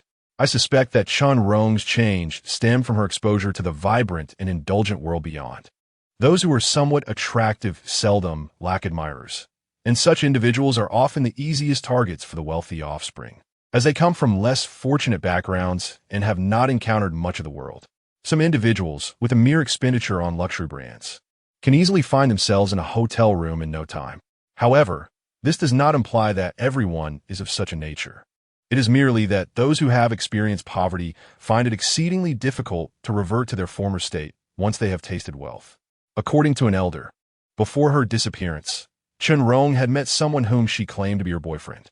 After that encounter, she returned with a young man, and the two ventured into the mountains, never to return. Just before her disappearance, she made a phone call, uttering only the words "help me" before the line went dead. Subsequently, all communication ceased entirely. Upon reflection, the sequence of events appears to unfold as follows. After learning that Dai Fei had reported her missing, Chun Rong felt a sense of injustice and sought revenge against him. Thus, she deceived Dai Fei with the intent of intimidating him in the countryside. It seems that during their excursion to the mountains, she had no intention of returning him. Rather, she aimed to frighten him in that secluded spot. Consequently, she warned a few local youths that if anyone came looking for Dai Fei, they should be driven away. What was intended as a mere intimidation backfired tragically, resulting in unforeseen consequences that cost her life as well as the lives of those young men. This incident also entangled me and Dai Zijie in its aftermath. The authorities employed signal triangulation to trace the origin of the distress call, but the area in question was desolate, a barren wasteland devoid of civilization. Thus, I have come to the conclusion that Dai Fei and Chun Rong encountered some dreadful event. They attempted to flee and called for help from a designated location. However, before they could articulate their predicament, calamity struck. If this is indeed the case, they must have been abducted by someone. The captors were not apparitions. Had they been, the two would not have been able to make that phone call at all. Following the clues I had gathered, I ventured to that desolate area for further investigation. It was indeed a forsaken expanse, with grass reaching waist height. Finding no leads at the crime scene, I returned to the police station, where I temporarily resided in the accommodations provided for me. By the afternoon, the officers from the Public Security Bureau had returned, yet they too had failed to uncover any evidence. The manner of death of those young men was peculiar. Not a single fingerprint or any similar trace was found on the deceased. Moreover, it was concluded that the victims had perished instantaneously, with no opportunity for struggle. What manner of individual could annihilate so many in the blink of an eye? They were at a loss. Yet I understood that this was far from being the work of a mere human. It appeared that they would yield no further clues, and I resolved to take matters into my own hands. Tonight, I shall revisit the mountainside, confronting the so-called specters once more. I am eager to uncover what fate befell Dai Zijie. If he still draws breath, he may have, like Dai Fei, been taken by someone. Whether I can unearth any leads shall be revealed this evening. Chapter 59. The terror reappears at the stroke of midnight. A time reputed to be the zenith of malevolent energy, I deliberately chose this hour to venture into the mountains and seek out those restless spirits. The living offer scant clues, yet perhaps the deceased hold the answers. This notion is undeniably reckless. Under ordinary circumstances, I would scarcely entertain such thoughts. However, the disappearance of Dai Zijia is anything but ordinary, and the absence of his body suggests he may still be alive. He is one of my few friends, and in the absence of assistance from the authorities, I must take it upon myself to investigate. Guided by the hazy recollections of my previous escape route, I embarked on a cautious journey into the oppressive darkness of the forest. The woods were eerily silent, devoid of even a shadow of a ghost. With each step I took, the crisp, dry leaves crunched beneath my feet, creating a soft, rustling sound. I recalled a classmate from my dormitory who once mentioned that in the stillness of night, if one were to turn off all the lights and activate the selfie mode on their phone, they might capture images of things invisible to the naked eye. For reasons unknown, this memory resurfaced in my mind. In the dead of night, utilizing the selfie mode on my phone could yield benign results. But the prospect of capturing something unseen by ordinary people was far more daunting. It could induce sheer terror, potentially overwhelming those with frail hearts. Ghosts, if they so choose, can remain concealed from view. Therefore, if spirits were indeed present in the forest, their reluctance to reveal themselves would render them invisible to me. I took a deep breath, retrieved my phone from my pocket, activated the selfie mode, and adjusted the brightness to its maximum setting, then began to move the camera lens behind me. In the depths of my phone screen, my visage appeared green, an unsettling sight indeed. This was merely a consequence of inadequate lighting. I paid it little heed as I cautiously proceeded forward. It struck me as absurd. Just last night, I was pursued by spectral flames, and now I sought authentic apparitions. As I ventured deeper into the forest, my gaze fixated on the screen, yet I encountered nothing of note. How peculiar, I mused, that such a phenomenon should occur. Logically, I ought to have stumbled upon something strange. The silence enveloped me, and behind that tranquility loomed an abyss of dread. I swallowed hard, and suddenly, my foot caught on something, causing me to teeter precariously. Fortunately, I managed to regain my balance. As I raised my phone once more, I was startled to see a shadow lurking behind me. "Who goes there?" I exclaimed, turning swiftly to confront the presence. Yet there was no one in sight. Raising my phone again, I discerned the shadow still lingering, albeit at a greater distance. Judging from its silhouette, it appeared to be a woman. It was her, Chun Kiki. This figure was all too familiar. There was no mistaking it. It seemed she sensed my awareness, as her form gradually faded until it vanished completely. Had she departed? It seemed so. Evidently, the demise of those 7 youths had no connection to the spirits of the back mountain. I pondered silently, recalling my childhood tales of ghost stories. Whether true or not, in my understanding, restless souls could not claim lives. At worst, they might induce a grave illness, but only in prolonged afflictions could death ensue. However, this is a relentless torment, rather than an instantaneous demise of the other party. The 7 youths perished in an instant, without even a chance to resist. Such an act could not possibly be the work of mere wandering spirits. It was undoubtedly orchestrated by Chun Kiki. She had taken notice of my abilities. In the initial 3 rounds of the deadly game, my performance was rather unremarkable, lacking any brilliance. It was in the 4th round that I unraveled Li Ru's narrative, leading the others in defiance against her, repeatedly rescuing fellow players from her clutches. When evaluated collectively, my performance in the 4th round was the most outstanding. Consequently, after the conclusion of the 4th round, I encountered Chun Kiki in my dreams. She had been following me, offering clandestine protection. Yet, this protection was disturbingly extreme. She eliminated those 7 youths simply because they intended to harm me, a notion I cannot reconcile with. What does her departure signify at this moment? Does it imply that upon my discovery of her existence, she is compelled to leave? Perhaps it is because we have yet to formally engage in a marriage contract in the realm of the dead, preventing her from remaining by my side for an extended period. This could work to my advantage. Thus, those who abducted Dai Zijia would be free to act against me without restraint. Where could he be? I continued to walk forward, engrossed in my phone. As I walked, a cold sweat trickled down my back as my eyes fixated intently on the screen of my phone. Suddenly, I discerned a shadow lurking beneath the tree behind me. 2 shadows, no less. Who could it be?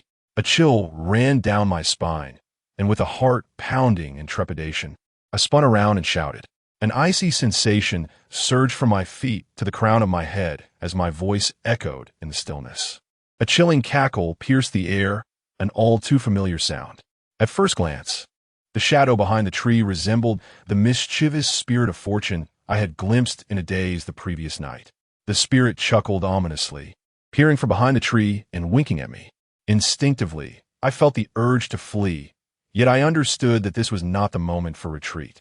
Gathering my courage, I inquired, "Gentlemen, I return here without intention to offend, merely seeking information regarding the whereabouts of my friend." One of the spirits replied cheerfully, "The lady said you would meet your demise if you came here. You should leave. You must leave." The mention of the lady inexplicably reminded me of the sweet-faced girl from last night.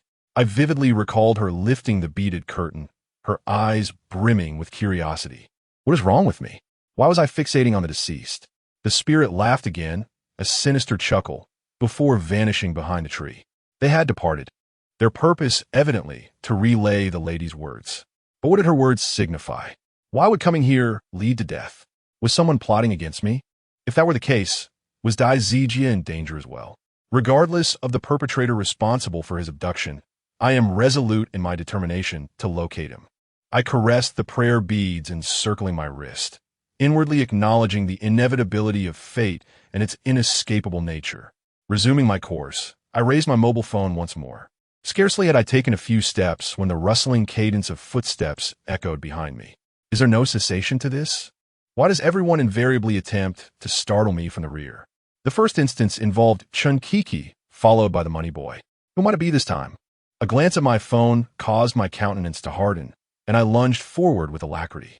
Within the phone's display, a figure materialized behind me. The individual brandished a weapon, its precise nature obscured, yet I observed him raising his arm in a motion to strike my head. When did he manage to approach me so closely? Astonishingly, I remained oblivious to his presence. Were it not for the deliberate elevation of my phone, I would have remained ignorant of the presence of this fellow lurking behind me. Chapter 60. The mountain temple. I rolled onto the ground, performing a swift somersault, and sprang up like a leaping fish. The shadowy figure, wielding a hoe, wasted no time and struck down again. I quickly dodged, attempting to grasp a weapon, but found nothing around me. The shadow continued its relentless assault. After evading a few strikes, I realized that this approach was futile.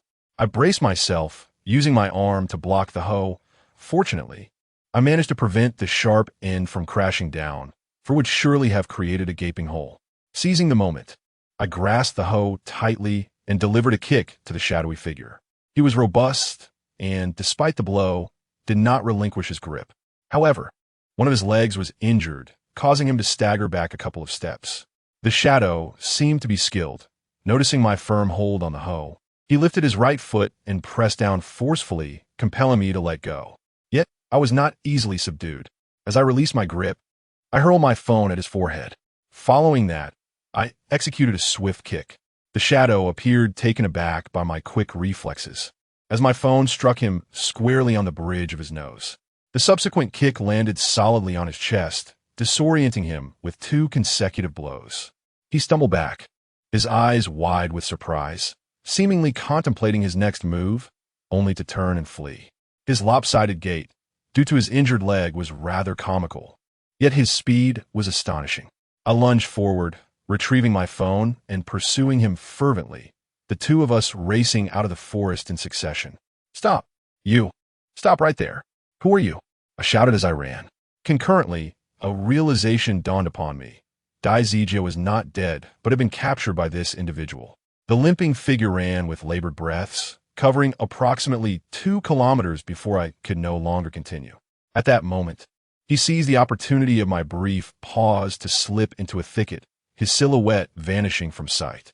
I immediately pursued him, panting heavily, yet his presence eluded me entirely. As I found myself enveloped in darkness, uncertain of my surroundings, I pushed through the underbrush for about 300 meters, when suddenly, I glimpsed structures ahead. A temple? Is it possible that there exists a temple in this desolate place? Indeed, It was a temple, albeit one that had clearly seen little traffic in recent times, as a thick layer of leaves lay piled at its entrance. It was a gamble worth taking. I sent my location to Captain Zhou. He was likely preoccupied, as the forensic team needed to conduct autopsies on the 7 deceased bodies. He must remain vigilant for any clues that might arise.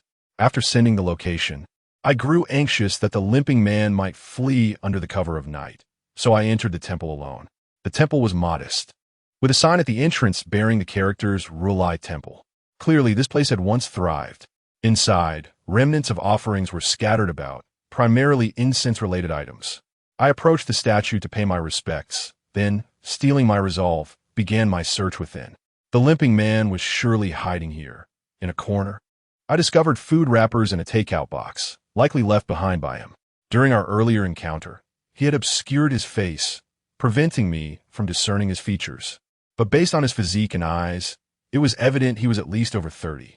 Why had he abducted Chunrong and Dai Fei? What was his motive for attacking me? Otherwise, shall I contact Captain Zhou first? Remaining here alone is far too perilous. I must request their assistance. I took out my phone and dialed, all the while remaining vigilant of my surroundings. Ensuring my own safety is paramount. Yet I must also prevent the limping man from escaping. Beep, beep, beep. We apologize. The number you have dialed is currently unreachable. As I surmised, Captain Zhou is indeed occupied. However, during such a critical moment, one would expect even the busiest individual to answer a call. Wouldn't he one? Just then, in my frustration, my left foot inadvertently stepped on something. Suddenly, the ground beneath me gave way, and I found myself half falling. Fortunately, my reflexes were swift. I grasped the edges and, after regaining my balance, looked down to discover a tunnel. It was merely covered by a haphazard pile of grass, which is inconsistent with the behavior of a limping man. He is a meticulous individual, and it seems he fled in such haste that he could not restore the entrance to its original state. This suggests he is hiding below. With this realization, I leaped down. The tunnel was confined, accommodating only 2 slender individuals side by side. Ahead lay a pitch-black corridor, devoid of any light. The air was thick with humidity and a foul stench. It would be difficult for anyone residing in such conditions to remain healthy. As I advanced, the odor intensified until I stumbled upon a heap of dead rats at the very end. How horrifying! What sort of person could live in such a place? A fugitive, perhaps? Ding! At that moment, my phone chimed and a message illuminated the screen. Help me, he has gone mad. Who are you? The signal here is poor. My messages have been delayed. Yet, it seems the sender knows precisely what I wish to inquire. A flurry of messages flooded my screen. You need not know my identity. I implore you to assist me. Stop him. You must stop him. He is utterly insane, a complete lunatic. These people are innocent. I beg you, save them. You cannot allow him to capture you. Otherwise, you too shall perish. Who could this be? I murmured to myself. Is he human or ghost? Filled with uncertainty, I approached the door and pushed it open with force. Before me lay a foul drainage ditch, teeming with the remains of various animals. Rats, cats, dogs, and even poultry, chickens and ducks floated within. What on earth is this person doing? Could it be that he consumes the raw flesh of these creatures? A shiver ran down my spine. On either side of the ditch was a ledge, allowing passage along the wall. With my phone's flashlight illuminating the path, I bore the stench and advanced step by step. Upon crossing the ditch, I found myself before a passageway. Though the brick floor was grimy, the walls, though dirty, bore signs of having been renovated, indicating that this tunnel had existed for quite some time. Further ahead, another door waited. Upon pushing it open, I stood frozen in astonishment. Before my eyes was a chamber filled with secretive rooms. This individual has imprisoned those who have been captured here. Chunkiki, are you still present? By heavens! At such a moment, you must protect me. Otherwise, how could I possibly rescue them alone? Clearly, I have overestimated the situation. Chunkiki is nowhere to be found. I took a deep breath, steeling my resolve as I strode forward. As I passed a window, someone lunged toward me, shouting, let me out, please. Lower your voice. Who are you? What is your name? I inquired quietly. Upon hearing my voice, the person inside grew even louder. I am Chindahai. I am Chindahai. Quickly, save me. Bang. Just as Chun Dahai's words fell, a metallic sound echoed through the corridor. Chapter 61.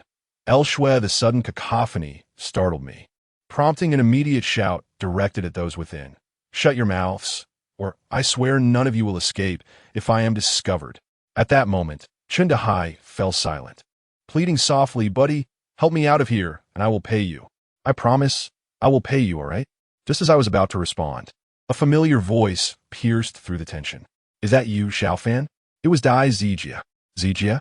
I knew you would be here, I exclaimed, my excitement palpable. What on earth is going on? What are you doing up here? Dai Zijia replied, I have no idea. I was knocked unconscious and, when I awoke, I found myself here, with my feet shackled, unable to escape. Do not worry. I have already sent my location to the authorities. I trust they will arrive swiftly. Just as I finished speaking, a resounding metallic clank echoed through the air. I remained vigilant, scanning my surroundings, and whispered, I will check how many others are imprisoned here. Wait for me. Be cautious, came the warning. I can handle this. I moved forward cautiously, counting the rooms in this place. There are 8 in total. 5 on the right, and 3 at the end of the left corridor. Ding. My phone chimed once more. A message had arrived from that individual. Be careful. He is coming. He's coming? I quickly turned around, only to catch a fleeting shadow dart past me. It vanished in an instant, but the walls flanked me on either side. How could it have disappeared? Is there a ghost? A sudden jolt coursed through my heart, igniting a sense of trepidation within me. He is behind you. My phone chimed ominously. I spun around abruptly, catching a fleeting glimpse of a shadow that vanished in an instant. Stop your tricks. Show yourself. I am unafraid, I shouted, mustering my courage while inching towards the cold, unyielding wall. It felt as if the wall trembled beneath my touch. Weight trembled. Realization struck me, but it was too late. The stone wall parted, and a hand seized me, pulling me into the darkness. A sharp blow to my neck sent me spiraling into unconsciousness, my vision fading to black. When I awoke once more, I found my right ankle bound in chains, my phone nowhere in sight. It was over. I had been imprisoned. You're awake? A girl's voice broke the suffocating silence. The room was enveloped in darkness, and the sudden voice startled me. Who are you? I inquired warily. In the corner, a pale figure shifted closer, speaking softly, Do not be afraid. I am not a ghost, but a human, with the faintest glimmer of light. I discerned the girl's features.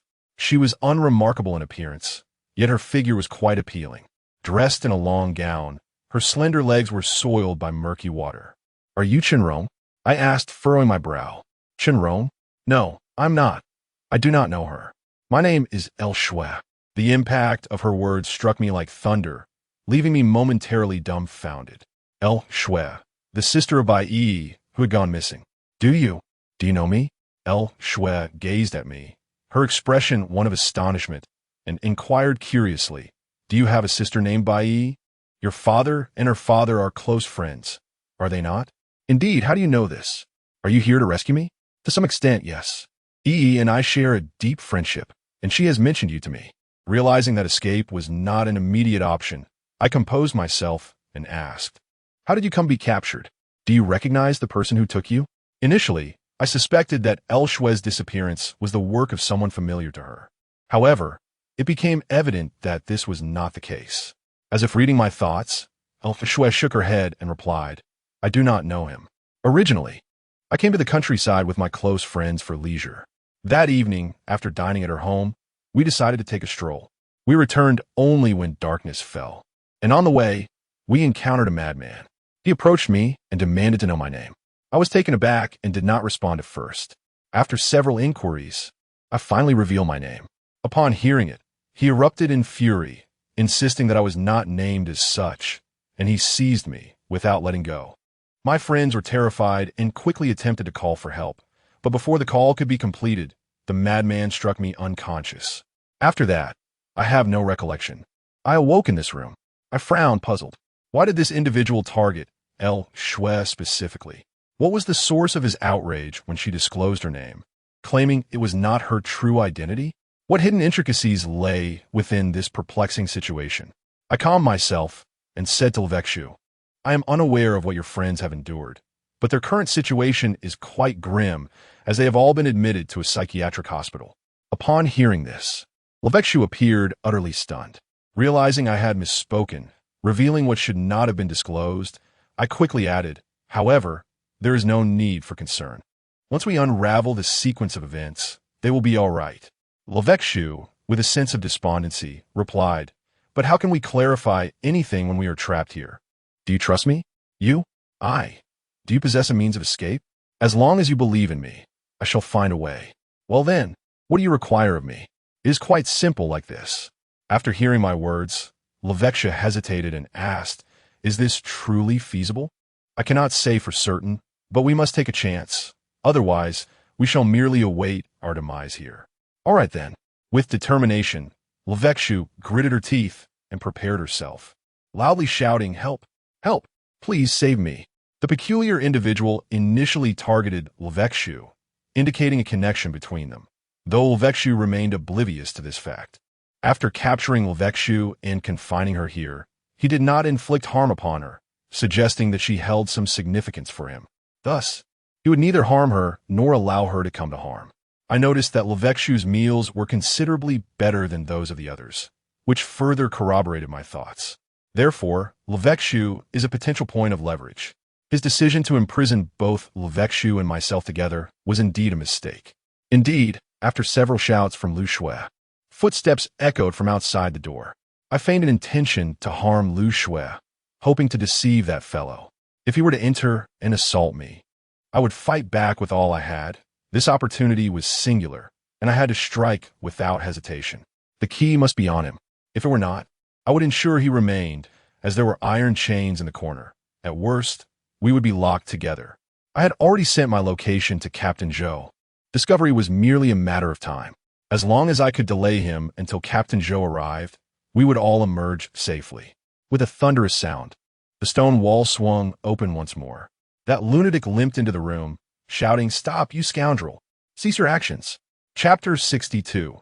Struggle as the cripple approached. I swiftly pivoted and executed a lateral kick. However, with one leg restrained, although my kick connected, I lost my balance and fell to the ground. Quickly, I regained my footing and seized the opportunity to pounce on him before he could rise. Lu Shui threw over a chain from the corner of the wall, and I secured it around the cripple's neck, pulling with all my might in an attempt to incapacitate him. To my astonishment, the cripple exhibited remarkable skill. He merged his index and middle fingers and deftly maneuvered them beneath the chain, pressing it against his skin. In an instant, he pulled outward, thwarting my carefully laid plan. How dare this yellow-haired brat challenge me? The cripple lifted his foul feet, bending them at an alarming angle, and ensnared my neck from behind. With a forceful thrust, he overturned me, and before I could react, he delivered a crushing kick to my forehead. The blow left me seeing stars, my vision distorted. Damn it, I had underestimated this wretched cripple's prowess. Meanwhile, Lu Shui had cowered in the corner, clutching her head in fear, too terrified to utter a word. I harbored no expectations of her assistance, yet I was taken aback by how swiftly I had been bested. Lying on the ground, I groaned in pain and remarked, "It's too late, you cannot escape now." Upon entering this place, I sent the location to the police. "You are trapped." The old cripple snorted disdainfully. "You GRE in this place. Once they enter, they shall not escape. Is that so?" I witnessed the old cripple inching closer, his hands stealthily moving towards his chest, preparing to unleash a sudden, unforeseen strike. Unbeknownst to him, I was poised to act. He leisurely squatted beside me, a cold smirk gracing his lips as he remarked, "Among the few I have encountered, you are the most courageous. Do you know why I refrained from ending your life?" Why? I found myself equally puzzled, for during my unconsciousness, he had the perfect opportunity to take my life. Yet, he chose not to, confining both me and El Shui within the same chamber. It is quite simple. Your bravery intrigues me. I surmise you have come to rescue your friend, correct? In truth, I harbor no ill intentions. Initially, I abducted 2 young children under the impression they were here to save this woman. It was only later that I realized my mistake. During that period, everyone was searching for her, and I had to remain vigilant. Nonetheless, capturing you served a purpose. I intended to conduct an experiment. Once it succeeds, The remaining individuals shall be granted their freedom. Yet you, reckless as you are, have escaped my grasp once and foolishly returned. However, it is precisely your courage and determination that have stirred my compassion. Those within this room shall remain unharmed, but as for the others in different chambers, well, they're my test subjects. They ought to pray that my experiment succeeds before why conduct such unspeakable experiments in this remote, secluded forest? I refrained from acting hastily and instead inquired, "Did you excavate this underground chamber?" "Underground chamber?" The old cripple sneered coldly. "To speak frankly, this is not merely an underground chamber. It is a tomb. What you see before you is merely my modification of it. This place is imbued with a heavy aura of death, which proves highly advantageous for me. Enough of this. It is futile to share such details with you. You would do well to behave yourself and refrain from any ill-conceived notions, or I shall not hesitate to eliminate you." "Huh, what are you laughing at? What is there to find amusing?" "I laugh at you. Damn it." With a sudden burst of strength, I propelled myself off the ground and tackled the old cripple to the floor. "Stubborn fool," he bellowed in fury. "I have given you multiple chances, yet you fail to appreciate them. Do not blame me for the consequences." With a flick of his wrist, a glimmer of cold light emerged. It was a sharp dagger, which he thrust toward my abdomen. Though I managed to evade the blow, a shallow wound was left on my stomach. The stinging pain jolted me into realization. Confronting him unarmed was perilously reckless. Upon seeing the blood on my belly, the old cripple's eyes widened, and he furrowed his brow, asking, "Why does your blood carry such a strong scent of death?" Scent of death? How could there be such a thing within me? As I pondered in frustration, a figure appeared behind the old cripple. It was Lu Shui. She quietly twisted the iron chain and, taking advantage of the old cripple's unsuspecting state, struck him fiercely with the lock ring. The old man immediately trembled, blood streaming down from his head. In disbelief, he turned to look at Lu Shui, who, terrified, let out a shriek and dropped the lock ring, retreating to a corner. Now is the moment. I leaped forward and snatched the dagger, bringing the old cripple down once more. I then raised the dagger and plunged it down with great force. I had never intended to take the old man's life, so this strike was not aimed at a vital point. However, at this critical juncture, an unexpected turn of events transpired. My hand was seized by an icy grip. Aside from us, there was no one else in the room, yet I was undeniably held by a hand around my wrist.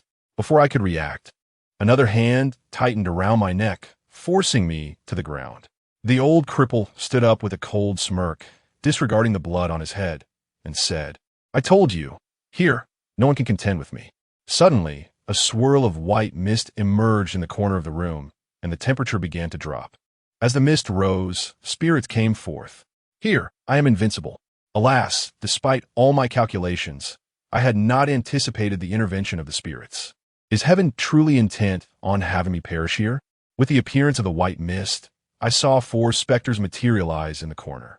Their long hair obscured their faces as they stood, slumped in the shadows. For spirits, I was utterly unequipped to confront them. Adding to my predicament, 2 more hands are now wrapped around my neck. In total, there are 5 spirits. De profundis, my situation has become untenable. I, Chu Shaofan, am not an ascetic. How can I possibly contend with these specters? In a moment of utter despondency, my hand fortuitously encountered the Buddhist prayer beads on my other wrist. An epiphany. I still possessed the prayer beads to employ. This realization galvanized me into action.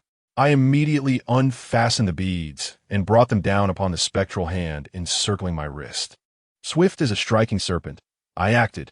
A blood-curdling scream pierced the air as both ghostly hands recoiled into the earth. With alacrity, I scrambled to my feet, my gaze fixed warily upon the wizened old cripple. "Insolent whelp," he hissed, "you have roused my ire. This day, you shall meet your demise." "That remains to be seen, doesn't it?" I retorted, stalling for time while anxiously casting glances towards the stone wall and the gateway beyond. Where was Zhou's team? If they didn't arrive soon, I fear my end was nigh. "Waste not your time in futile hope," the old cripple sneered. "No one shall deliver you from your fate." With that, he launched his attack. Chapter 63. Deformed Love, Part 1. Who claimed there was no one here? Bang! The sounds of voices and gunfire erupted simultaneously.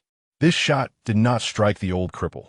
Rather, it landed beside his feet, sending him into a tremor, his eyes wide with shock as he gazed outside. The apparitions in the room seemed to be visible only to him and me, while El Shui remained oblivious to the unfolding chaos. In that moment, the old cripple erupted in fury, bellowing, "How did they manage to enter? What purpose do I serve in keeping you around? Quickly, go and stop these intruders." The specters in the room glanced at him, yet remained motionless. "What is this? You no longer heed my words?" He spat, "You insolent wretches." It was not that the spirits were disobedient. Rather, formidable individuals had arrived from outside. "Is it Chun Kiki? Has she come?" Several apparitions glared at the old cripple with menacing expressions, seemingly poised to strike. Enraged, the old cripple shouted, "Do you dare believe I could obliterate you? Perhaps you should manage your own affairs first." In an instant, the apparitions vanished, and Captain Zhou, leading his men, stormed in, their dark firearms trained on the old cripple. In a cold voice, Captain Zhou declared, "Old madman, whom did you just threaten to annihilate? Speak, where are your accomplices?" Captain Zhou presumed that the old cripple had accomplices. He could not see the spirits, but had indeed heard the old man's earlier remarks. The old cripple chuckled derisively and raised his hands in surrender. "How did you gain entry? Logically, this place is filled with numerous apparitions, albeit of a lesser caliber. However, a simple ruse should suffice to deceive ordinary mortals." The old cripple could not fathom why Captain Zhou and his companions were able to enter so effortlessly. Captain Zhou coldly remarked, "How we got in is none of your concern. You had better clarify where your accomplices are." The old cripple squinted, remaining silent. I approached Captain Zhou, clutching my stomach in distress, and stated, "He has no accomplices. He is alone. However, this old scoundrel has kidnapped numerous individuals. Hand over the key." Captain Zhou barked with fury. Aware that he had no escape, the old cripple sneered, "I can give you the key, but you must let me go. You lack the standing to negotiate. If you do not surrender the key, we possess other means to rescue the captives." The old cripple moved his lips, seemingly about to speak, but swallowed his words, casting a begrudging glance at me before extracting the key from his foul-smelling shoe insole. Captain Zhou covered his nose and gestured for me to take the key and unlock the door. The key was singular, yet capable of opening all locks. I unshackled the lock from my ankle, then proceeded to rescue Lu Shui, followed by freeing the other hostages. As I had anticipated, Dai Fei and Chun Rong were also present. In the other rooms, there were several unfamiliar faces. Including myself and Lu Shui, there were a total of 9 individuals. After rescuing Dai Zijia, he immediately embraced me, exclaiming with excitement, "I knew you could do it. I truly did not misjudge you, haha." Exhausted, I replied, "You should go check on your brother first." "Yes, that scoundrel deserves a proper lesson from me." Dai Zijia rubbed his wrist and strode angrily towards Dai Fei, who inevitably faced a barrage of reprimands. Upon returning to the room, the old cripple and Captain Zhou remained locked in a standoff. Captain Zhou coldly remarked, "You would do well to disclose your entire plan. Otherwise, even my attempts to advocate for leniency on your behalf would be futile." The old cripple managed a bitter smile and ultimately divulged the details. He led us to a secluded chamber, one that was devoid of human presence, which contained a stone door. Upon pushing it open, we were met with a sight of numerous candles and a grand bed. Lying upon the bed was a figure. No, to be precise, it was a corpse. The skin of the corpse was remarkably delicate and elastic, feeling almost lifelike to the touch. Yet, what instilled a sense of dread was the fact that this person had been deceased for quite some time, as certain areas were infested with maggots. Larvae writhed in the nostrils, ears, and even the eyes. This macabre scene provoked retching among many. "You sleep beside her every night?" I find it exceedingly difficult to accept such a perverse reality. The old cripple, however, appeared unfazed, gently caressing the deceased woman's cheek and attempting to catch the maggots born from the decaying flesh. "We were classmates long ago. She was breathtakingly beautiful, adored by many. I was merely a poor lad with nothing to my name. Yet, I loved her deeply, willing to do anything for her. When she desired money, I sacrificed my studies to work and earn for her. When she longed for designer bags and high-end cosmetics, I did my utmost to fulfill her wishes. And she, with an air of entitlement, would accept each gift while perpetually keeping her distance from me. Do you know that every time I see her in those lowly vehicles, my heart aches profoundly, and it feels as though my heart is bleeding? Can you comprehend that sense of despair? One day, I witnessed her emerging from an underground parking lot alongside a rotund man. Do you have any idea how desolate I felt in that moment? That man could very well be her father. Yet, for his sake, she struck me, humiliating me in front of him. I have sacrificed so much for her, only to receive the hollow words, "I never asked you to sacrifice for me." I truly love her, deeply and fervently. Thus, a plan began to form in my mind. This was the only way I could remain with her forever, endlessly. "You've imprisoned her?" I inquired, my brow furrowed. "How did you discover this place?" "You are correct. I have indeed confined her here. As for this location, it was a serendipitous find during my rural escapades. I brought her to this place, where she pleaded for her release, even kneeling before me in tears. How could such a beautiful person cry? I love her too much to allow her to weep. Therefore, I have fashioned this space to resemble a home. We have our own rooms, our own grand bed. Yet, despite these efforts, she remains dissatisfied, longing for the life outside. I harbor no anger, for once we have our own child, she shall come to understand my intentions." Here, intimacy transpired. The old cripple caressed the woman upon the bed, his eyes betraying a tender gaze. I lavished kisses upon every inch of her skin, reveling in the warmth of her being. At first, she resisted, yet eventually, she yielded to my desires unconditionally, acquiescing to my every whim. In that moment, I was convinced that she had fallen in love with me, irrevocably so. All my endeavors had not been in vain. She had, in the end, succumbed to my love. Had she not? The old cripple, somewhat agitated, composed himself before continuing. It was only later that I discerned the truth. Her feigned compliance was merely a ruse to escape this place. Her initial attempt at flight was thwarted, and I forgave her, for I was consumed by love. Yet, incorrigible as she was, she plotted a second escape. This time, I ensured that she would remain with me for eternity. Chapter 64. A Deformed Love, Part 2. I administered a drug to her, observing as she struggled little by little, watching her fade away until she lay still.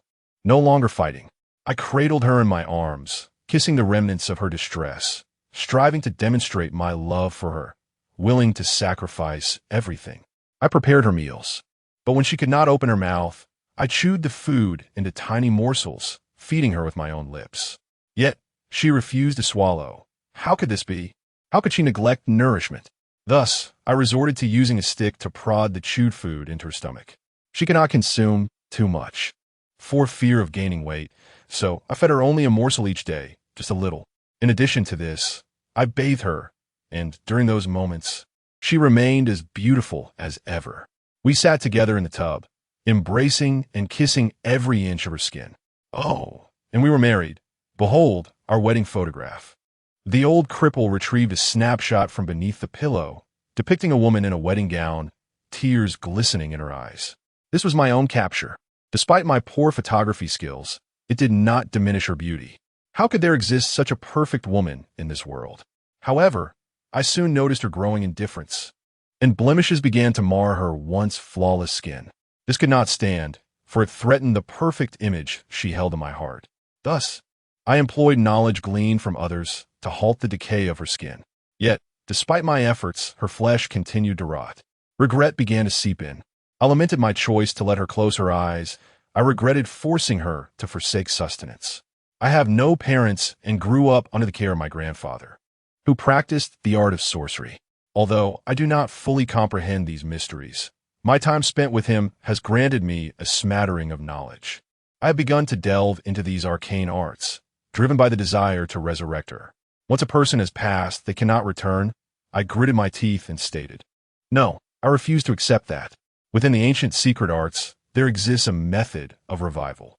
By borrowing the lifespan from others, it is possible. Though she may be gone, I am convinced that with unwavering perseverance, I shall succeed." I sensed that the individual before me had lost all semblance of sanity. So, the cadavers of those animals in the filthy ditch were your initial subjects for experimentation? Indeed, I began with animals, but when my attempts proved futile, I realized the distinction between human and beast. Thus, I turned to living subjects, and to my astonishment, it worked. At the very least, it preserved her skin. You see, even after all these years, her flesh retains the elasticity of the living. This is not love. This is madness, I exclaimed in fury. Captain Zhou patted me, urging calmness. Yet, the old cripple remained unhinged, his eyes wide with desperation as he bellowed at me. What do you understand? I love her, and for her, I would sacrifice everything. Doubt me. I will demonstrate. He leaned down to kiss the lifeless woman's eyes, ears, nose, and mouth. Wholly unconcerned by the writhing maggots that crawled within her flesh, even allowing them to invade his own mouth without a care. Take him away. Captain Zhou could no longer bear the sight and waved his hand, signaling two men to step forward and forcibly separate the old cripple from the female corpse. Let go of me. Let go of me. The old man cried out in struggle. Don't separate us. I beg you. Please don't part us. I truly love her. I implore you, do not tear us apart. The two comrades found themselves unable to budge the old man, prompting several others to assist. Only then were they able to detach him from the female corpse. What shall we do with the corpse? I inquired of Captain Zhou. We'll take her back. Ultimately, she deserves a proper burial, he replied. By the way, why were you not the least bit surprised when you heard him mention sorcery? Captain Zhou appeared remarkably composed, an unusual reaction for him. To my astonishment, he smiled and said, "What sorcery? Such things do not exist. He merely employed some methods to preserve the body until now. You attended university. You should have some understanding of these matters, right? Do you truly believe his words?" Of course not. I shook my head. As they carried away the female corpse, I caught a glimpse of her and finally comprehended why the old man had abducted Lu Shui without harming her. Lu Shui bore a slight resemblance to the corpse, though it was merely a semblance and not an exact likeness. The old man was simply overwhelmed by memories of the corpse, which explained his intense reaction upon seeing Lu Shui. After rescuing everyone, our group left the basement in disarray. Once we returned to the surface and inhaled the fresh air, I felt considerably more at ease. After returning, I will take some notes before leaving, and Officer Zhou will pat my shoulder. I smiled and inquired, "By the way, how did you manage to get in?" Officer Zhou replied, "We simply walked in, didn't we?" Huh, this shouldn't be possible. Could it truly be Chun Kiki who came to my rescue? If she intended to save me, she wouldn't assist Officer Zhou and his team. If not Chun Kiki, then who could it be? I am certain that the individuals outside were far more formidable than the specters lurking in the basement. So, who was my benefactor? Could it be the enchanting lady I saw last night, sitting in a sedan chair? It eludes my understanding why she would come to my aid. Upon reclaiming my phone and returning to the police station, I finally grasped the situation. A new message appeared on my phone. "Thank you." With that, a subtle smile crept across my face as I recognized her identity. It was neither Chun Kiki nor the young beauty, but rather the spirit of the deceased woman. Regardless of her character in life, one cannot overlook that a normal person, imprisoned in a basement, subjected to daily humiliation, living in perpetual darkness, and ultimately poisoned to death, would not resign themselves to such fate willingly. Thus, the essence of this woman transformed into a vengeful spirit. However, the old cripple possesses genuine skills, and she dared not seek revenge. She could only implore for assistance in this manner. After all these years, she has finally emerged into the world again, albeit in a different form. After a day of bustling activity at the police station, we were sent back to Shuichang County the following day. Having pilfered the bank card, Chun Rong's transgression constituted an illicit act, rendering her, as an adult, liable to face due retribution. As for the 7 ill-fated youths of Chenjia village, though the precise etiology of their demise remained shrouded in mystery, the burden of culpability fell upon the stooped shoulders of the elderly cripple. Zhou, a man of perspicacity, was undoubtedly cognizant that the septet's demise bore no relation to the old cripple, hinting at factors beyond the realm of scientific elucidation. However, He could hardly attribute the deaths to spectral entities in his official report. Within the confines of the cellar, a macabre collection of human remains lay scattered, indicating the old cripple's history of homicidal acts. Thus, the onus of responsibility was conveniently shifted onto him, a grim consequence of his own misdeeds. Meanwhile, upon his return, young Dai Fei was subjected to a severe paternal admonishment. As for Lu Shui, her kin arrived at the Public Security Bureau to escort her home. Bai Yi was also present. Upon beholding me, she appeared poised to utter something, yet their hasty departure curtailed any potential exchange, leaving us with merely a fleeting salutation before parting ways. Chapter 65. The elusive fat man in matters concerning the female corpse. The police swiftly contacted her family, who came to claim the body and expressed their heartfelt gratitude upon its return.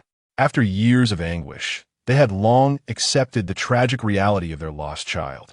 Their constant yearning had finally culminated in the somber return of her remains.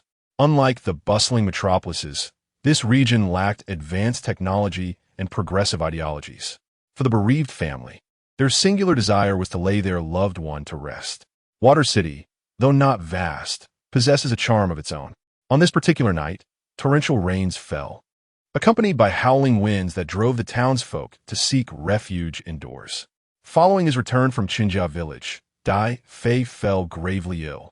It was only natural after being confined in such a malevolent atmosphere. Chun Rong's imprisonment for reform was an unexpected twist. Had she the chance to relive those moments, she would surely refrain from pilfering Dai Fei's bank card. As for Dai Zijia, he emerged unscathed, exuberantly seeking my company afterward, and even proposed treating me to a meal as a token of gratitude, a sentiment echoed by Dai Fei's parents. They were fully aware of the events that transpired and recognized that without my intervention, both Dai Fei and Dai Zijia would not have returned safely. However, I politely declined their invitations one by one, not out of pride, but rather because I felt unwell after my return from Qinjiao village. The shallow wound on my abdomen had left an unsightly scar that stubbornly refused to fade. In addition, Captain Zhou has approached me several times in private, believing that I am concealing something. In other words, he is convinced that I possess knowledge regarding the deaths of those 7 youths. Indeed, I am fully aware of the details, yet I cannot divulge them, as doing so would invite unnecessary complications, and I prefer to maintain my distance from the police. Frustrated by my steadfast silence, Captain Zhou ultimately stated, "I will not inquire about the 7 youths. What is past should remain in the past. I only wish to understand one thing. Why did you return to the back mountain that night? What were you seeking?" To this, I explained that I had gone back to search for clues. However, he expressed skepticism about the plausibility of seeking clues in the dead of night. Nevertheless, I insisted that my purpose was indeed to search for clues. After all, I could hardly confess that I had returned to consult a few spirits about the situation. Could I? Would you believe me if I did? Fortunately, Captain Zhou did not persist in pressing me further. As for the old cripple, I hold no interest in his fate. The girls, driven to madness by him, gradually returned to normal after El Shueping's safe return. Curiously, they inexplicably lost a segment of memory, specifically the memories surrounding the day of the abduction. Others may wonder why they suddenly recovered, but I am aware of the truth. All of this is owed to that woman, who had once committed numerous transgressions. She paid a heavy price for her wrongdoings, and rescuing those distraught girls was the last act of redemption she could offer. A week after this incident, on an afternoon when a gentle drizzle fell from the sky, Bai Yi invited me to dine at a restaurant. I initially intended to decline, yet her persistent invitations compelled me, as she conveyed that it was El Shui's wish to express her gratitude in person. Reluctantly, I acquiesced to make the trip. "Master, please drive slowly and exercise caution," I advised. As we traveled, the rain intensified, and a minor collision occurred ahead due to the slippery road. Observing this, I couldn't help but express my concern to the driver. The rain pitter-pattered against the window, and as I leaned against it, I gazed outside. At that moment, I spotted a peculiar figure, someone clad in a yellow robe, holding an umbrella, standing at the intersection. It seemed he was either waiting for the traffic light or waiting for me. As our vehicle passed before him, he offered me a cryptic smile. It was him, The portly man. An inexplicable sense of unease washed over me, for I realized he was not an ordinary individual. He had undoubtedly been the one who alerted Li Zihao, and he was the same person who repeatedly cautioned me beneath the overpass. Even during that bizarre accident, he had emerged once more. Was he quietly observing me from the shadows? Who exactly was he? Master, please stop. I felt it necessary to inquire, as harboring such questions in my heart was rather unsettling. The sky was dark, heavy clouds loomed above, and the rain fell with renewed vigor. Once the driver halted the vehicle by the roadside, he inquired about my sudden change in demeanor. I smiled and mentioned that I thought I had seen an acquaintance, then lowered the window and leaned out to look back. The figure had vanished. How could someone who had just been at the edge of the intersection disappear in the blink of an eye? Young brother, perhaps you're seeing things? I haven't noticed anyone along this route, the driver remarked. I furrowed my brow, pondering the enigma of that corpulent figure, who seemed to appear unexpectedly each time. Yet, when I turned to seek him out, he would vanish without a trace. Shaking my head, I retreated into the car, sighing softly. Perhaps it is merely a trick of the eyes. Let's be on our way, resuming our journey, this time devoid of any interruptions. We swiftly arrived at the restaurant's entrance. The establishment, modestly adorned, was neither particularly impressive nor entirely lacking in charm. However, it was pleasantly bustling with patrons. As I approached the door, I spotted the familiar silhouette of Bai Yi, seemingly awaiting my arrival. After exchanging greetings, she smiled and remarked, "I thought you might not show up after all." "How could I? I simply haven't been feeling well lately and prefer to stay indoors," I replied. "Is something wrong? Are you ill?" "No, not really. I'm not entirely sure, but I suspect it might be an injury I sustained in Qinjia village." "Shall I, dear Shaofan, take your honesty at face value? Were you not, in fact, sent to investigate this matter on my behalf?" Bai Yi jested, her tone lighthearted, and I brushed it off with a chuckle, responding, "Were it not for the incident involving Dai Zijia's brother, I would never have ventured to Qinjia village, nor would I have encountered the subsequent events." Bai Yi pouted playfully. "You journeyed for a man, yet refused to indulge me with a little white lie, saying it was for my sake?" Caught off guard, I awkwardly scratched my head, uncertain of how to respond. Bai Yi let out a soft laugh. "I was merely teasing. Do not take it to heart." As we conversed, the two of us arrived at the entrance of our private dining room. Upon entering the room, I was greeted by the presence of Bai Yi's parents and the family of LV Shui. This marked the first occasion for LV Shui's parents to meet me, having previously extended invitations that I had declined. As soon as LV Shui's father laid eyes on me, he approached with palpable excitement, offering a firm handshake followed by an expression of gratitude. Throughout this interaction, LV Shui held a cup, silently observing me. Feeling the weight of her gaze, I experienced a sense of awkwardness. When did my charm reach such heights? Surely, during my school days, I was hardly anyone's favorite. Bai Yi also noticed LV Shui's attention and quietly remarked, "Shuijia, don't stare. Shaofan has a partner." LV Shui's cheeks flushed with embarrassment as she shot a glare at Bai Yi, retorting, "What nonsense are you spouting? I'm not staring at him." Chapter 66. Losing the most important person. Xiao Chu, you're truly difficult to invite. We have summoned you on numerous occasions, yet you show us no regard. Come now, you must drink 3 cups as a self-punishment. Lu Shui's father, Lu Guoyi, a man of jovial disposition, delivered this remark in a teasing tone, devoid of any reproach towards me, for I had saved Lu Shui, his daughter, and he held no grounds to fault me. Accepting the cup of wine that Lu Guoyi extended, I raised it in a gesture of respect and consumed it in one swift motion, then smiled and said, "I have not been feeling well these past few days and have been resting at home, so I apologize for not being able to accept your invitation." After downing a couple more cups, the main course finally arrived, a table laden with an abundance of dishes, and we feasted heartily. As the wine flowed and the dishes were savored, Lu Guoyi had already come to regard me as a cherished friend despite our age difference. He spoke candidly in front of everyone, addressing me directly, "Xiao Chu, you're no longer a child. Do you have a girlfriend?" This question nearly caused me to spew my drink in surprise. "What? Is your daughter interested in me? And now you are as well." I blurted out, "Uncle, I like girls, so please do not harbor any other thoughts about me." Lu Guoyi, was momentarily taken aback, but soon regained his composure, playfully patting my head as he replied, "Of course, I know you are fond of girls. I was merely considering the possibility of you and my daughter, Lu Shui, giving a try." "Dad, what are you saying?" Lu Shui shot a glare at her father. Bai Yi promptly interjected, "Shaofan already has someone. You all should cease your pursuits." Lu Gui burst into hearty laughter. "Yi, why are you in such a hurry? Surely, you cannot be the one destined for Shaofan?" Uncle jested, prompting me to quickly raise a glass in respect. How could I ever be worthy of her? They are both so remarkably beautiful and have such promising futures. If they were to be by my side, it would be akin to a delicate flower blossoming upon a pile of dung.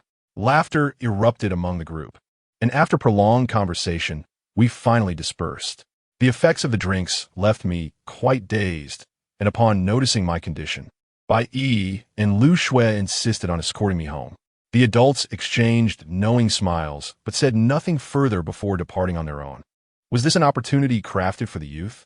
After Bai Yi accompanied me home, she went on to prepare hot water for me. Observing her familiarity with the arrangement of the furniture, Lu Shui curiously inquired, "Yi, how did you and Shaofan come to know each other? You seem quite acquainted with his home." Bai Yi hesitated briefly before shaking her head. "We are merely ordinary friends. I assisted him during his move, and I even helped find this place, so how could I not be familiar?" Noticing Lu Shui deep in thought, Bai Yi swiftly changed the topic, teasingly asking, "Sister Shui, could it be that you have taken a liking to Shaofan? There might be a hint of truth in that." Lu Shui replied with narrowed eyes, observing Bai Yi's reaction. Bai Yi's gaze shifted, revealing a hint of something deeper before dimming with disappointment. Lu Shui noted every subtle change in her expression. However, Bai Yi did not contest this notion. Rather, she spoke with a tinge of sadness. "You should abandon such thoughts. In any case, having feelings for him would bring you no benefit." El Shui was perplexed when, at that moment, the tightly shut door was suddenly blown open by a gust of chilling wind. The loud bang startled both of them, causing their bodies to tremble. Elxu, clutching her chest, exclaimed, "Goodness, that nearly scared me to death. Where did such a fierce wind come from?" Bai Yi, contemplating something, swallowed hard and said, "All right, let's go. We should let Shaofan rest properly." El Shui, still reluctant, cast a lingering glance at me before following Bai Yi out. As they closed the door, El Shui inquired of Bai Yi, "Do you perhaps have feelings for him?" Bai Yi's eyes flickered momentarily before she shook her head, insisting, "No, he is someone else. You're deceiving me. If he truly had a partner, why hasn't he been in contact at all? If he did, it would be a long-distance relationship. Are you foolish? Besides, his partner is quite remarkable." Bai Yi spoke with utmost seriousness, while El Shui remained skeptical, pondering. A person as exceptional as him must have an equally outstanding partner. Alas, I was hoping for a glimmer of opportunity. A shadow crept up the window, and silky black hair slithered through the gap. Like a water snake ascending to the head of the bed, it transformed into the form of a woman. In a daze, a soft whisper graced my ears. "Husband, your actions are making me a tad jealous." A chill coursed through my body, compelling me to pull the blanket tighter around myself. Chun Kiki exhaled softly before drifting into the realm of dreams. In my slumber, she lay atop me, her gaze sultry as she purred, "Husband, allow me to serve you properly." I gazed at her, my eyes clouded with longing, as her icy hands began to peel away my clothing, revealing expanses of pristine white skin. Her figure was exquisite, and with a sinuous sway, she leaned down to brush a kiss upon my lips, murmuring with a languid smile, "My love. Even in Chun family village, I sense your thoughts of me. Is that so?"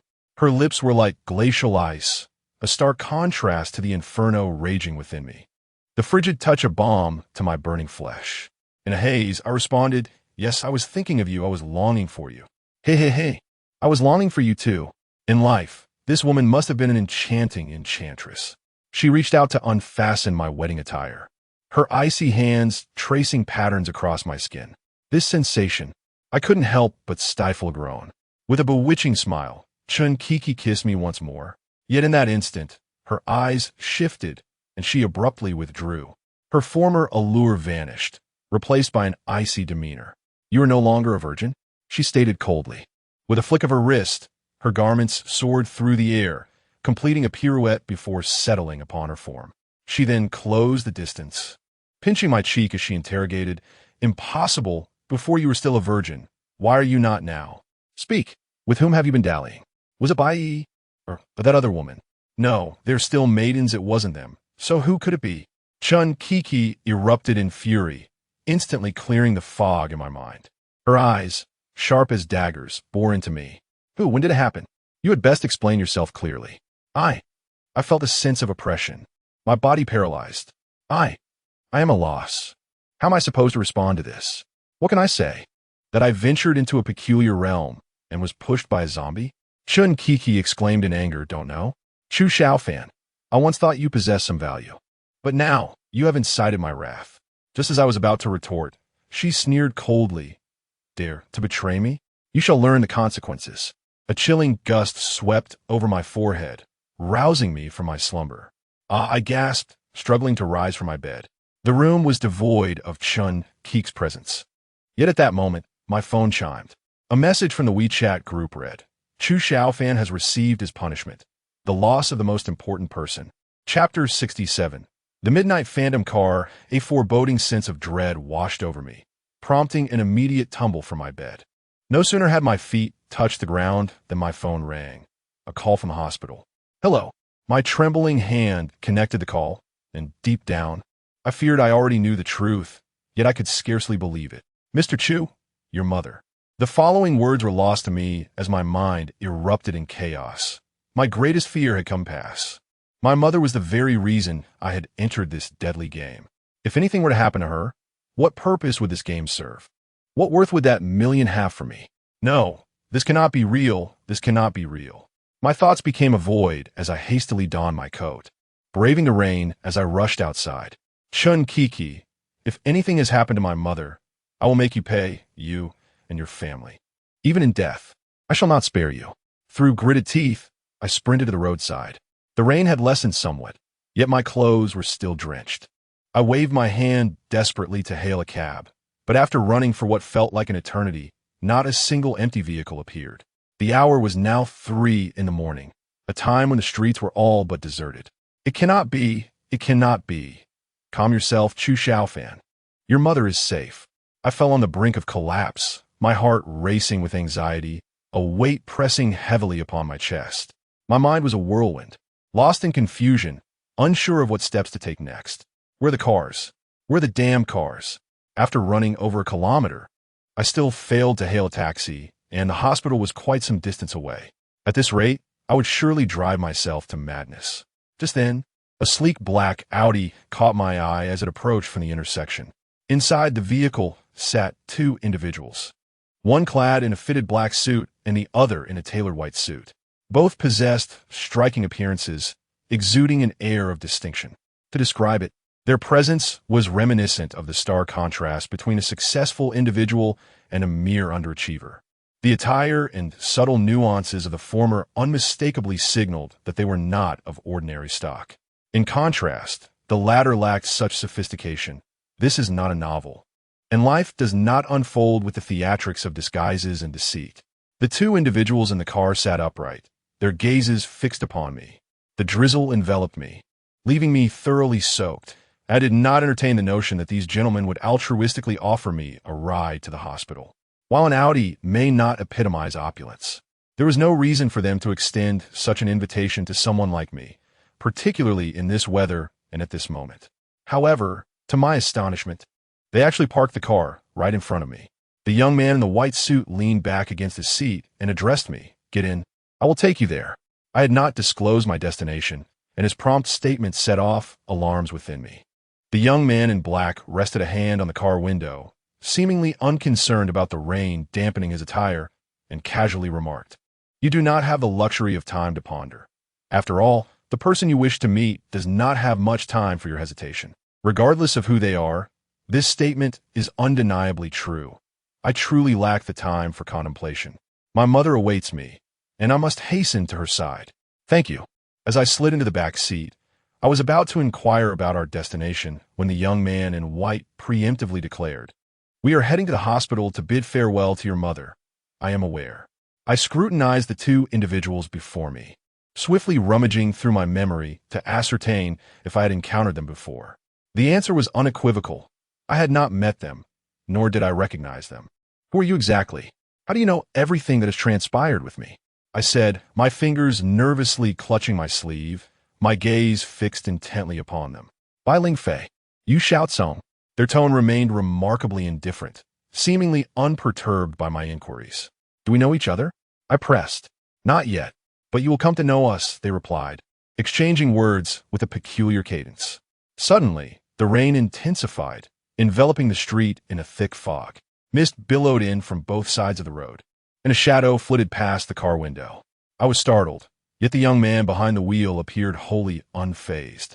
He cast a fleeting glance at the receding shadow behind us, a smirk gracing his lips as he chuckled lightly. Hang on tight, little one. Virum. The car surged forward, accelerating dramatically. At this pace, avoiding any oncoming vehicles would be impossible.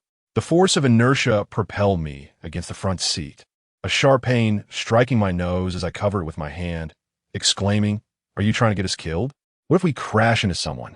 The young man in black lit a cigarette, exhaling a cloud of smoke that dissipated into a circular form in the air. Lowering the car window, he casually remarked, "At this hour, with such heavy rain, could there be anyone wandering the streets?"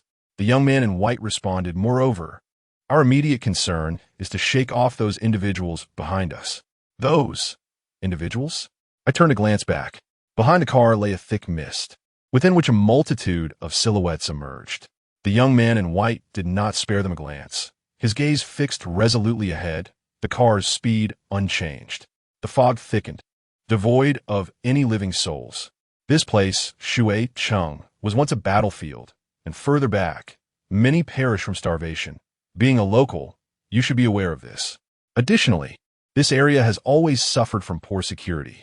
Thus, we have come specifically to rescue you tonight. Rescue me?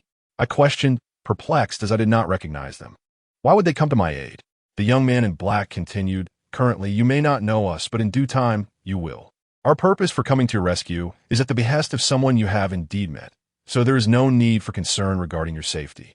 The young man in white added, "After all, no one can commit murder under our watchful eyes." The young man in black affirmed, "It has always been this way." They exchanged a knowing smile, and the car accelerated further. The speed surged to a near flight, and I squeezed my eyes shut, too afraid to look. Soon, a veil of mist appeared ahead, revealing yet more figures within. The young man clad in black retrieved a handful of paper money from a dark bag at his feet, gesturing towards the window as he softly uttered, "Take the toll and spare us your troubles. Otherwise, I shall not hesitate to engage in a bit of warm-up exercise." Throughout this exchange, the young man in white never cast a glance at the phantoms surrounding them, as the vehicle sped through the mist with remarkable haste. This scene was utterly breathtaking for me, leaving me in a state of bewilderment. I had no inkling of how we had escaped the encirclement of the spirits. As we moved further away, a glance back revealed only a flurry of paper money swirling in the air behind us. These offerings seemed impervious to the falling rain, gracefully descending in a delicate manner. "Ah, we have arrived," the young man in white announced, pulling me from my reverie. It was only then that I realized we had reached the entrance of the hospital. Thank you. The events that had just transpired felt surreal. As I cautiously exited the vehicle, I suddenly recalled that I had yet to settle the fare. To my dismay, the two had already vanished. Who exactly were they? Chapter 68. The passing of my mother, I merely cast a fleeting glance towards the direction in which they had vanished before turning resolutely towards the hospital. With each step I took closer to the hospital, a weighty sense of foreboding settled heavily upon my chest, as if 1,000 pounds pressed upon me, rendering me hesitant to proceed. Fully aware of what awaited me beyond that door, I nevertheless had no choice but to confront the harsh reality. With a surge of determination, I entered the hospital and sought out the attending physician. Noticing my drenched figure, soaked through by the rain, he could only offer me words of consolation. "Your mother's condition had stabilized," he began, "but for reasons unknown, it has suddenly deteriorated." The on-duty nurse had briefly stepped outside for a moment's respite, upon hearing the alarm. She hurried back only to find that, by the time they reached the room, your mother had already. I understood, I truly did, this was not their fault. Faced with the malevolence of Chun Kiki, I had felt utterly powerless to resist. So how could I expect them to confront something they had never even seen? As if entranced, I walked numbly into the ward and fell to my knees by my mother's bedside, tears streaming down my face as I cried out in anguish, "Mother, I am so sorry. It is I who has wronged you. It is I. I am so sorry. I should never have provoked Chun Kiki. I should never have engaged in that wretched game. It was my actions that led to my mother's demise. Had it not been for me, she would still be alive today." The thought that the woman who had nurtured me since childhood was now gone overwhelmed me, and I could no longer contain my sobs. "Mother, I am so sorry. I am so sorry. It is I who has wronged you. If I had achieved a modicum of success, I would not have placed you in jeopardy for such a trifling sum of money, nor would I have subjected you to suffering and toil." The sound of my sobs rendered me speechless, forcing me to grasp my mother's hand tightly. The impoverished are indeed powerless against the ravages of illness. Had I possessed wealth, today as tragic events would not have unfolded. My mother has departed, leaving me in her wake. We return home. After completing the necessary formalities, I hurriedly took her back to our countryside home. Along the way, I received a call from Dai Zijia, who, with palpable anxiety, inquired, "Shaofan, what has happened? Why are you being punished? What transpired?" My mother has passed away," I managed to say, suppressing my tears. I angered Chun Kiki. She unleashed her fury upon my mother. "Where are you? I will come to you at once. I am on my way home." I sent him the location of my hometown, and he instructed me to wait for him upon my arrival. The villagers of Nanshan, having received my notification, gathered at the village entrance, including some neighbors who were close to my mother.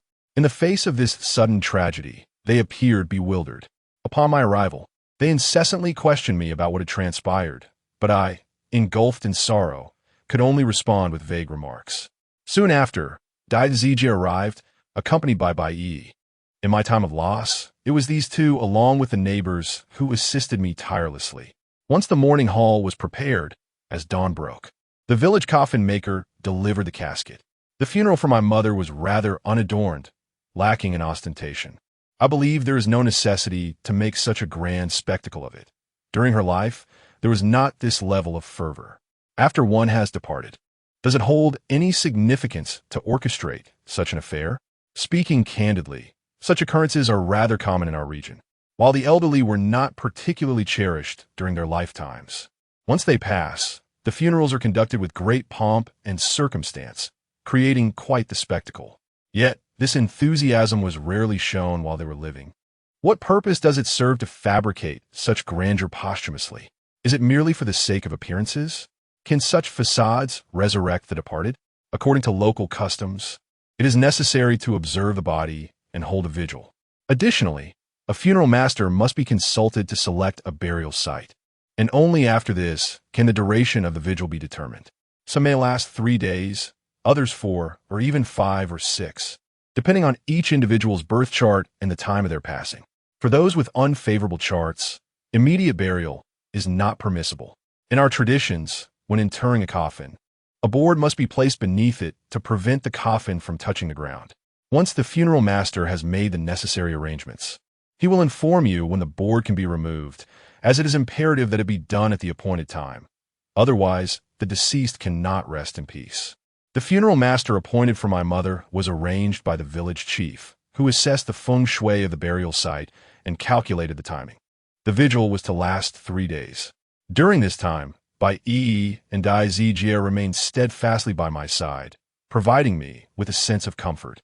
As for engaging in any games related to death, I have resolved to refrain from such pursuits. If you wish to end my life, then come forth. It matters not to me. I have already lost the most significant person in my life. What meaning does this game hold for me? After the funeral concluded, that very night, I returned to the cemetery to burn some paper money for my mother. Upon arriving at her grave, I was taken aback. There were unburned offerings. Who could have come? Was it someone from the village? That seemed unlikely. They had no reason to visit at such an hour to honor my mother with money. I scanned the surroundings with a puzzled expression, yet I could discern no suspicious figures. After completing the ritual, I hurried back home. On my way, a chilling wind swept through, and my phone buzzed in my pocket. It was a call from Chun Keek's father. This number is indelibly etched in my memory forever, for it marks the inception of a nightmare. I answer the call, my tone devoid of emotion. What is it? You have already faced your punishment. Now, it is time to prepare for the 5th round of the game. A surge of fury welled up within me, and I struggled to contain it. Why must I participate? Listen closely. If you seek to end my life, then do so. Even in death, I shall not grant you or your family respite. Chun Keek's father let out a cold laugh and replied, Chu Shaofan, it is a mercy that I did not send anyone to disrupt the funeral. Do not push your luck. The 5th round of the game is mandatory, and the ghost marriage must proceed. You have no choice, for a sudden jolt coursed through me. Had that cunning old fox truly captured my mother's soul? One might gamble, yet the outcome is invariably defeat. As the call ended, I stood there bewildered. The Chun family had surely ensnared me. What sort of predicament is this? I am but an ordinary individual. Why am I being targeted? Why do bizarre occurrences perpetually unfold around me? My mother has already departed from this world, and now her spirit has been seized by them. Do I have any choices left? I am nothing more than a puppet, manipulated by their whims. I clench my fists, my entire body trembling, yet after a moment, I regain my composure. Gazing up at the moon, a glimmer of cold resolve flickered in my eyes as I gritted my teeth and declared, Is it merely a game? Very well, I shall play. Is it but a ghostly marriage? Fine, I shall wed.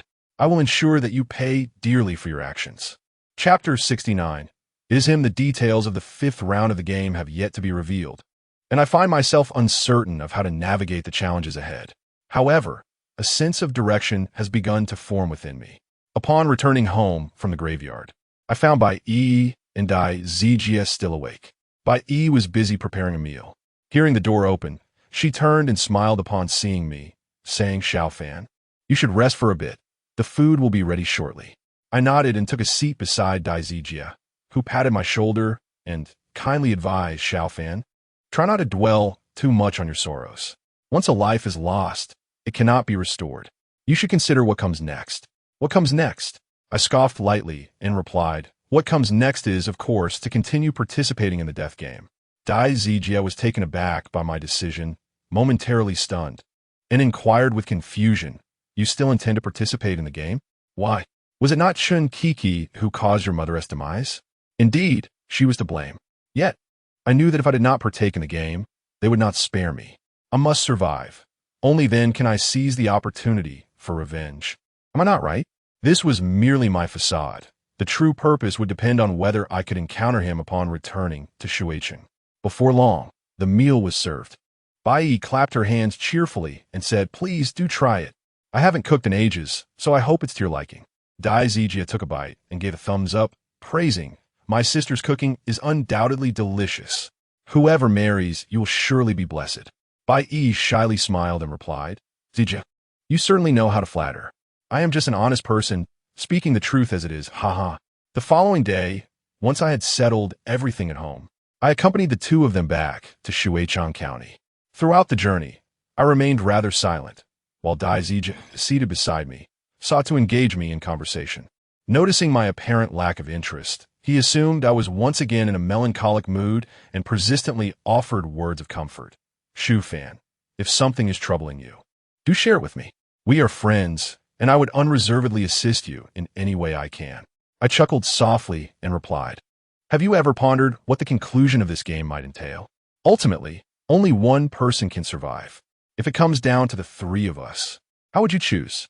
Dai Zijie contemplated for a moment before earnestly responding, if the 3 remaining players are indeed us, then I would propose a request. We have all strived to survive thus far. There is no need for us to turn against one another.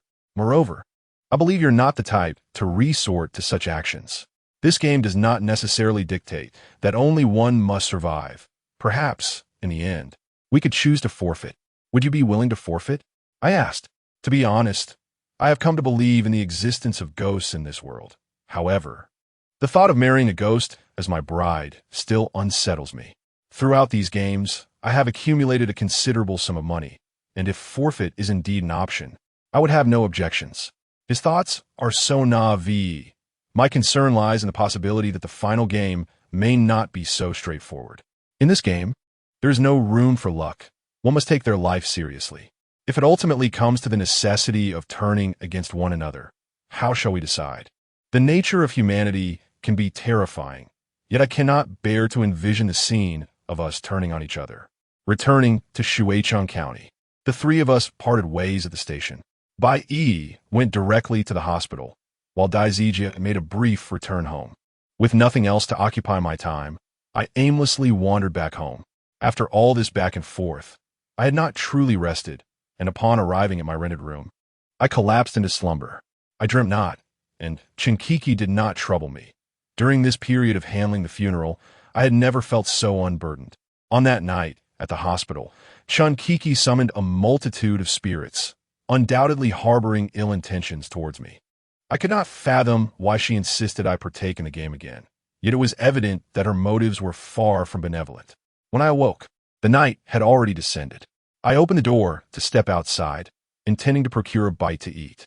Just as I approached the threshold, I caught sight of a shadow darting into the alleyway around the corner. He had arrived. Indeed, he had come. A smile crept upon my lips. My instincts had proven correct. As I approached the corner, though the figure eluded my sight, I was certain he lurked in the darkness. With my hands tucked in my pockets, I confidently spoke. During our first encounter, you cryptically offered me a word of caution. In our second meeting, you uttered something equally enigmatic. The last game, as survivor, Li Ziheo claimed that a sage had guided him in evading the watchful eyes of Chun Kiki's family.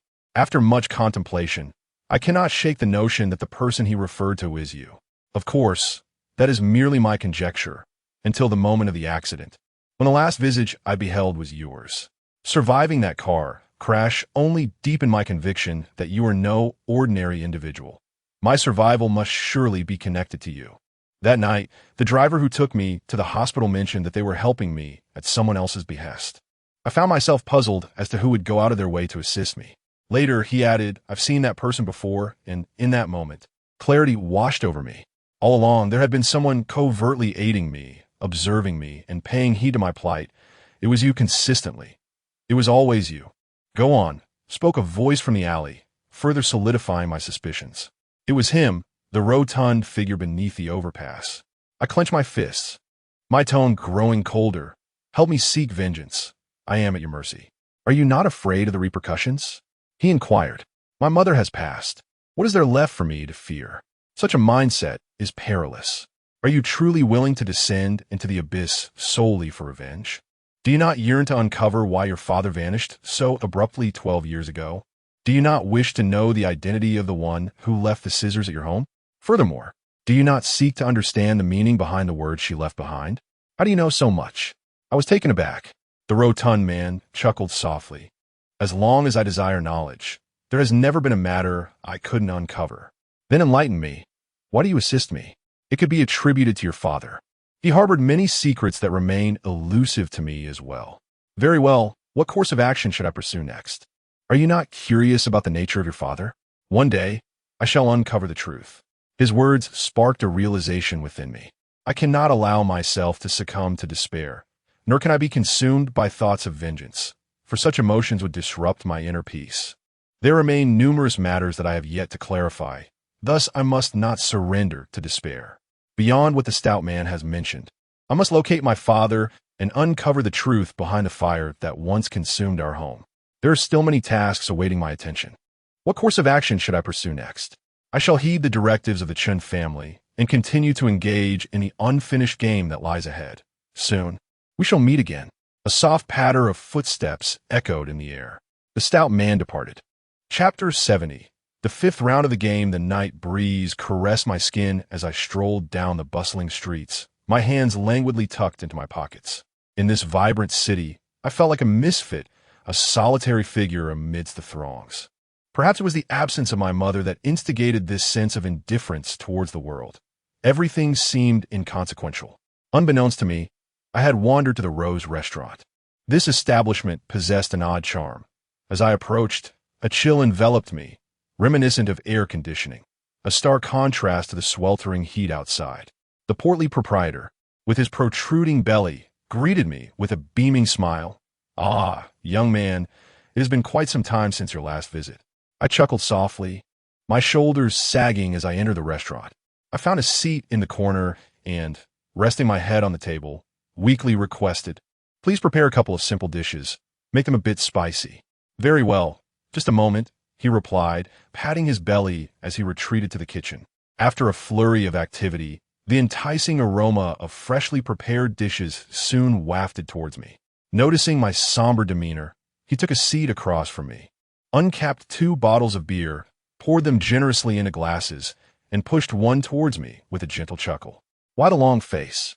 Are you feeling down?" "Perhaps," I admitted. "Life just seems rather dull, devoid of direction. When I was your age, I too entertained such thoughts. The key is to find something to occupy your mind. One cannot afford to be idle. Without the luxury of wealth, idleness breeds unsettling thoughts." "You possess a remarkable perspective," I remarked, downing the drink in one go. As he poured me another glass. Having traversed the path of experience, the elder reassured me, suggesting that I need not overthink matters. After a satisfying meal, he encouraged me to return home, rest well, and awaken to the promise of a new day. As I savor my dish, I engaged in a casual conversation with the proprietor, albeit with my mind wandering elsewhere. He noticed my distracted demeanor and, after a few exchanges, clapped his hands and declared, "This meal is on me. Heed my advice. Rest well when you return home, and do not dwell too much on your thoughts." However, I found it unacceptable to allow him to cover the cost.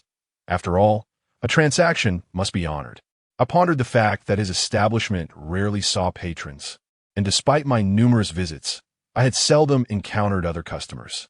I felt a twinge of discomfort at the thought of him treating me under such circumstances. Naturally, I refrained from voicing these sentiments, recognizing his good intentions. We continued our banter, yet ultimately he could not persuade me otherwise, and I left only after settling the bill. As I stepped out of the restaurant, a peculiar feeling compelled me to glance back. The elder stood within the establishment, smiling warmly at me. I nodded in acknowledgement, ready to depart when an elderly gentleman approached, regarding me with a puzzled expression. "Young man, what are you gazing at here?" he inquired. "Nothing much. Merely exchanging pleasantries with a friend," I replied. The old man, seemingly taken aback, scrutinized me for a moment before turning his gaze towards the Rose restaurant and uttered words that astonished me. "Your friend? Where's your friend? I see no one. Isn't that just a wall? Though I may have aged, I assure you, my vision remains unclouded by the passage of time. Do not attempt to deceive me. Pray tell, how could an elderly gentleman be oblivious to the existence of the Rose restaurant?" The man beside me continues to smile, while the elder perceives nothing. In disbelief, I exclaimed, "Sir, is there not a restaurant before us? Are you truly unable to see it? Do not frighten me on this dark evening. I have dined here on numerous occasions." The elder glared at me, saying, "You impudent youth, do you take delight in mocking my age?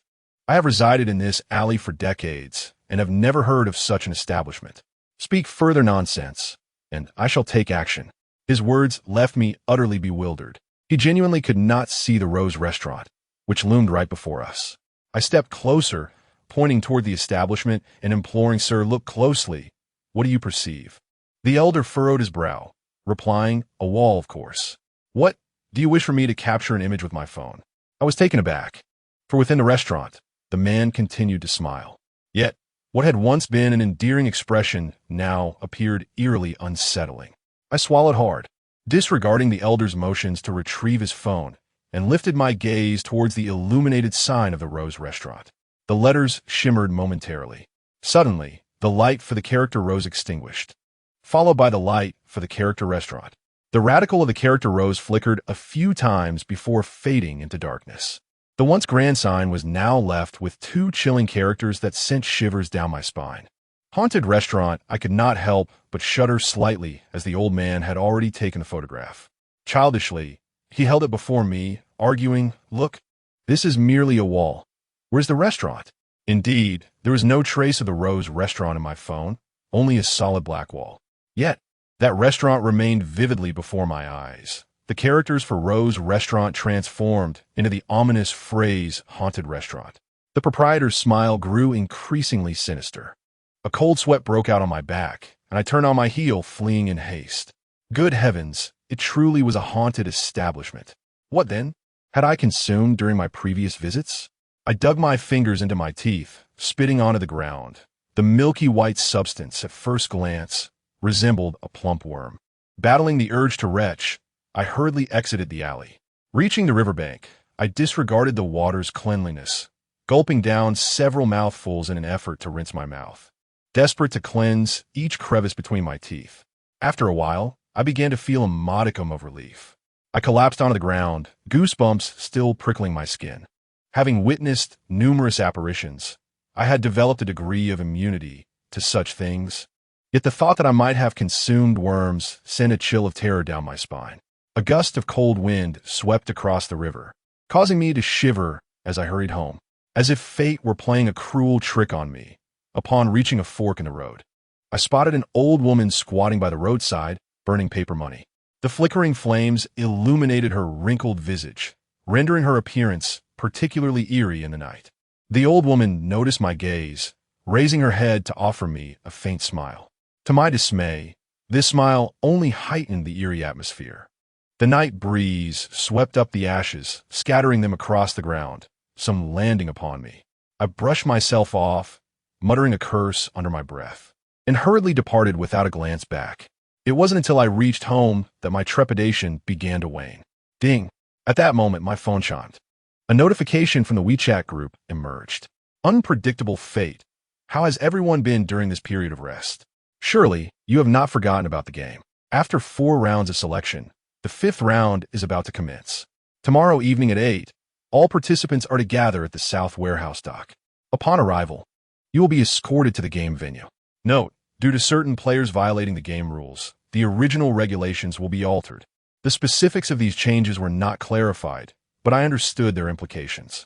Essentially, this time, we would not merely be separating our souls, but instead, we must physically attend the game ourselves.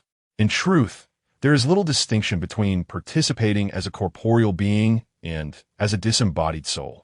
Failure in either scenario leads to death.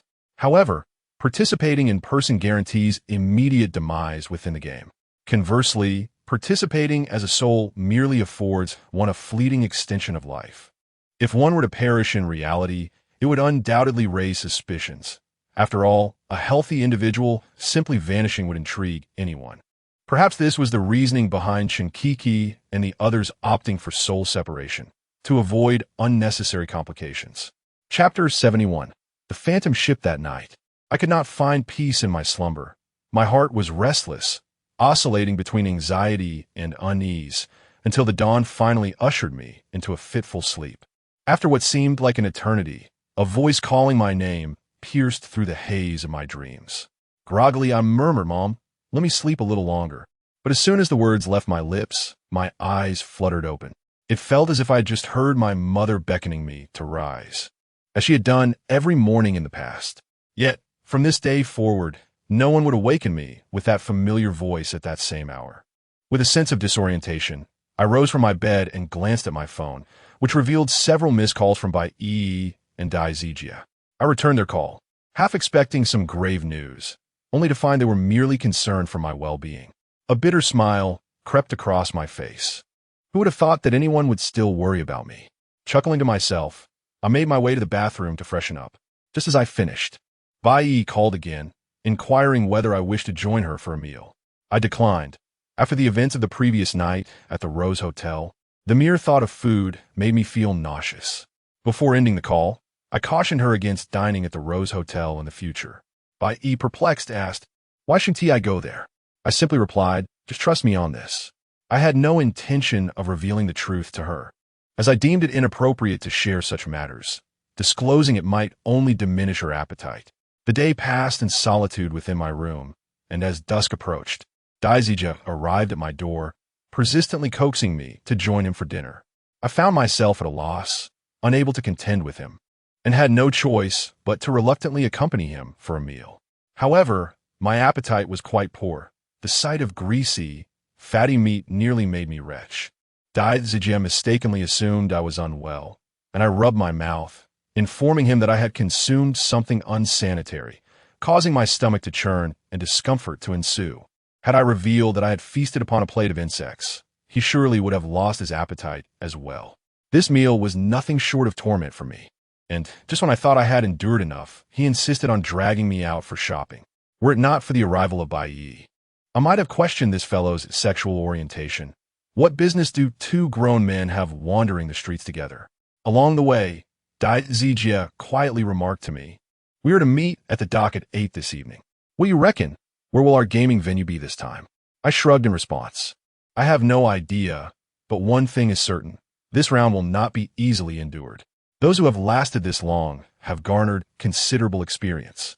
If only we could unite as we did in the fourth round. I fear that, in their struggle for survival, they may resort to ruthless measures against us. Yet, I hope that is not the case. Among the remaining 6, Chu Tian and Li Qingqing are relatively gentle souls, while only Li Daqiang possesses a cold-hearted and ruthless disposition.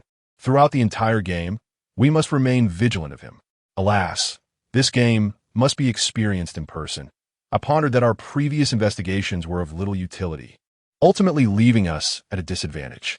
What nonsense! Regardless of the circumstances, once eliminated in the game, one cannot escape death in reality. Whether it be the soul or the corporeal form, neither method of participation offers us any advantage. I continued forward, resting my head in my hand, engaging in conversation with Dai Zijia, while Bai Yi remained silent behind us, seemingly lost in thought. Before long, it was 8 o'clock. We hailed a taxi to South Warehouse Dock. This dock, once bustling with boats, had fallen into disrepair over the years. Now, only a few dilapidated vessels lingered by the shore, and it was seldom visited, being rather secluded and eerie at night. Upon alighting, the only person present by the dock was Li Daqiang. Spotting us, he grinned with a cigarette in his mouth and exclaimed, "Long time no see. How have you all been?" Then, turning to me, Chu Shaofan, he added, "By the way, I noticed in the group that there were talks of punishing you. What did you do to deserve that? What concern is it of yours?" I retorted, casting him a cold glance. "Do you know a story?" "What story?" Li Daqiang inquired. "The swallow dons its flowered attire and returns each spring. When you ask the swallow why it comes, it replies, 'Mind your own business and stop prattling on.'" Dai Zijia and Bai Yi couldn't help but laugh. Li Daqiang's expression darkened, and he scoffed. "So you've become arrogant after winning the fourth round? Let me tell you, the fifth round will be far more challenging than the fourth. If you wish to oppose me, then carry on. However, if you desire a cooperative win akin to the fourth round, then cease your incessant chatter. Apologies, but I do not seek a mutually beneficial collaboration. Such partnerships are contingent upon individuals, and with someone like you, I fear that you may lead me to ruin at a critical moment." Li Daqiang glared at me, his anger palpable, ready to unleash a torrent of curses, yet he swallowed his words at the last moment. "Very well, continue to flaunt your bravado. I shall observe how long you can maintain it." After speaking, Li Daqiang was met by another vehicle. Chu Tian and Li Qingqing had arrived. Upon disembarking, they greeted me first. I nodded in acknowledgement, then stood at the dock, gazing into the pitch-black distance, and inquired, "What do you see over there?" A vessel was approaching across the dark waters. "Is the fifth round of the game setting sail?" Li Qingqing expressed her concern. "This is escalating rather dramatically." Dai Zijia frowned and remarked, "If we venture this far, what will we do if we face total annihilation?" "Shut your doom-saying," Bai Yi retorted, glaring at him. "Can't you wish for something positive?" Dai Zijia chuckled and replied, "I've grown accustomed to it. I say whatever comes to mind." Bai Yi pouted, saying, "Zijia, when I first met you, you seemed quite refined, yet after becoming familiar, you've transformed into someone so talkative." Dai Zijia laughed, "Eartidi. If I had to maintain decorum while conversing with friends, would they still be considered friends?" As we conversed, a towering ship drew closer. Its dark, foreboding hue instilled an oppressive sensation.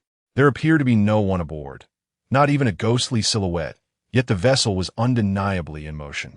Fortunately, the taxi driver had just departed.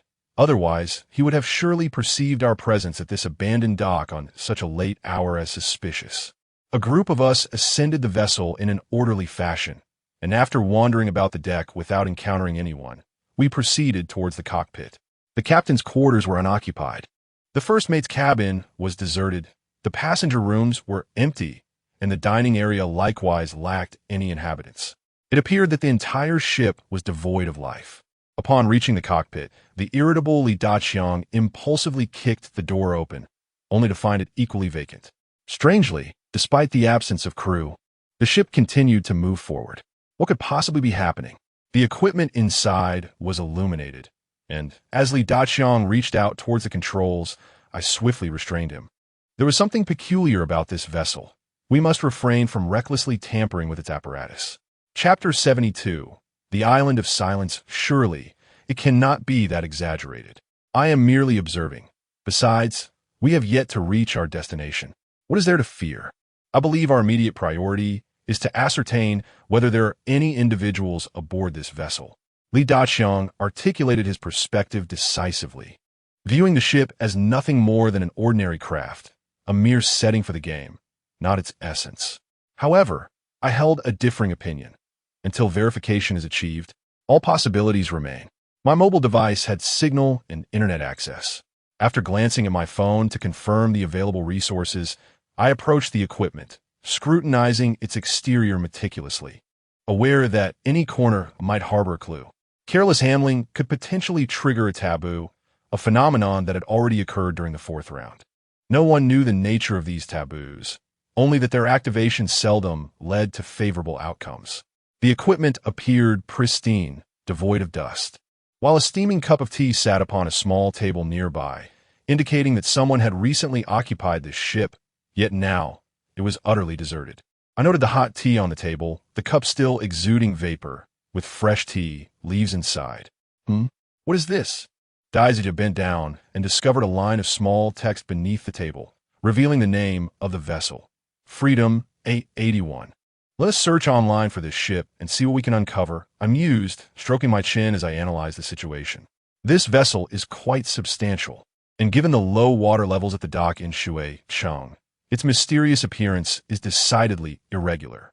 This vessel ought not to be present in such a locale, and the absence of any individuals aboard raises profound questions. A conjecture began to form in my mind, one I wished were unfounded. Upon further investigation, I uncovered information regarding the vessel named Liberty 881, which mysteriously vanished from the seas in 1998. It is said that a year later, this ship was discovered in a region abundant with islands. Yet all provisions aboard had been depleted, and all personnel were missing. Some speculate that the crew fell victim to pirates. However, it is peculiar that no signs of struggle were evident on the ship. As for the missing individuals, they remain unaccounted for to this day. Why has a ship that disappeared over a decade ago resurfaced at South Warehouse Dock? What befell the crew members more than 10 years ago? Where have they all gone? Are they alive or deceased?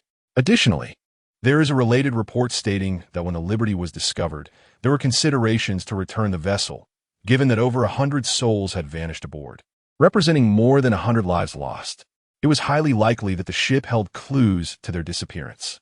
However, upon their return to the site, the ship had vanished. Subsequently, it was encountered several times in different maritime regions, drifting aimlessly without a captain. Yet, some assert that when they discovered the vessel, it was occupied by numerous individuals engaged in some form of activity. Activity? Encounters with this ship in various waters revealed a dichotomy. Some reported the vessel as completely deserted, while others claimed to have witnessed gatherings taking place aboard. What then account for this discrepancy? I quietly analyzed all the clues and, after a moment, looked up to inquire. Did they greet anyone on the boat after seeing people aboard? I don't know. The reports on this vessel are limited to this information. Dai Zijia shook his head. Such a frightening situation. The information online may not be reliable. I believe this is merely a case of misinformation. Li Daqiang scoffed, suggesting that perhaps it was named the Freedom for the purpose of intimidating us. No, this is a ghost ship. Those who went missing aboard may have encountered some peril and failed to call for help. My words left everyone momentarily stunned, and Chu Tian, feeling a chill run down his spine, said, Shaofan, please do not frighten us. How could this be a ghost ship? Are you all aware of who Chun Keek's father is? Do you understand his background? The crowd shook their heads in ignorance. Therefore, I do not believe my perspective to be erroneous. The place we are being taken to is certainly not a favorable one. From the moment I boarded, I sensed there was something extraordinary about this vessel. Ghost ships are the very bane of those who venture into the sea. There have been numerous instances of vessels mysteriously disappearing in the Bermuda Triangle, only to be encountered later in other waters. Such eerie occurrences have transpired more than once or twice, merely unreported. There are also many cases of ghost ships abroad. During my school days, I had a particular fascination with studying these supernatural events. Although I did not believe in ghosts, it did not hinder my passion for horror films. Let us proceed and explore other locations. Accompanied by a group, I meticulously searched the cabins, room by room, in hopes of uncovering information related to the vessel, such as logs or diaries. However, my endeavors yielded nothing but disappointment. The beds, blankets, and various personal items were arranged with meticulous order, as if the occupants had never departed. The rooms were immaculately clean, devoid of even a speck of dust. This unsettling tidiness rendered the vast ship eerily enigmatic, and unease began to permeate the minds of my companions. Although they refrained from voicing their beliefs, particularly upon hearing the term ghost ship, I sensed their silent acquiescence. Their reluctance to admit such thoughts was merely a form of self-soothing. As we retraced our steps to the dining area, we encountered 8 or 9 tables, each laden with food, still warm and inviting. Suddenly, the large screen above flickered to life, illuminating the room with a cascade of dense text. Welcome aboard the Freedom 881. We trust you have come to understand the history of this vessel. Everything you see is indeed real. This ship is none other than the mysteriously vanished Freedom. Now, we shall present the rules of this game. The destination of this voyage is Silence Island. Upon arrival, your mobile devices will cease to function. No calls, no photographs. The moment you set foot on Silence Island, your phones will power down automatically. The game is simple. On the island, you will encounter unforeseen events, and your sole objective is to survive the experience. The duration of the game is 1 week. The objective of the game is to survive on the island until its conclusion. The mission involves assisting the inhabitants of the island in overcoming their challenges. Note, participation in the mission is optional. After 1 week, one shall embark from the same location where they disembarked. Those who successfully complete the mission will be rewarded with 200,000 RMB. Those who fail to accomplish the task will receive no reward and shall not face any penalties. While the reward may seem inconsequential, the paramount goal remains survival within the game. A week spent on this unfamiliar island, devoid of any means of communication. Can this truly be achieved? Moreover, there are other individuals on the island. Who are they? What compels them to exist in this isolated environment? Are they human or spectral beings? Chapter 73. The villagers of the island. The large screen dimmed, and a melody began to resonate within the dining hall. As I listened to the music, I rested my head upon the table and sighed. For the time being, the ship was secure, yet the fate of the missing crew members lingered in my thoughts. I could not shake the feeling that this journey was intrinsically linked to their disappearance. Uncertain of when we would arrive at Silent Isle, Li Daqiang and the others retreated to the cabins in search of accommodations. Only through rest could we muster the energy to confront the challenges that lay ahead. I followed suit and sought out a room to recuperate. The furnishings were quite austere: a bed, a table, and a few toiletries. Scattered across the table were several tomes, all renowned literary works from abroad, alongside a pair of spectacles. It was evident that the previous occupant of this room was an aficionado of literature. I perused the pages of these novels, which recounted tales from the last century. Having never lived through the tumult of war, I found it difficult to fully grasp the despair depicted within. After skimming through 2 or 3 chapters, I rubbed my eyes and ventured outside, eager to ascertain our current location. The Freedom was sailing autonomously, forging ahead relentlessly. I ascended to the deck, leaning against the railing as I surveyed the surroundings. The dim sky cast a pall of oppression, enveloping us in darkness, rendering the distant sea indistinct. As we traversed this unknown expanse, silhouettes of mountains began to emerge around us. These were islands. The night breeze whispered through my thoughts, a vague sense of unease settling in my heart. The difficulty of this endeavor was surely greater than any we had faced before. Would we emerge from this ordeal unscathed? Although we have traversed 4 rounds of the game and garnered numerous insights, the escalating difficulty has become a source of great concern. I genuinely fear that I may be the next to perish. Unlike the narrative of a novel, reality offers no such protective aura. Moreover, the destination we are heading to is markedly different from previous ones. Previously, we encountered only fellow participants, but this time, there are others present. One cannot dismiss the possibility that these individuals may be allied with Chun Keek's father, necessitating a degree of caution. The Freedom, our vessel, drifts upon the vast expanse of the ocean, and before we realize it, 4 hours have elapsed. The others in the cabin gradually emerge, each face etched with unease. At this moment, our phones have lost signal, and the internet is inaccessible, indicating that we are nearing the so-called Dead Silence Island. At such a critical juncture, no one can find solace in sleep. We all congregate on the deck as time ticks away. An hour later, dawn breaks. The Freedom approaches an island adorned with trees, wildlife, and wisps of smoke rising into the air. It is evident that there are inhabitants on this island. Remarkably, the island features a dock. Could it be that the residents venture out to sea as well? As the ship comes to a halt, the crowd begins to disembark. I remind them to exercise caution, but upon glancing back, I find that the Freedom has vanished. The sea lies still, and the substantial vessel has seemingly disappeared into thin air. They too have noticed this anomaly, swallowing hard as a sense of dread washes over them. The disappearance of the Freedom substantiates my earlier assertions. This is indeed a ghost ship. From Nansong Dock to Silent Island, merely a few hours have elapsed. Yet I am acutely aware that the time lost transcends these fleeting hours. Much like the previous realm where the death games unfolded, such a place does not truly exist in the tangible world. To be precise, the location may indeed exist, yet it appears to be inaccessible to the average individual. To put it differently, it can be likened to the Rose Hotel. The Rose Hotel is a haunted establishment. To outsiders, it is merely a wall, devoid of any semblance of a hotel. Yet, I have genuinely entered its confines and dined there on several occasions. Silent Island is likely no different.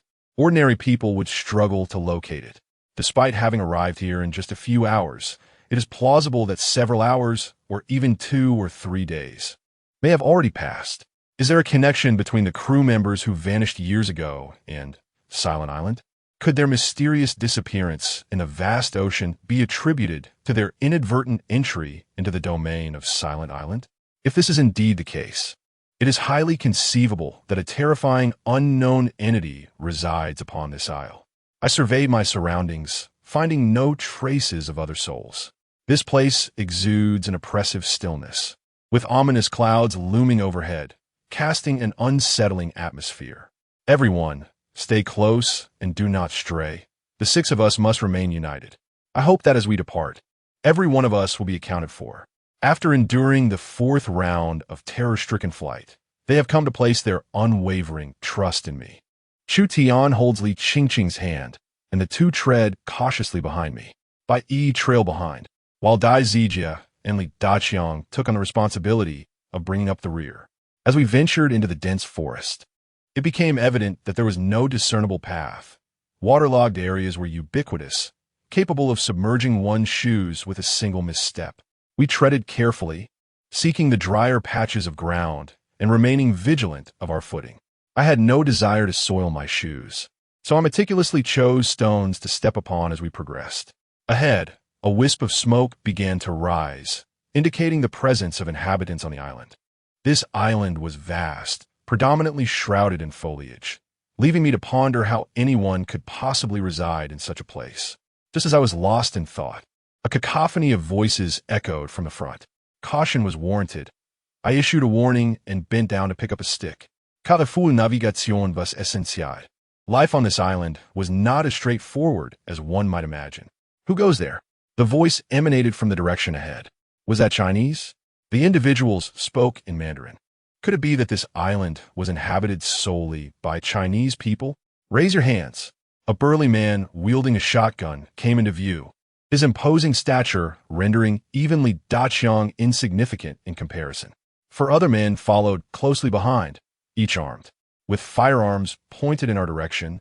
Conflict was unwise and could only bring us harm. I promptly raised my hands, exclaiming, "Do not fire. We mean no harm." "You are from outside?"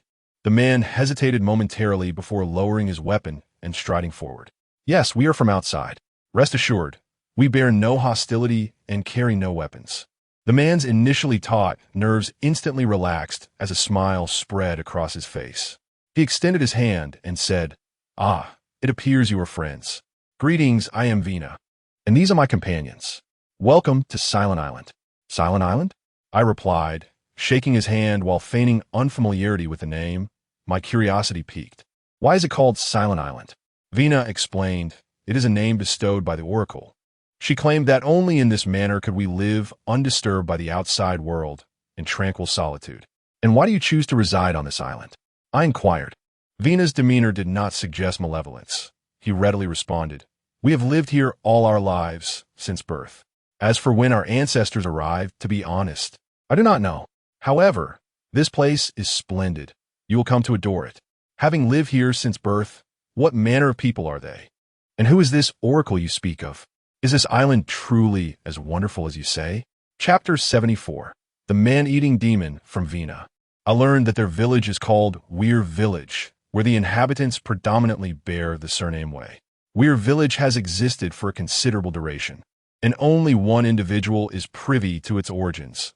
The others have lived here since birth, never having glimpsed the outside world. It is difficult to fathom the existence of such a place. It seems almost fantastical to me. Is it possible that this locale is akin to the peach blossom spring encountered by Tao Yuan Ming, existing within an ethereal realm accessible only to the fortunate? The attire of the villagers of Weir Village closely resembles that of rural folk from our region, the sole distinction being their footwear. Residing amidst the island's dense forests, they don grass sandals, and some wear peculiar shoes fashioned from large wooden planks. I wonder if such footwear is comfortable in this environment. It seems to pose no hindrance to their gait. The dwellings in Weir Village are constructed from wooden planks, with roofs adorned with both thatch and boards, evoking a semblance to the Mongolian yurt. Rather than a village, it resembles a tribe.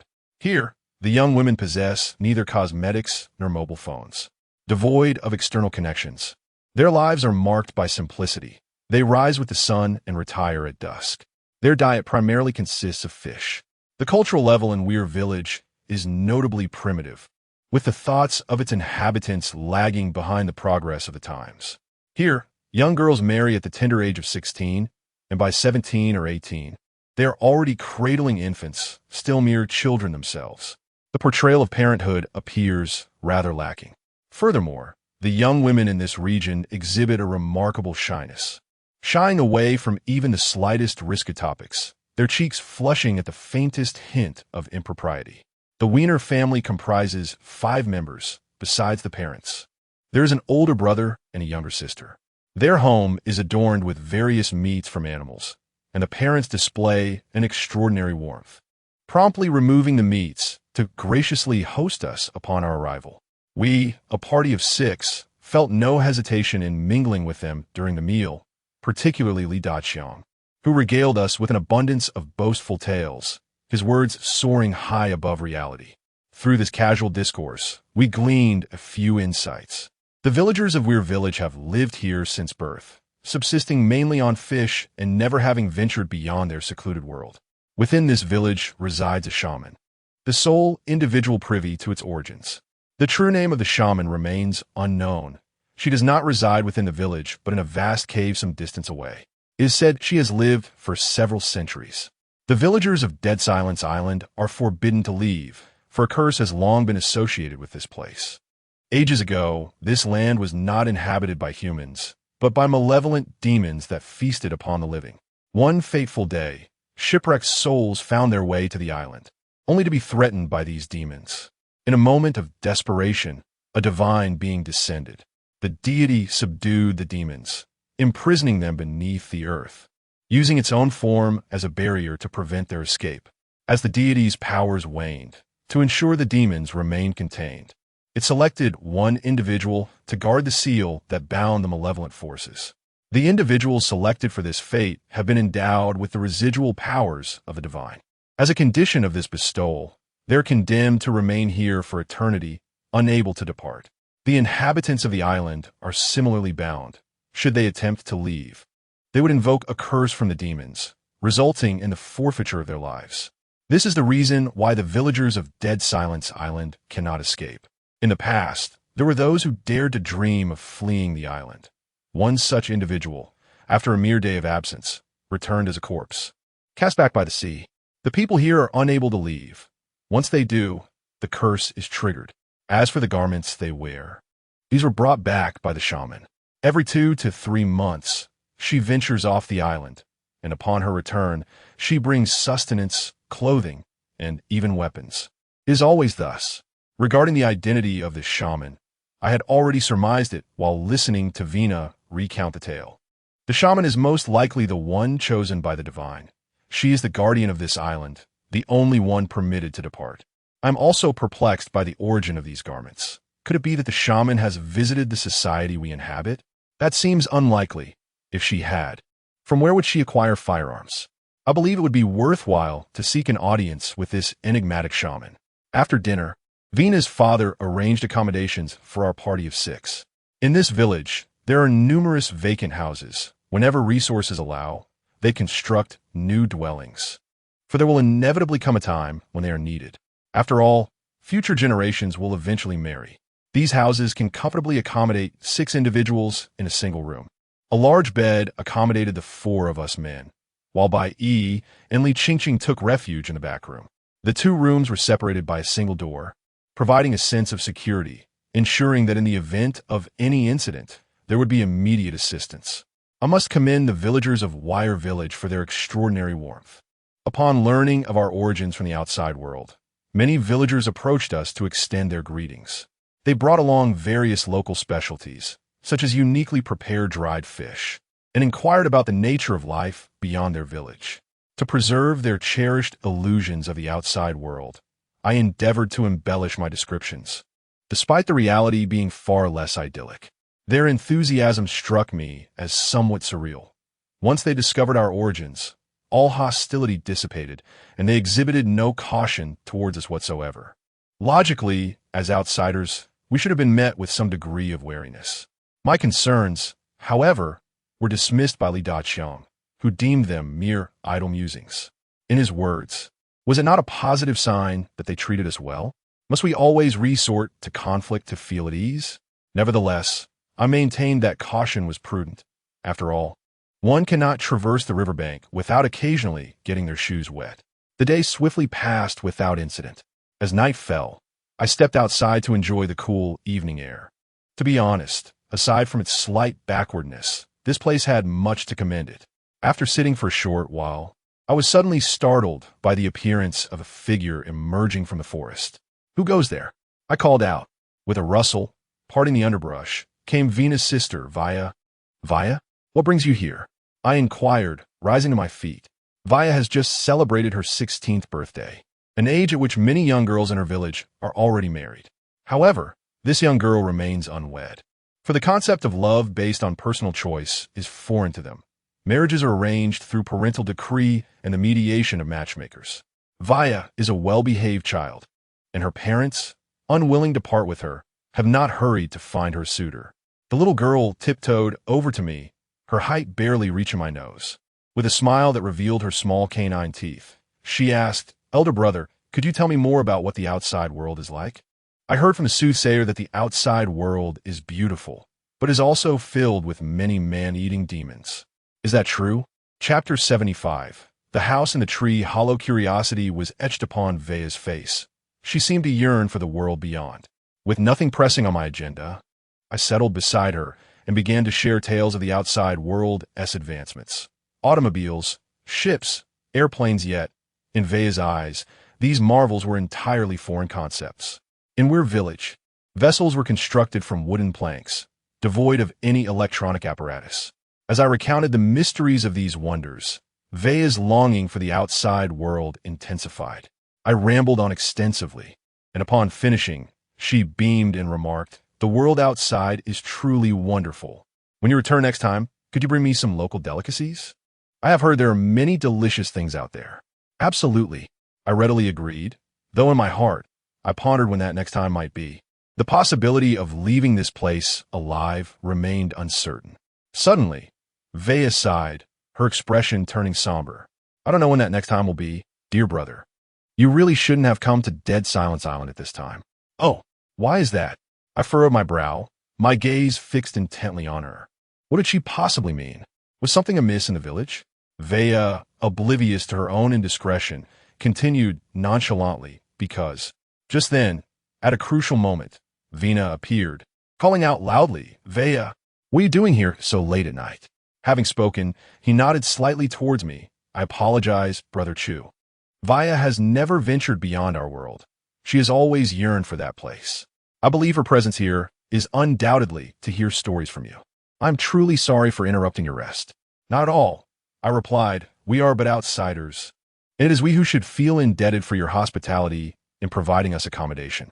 As I spoke, I keenly observed Vina's demeanor. His appearance coincided with Vaya's imminent revelation of a clue. Was it mere coincidence? Ha, Brother Chu, there is no need for formality. As long as one is not an adversary, we welcome all who come here. I trust you have encountered most of the villagers by now. They're all quite warm-hearted. Stay for as long as you wish. You are welcome here. Every word from Vina was imbued with sincerity, devoid of any semblance of pretense. Such individuals are either deeply astute or blissfully naive. I hope he is the latter rather than the former. By the way, Brother Vina, Vaya just mentioned that we should not have come here at this time. What is the reason for that? Has something transpired in your vicinity? Vina, maintaining a composed expression, replied, it is because our region has been rather unsettled of late. Knowing these matters would be of no benefit to you and may only invite unnecessary troubles. In any case, feel free to reside here as you please. Your departure is of no concern. We are friends, after all, and should you wish to return in the future, you will always be welcomed. He was evading the topic, so I shifted my gaze to Vaya. The little girl merely looked at me in silence, seemingly unwilling to disclose the truth. Very well, then, I appreciate your company for the next few days. Once the rescue team arrives, we shall depart, though it remains uncertain when they will come. It matters not. I have already stated that you may stay for as long as you wish. Venus smiled gently. It's getting late. You should rest early. Vaya, let us return home. All right, brother, Vaya murmured softly, her eyes lingering on me. As they turned to leave, after taking only a few steps, Venus suddenly turned back to remind me, by the way, Brother Chu, when you go to sleep tonight, be sure to lock the door and do not venture outside. There are animals that roam here at night, and regardless of any sounds you may hear, do not open the door, understood? Yes, I understand, I nodded in response. Yet my mind was filled with questions. Why should I not go outside? What might happen at night? By the way, Brother Vina, I have a question for you. I called out to them. What is it? About the so-called shaman you mentioned. Where does she reside? Please do not misunderstand. I mean no harm. I'm simply curious about her abilities, for in our world, no one possesses such magical skills. I anticipated that Vina might be cautious regarding such inquiries. But to my surprise, he readily shared the information. The shaman lives to the west, over there. If you wish to visit her, you should wait until tomorrow. It is not safe at night. Thank you, Brother Wei. You're welcome. If there's nothing else, I shall take my leave. Yes, I too am preparing to rest. As Wei and Na departed, I turned to enter the house. No sooner had I stepped inside than Dai Zijia approached me, inquiring, I overheard your conversation just now. Shaofan, do you not find something amiss with this Wei Na? He seems to be concealing something, and I also sense that the villagers here are excessively warm, lacking any sense of caution towards us. I nodded, agreeing with Dai Zijia's assessment. You are indeed correct. Wei Na is certainly withholding some information from us. I intend to step out shortly and personally visit the shaman they mentioned, who possesses magical abilities. I shall accompany you, he replied. Very well. Let's all go. Li Daqiang interjected. We arrived together. If we are go, we should go as a group. Otherwise, should anything happen to the two of you, we would be left in the dark. No, I decisively refused. A larger group would only attract undue attention. Thus, only Zijia and I shall go, while you remain here. One more thing I must clarify. Although I am uncertain of the meaning behind Wei Na's words, do not open the door tonight, regardless of what you may hear. If we return, You shall listen for a knock. 3 knocks, spaced 3 seconds apart, a total of 3 times. This will be our secret signal. Remember not to forget it. Aside from the knocking, do not heed anyone's pleas to open the door, even if it sounds like our voices. Brother Chu, do you imply that there may be spirits masquerading as you? Chu Tian asked, a chill running down his spine. Uncertain, I merely spoke offhandedly. In any case, one must exercise caution, as a careful vessel can navigate for eternity. After a thorough explanation, we waited for approximately half an hour before finally making our way outside. At night, the moonlight was particularly radiant, allowing us to clearly see our own shadows on the ground. To the west, the direction that Vina had just indicated. On this island, I was utterly incapable of discerning the cardinal directions. Fortunately, Vina had pointed the way, and we could only venture forth in that direction. The journey was remarkably smooth, differing somewhat from my expectations, as we encountered no difficulties whatsoever. After walking for 20 minutes, a cave suddenly loomed ahead of us. Beside the cave stood an enormous tree, so vast it seemed almost surreal. Additionally, there was a large hollow at the base of the tree, which featured a door and a window beside it. This was a room within the tree hollow. Chapter 76. For human heads, I crouched behind the bushes, my face awash with disbelief. Dai Zijia widened his eyes and whispered, living in a tree hollow, and this tree is so large. What a remarkable person. Lower your voice and try not to make a sound. Let's quietly approach and observe through the window without disturbing her. I harbored uncertainty about whether this enigmatic woman was benevolent or malevolent.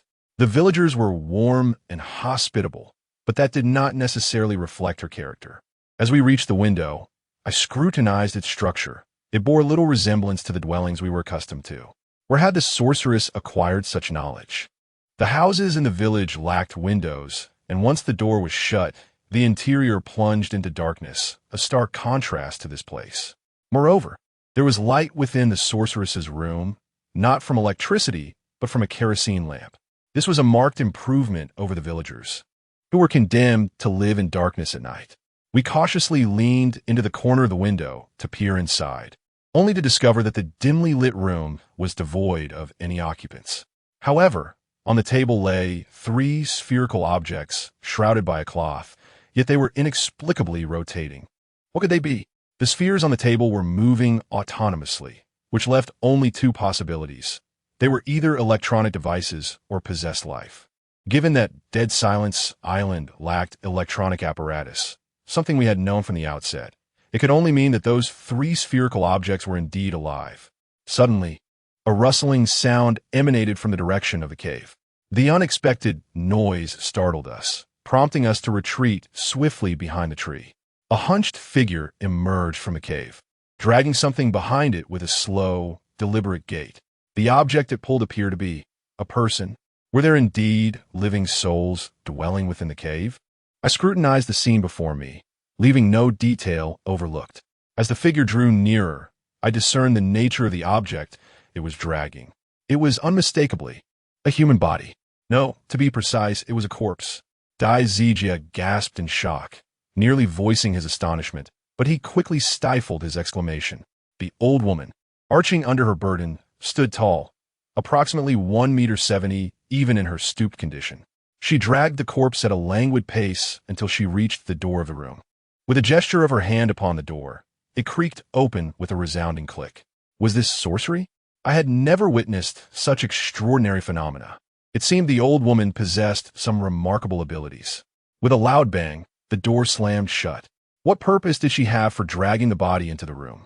Dai Zijia and I stealthily approached the window, peering into the unfolding events within. The old woman was handling a female corpse, methodically stripping it of its clothing. She procured a long knife and severed the head from the body, dark, viscous blood gushing forth. She captured the blood in a jar, filling it to the brim. Next, she meticulously skinned the corpse, placing the flesh into the jar to soak in the blood. The bloodied remains were then chopped in afterward. She sealed the lid, murmuring to herself, "Recently, there have been numerous shipwreck survivors, leaving behind a bounty of treasures.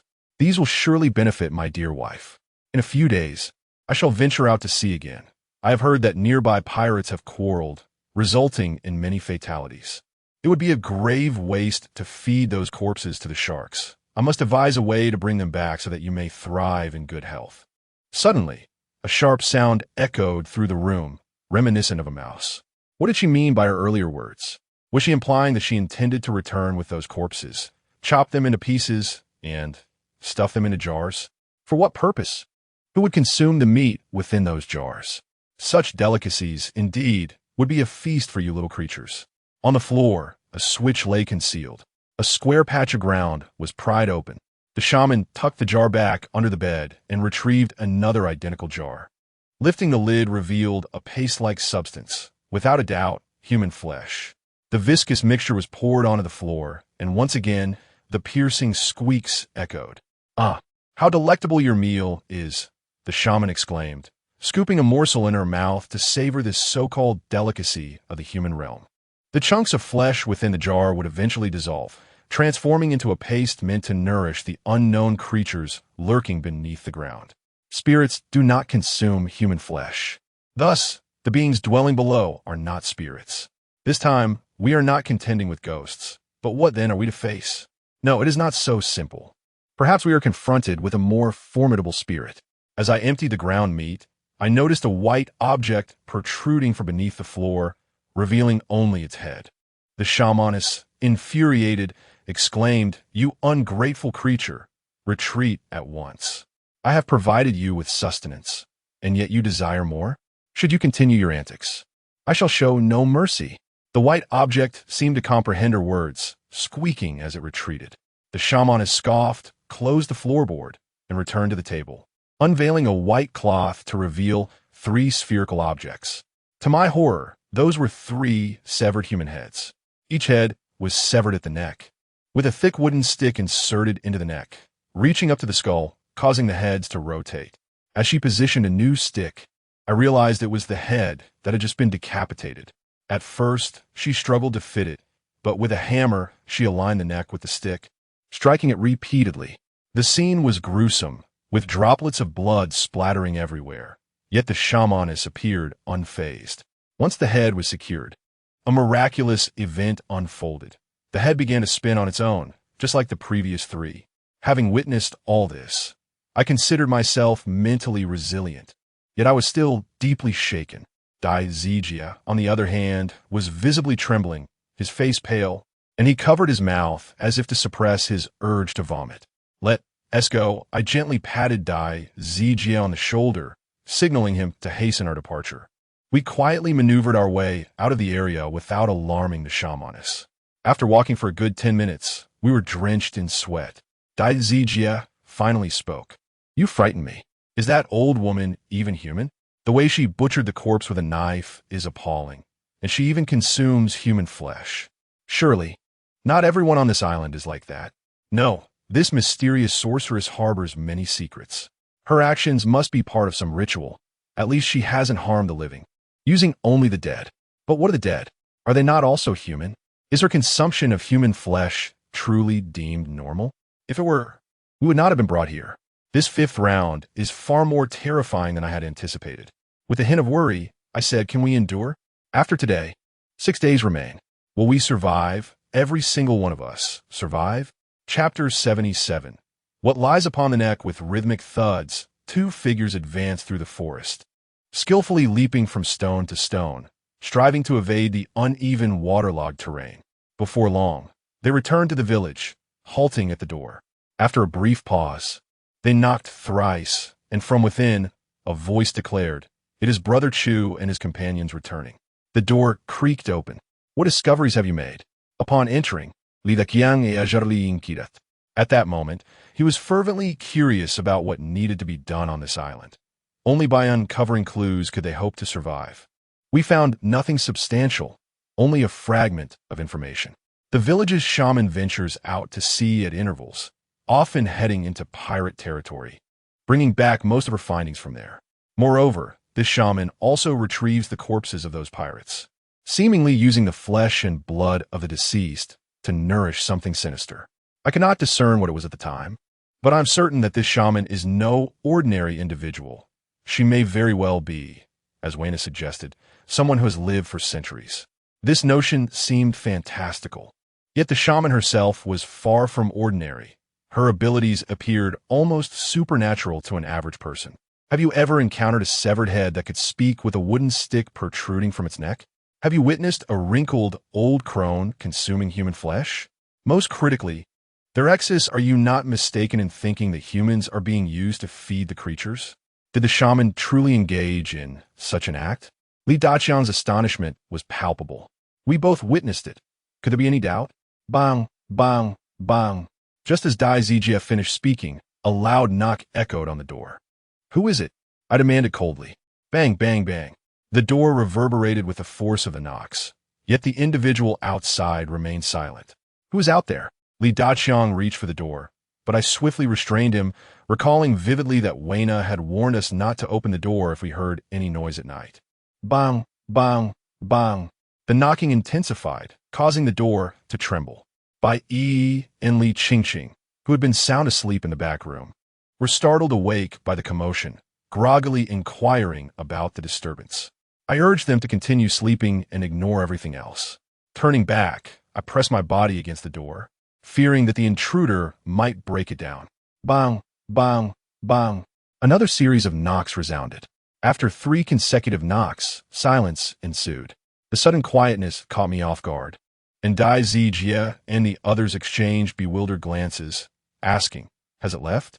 "I do not know," I whispered in response, pressing my ear against the door to listen intently for any sounds outside. Suddenly, a piercing scream shattered the stillness of the night, filled with agony, as if the person outside was enduring some torment. The unexpected noise startled me, prompting me to brace the door even harder, and the 3 of them rushed to assist me. Fortunately, the individual outside did not knock on the door. Instead, he merely continued to wail most distressingly. Who could it possibly be with such a piercing voice? Li Daqiang cursed under his breath, exclaiming, "Damn it, if this persists, I shall venture out and deal with him myself. It is utterly frightful to be subjected to such terror at this hour. Stay calm. Let us endure for a little longer. I suspect that the intruder will eventually leave," I replied. Vina had advised us never to open the door, as it signified that as long as we remained behind it, we were safe. Opening the door recklessly without knowledge of the assailant could lead to unnecessary complications, potentially jeopardizing our very lives. As predicted, the harrowing screams soon faded into silence. The night returned to its tranquil state, and once the sounds from outside ceased, we cautiously made our way back to our beds. It was indeed a harrowing experience, one that nearly induced a cardiac episode in me. Li Daqiang, with a sheepish expression, remarked, "Had you not been here, I would have charged out, preferring to engage in a fierce battle rather than endure this fright." Understanding that he was merely venting his frustrations, I refrained from calling him out and closed my eyes to drift into slumber. Yet, scarcely had I shut my eyes when an unusual series of calls reverberated from outside. Cuckoo, cuckoo, cuckoo, the unmistakable sound of a cuckoo bird. How could there be a cuckoo on this island? It seemed impossible. There were no domestic fowl, let alone a cuckoo. What on earth was making that noise? Did you all hear that? Li Daqiang shifted in the darkness to inquire. "Do not speak. Let it make its racket. As long as we do not open the door, we are secure," I cautioned. Li Daqiang forced himself to close his eyes, disregarding the presence before him. The sound from outside morphed from knocks on the door to screams, and ultimately into the call of a cuckoo. What would follow next? How many unknown creatures lurked beyond? Were they human, specters, or perhaps something else entirely? I pondered silently, turning over to resume my slumber. My conjecture proved accurate. The cuckoo's call faded within 5 minutes, giving way to a stretch of silence. Approximately 10 minutes later, a new sound emerged from beyond the door. A soft, sorrowful wailing akin to an infant's cry. Could the entities outside truly mimic such an array of sounds? I pressed my hands against my temples, striving to force myself into sleep, yet the noise was too intrusive. Thus, with my eyes tightly shut, I endured for 2 or 3 hours before finally succumbing to slumber. However, my rest was not tranquil. In my half-conscious state, I heard the creaking of the wooden door. Initially, I assumed someone had risen to use the restroom, but the growing footsteps felt increasingly disconcerting. Squinting through the darkness, I discerned that the door had indeed swung open. A tall figure loomed in the doorway, staring directly at us. At that moment, a chill of terror coursed through me, and I broke into a cold sweat. My hair standing on end as I leaped from the bed, shouting, "Who is there?" The figure shifted and crouched into the corner. Immediately shook awake daizije, who also beheld the shadowy form. With our courage bolstered, we approached the figure, demanding to know its identity. The entity curled further into the corner, offering no response. It was only when I gently tapped its shoulder that it finally spoke. "My neck is in excruciating pain." "Pain in the neck? Why have you come to us for that? We cannot assist you." The individual slowly lifted their head, resting their hands upon it, and lamented, "My neck hurts terribly. It truly aches. Could you please examine what these wrinkled things on my neck are?" On this person's neck lay a scar, and the so-called wrinkled items were merely the scab of this wound. However, these details are trifling. The most significant revelation is that I recognize who this is. This person is indeed one of the heads from the fortune teller's room. Dai Zijia has also recognized them. The room was suddenly filled with screams. Chapter 78. The Sacrifice on the Desolate Island of Silence. Darkness enveloped the surroundings. In the depths of the forest, several figures crawled forward, their bodies drenched and soaked. They slithered across the ground like water serpents, their movements fluid even as they navigated over stones, gliding effortlessly as if they were made of water. In a secluded area near the island, several coffins lay in wait. As the figures approached, they ascended into the coffins, which then drifted away into the sea, vanishing without a trace. Suddenly, another figure appeared on the shore, none other than the shaman. She stood with her hands clasped behind her back, gazing out at the ocean, a solemn expression gracing her features. After all these years, had there still been no success? Moments later, a coffin surfaced, floating back to the shore. The shaman stepped forward, her movements quiet as she approached the coffin.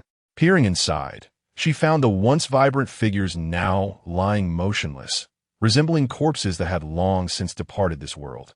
The mouths of the bodies were slightly ajar. The shaman grasped their cheeks, prying their mouths open to look within. Inside, a mass of milky white strands filled the space, akin to parasites, yet lifeless, devoid of any signs of vitality. Indeed, another failure. Sighing, she pondered the root of the problem. She reached out and touched the coffin, which swiftly sank beneath the surface. Before long, a cascade of the following morning, I awoke abruptly from a dream, drenched in perspiration, and instinctively glanced towards the corner. Thankfully, it was merely a nightmare. I wiped the sweat from my brow, arose from the bed, and proceeded to inspect the door, finding no evidence of forced entry, leading me to believe I had been unduly worried. Suddenly, Bai Yi emerged from the rear chamber, her face etched with astonishment, and inquired, Have any of you seen Li Qingqing? She has vanished." Li Daqiang, still rubbing the sleep from his eyes, sat up in bed and suggested, "She probably just went out to use the restroom." Chu Tian, meanwhile, remained lost in slumber.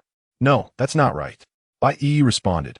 "Li Qingqing confided in me last night that she thought she heard someone calling her name, beckoning her to come outside. However, I heard nothing and dismissed it as her being overly anxious, but now, when I opened my eyes, she was gone." Bai Yi's expression was one of genuine panic and fear. "Let's go, we must search for her," I declared, rousing Chu Tian. Together, we ventured out of the room and into the dense forest, calling out Li Qingqing's name as we went. The forest was permeated with a heavy dampness, and the potential dangers that Li Qingqing could face within were troubling. Qingqing, where are you?" After fruitlessly searching the woods for a considerable time, Chu Tian, clutching his head in frustration, lamented, "It's all my fault. I slept too soundly. In such a perilous place, I was so careless. Why couldn't it have been me who disappeared?" "Do not despair. Let us continue searching," I reassured him. After searching extensively, I still could not locate Li Qingqing. So I led them to the Vina residence. Upon hearing the news of Li Qingqing's disappearance, Vina promptly inquired whether she had gone out last night. Last night? Could it be that when I sensed someone opening the door in my dreams, it was indeed Li Qingqing herself? Had she left at that moment?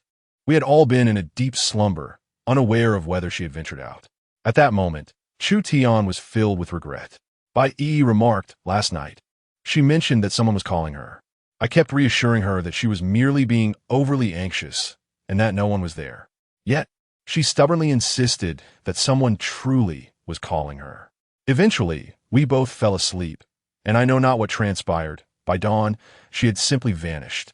Vina nodded, saying, "Do not be anxious. I will seek assistance from others. There is strength in numbers. Perhaps she is merely lost." Is that truly the case? Yet, an ominous premonition stirred within me. Shortly after Vina stepped outside, Vea unexpectedly appeared, whispering my name. Gatisit, Vea? I approached the door, my face a mask of confusion. Do you know something?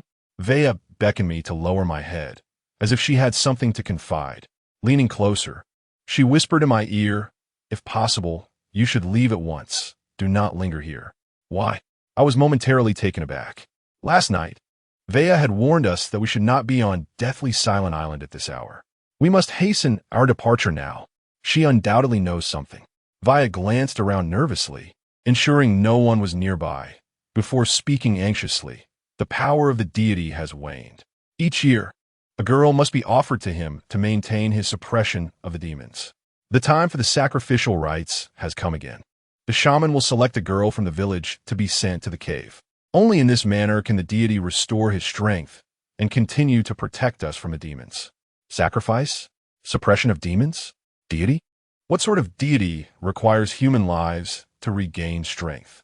Is this truly a god, or could it be a malevolent entity? No, something is amiss. There is certainly something strange afoot. I crouched down and inquired of Vaya, "Who is this year's sacrificial offering?" "My dear friend, her name is Xiaowei, Vi Xiaowei. She is 13 years old. Then why do you say we should not be here at such a time?" "Because others have come during the sacrificial rites before. They, like you, found themselves shipwrecked at sea and sought refuge here. However, after the sacrifice, they all vanished." "What? They all disappeared after the sacrifice? Did the crew of the Freedom also come to this island and vanish due to this so-called sacrifice?" "Vaya, why are you confiding this in me?" I was puzzled by this. Vaya and I were not related, so why reveal the truth? Vaya replied, "Dear brother, because I wish to ask you to save Xiaowei. She is my dear friend, and if you cannot leave, I implore you to help me rescue her.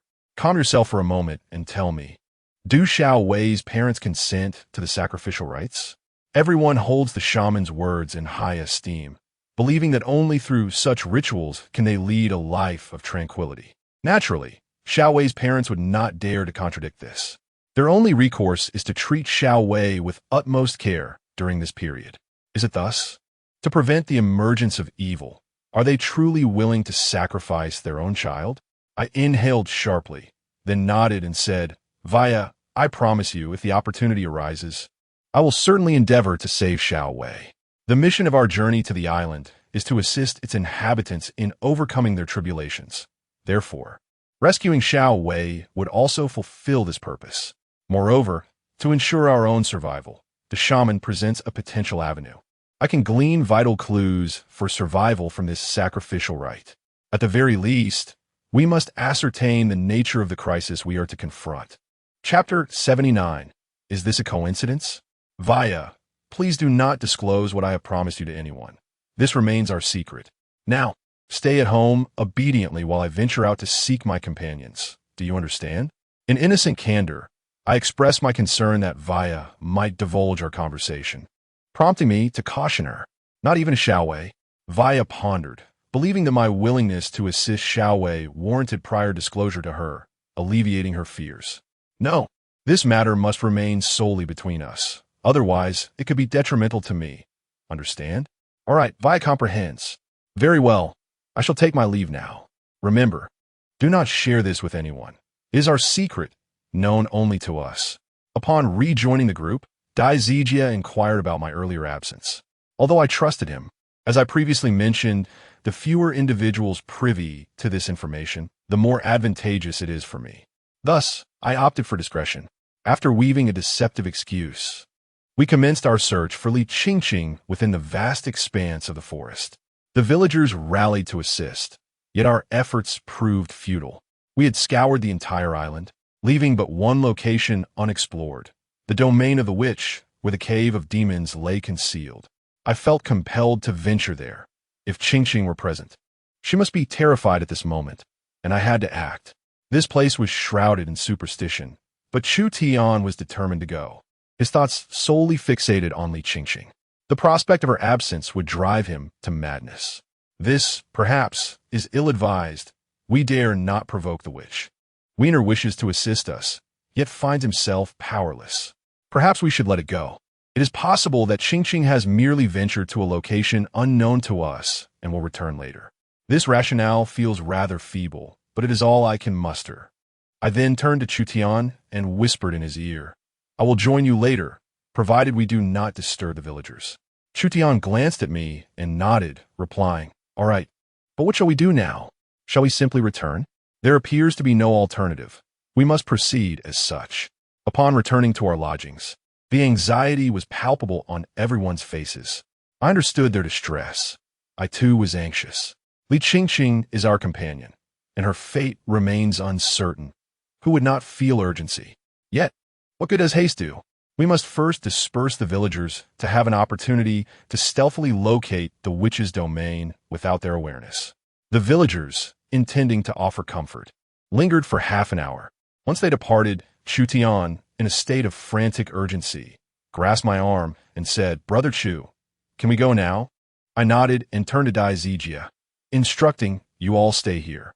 If any villagers inquire about our whereabouts, inform them that we went out to search for Li Qingqing. In any case, do everything possible to delay them. Under no circumstances should they seek us out."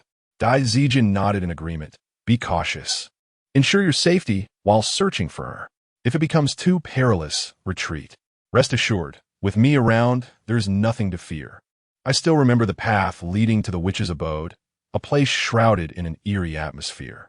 Judging by the events of last night, it is highly likely that the cave conceals corpses, which may serve to nourish some unknown creature. As I led Chu Tian out, it was already 1 o'clock in the afternoon. Dead Silence Island seemed devoid of sunlight, the sky perpetually cloaked in ominous clouds. In such a stifling environment, only the villagers of Weir, born and raised here, could endure. The silent woods revealed no signs of animal life. It was the same last night as it is today, which contradicts what Vina had said. He mentioned that numerous toxic creatures roamed the island. Was this a deliberate fabrication to deceive us? Or do these creatures truly exist here, merely eluding our encounters? Li Qingqing's disappearance was no mere coincidence. Li Daqiang, Dai Zijia, and Chu Tian are all deep sleepers, impossible to rouse once they have succumbed to slumber. In contrast, I belong to the category of light sleepers, easily awakened by the slightest noise. Yet, I remained oblivious to when Li Qingqing left last night, and I also had that peculiar dream, raising the question, is this mere coincidence, or has someone manipulated events? This dream could not have been conjured at random.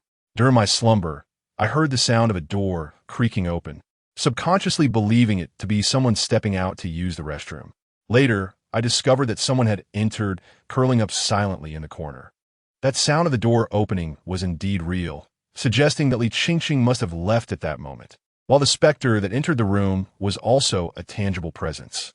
At the critical moment when I was about to awaken, I found myself immersed in my dreams, leading me to believe, quite naturally, that this was a nightmare. These are merely my conjectures. If they align with reality, it would indicate that someone has set their sights on us. The crew of the Freedom has mysteriously vanished, and we arrived aboard the Freedom as well. Is this mere coincidence? No, it is not. Vaya mentioned that prior to us, other shipwrecked souls had arrived, all before the sacred rites commenced on the Isle of Silence. Subsequently, they too disappeared under mysterious circumstances. The villagers are well aware of these events, but remain silent, intimidated by the shaman. Though they may harbor countless doubts, they dare not question her. Thus, it is evident that everything is intricately tied to the shaman. Therefore, the disappearance of Li Qingqing must also be the shaman's doing. I am at least 70% certain that there is a connection. We arrived at the shaman's abode without incident, a dwelling nestled within a tree hollow. First, I must ascertain the shaman's whereabouts. Instinctively, I uttered a word, only to realize that behind me, there was no one. Chu Tian had already ventured toward the cave. "What are you doing? Come back," I called out to him, as entering the cave without knowledge of the shaman's location was exceedingly perilous. While Li Qingqing is indeed important, I see no reason to risk my own life in the attempt to save her. However, Chu Tian disregarded my protests and resolutely pressed onward. I can hear Qingqing's voice. She's calling for me, pleading for my help. Chu Tian quickened his pace as he entered the cave. This was already beyond the scope of my plans. Entering the cave is inevitable, yet there is no need to rush into it at this moment. It is imperative to ascertain the whereabouts of the shamaness first. Otherwise, she remains hidden while we are exposed, and to recklessly venture into the unknown would be exceedingly perilous. However, Chu Tian has already proceeded inside, leaving me no choice but to muster my courage and follow suit. Upon entering the cave, an unsettling chill enveloped the air. The initial stretch of the path was arduous, strewn with loose stones and riddled with depressions, interspersed with numerous skeletal remains. The latter portion of the journey, however, proved to be significantly easier, resembling a tunnel that led directly into the depths of darkness. The cave was shrouded in profound gloom, with only faint beams of light filtering through the crevices of the rocks. I ventured into the obscurity, relying on these meager illuminations, only to find myself engulfed in darkness. "Chu Tian, take your time," no response came. "Chu Tian, are you still there?" Silence enveloped me. "Chu Tian, please respond." The stillness persisted, devoid of any sound. "Chu Tian," I called out, raising my voice. Yet, still there was no answer. A sense of dread washed over me. Chu Tian had vanished from sight. Chapter 80. The Phantom in the Cave. It is unwise to proceed alone in such a treacherous place. The risks are monumental, and I cannot abandon him. However, I found myself hesitating. To venture forth without knowledge of Chu Tian's whereabouts also entails significant peril for me. This cave is shrouded in enigma, and I remain oblivious to the location of the soothsayer. Should she choose to strike, this cave would serve as the perfect venue, hidden from any prying eyes that might discover our demise here. As I furrowed my brow in contemplation, footsteps echoed behind me. Who could it be?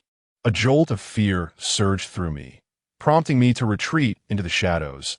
Pressing myself against the wall, my gaze fixed upon the path I had traversed. The passage lay barren, devoid of any spectral presence. No, the footsteps I had just heard were undeniably real. They could not be mere figments of my imagination. Another footfall resonated, this time emerging from the darkness. "Who is it?" I gasped, my hands clenched tightly, palms slick with perspiration. The darkness remained empty. Not even a semblance of a ghostly figure to be found. Suddenly, a child's laughter pierced the silence. A diminutive silhouette darted past me, moving with astonishing speed, vanishing in an instant. There are phantoms here. This cave harbors spirits. "Chu Tian, can you hear me?" I called out, disregarding the imminent danger. The passage remained silent, void of any reply. Again, the sound of the child's laughter echoed through the air. How could a spirit of a little girl exist within this cave? Bang, bang, bang. Almost instantaneously, my heart raced, as if attempting to escape its cage. The specter of the young girl, the sacrificial rites, the offerings. Young girls chosen as offerings would ultimately be led into this cavern. Therefore, the apparitions glimpsed were those of the sacrifices. Giggles echoed frequently, this time emanating from numerous children at play. "Come, chase after me. Pursue me. Come hither, come hither." Their voices filled me with dread, raising goose flesh upon my skin. A chill ascended from my feet to the crown of my head, a sensation not unfamiliar. The preceding 4 trials were each harrowing, each endured in this manner. The previous games offered guidance, yet this time there was none, merely the directive to survive upon the island for 7 days. Thus, how shall I proceed this time? The young girl's voice reverberated through the passage, with shadows flitting before my eyes incessantly. I knew these to be the specters, the phantoms of the young girl. More than one. I closed my eyes, silently beseeching divine protection. After uttering this plea no fewer than 10 times, the playful sounds gradually receded, vanishing into the ether. Exhale. At this juncture, I was drenched in perspiration, breathing a sigh of relief with trepidation. Had I weathered it? Had I evaded it once more? The sensation of surviving a near-death experience filled me with elation. As for Chu Tian, I no longer possessed the capacity to concern myself with him. Being unrelated, I could not risk peril for his sake. The path had already been clearly delineated. Everything was to be conducted under my command. This fellow, oblivious to whether Li Qingqing was genuinely calling for him, entered without a moment's contemplation. My apologies. I must take my leave from this place. No sooner had the words left my lips than a chill crept up my spine. It felt as though something emerged from the stone wall behind me, reaching out to seize me. Before I could utter the word help, those frigid hands had already tightened around my throat. In an instant, an unseen force lifted me off the ground, leaving no chance for resistance. My feet left the earth, and I struggled to breathe, that familiar sensation of suffocation returning once more. I raised my hands to claw at the spectral grip encircling my neck, desperate to escape its hold. Yet, I could find no trace of the ghostly hands, only my own icy neck. Help! Help! Help!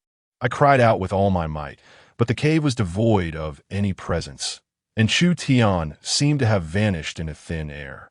Had he, too, fallen prey to the malevolent spirits? Suddenly, a chime echoed through the passage. The ghostly hands retreated at once, and I tumbled down from the stone wall, coughing and clutching my aching neck. I looked up to see a figure emerging from the other end of the passage. It was the shamaness. She had arrived. With a grim expression, the shamaness approached me and coldly instructed, "Wait for me at the cave entrance. I will retrieve your friend." I glanced to her, questioning her reliability.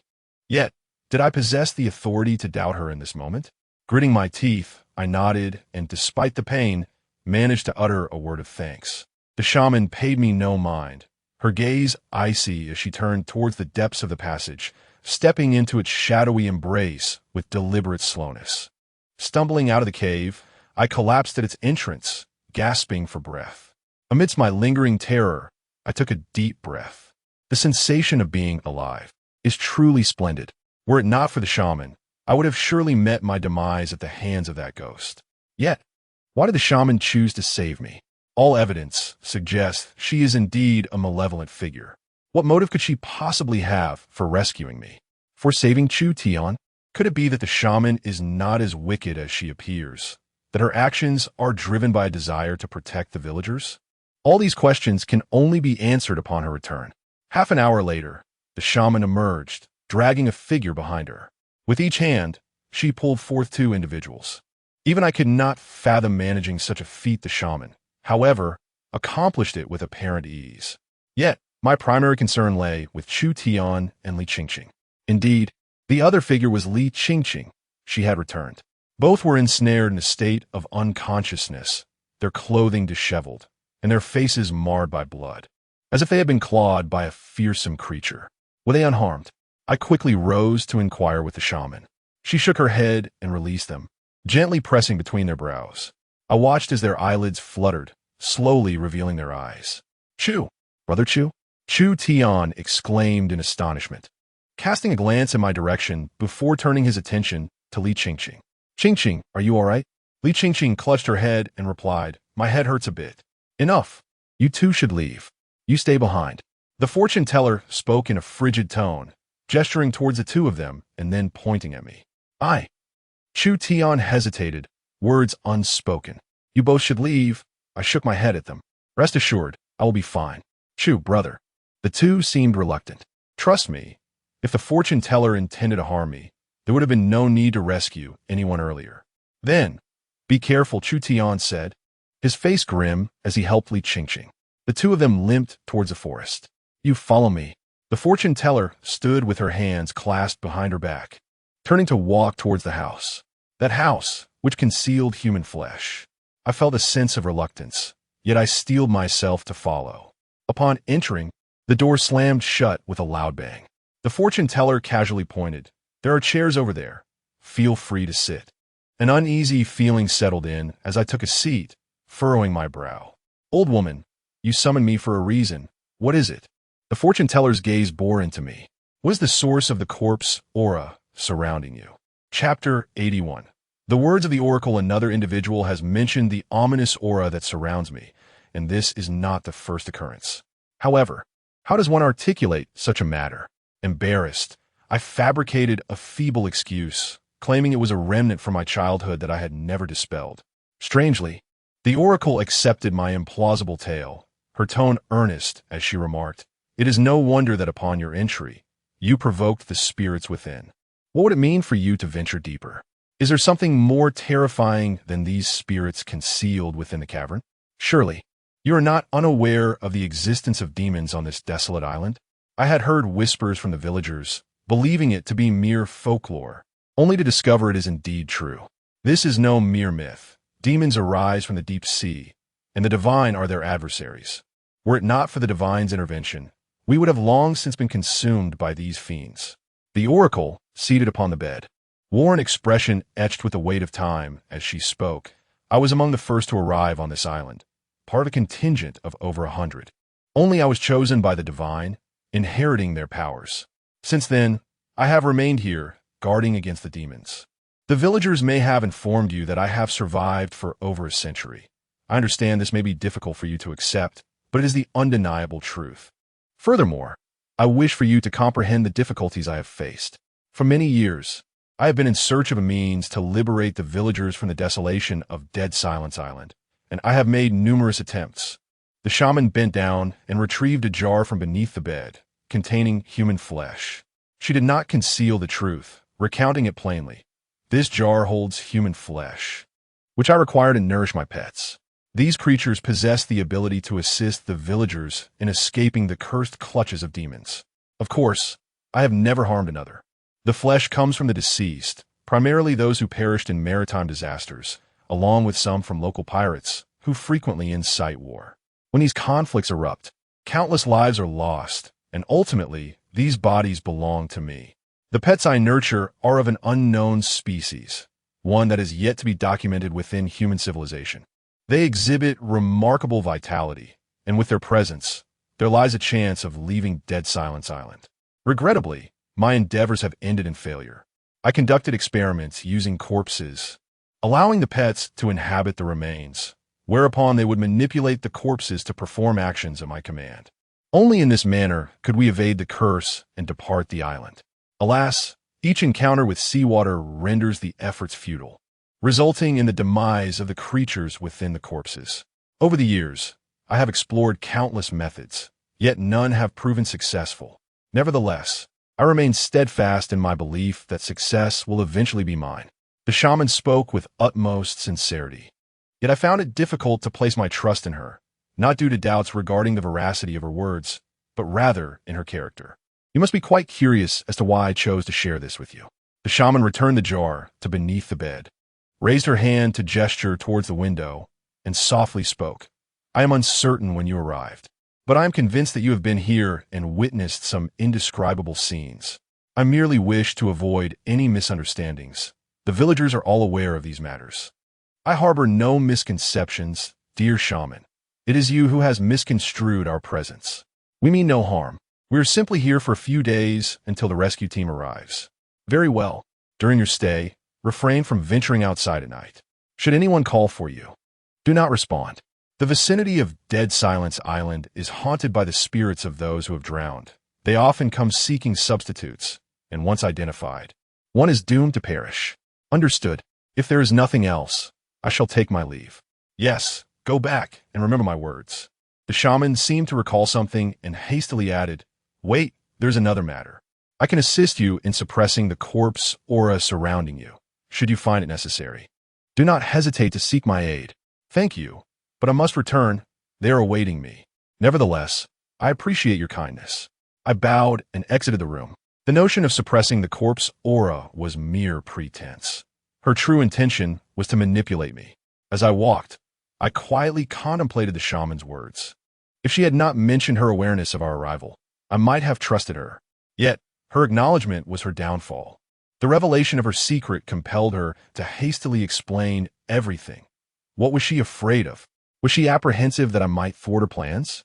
If she truly lived for over a century, then surely, over the course of 100 years, countless souls must have departed. with Xiaowei merely being one of those destined to perish. She would encounter the spirits of those lost children, becoming one with the phantoms of the cave. The existence of these specters near the island is indeed true, yet the notion that they bear no connection to her is unequivocally false. She has been circling around this truth, yet has not articulated why Li Qingqing appeared within the cave. Can the spirits nearby freely traverse in and out of the cave? No, I refuse to believe that. Thus, even if Li Qingqing's disappearance seems unrelated to her, it is certainly intertwined with the specters residing within the cave. When she first saved me, she had already discerned that Chu Tian was still inside before I even spoke. Perhaps she merely sought to shroud herself in an air of enigma before others, unaware that such theatrics do not resonate with me. I'm not Navi. Her increasingly elaborate facade only serves to reveal her true self. In summary, the fortune-teller's words are riddled with inconsistencies, indicating she harbors ulterior motives. As for her reasons for rescuing me, that remains uncertain, yet she mentioned the presence of corpse energy, cautioning that venturing further could lead to dire consequences. Is she also wary of what lies within? Could it truly be a demon? Lost in contemplation, I returned to our dwelling. Li Qingqing's return has become a pivotal moment, prompting inquiries about the events surrounding her disappearance. Regrettably, Li Qingqing remembers nothing, only recalling a voice calling her, followed by a hazy exit from the door, after which she fell into an unresponsive state. Tonight, we shall assign someone to keep vigil. We will take turns, for we cannot all succumb to slumber. I dread the possibility of such occurrences repeating. My concerns are not unfounded. Li Qingqing herself mentioned that she was in a state of confusion and disorientation at the time, indicating that malevolent spirits can indeed bewilder the mind. As long as we refrain from opening the door, we shall remain safe. It is imperative that someone keeps watch throughout the night to safeguard the others. If we remain awake, the spirits will be unable to deceive our minds. For it is during slumber that one's nerves are most relaxed. When we are highly focused, the adversary finds no opportunity to strike. Resolute in my decision, I took it upon myself to be the first night watchman. I would guard the first half of the night, while Dai Zijia would take over for the latter half. The following evening, we would rotate with Chu Tian and Li Daqiang. After a day filled with exertion, I was quite fatigued, and with a night watch ahead, I decided to take a rest. This slumber was profound and refreshing. Upon awakening, I promptly summoned everyone for dinner. The Wayne family had prepared a delightful array of dishes. However, we indulged in them rather recklessly. After our meal, we returned to our lodgings. As night descended, a new evening commenced. Chapter 82. Re-entering the cave, the villagers of Weir seemed unsurprised by Li Qingqing's return, as if it were a foregone conclusion. Though the thoughts of these individuals remained a mystery, the rules of the game were unmistakably clear. To endure a week on the Silent Island.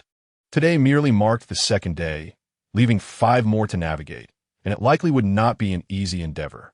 The long night stretched on as I sat at the edge of my bed, lost in thought, surrounded by those who had already succumbed to slumber.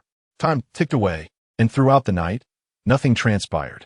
At some point in the early hours, Dai Zijia awoke from his dreams, and the fatigue that had settled over me after a sleepless half-night compelled me to collapse in his sleep once my watch concluded. Daybreak arrived, and the village was abuzz with activity. The sacrificial rites commenced. Wei Xiaowei, adorned in a crimson robe, had already donned the ceremonial attire, finely crafted garments typically reserved for the sacrificial offering, worn solely during such rituals. I could not fathom the necessity of employing an innocent girl to suppress a demon, and having promised Wei Ye to rescue her, I mingled with the procession of sacrifices. The villagers of Weir gathered at the entrance of the cave designated for the demon suppression. At noon, a rare glimpse of sunlight broke through the otherwise dreary sky of Silent Island. Before the crowd lay a girl bound with hemp ropes, tears streaming down her face. Her mouth gagged, rendering her voiceless as she lay on the ground. The shaman stood before her, shaking her head and muttering incantations, her head bobbing like a rattle. The ritualistic chant persisted for a full hour before finally drawing to a close. The shaman turned, clasped her hands behind her back, and assumed a grave demeanor. Now, you remain outside while I escort her inside. If I do not emerge after an hour, You must enter and carry me out. Remember, it must be a full hour. I lowered my gaze to inquire of Weina the reason for this, and she explained that each time the shaman enters, she must engage in a fierce struggle against the demon, often resulting in her being drained of energy and collapsing. However, there are occasions when she can conclude the battle within mere minutes and escape. I nodded, squinting as I pondered how to rescue Wei Xiaowei. In the crowd, Wei Ya cast a pleading glance my way. I nodded back, signaling her to remain calm. An hour later, the shaman emerged, drenched in sweat and pale, as if she had truly endured a fierce battle. The entities within must be formidable. It was clear that one must enter the cave during the day when no one is aware, for at night it would be easy to enter but difficult to exit. After some contemplation, I accompanied the villagers back home. On the day of the ritual, the villagers indulged in a lavish feast to celebrate the shaman's victory over the demon once more. During the banquet, Wei Ya led me to a back room, where she presented me with a small pouch, earnestly stating, "Big brother, this is for you." It was given by the shaman to the villagers. She said it can ward off evil. I accepted the pouch and gently patted the little girl's head. Upon opening it, I discovered it was filled with numerous tiny seeds. I was uncertain of their nature, but I knew they would undoubtedly assist me in my forthcoming endeavors. I crouched down and softly said, "Xiaoya, I'm going to rescue someone now. You must not disclose my whereabouts to anyone. Do you understand?" Wei nodded, her expression grave. "I understand. This is our secret. You are so obedient." I smiled and approached Daizijia. "I need to pay a visit to the shaman's house. Please find a way to stall the villagers, preferably ensuring the shaman returns late to buy me some time." Daizijia inquired, "What are you planning to do? Expose the shaman? Surely, you don't genuinely believe she is suppressing the demon inside? I must warn you, if we do not take action, we may very well vanish like the crew of the Freedom ship in this desolate place. Then I will accompany you. 2 heads are better than 1. No, you stay behind. I do not trust Li Daqiang." Daizijia hesitated momentarily before nodding and saying, "Be careful. I will do my best to distract them." With that, he went over to engage the villagers in cheerful conversation. No one noticed my movements, seizing the opportunity while they were engrossed in lively chatter. I stealthily slipped away from the crowd and ran towards the cave. Inside the cave lurked malevolent spirits. Every additional minute the little girl remained within increased her peril. I had to act swiftly. After each sacrificial ceremony, outsiders mysteriously vanished. If we did not take decisive action, we would end up like them, eternally lost in this cursed place, and to the outside world, our disappearance would be as enigmatic as that of the Freedom ship's crew, with no one knowing our fate.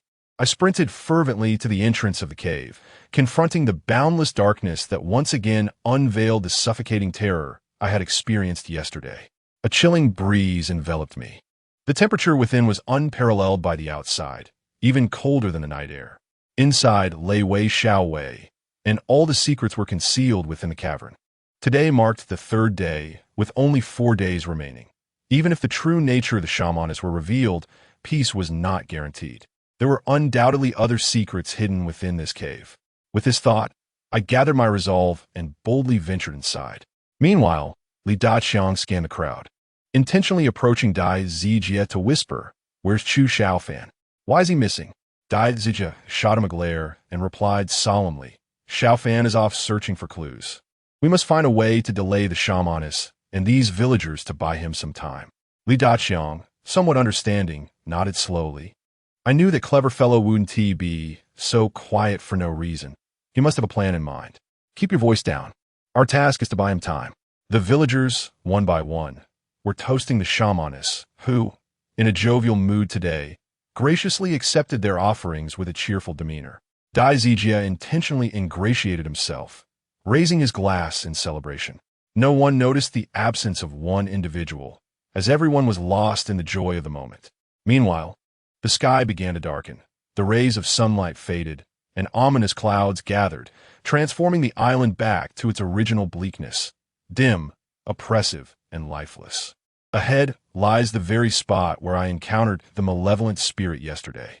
Can I muster the courage to forge ahead? Navigating the uneven terrain, I once again found myself at the entrance of the shadowy passage. At the end of the corridor lay an abyss of darkness, seemingly concealing pairs of crimson eyes, fixated upon me with an unwavering gaze. The moment I ventured inside, I would be besieged in an instant. Chu Shaofan, you can do this, you can do this. I chanted silently, a mantra to bolster my resolve. With my head held high and my chest out, I took a deep breath and stepped forward. The chill gradually seeped into my very being. With each step deeper into the passage, the weight of fear intensified, and my footsteps grew heavier, as if burdened by 1,000 pounds, making it increasingly arduous to advance. As I descended into the darkness, visibility diminished, and the sensation of dread loomed larger. When confronted with the unknown, an inexplicable terror often arises, undeterred even by the most harrowing of experiences. Suddenly, in a heightened state of tension, I felt a rush of movement behind me. A cool breeze brushed against my calves, the chilling wind stirred by someone sprinting past. It has come. The malevolent spirit has arrived. Chapter 83. Parasite. I retrieved the pouch that Vaya had given me and poured out a substance resembling grass seeds, grasping a handful in my palm as I cautiously advanced. Xiaowei, I whispered, carefully treading forward while calling out her name. The silent corridor yielded no response, indicating that Wei Xiaowei was deep within the cavern and not at the forefront. I swallowed hard, tightening my grip on the seeds as I pressed onward. In a state of heightened anxiety, beads of sweat fell like pearls, and with each step, I could distinctly hear the echo of my footsteps, accompanied by the rapid thumping of my heart. Suddenly, a shadow darted past me from behind. I clenched the seeds tighter and quickened my pace. This path seemed interminable. After what felt like an eternity, there was still no glimmer of light, and it was a straight route with no intersections. A whimsical giggle resonated through the stillness of the corridor. The presence had revealed itself. From where would she strike? From behind, in front, or would she relentlessly torment me, breaching my psychological defenses? The sound of footsteps echoed in the corridor, but I could not discern her figure. A chilling breeze brushed past me, a constant reminder of her proximity. In my mind's eye, I envisioned a group of children playfully chasing one another, their laughter surrounding me. Yet I beheld nothing. The cold intensified. Abruptly, I felt a breath upon my neck. A frigid hand reached out, seemingly intent on grasping my throat. Without hesitation, I pressed the grass seeds against my neck. The chill dissipated. Those icy little hands retreated, yet the sounds of playful laughter lingered around me. I pressed forward with immense pressure, striving ahead. 1 minute, 2 minutes, 3 minutes. After 10 minutes, a glimmer of light appeared ahead. Is that the end? I dashed towards it desperately, the laughter behind me instantaneously transforming into screams as small figures lunged towards me. To hell with it. I could not afford to think too much. Without a glance, I seized the grass seeds and hurled them. The seeds landed on the ground, producing a rustling sound, and the encroaching cold retreated slightly, but it soon returned with renewed vigor. Hee hee hee. Ah, ah, ah. The ethereal laughter mingled with piercing screams, akin to demons clawing at my mind. I was suddenly engulfed in dizziness. My head throbbed violently as if it were about to explode. Big brother, don't go. Big brother, stay and play with us. Big brother, big brother. No, I cannot succumb in such a place. With a flicker of resolve, I raced towards the light. Closer. I was nearing the light. I reached out for the radiance, and the shadows behind me lunged once more. I flung the remaining grass seeds away and lunged forward, plunging into the light. Though the illumination was not abundant, compared to the long, dark passage, it felt like paradise. The wraiths did not follow, seemingly wary of something. This precisely corroborates my conjecture. Deep within the cavern lies a more terrifying, unknown entity. Perhaps it is a specter, or perhaps a living creature. Emerging from the shadows, my mind cleared significantly, and I exhaled in relief, gritting my teeth as I rose from the ground. A sudden, crisp sound echoed. Something had seemingly fallen to the floor. Who could it be? I immediately sprang to my feet, my gaze fixed ahead. Before me lay a fork in the path, 2 passages presenting themselves. The sound had been so abrupt that I could not discern from which direction it had emanated. Another sharp crack echoed. This sound felt somewhat familiar. Tentatively, I tapped my hand against the wall, and indeed, it produced the same sound. The source was crawling toward me. This indicated that it was not human. In that instant, a shadow darted from the left passage. A withered hand grasped my ankles, pulling with such force that I lost my balance and crashed heavily to the ground. There was no time to react. The figure began to drag me backward. This was dire. My supply of seeds had been exhausted, and I wielded no weapon. My legs flailed wildly, and my hands clawed at the ground, attempting every possible motion to halt my body, but the smooth surface offered no respite. A chilling sensation enveloped me once more as something slithered up my pant leg. This entity bore no warmth, writhing against my skin like an insect. Suddenly, a sharp pain pierced my calf. It had bitten me. In that critical moment, my right hand grasped a stone, and I struck with all my might. Unbiased, it struck the head of that figure.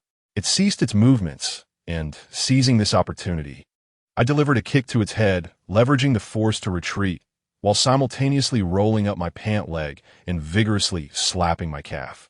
A slender white filament fell from my leg. This entity resembled a parasite found within the body of a mantis. It was exceedingly thin, akin to a needle and thread. Yet it possessed life, writhing incessantly. The bite on my calf did not bleed. However, I could not afford to be complacent. This creature had undoubtedly sought to invade my body, and should it succeed, I would be rendered helpless. Beyond the parasite, another adversary lingered. The being I had just kicked lay motionless on the ground. When it had been dragging me, its body had also been prone on the earth. Such a maneuver was beyond the capacity of an ordinary human. The parasite originated from it, perhaps. Perhaps this creature was infested with parasites. As it lay there unresponsive, I, still shaken, rose and cautiously approached, yearning to discern the true nature of this being. As I drew closer, I realized it was not merely a figure, but rather a corpse. To be precise, it was a lifeless body. The white filament-like parasites, the cadaver in the cave, the human flesh that nourished these pets. All that I had witnessed that night at the shaman's house flashed through my mind. The scenes played out like a film. As the imagery concluded, I comprehended the grim reality. The pets nurtured by the shaman were these parasites, which thrived on human flesh. Within the cavern, numerous corpses lay scattered. Some were utilized to nourish parasites, while others served as subjects for experimentation. Before me was one such specimen. I recalled the shaman's words, expressing her desire to persuade the villagers to abandon the Isle of Silence, thus conducting experiments with these cadavers. Yet, each endeavor culminated in failure. The parasites, residing within the human form, were unable to escape the confines of the island. The moment they made contact with seawater, their attempts faltered. Did this suggest that the parasites harbored a fear of the ocean? Undoubtedly, it must be so. The parasite I had captured in my earlier footage writhed momentarily on the ground before swiftly succumbing to stillness. The corpse before me now exhibited a similar lack of response. Utilizing the feeble light, I crouched beside it and turned the body over. It was a man, his skin grotesquely decayed, with not a single intact area remaining. However, a mark adorned his clothing. The emblem had been worn to the point of obscurity, revealing only fragmented strokes. I endeavored to piece together the remaining traces. Although the identification number was indecipherable, I arrived at a startling conclusion. The inscription read, Freedom. Chapter 84. The Legion of Monsters in 1998. The crew of the Liberty mysteriously vanished in a maritime expanse, only to reappear within the cavern of Weir Village.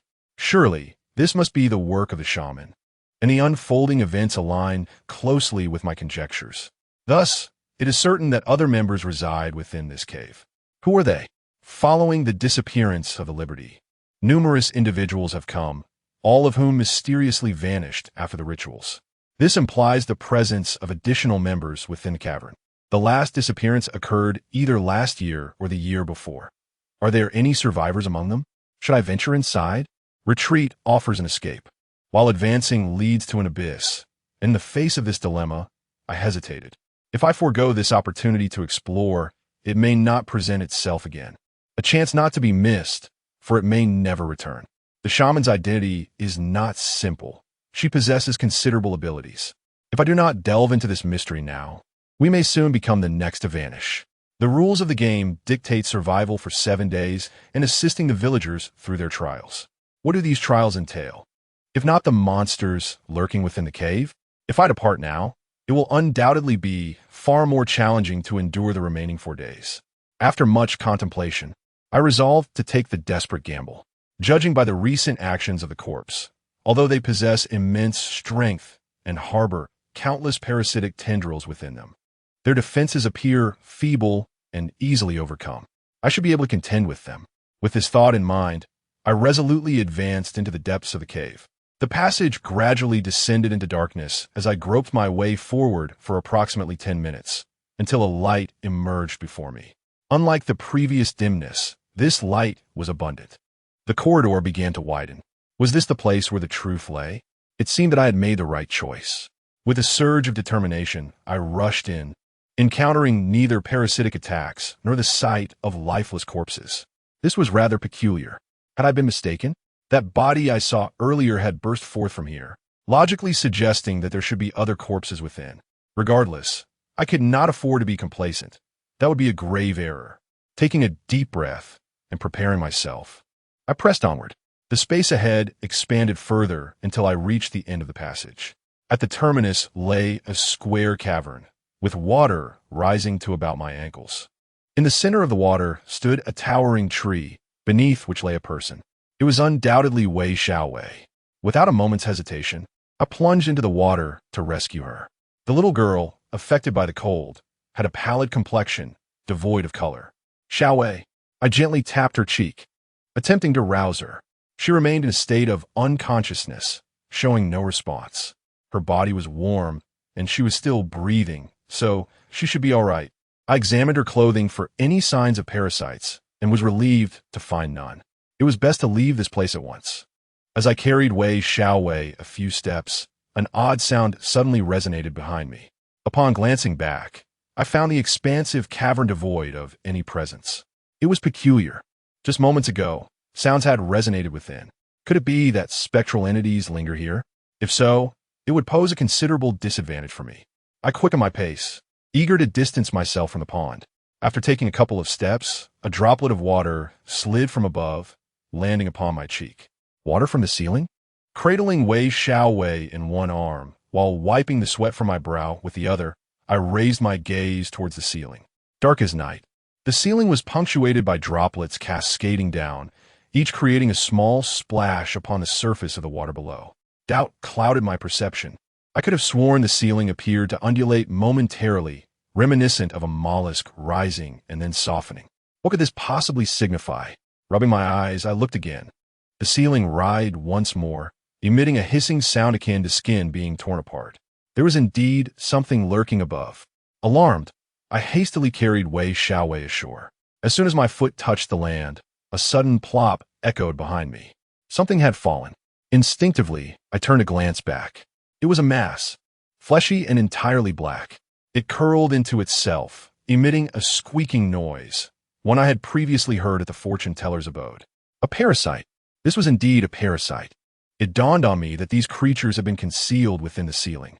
Looking up, I observed the dark ceiling teeming with writhing entities dropping down, only to writhe and fall again. These falling masses were amorphous and black, rendering it impossible to discern whether they were human or spectral. Parasites merely inhabit living beings. Thus, they possess life. They writhe incessantly in the water. One breath, two breaths, as time ticks away. The fleshy mass upon the ceiling also writhes, reminiscent of a cicada on the verge of shedding its shell. Suddenly, a pop. Just as the thought of the cicada crossed my mind, the plump, fleshy skin burst open. The exterior of the creature was as dark as coal, yet within lay tender, pearly flesh, interspersed with strange, guttural cries as a spherical object emerged from within. It was a human head, a head complete with nose and eyes. The head, filled with sharp teeth, emitted a wailing sound akin to that of an infant, followed by the gradual separation of its body from the fleshy mass. They were clad in a variety of garments, eroded by greenish slime, leaving only remnants to shield their forms. The fleshy mass in the water underwent a transformation, mirrored by the ceiling above. One by one, human heads broke free, dangling from the ceiling, wailing in a cacophony. The ceiling was teeming with these monstrosities. This scene filled me with terror sending shivers down my spine and raising the hairs on my body, accompanying the infantile cries. The great tree in the center of the water underwent a grotesque metamorphosis. The bark shed, revealing a writhing layer of creamy white, thread-like parasites. This tree was infested with parasites. A piercing scream echoed, ethereal and chilling, sharp and jarring. Those monsters plummeted from the ceiling, their bodies gradually separating from the fleshy mass. Alarmed, I instinctively clutched Wei Xiaowei and fled in haste. Following the infant's shrill cries, a ferocious roar erupted. The sound resembled that of zombies from foreign blockbuster films. They surged forward with frenzied intent, their numbers overwhelming. These creatures appeared devoid of intelligence, and despite the narrowness of the passage compared to the cavern, they rushed forward with reckless abandon. This chaos resulted in a throng of monsters becoming ensnared at the exit, granting me a fleeting opportunity to escape. The force of their collisions was formidable. As they crashed into one another, their bodies were torn asunder, and a viscous, greenish slime oozed forth, a truly repugnant sight. These parasites were far more formidable than the one previously encountered, perhaps even surpassing those nurtured by the shaman. Confronted by these parasites, I had never run so swiftly in my life. It is indeed true that the presence of danger can awaken dormant potential within one's being. Through the lengthy corridor, the relentless roars of the monsters echoed, and I sprinted without daring. Chapter 85. Another me, yet another me with unwavering resolve. I dashed out, cradling Wei Xiaowei. The path ahead, once a rugged stretch of stones, transformed before my eyes. To my astonishment, I found myself confronted by a legion of monstrous creatures, their claws poised and voices shrieking with a ravenous ferocity, as if they yearned to rend me limb from limb. How could this be? I had inadvertently retraced my steps. Glancing back momentarily, I impulsively turned and charged once more. In no time, I arrived again at the blockade of monstrous beings. They remained ensnared at the cave's entrance, their bodies compressing forward, a viscous green substance oozing from their forms. The pressure caused many of their heads to burst, their eyes popping out with a sickening plop. Numerous creatures bore torn skin, tender flesh protruding, and glistening clumps of blood and meat, tainted by the corrosive fluid, fell to the ground like putrid refuse. What is happening? Am I trapped in a ghostly labyrinth? Suddenly, Wei Xiaowei in my arms stirred slightly, emitting a peculiar sound from her throat. This sound persisted, reminiscent of the death knell heralding the appearance of Kayako in The Grudge. Xiaowei, are you all right? I gently caressed her cheek, which felt icy cold. Her once warm little hands now devoid of heat. This was dire. If this continued, her life would be at stake. No, I must escape. I must break free from this spectral trap. The eerie sounds from Wei. I was in a state of frantic desperation. My forehead drenched in sweat as I paced back and forth in the corridor. Soon, my stamina began to wane. At that moment, the girl in my arms, Wei Xiaowei, opened her eyes, her pupils, round and wide, fixated on the ceiling, devoid of any emotion. As she slightly parted her tightly closed lips, a nauseating stench wafted forth. Suddenly, her eyes began to roll, like glass marbles, swirling within their sockets. After several rotations, her irises gradually faded away, ultimately transforming into vacant white orbs. The pupils had vanished. She twisted her neck in a mechanical manner, revealing a grotesque smile directed at me. Upon witnessing this sight, every pore on my body stood on end. My heart raced as if it could leap from my chest at any moment. Acting purely on instinct, I instinctively released my grip and stumbled backward. With a thud, Wei Xiaowei fell to the ground, producing a sharp sound as her body contorted into an unnatural position, her head spinning a full 360 degrees atop her neck. In tandem, her limbs supported her weight, bones protruding awkwardly, joints emitting unsettling cracking noises. Accompanying this eerie cacophony, her head suddenly drooped, hanging upside down as she grinned at me. Her tongue emerged slowly, once a vibrant red, now devoid of color. As it extended outward, the tip split with a hissing sound reminiscent of a serpent. That tongue had entirely transformed into a snake's forked in that moment. I could not afford to ponder further. I turned and fled. Yet, a terrifying scene unfolded. I dashed through the corridor, only to find myself back at the starting point. The cave's entrance was obstructed by a legion of monstrous entities, and not far off, I could see Wei Xiaowei, her body undergoing a grotesque transformation. It was a vicious cycle, seemingly endless. What was I to do? How could I possibly escape? Was I destined to perish in this cursed place? No. I refuse to meet my demise here. I do not want this. I pressed my head against the wall in despair. Clang! To my astonishment, the wall crumbled upon my touch. It turned out there was a hidden door here. When I had failed to notice moments ago, I stumbled into the secret passage and, almost instantaneously, rose to my feet. I heaved the hidden door into place, bracing it against the passageway, and finally exhaled deeply, leaning against the stone wall. I thought I was safe, but just then, I heard footsteps outside. The footsteps were hurried.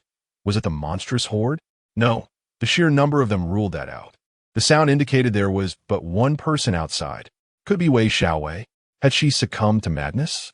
If so, I must not allow her to find me. Just as I was about to brace the hidden door with my hand, a figure appeared from behind and covered my mouth. I gasped in terror, reaching back instinctively. The person behind me whispered, "Do not make a sound." He dragged me into a pitch-black space, where an inconspicuous small hole in the stone wall allowed a glimpse of the happenings outside. After bringing me here, the shadow fled in a flurry, delivering a swift kick to my back before departing. I lunged forward, only to turn around and find that he had vanished without a trace. How infuriating! Who on earth was that? The sound of footsteps echoed outside, scurrying back and forth. Through the small opening, I glimpsed a figure darting past at great speed, but the aperture was too narrow to discern their identity. This figure paced restlessly, their heavy breathing palpable. They were alive. Who could it be? Could it be Dai Zijie come to rescue me? Oh no! If it were indeed him, wouldn't he be in peril now? I had to save him. With this thought, I hurried back. Yet, before I could reach the concealed door, a chorus of desperate cries pierced the air. That voice! It sounded strangely familiar. Suddenly, with a loud crash, the hidden door was flung open. A figure stumbled inside, quickly regaining their footing and propping the door back up, leaning against the stone wall for support. I fixed my gaze resolutely ahead. Seizing this opportunity, I had to take him down and unveil his identity. The figure in front reacted at that moment. I mistakenly thought he had spotted me, prompting me to retreat into the shadows. However, it was merely my overestimation. He fell silent, seemingly listening intently. Then, his expression shifted, and he reached for the door. I could not allow him to open it. Now was the time. Before he could touch the concealed door, I would strike decisively. I covered his mouth from behind, while my other hand pulled him backwards.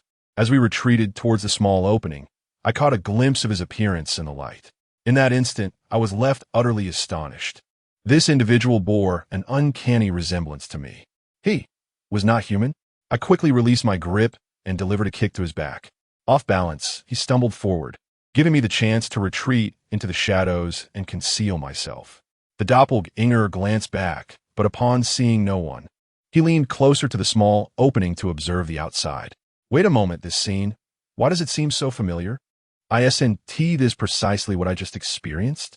Then what follows should be the sound of footsteps, followed by someone bursting in, who would then attempt to rescue him, only to be astonished at the sight of someone who looks just like himself, instinctively concluding that this person is not human, and subsequently kicking him away before then seeking refuge in my direction. Wait, if that is indeed the case, then beside me. Chapter 86. Events from 3 centuries ago. I trembled uncontrollably, my neck stiffening, twisting mechanically as I glanced sideways. There stood someone beside me, leaning against the wall, his eyes wide open in astonishment, mirroring my own bewilderment. Next to him was another version of myself. Beside this other self, yet another appeared. It was a relentless cycle, a horrifying and perplexing loop. Bang! The dark door was indeed smashed down. That individual rushed in to rescue someone. And what transpired next was a mirror image of my own experience. He encountered a person who bore an uncanny resemblance to himself, and in sheer terror, he kicked the figure away, managing to evade the danger. Then, a thought struck him, and he turned to look at me in panic. Our eyes widened in mutual horror. When he tilted his head, he was met with the terrifying realization that countless others, identical to himself, surrounded him. Bang! The dark door crashed down once more. Yet another version of myself burst through. Another me took refuge here. He glanced over in terror, locking eyes with the previous incarnation of himself, both pairs of eyes wide with fear. And then he noticed our existence. Here, there were countless beings, all identical to me. What on earth is happening? Why is this occurring? Have I plunged into a realm of balance? Foreign films frequently reference such a concept, and I possess a certain understanding of it. Yet, could this truly be the nature of my current reality? No, it is impossible, utterly unfathomable. Amongst this multitude, I alone am myself. I alone am the genuine article. Everything else is a fabrication. Everything else is a fabrication. Bang! The hidden door collapsed once more, and yet another version of myself dashed in. Subsequently, another me managed to evade detection. All the narratives unfolded repeatedly, as if I were reliving them. This expanse is infinite, accommodating countless individuals, yet never reaching capacity. There must be something amiss. But where lies the problem? Where does the issue truly reside? I am on the brink of collapse. What is happening? Who can elucidate this perplexity for me? Amidst the tumult in my mind, a strand of hair seeped from the stone wall, gradually reaching towards my neck. My disoriented state rendered me oblivious to this strand's presence, and by the time I reacted, it was too late. The hair ensnared my neck, compelling me to part my lips. Countless strands seized the opportunity to invade my mouth. These tendrils entered through my mouth, extending all the way to my lower abdomen. At this moment, I was suffocating, utterly weak, and collapsed limply to the ground. In my final moments, I discerned the source of the strands. A familiar silhouette hung inverted from the ceiling, hair cascading downward like serpents, continuously infiltrating my being. That figure was Li Qingqing. Her eyes were devoid of color, lacking pupils. Her mouth was slightly agape, her tongue protruding, bifurcated like a serpent's fork, a visage indistinguishable from Wei Xiaowei. Had she been infected? When did this occur? If she is indeed infected, then her return with Chu Tian. No, all of this has become irrelevant to me. I gradually succumb to unconsciousness, allowing the chill to invade my body. Am I to die? Is this truly how my life will end? Am I powerless to change anything? I feel so weary. My eyelids are heavy, and I long to close my eyes, never to reopen them. I yearn for a deep, restful slumber. If I could simply drift into sleep, would I no longer have to endure this suffering? If that were the case, what would death matter? Liberation, sweet liberation. Yet, the vengeance for my mother remains unfulfilled, and my father is still lost. I slowly close my eyes, though my heart is filled with reluctance. It is of no avail. Just as I believed my demise was imminent, a piercing scream echoed in my ears. At that moment, a voice resonated within my mind. You and I are no longer bound. A warmth surged in my chest, and the mark left by that zombie dissipated entirely. After the previous cycle, a faint trace lingered, but now it vanished completely. However, it seems that this mark has saved me once more. For at the instant the scream pierced the air, the suffocating sensation evaporated. Yet, I'd already lost the strength to flee, slipping into a hazy state of unconsciousness. I am unaware of how long I remained in that state. When I finally opened my eyes again, there were no peculiar beings that mirrored my appearance. I was not confined within a narrow, dark passage. This place resembled a small chamber. The space was limited, yet the temperature was no longer frigid. Where am I? I rose from the ground and surveyed my surroundings. There were others in this chamber, 2 individuals to be precise. An elderly woman with disheveled hair, accompanied by a man whose attire seems oddly familiar, stirs from slumber. Have you awakened? The old woman gazes at me with an inscrutable expression, while I stand there utterly perplexed. Could this be a shaman? Beside her is a crew member from the free ship, a sailor who has been missing for over a decade. What on earth is happening?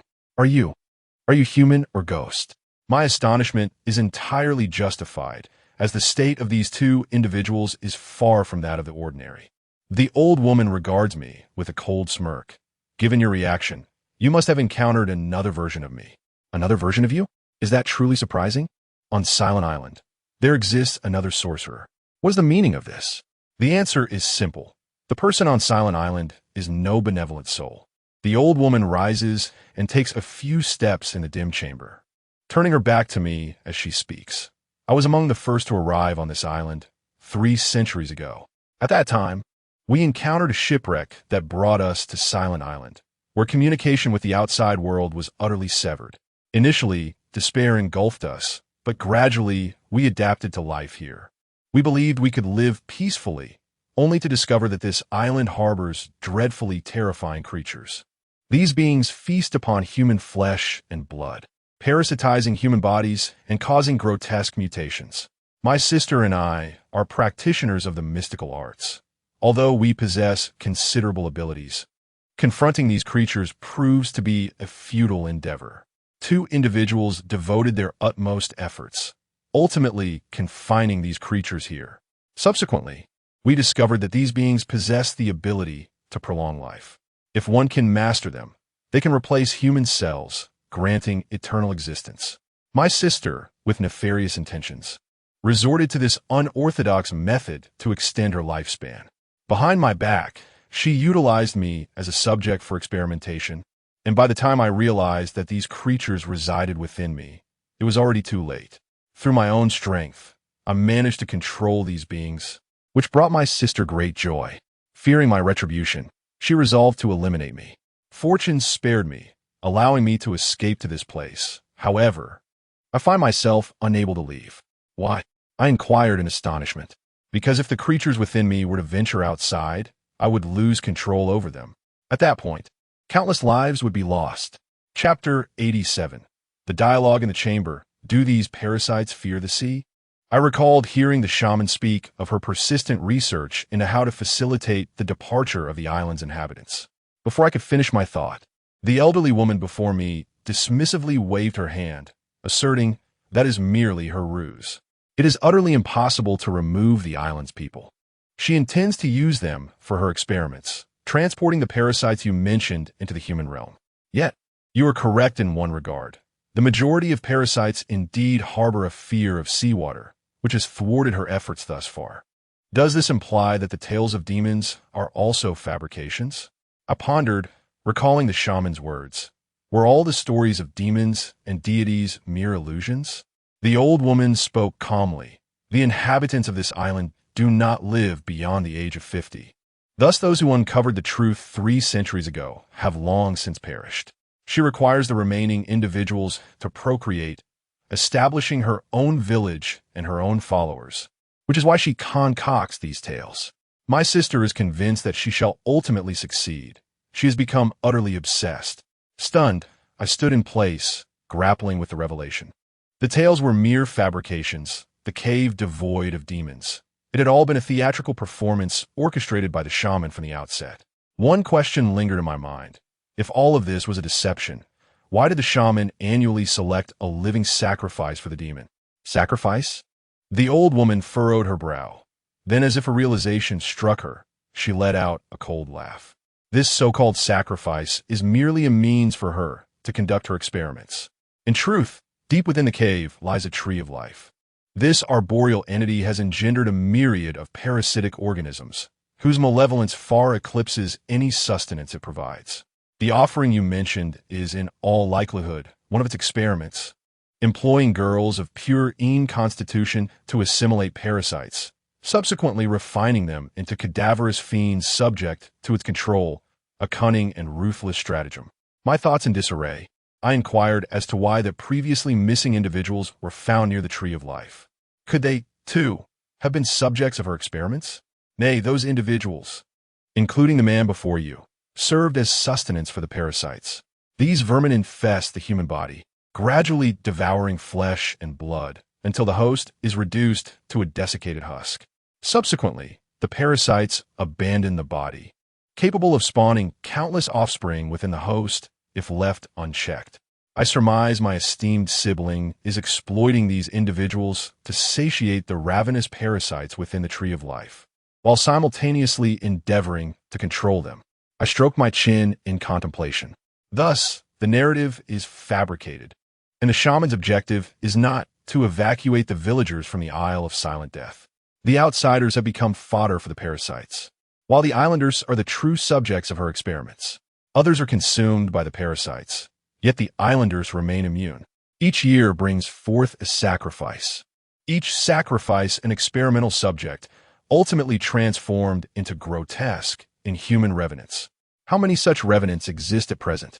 I drew a sharp breath, a chill creeping over me as goosebumps erupted across my skin. Casting a glance at the crew of the Free, I inquired, "Uncle, how have you survived until now?" The old man offered a bitter smile, biting into his own arm, a piece of flesh tearing away without a trace of blood, revealing a writhing mass of parasites within.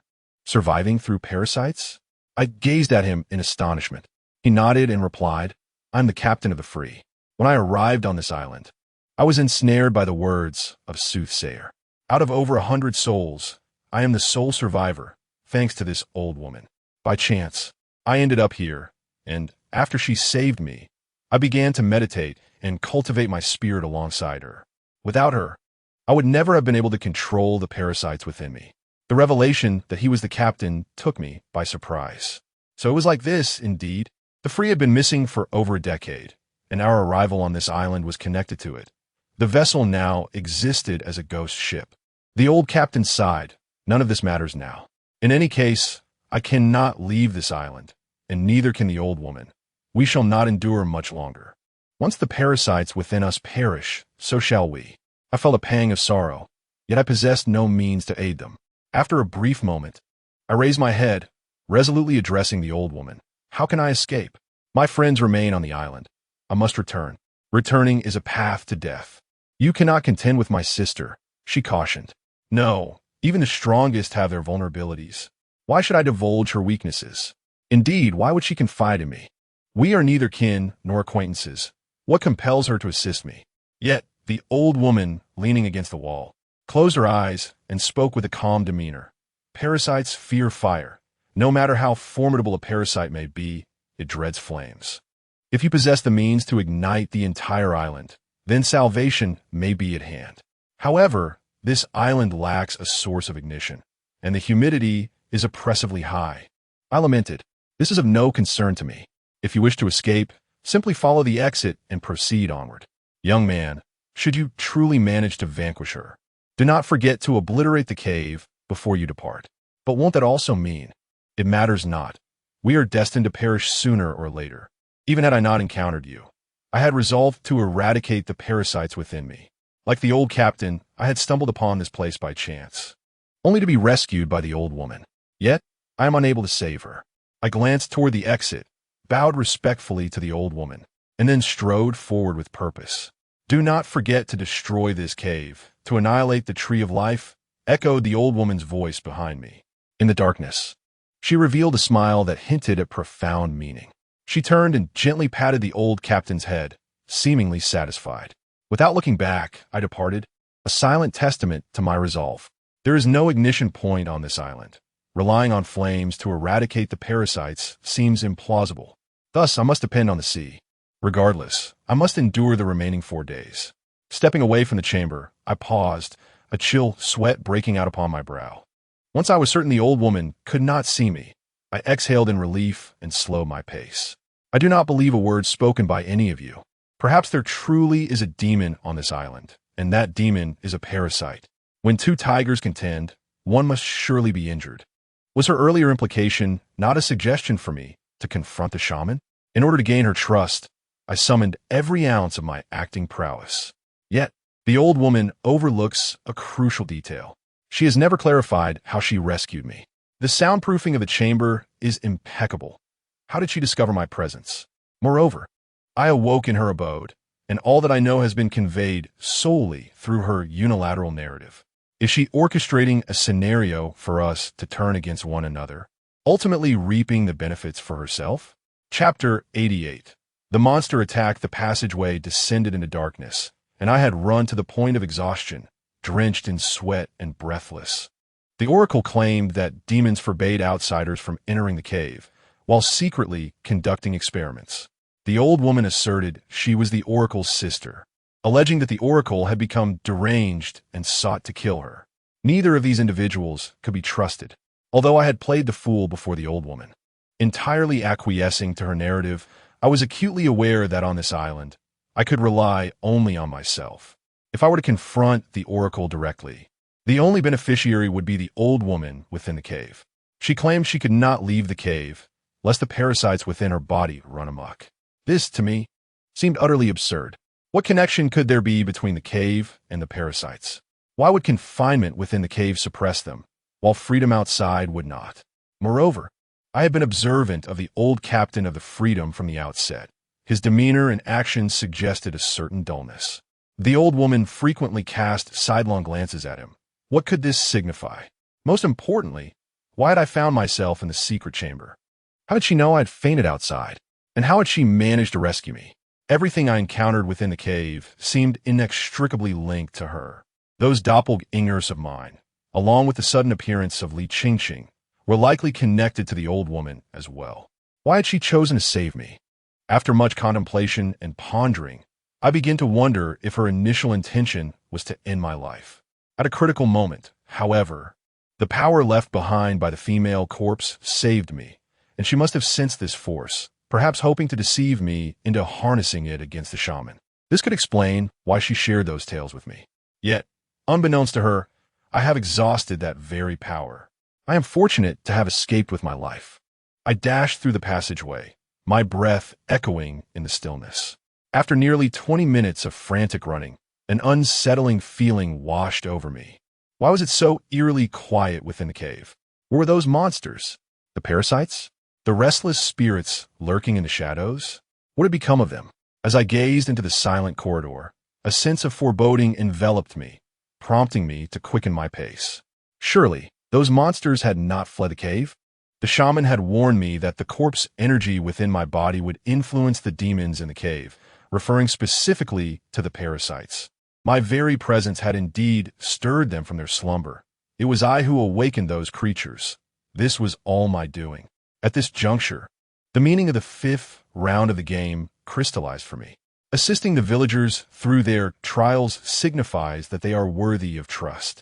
On this island, only the shaman and the entities within the cave are untrustworthy.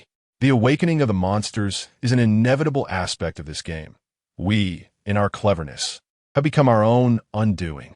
In our misguided attempts at cunning, we inadvertently rouse the monsters, allowing the game to progress in a manner deemed reasonable. This, indeed, embodies the essence of the 5th round, the great escape of the monsters. Alas, it appears that the monstrous entities have surged forth. But what of the tree of life, and the parasites that dwell upon it? I paused, my mind swirling in confusion, glancing towards the exit before shifting my gaze back to the tree of life. Ultimately, I summoned my resolve and dashed back. If the parasites had all escaped, the inhabitants of this island would surely meet a grim fate. Upon reaching the dimly lit cave, I observed the parasites writhing upon the tree. They had not departed. They seemed to be in a struggle, yearning to escape yet unable to do so. I cast a glance at the water pool beneath the tree and quickly bent down to sample the water with my tongue. It was brackish salt water. These parasites feared the sea, which is why they had not descended. The creatures above, shielded by gelatinous masses, were unaffected by the water, allowing them to emerge from the pool unhindered. And all of this transpired due to my actions. The parasites here were momentarily trapped. I must return to the village post-haste, for the villagers of Veer are in peril, as are Dai Zijia and his companions. I must hurry back and swiftly, retracing my steps, I fled the cave without pausing. I encountered no spectral assaults along the way, although faint cries echoed in the passage. Did those lost children also tremble in fear of the monsters? I disregarded their lamentations and quickened my pace to escape the cave. At this moment, Veer village was undergoing a cataclysmic transformation. The once vast forest lay in disarray, with trees toppled and debris strewn about in chaotic disarray. Wandering through the woods, extensive stains of blood lingered on the ground. How could this be? Where had they gone? Could they have already met with misfortune? No, it couldn't be. Dai Zijia and the others couldn't have perished in a place like this. The sky gradually darkened. I strode out of the woods and arrived at the village, where the scene before me was unbelievable. Houses had collapsed, and blood flowed like rivers. It resembled a scene from a disaster film. Crackle, crackle. Stepping on the ruins, I found many bodies buried beneath. There were corpses of both monsters and humans. The monsters' bodies were utterly repulsive, their flesh torn apart, dismembered, with greenish flesh mixed with disgusting fluids, emitting a nauseating stench. Some houses remained standing, but they were all dilapidated. Smoke billowed everywhere and dust rose. The Isle of the Dead was already filled with deathly stillness, but now it was even more despairing. Suddenly, the roar of a wild beast echoed. A monster rushed forward on all fours. Confronting these monsters would put ordinary people at a great disadvantage. They possessed immense strength, and one could easily be infected. Therefore, I fled towards the sea without hesitation. They feared seawater. I sprinted along the coast and soon arrived at the shore. The monsters closely pursued me. I plunged headfirst into the sea. The creatures halted, stopping just at the shoreline. The monster, with its mouth full of sharp teeth and its body covered in blood, roared at the sea in frustration. Then it turned and departed. I held my breath underwater for several minutes before finally surfacing, relieved to see that the monstrous beings had not followed me. Shaofan, is that you? Suddenly, a familiar voice echoed in the air. It was Dai Zijia. My heart soared with joy as I turned around sharply, spotting a figure emerging from the shore. Zijia? It's truly you. I am so relieved you are alive. Dai Zijia rushed towards me. I clambered onto the land, panting as I inquired, "What happened? Where has everyone gone?" Without hesitation, Dai Zijia enveloped me in a warm embrace, then steadied himself on my shoulders as he explained, 2 days ago, shortly after you ventured into the cave, a horde of grotesque creatures descended upon the village. These fiends seized people and bit them. Those who were bitten became infected, transforming into beings akin to them. It was nothing short of a horror film featuring zombies. Fortunately, the shaman was present. She led us to a secret sanctuary. Chapter 89. The infected, are you saying that the shaman saved you? Indeed, it was she who guided us here. Let's enter quickly. The outside is perilous. Dai Zijia led me to a grand stone wall, shifting aside a rock to reveal a hidden passage. The tunnel was narrow, accommodating only one adult at a time. We proceeded one after the other, and after approximately 10 minutes, we arrived at a secret chamber. Everyone was concealed within. A fire crackled in the center, illuminating the somber faces of those gathered around it, each overcome with despair. "Look who I brought back," Dai Zijia exclaimed with exuberance. The crowd turned their gazes toward us in astonishment.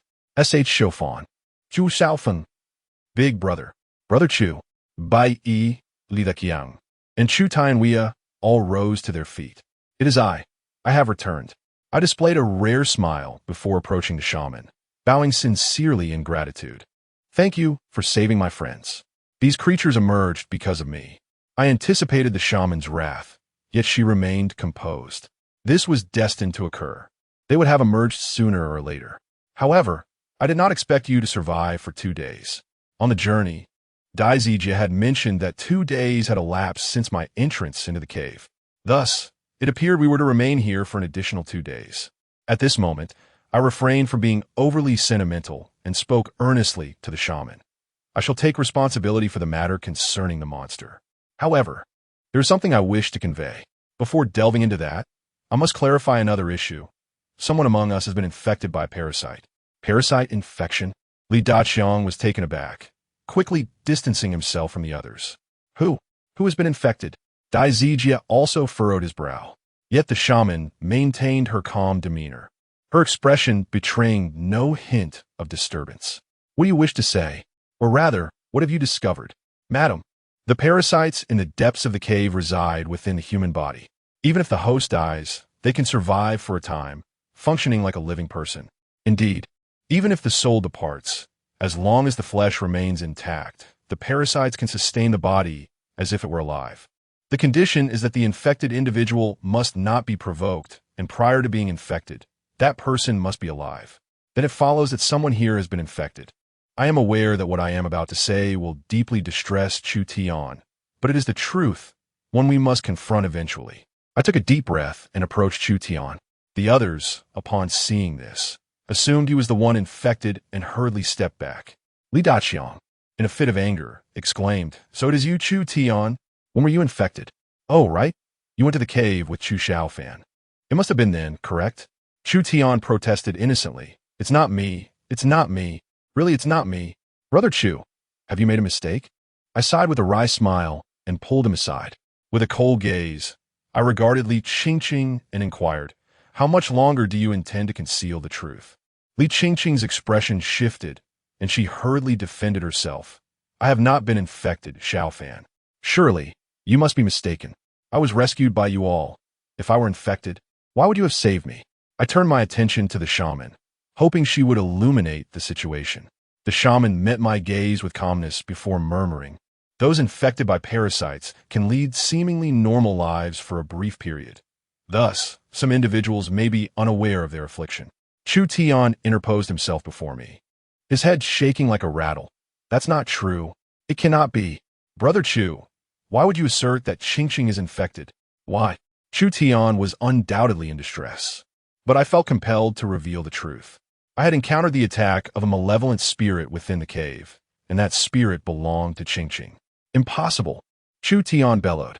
In that moment, a realization struck Li Qingqing, and she clutched her head, retreating in horror. A torrent of memories surged into her mind, and she sank to the ground, weeping in anguish. She recalled, that fateful night, Li Qingqing heard someone calling her name while we were all asleep. The voice gradually dulled her consciousness, leading her to exit the room in a daze. Subsequently, she encountered two little girls in red, hand in hand. The girls had no feet and floated ethereally. They were the malevolent spirits of the cave. Terrified, she abruptly regained her senses and scrambled back to the safety of the house. However, she noticed a dark figure standing at the door. It was certainly not human, a realization that Li Qingqing was acutely aware of. Just as she pondered where to flee, the shadow entered the room. In a moment of desperation, Li Qingqing rushed to knock on the door.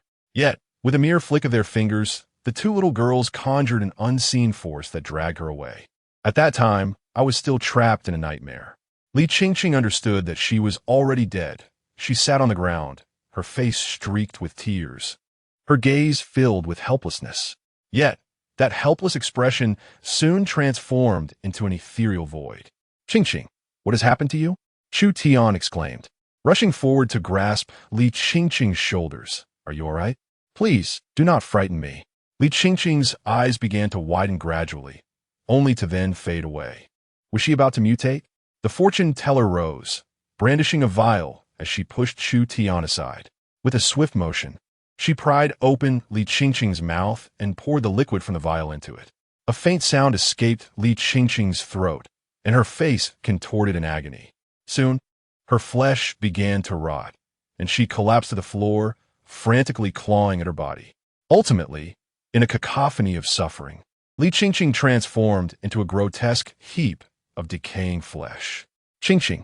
Chu Tian cried out in despair, crouching on the ground, utterly at a loss. "Wait, you just emerged from the cave as well. How do we know you have not been?" The shaman nodded and handed me a bottle of water. After twisting off the cap, I tilted my head back and gulped it down, and seeing that I was unharmed, everyone finally felt at ease. The shaman squinted at me, scrutinizing my demeanor, and suddenly inquired, "You seem quite knowledgeable. Did you encounter her in the cave?" "Indeed," I replied. "Did she share the events of that time with you?" "She did. I suspect she must have lied," I conjectured. "I am afraid I do not trust you, nor do I trust her." The shaman scoffed. "If you do not believe her words, it is inconceivable that you could have emerged alive." Thus, I feigned belief in her and assured her that I would indeed kill you. The shaman's expression turned stern as she locked eyes with me, yet I did not flinch. "You are quite astute. Tell me, what did she reveal to you?" Chapter 90. To await death or to take a gamble, this is the matter I wish to discuss with her. To speak plainly, I recounted the tale from 3 centuries past, word for word. Regardless of the decisions the shaman may make, she has, at the very least, saved Dai Zijia and the people of this island. This indicates that her heart is not entirely malevolent. Once the story was told, it was the shaman's turn to respond. Undoubtedly, she would articulate a plethora of distinctive thoughts, which I would merely listen to without internalizing. However, Upon closer examination, there are discrepancies between her narrative and that of the old woman. The old woman spoke of how, 3 centuries ago, the shaman sought immortality by introducing parasites into her body, willing to go to any lengths to eliminate those who posed a threat. In this regard, the shaman conceded, acknowledging her use of parasites to prolong her life and her murderous intent towards the old woman. Yet, she refused to accept that her actions were entirely malevolent. 3 centuries ago, upon discovering the shaman's method of prolonging life with parasites, her sister resorted to the practice of dark sorcery, ultimately becoming ensnared by it and absorbing numerous restless spirits from the sea into her own being. These spirits, once absorbed, nourished, and augmented the parasites within her body. Consequently, the old woman recognized that feeding the parasites with these spirits was a rather ingenious idea. The tree of life within the cave was, in fact, cultivated by the old woman. Upon realizing this, the shaman erupted in fury, leading to a fierce struggle between the two. In this contest, the old woman narrowly emerged victorious. Alas, even the mightiest have their vulnerabilities. Her excessive absorption of parasites rendered her body sensitive, causing her to develop an aversion to seawater. The shaman exploited this weakness to defeat her and subsequently sealed her within the cave. I deceived you. 3 centuries ago, there were no demons. Upon our arrival on the island, we discovered the existence of parasites, which incited internal strife and ultimately led to disputes. The so-called demon is, in fact, my sister, who has cultivated highly lethal parasites in a bid to forge her own undying army and incite rebellion. This is an unforgivable transgression. To be frank, I trust neither of you. I have but one question. Why must a vibrant life be sacrificed as an offering? This is the sole aspect I cannot comprehend, and I am eager to hear her explanation. The oracle closed her eyes and spoke with unwavering composure. This is quite understandable. I harbor selfish intentions. I do not wish to eradicate the parasites on the tree, yet I cannot allow them to harm others. Thus, a fresh life with a pure constitution is required to suppress them. However, this means that the child offered as a sacrifice will become infected and transform into a monster. Initially, this was not the case. The parasites detest the cold energy within pure bodies, much like humans avoid food they abhor. Yet, I cannot fathom why a sudden mutation occurred, resulting in Wei Xiaowei becoming a monster and falling prey to the parasites. Is this true? Can the oracle's words be trusted? Regardless of who speaks, belief is a luxury I cannot afford. Nevertheless, I must maintain a facade on the surface. I pondered, stroking my chin. Indeed, I suspect that such occurrences are not mere coincidences. You have sealed your sister within a cavern. Can you truly guarantee that the seal remains unbroken?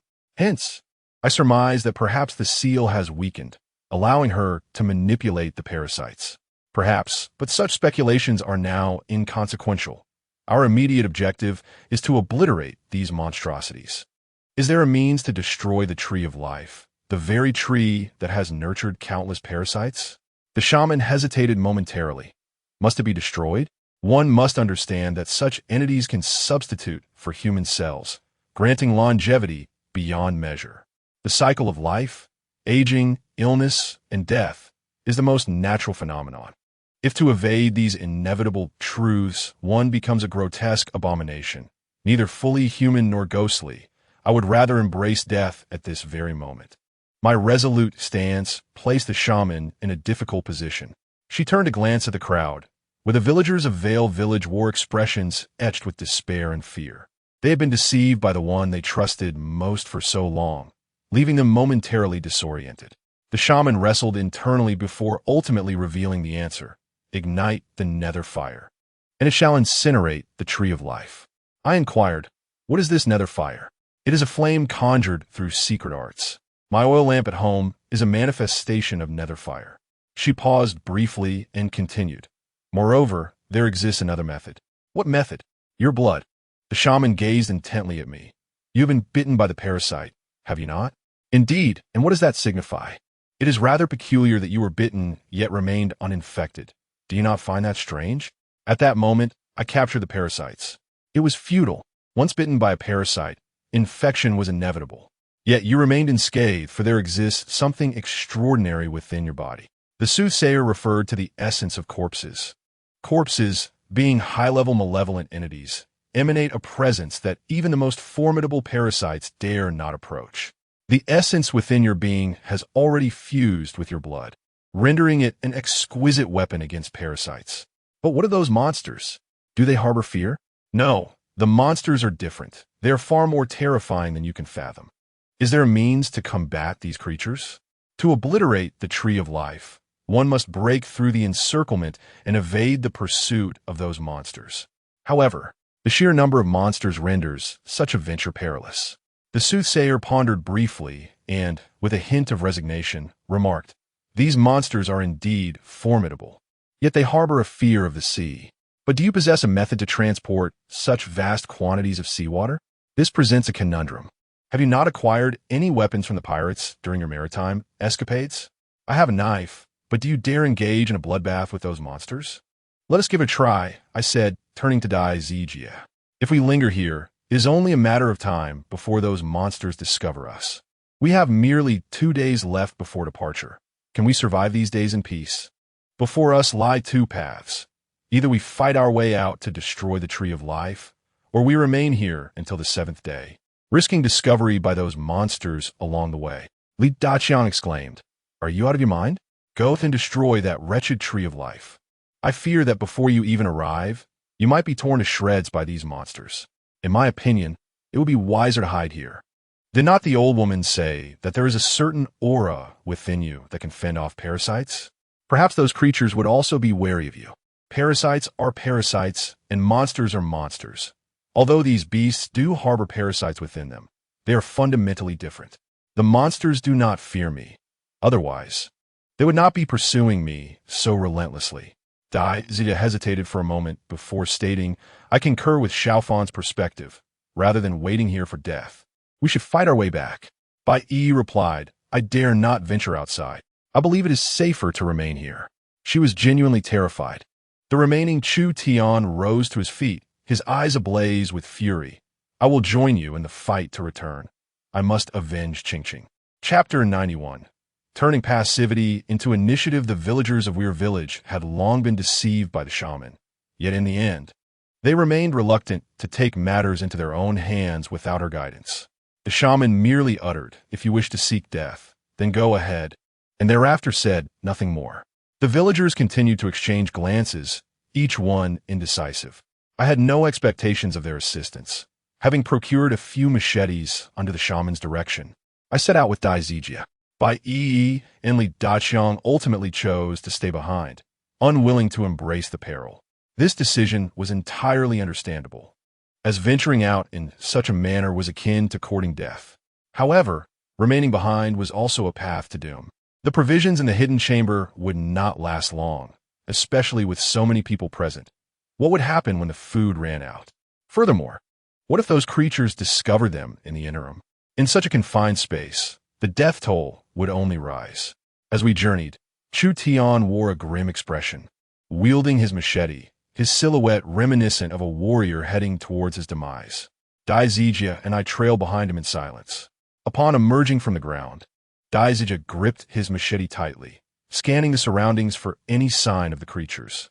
Once assured of their absence, he sighed in relief and stated, "We must destroy that tree in the shortest time possible. Shaofan, you're the only one familiar with the cave's terrain. You shall lead the way, and we will follow your command." I nodded and moved to the forefront. At that moment, the shaman appeared. She called out to us, standing at the entrance of the dark passage, partially revealing herself as she spoke. "I must remind you, under no circumstances should you scream, for otherwise, you shall become a puppet of that woman." Under no circumstances should we scream? To become a puppet? What does this mean? I pondered silently. The shaman paused and continued. 3 centuries ago, many became her puppets. She practices dark sorcery, capable of inducing hallucinations. Once you scream in the midst of such an illusion, you shall perish instantly, without a chance to resist. To scream and meet an instant demise? My thoughts instinctively drifted to the old captain. Had he already succumbed to the old woman's influence? Regardless, this was a piece of advantageous information. After imparting this warning, the shaman turned and entered the dark passage. Before leaving, we blocked the entrance, the stones easily movable. Fully prepared, the three of us brandished our machetes and advanced towards the cave. We must remain united, never act independently. Do you understand? I urged the two behind me, leading the way. Understood. Upon reaching the village of Weir, we observed numerous creatures meandering about. Concealed behind trees, we watched intently, waiting for the monsters to disperse before proceeding. Along the way, we encountered several beasts, managing to evade them each time through sheer luck. One must never let their guard down, I cautioned myself. Just then, a drop of viscous liquid plummeted from above, landing squarely on my shoe. Sensing the anomaly, I abruptly looked up. Before us hung a grotesque creature, its oversized head upside down against the tree trunk, its eyes wide and bulging, fixating upon us with an unsettling intensity. This being was the size of an infant, its body oozing with repulsive fluids, and its mouth filled with sharp teeth. With a fearsome roar, it tore open its maw and lunged towards us with outstretched arms. I sprang forward, rising to deliver a swift strike. The blade met the creature's back with ease, slicing into its flesh, and a jet of dark, viscous blood erupted forth. To be candid, I had been no stranger to fights during my school years and had wielded various weapons. Yet I had never before struck a living being with intent to harm. Though these creatures were not human, they had once lived as such. As the blade cut through, an inexplicable tremor coursed through me. However, the creature displayed no reaction, as if my blow had inflicted no pain whatsoever. It lunged at me with its gaping maw, instinctively causing me to retreat. Suddenly, a flash of cold steel glimmered across its neck. In a moment of sheer terror, Dai Zijia severed the creature's head. It soared through the air, while the corpse stood for a brief moment, quivering, blood gushing from its neck, before collapsing to the ground. How utterly terrifying, Dai Zijia remarked, swallowing hard. It's unimaginable that such beings were once human. I cautioned, some of these creatures are experimental subjects of the witch, while others belong to her sister's undead legion, both possessing formidable lethality. Exercise caution. Furthermore, heed my words. Regardless of what the witch claims, her words can only be half trusted. The only allies we can rely on in this island are ourselves. Do you understand? It is tacitly understood. I merely hope the oracle's subsequent admonition was not intended to intimidate us. Chu Tian, grasping his machete firmly, fixed his gaze upon the monster's cadaver, uttering not a single word. The ensuing pronouncements were, in all likelihood, delivered in earnest. Ergo, regardless of the spectacle that unfolds, refrain from emitting any vociferous cries. In this particular instance, I am inclined to place my trust in the oracle, for she possesses no discernible motive to deceive us. Heavens beseech thee, reveal to me that this is not verity. At this juncture, Chu Tian, who had hitherto remained taciturn, broke his silence. He stared fixedly to the side, his countenance betraying astonishment. Instinctively, I followed his gaze, whereupon I inhaled sharply, a gasp escaping my lips. The severed head, once propelled through the air, had sprouted 8 arachnid-like appendages from its neck, scuttling away with a cacophony of clicks and clatters. A disembodied head, adorned with 8 spider-like legs extending from its severed juncture, a sight guaranteed to send shivers down the spine of any observer. Is this, perchance, a real-world incarnation of the arachnid demon with a human visage? Dai Zijia dispatched a swift blow, cleaving the cranium with his blade. The head emitted a doleful shriek before collapsing limply to the ground. Withdrawing his blade, Dai Zijia nudged the grotesque head with his foot, ascertaining its inertness. Only then did the trio collectively exhale a sigh of relief. It would appear that to dispatch these abominations, one must aim for the cranium with unwavering precision. I clapped Dai Zijia on the shoulder, resuming my role as guide. Let us proceed, but exercise caution. Do you surmise we shall encounter those entities? Akin to a scene from a zombie film, wherein we are relentlessly pursued by the undead. Silence your tongue, I implore you. I harbor no desire to find ourselves in such a predicament. Ahem, in all candor, I have discovered a newfound affection for the wraiths. At the very least, succumbing to their grasp would be relatively painless. These monstrosities, however, would devour your flesh and flay your skin, a prospect that fills me with trepidation. When you encounter a wraith, your perspective may shift dramatically.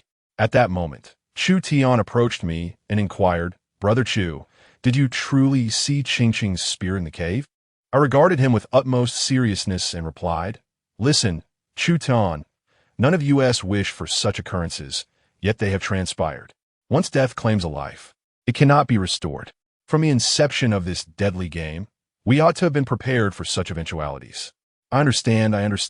Chu Tian mumut, lowering his gaze. "Regardless, I must avenge Ching. If it weren't for her, I would have perished long ago and would never have endured to this round. Thus, you must live well. You cannot let Ching down. Do you comprehend?" Dai Zijie assured him with a pat on his shoulder. "I understand now. Thank you all." Chu Tian affirmed, his grip on the knife tightening, and a grave expression settled upon his countenance. Chapter 92. Refrain from screaming as the sun descended. We traversed a scree forest and a tranquil path, finally arriving at the abode of the shaman. I advanced gingerly, tiptoeing into her dwelling. I retrieved a kerosene lamp from the wall. Its flames still flickered, a sight that heartened me with a glimmer of hope. Before departing, I meticulously inspected under the bed, prostrating myself to extract a jar containing human flesh. Upon uncapping it, a fragrant aroma emanated from the minced flesh. "This is repulsive. You're not suggesting we take along, are you?" Dai Zijia shuddered, recalling the scene from that night, which still evoked a cold sweat. "Aren't those creatures anthropophagus? Perhaps this will be our salvation in a critical moment." Having spoken, I sealed the jar and opened the hidden compartment in the floor. The parasitic worms were gone, apparently having crawled out. It seems they've dispersed. Now, we must proceed to the cavern. Our triumph or defeat hinges on this. Each of us cradled the jar, and as we prepared to leave, I recalled the 4 heads on the table. Unveiling the white cloth, we found the heads gnawed and gore-smeared, a ghastly sight. "I believe I recognize these," I mused. The heads, devoid of life, remained unresponsive, unlike before when they could rotate independently. At this juncture, Chu Tian uttered astonishingly, "These appear to be flying head goo. My grandfather once recounted tales of such things." "How do you discern they are flying head goo?" Dai Zijie inquired. Chu Tian declared, "Behold the 3 verdant veins upon my brow. They serve as testament to the curse of the flying head goo, though the 4 heads were marred by gore. The verdant veins upon their foreheads remained discernible. What transpired prior is of no consequence. Let us proceed." I took the vanguard, brandishing a cleaver in one hand and cradling the urn in the other. A kerosene lamp nestled within my pocket. The trio arrived at the cavern's maw, from whence emanated a chilling draught. Victory or defeat hinges upon this moment. With unwavering resolve, I strode forth. At that instant, a cacophony of footsteps echoed from beyond the cave. I turned to witness a horde of grotesque creatures charging in our direction. I hurled the urn, its contents scattering upon impact. As anticipated, the monstrosities halted, vying for the scattered remains. Their numbers were legion, and in their ravenous contest, many were torn asunder. "Move!" Their numbers must be at least several hundred, far beyond our capacity to confront. Seeing the fragmented flesh holding them at bay, I seized my companions and hastened into the depths. We traversed the shattered stone passage, entering a realm of utter darkness. The clamor of the beast's pursuit echoed behind us. Without hesitation, Chu Tian hurled his own urn, shattering it behind us, and fled without a backward glance. Yet, his flight was abruptly curtailed. He clutched at his throat, leaping about and frantically beating at his garments. Several parasitic worms fell from his person. As they landed, I swiftly cleaved them asunder with my blade, then inquired of Chu Tian, "Did they manage to bite you?" Chu Tian shook his head, stating, "No, it just happened to fall into my collar, and I discovered it." "That's good. Be cautious. There might be parasites crawling out. This cave is teeming with parasites, and these creatures possess a highly infectious nature. One careless moment could lead to contamination." Clack, clack, clack. The 3 of them hurried forward. They swiftly traversed the dark passage and arrived once more at a fork in the road. I shouted and sprinted towards the left. Dai Zijie and the others closely followed behind. Suddenly, midway through the run, A grotesque creature, with its limbs on the ground and a distorted head, pursued us from behind. It was Wei Xiaowei. Dai Zijia hurled a jar, and as the flesh scattered, he believed this tactic would be effective, given its previous success. To his astonishment, Wei Xiaowei did not even glance at it, baring her teeth and lunging forward. To hell with this. Chu Tian swung his blade. Simultaneously, Dai Zijia and I dodged to the sides. The blade of light sliced through, severing Wei Xiaowei's upper and lower halves. However, the subsequent scene was utterly chilling. From her waist sprouted 8 spider legs, creating a clattering sound against the ground. Her lower body also underwent a grotesque transformation. Blood gushed forth, and a monstrous head emerged from within. Additionally, 2 human hands sprouted from her thighs. Heaven above, this cannot be real. With threats approaching from both sides, the Wei Xiaowei began to dissolve into nothingness, becoming transparent, and then everyone felt a dizzy spell. A fleeting blur enveloped their vision, and their bodies plummeted downwards, as if they were falling into an abyss. Alas, another illusion. I recall this sensation vividly, for I have experienced it myself. Do not scream. In the final moments before succumbing to darkness, I uttered these words. Suddenly, my body trembled, and I opened my eyes in an instant. Beep beep, am I on? A bus? I jolted awake from my slumber, gasping for breath. What is the matter, sir? Are you feeling unwell? A woman dressed in a tour guide's uniform inquired with a smile. Where are we headed? I asked, clutching my head. The tour guide beamed. Sir, have you forgotten? We are en route to Fengdu Ghost City. A nearby tourist exclaimed. I heard Fengdu Ghost City is quite terrifying. There have been real supernatural incidents in the past. Just thinking about it is thrilling. The bus was filled with about 30 young travelers, all clad in short-sleeved t-shirts on this sweltering summer day. Traveling? No, this is incorrect. I should not be here. I tapped my head, as if trying to recall something of great importance, yet I could not remember what it was. Sir, did you have a nightmare? If you shouldn't be here, then where should you be? The tour guide asked, her smile unwavering. A nightmare, perhaps? I struck my head in frustration, unable to recall the contents of my dream. Only faintly remembering certain fragments, something seemed to be pursuing me, intent on my demise. That was all that lingered in my mind. Outside, the sky gradually darkened as the vehicle ventured down a desolate, deserted path. Gazing at the scenery beyond, an unsettling feeling crept over me, as if something ominous were about to transpire. Suddenly, the car jolted and came to an abrupt halt without warning. What is happening? Someone inquired from within the vehicle. I apologize, everyone, please remain calm. I will step out and investigate, the driver announced as he exited the car. Moments later, he returned, drenched in sweat, and said, I sincerely apologize, we have a flat tire. I fear we shall not be able to continue our journey this evening. Surely this cannot be, I exclaimed. In this desolate wilderness, where are we to go? The tour guide wore a look of distress as well. At that moment, someone checked their phone and announced, There's a hotel nearby. Shall we not venture there to pass the night? Chapter 93. A night of terror at the hotel. I sincerely apologize to everyone. If we cannot leave tonight, we shall spend the night at the hotel. I will inform the leadership shortly, and we shall cover the hotel expenses. I truly regret the inconvenience. The tour guide spoke earnestly, rendering it difficult for anyone to feel angered. If we were to express our displeasure further, it would only portray us as petty. With the young lady expressing such sentiments, would it not seem stingy for us to continue complaining? A man with a mischievous grin chimed in from the vehicle. You'll eventually meet your demise beneath a woman's skirt, his companion retorted, casting him a sidelong glance. What do you know? To die under the peony is to be a romantic spirit even in death, he laughed heartily. I had no inclination to engage in their banter. Grabbing my backpack, I descended from the vehicle and followed the group.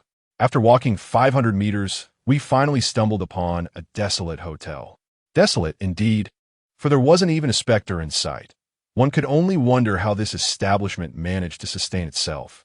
The front desk was manned by an elderly lady, who was casually snacking on sunflower seeds.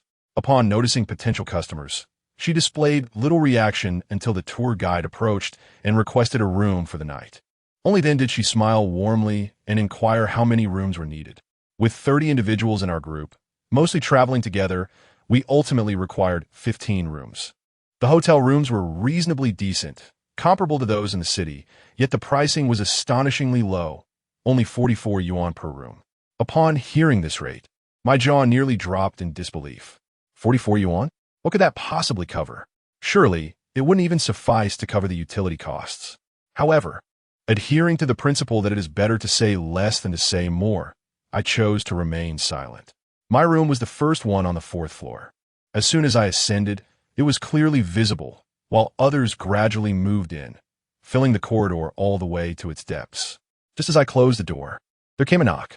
I tossed my backpack onto the bed and opened the door to find a girl in casual attire, standing there. She brushed her hair back, glanced into my room, and inquired, "Are you here alone, handsome?" "Yes, what about it?" "Oh, nothing much. My room is the last one down the corridor. Could we swap?" The lighting in their isn't very good, and it makes me a bit uneasy. I immediately shook my head. "I'm sorry, but I prefer not to stay in that kind of room. Please find someone else to exchange with." "Don't be like that.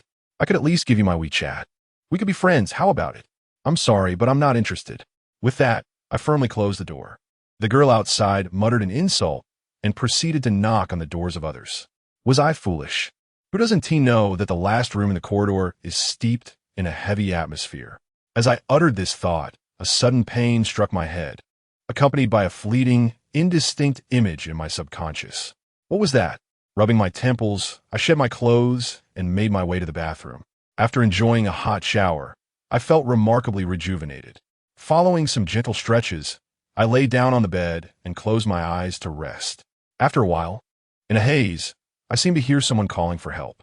The voice grew increasingly louder, rudely awakening me from my slumber. As I opened my eyes and sat up in bed, I was taken aback to find the television had been turned on, displaying a horror film. Had I fallen asleep with the television still running? I switched off the set, yet the cacophony from outside persisted. One by one, the occupants of the other rooms began to emerge, and I too stepped out. The source of the noise appeared to emanate from the room closest to the end of the hallway. Someone was already at the door, knocking. Wasn't that the room of the girl? Could something truly have gone awry inside? Just as my doubts began to take root, the girl emerged from the 3rd room down the hall. It turned out she had merely exchanged places with the occupant of that room. I felt a surge of relief for not having made the swap, and I approached, giving the door a gentle knock. When there was no response, I turned and made my way downstairs. "You all call the police. I'll go find a staff member for the room key." As the others checked their phones, it became evident that there was no signal. What is happening? Why is my phone not receiving any signal? Mine neither, came the reply. What a wretched place. There was signal when I checked in. Upon reaching the ground floor, I discovered the hotel entrance was locked, with the shutter firmly drawn down. Had there been a shutter when we arrived? Which hotel features such a barrier? Puzzled, I called out the front desk. "Is anyone there?" The expansive hotel remained eerily silent. The receptionist was nowhere to be found. "Is anyone here?" I shouted once more, yet still received no reply. I walked behind the counter and opened a drawer. Surely the room keys must be inside. After searching around, I indeed found what I was looking for. And not just one. Why are there so many room cards prepared? I took one and was about to return upstairs when something incredible caught my eye on the computer. The date displayed was July 15th, 1990. The Ghost Festival? No. Could this computer be malfunctioning? July isn't even here yet. How could it already be the Ghost Festival? It must be a technical glitch. Holding the room card, I ascended back to the floor, only to have a group burst into the room upon opening the door. The room was empty, desolate, not even a ghostly shadow to be found. What was going on? Who had just shouted for help? Just as the question left my lips, another piercing scream echoed. It emanated from the television, which was playing a horror film. Goodness, it was merely a blunder caused by this thing. A stout man switched off the television and pulled back the covers to glance at the bed, finding it vacant. He then checked the bathroom, only to find it empty as well. Where are the guests of this room? The tour guide squeezed into the crowd and inquired. Everyone exchanged bewildered glances, utterly clueless about what had transpired. At that moment, someone spotted a photograph hanging on the wall. The space depicted in the photo appeared vast. Likely a group shot. However, there was only one person in it. A shriek broke the silence. We all jumped in surprise and angrily shouted at her. "What are you doing? Why are you screaming in the dead of night?" The girl was, in fact, the one who had changed rooms. She covered her mouth and trembled as she spoke. This person is the guest of this room. She exchanged rooms with me, originally. This room was mine. What is there to be so alarmed about? Perhaps this photograph is hers? But don't you find the photo rather peculiar?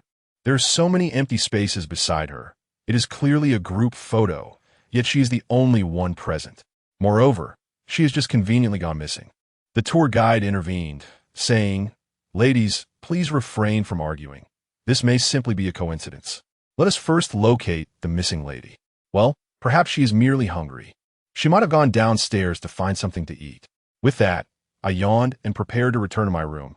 "You all can search. I need to rest. Please keep the television volume down so as not to frighten anyone." I was sleeping soundly, but this blunder has roused me. Chapter 94. The vengeful spirit approaches. I returned to my room to inspect the television, ensuring it was turned off before I buried myself back under the covers to sleep. As for the person who had gone missing, with the tour guide present, I felt reassured that she would take care of the arrangements, sparing me the unnecessary worry, particularly since I was not well acquainted with them. Curled up beneath the blankets, I dozed for a while as soft moonlight seeped into the room, causing the curtains to flutter in the breeze. The cold wind nipped at my skin, prompting me to pull the covers tighter around myself. Just then, the television screen flickered to life unexpectedly. The crackling sound of electricity surged through the air, and the screen erupted in a flurry of static, devoid of any clear image. After approximately 5 minutes, a scene finally materialized. It was yet another horror film. The plot revolved around a group of young individuals who checked into a hotel, eerily situated in a desolate area surrounded by a mass grave. The timeline was set in 1990, specifically on July 15th. The film did not display its title, but at the beginning, it presented a photograph, a group shot. I was jolted awake from my slumber by the commotion of the television, and upon opening my eyes, I was confronted with this unsettling scene. The photo was filled with people, yet their faces were conspicuously absent, as if they had been deliberately erased. Just then, a loud crash echoed from the bathroom, sending a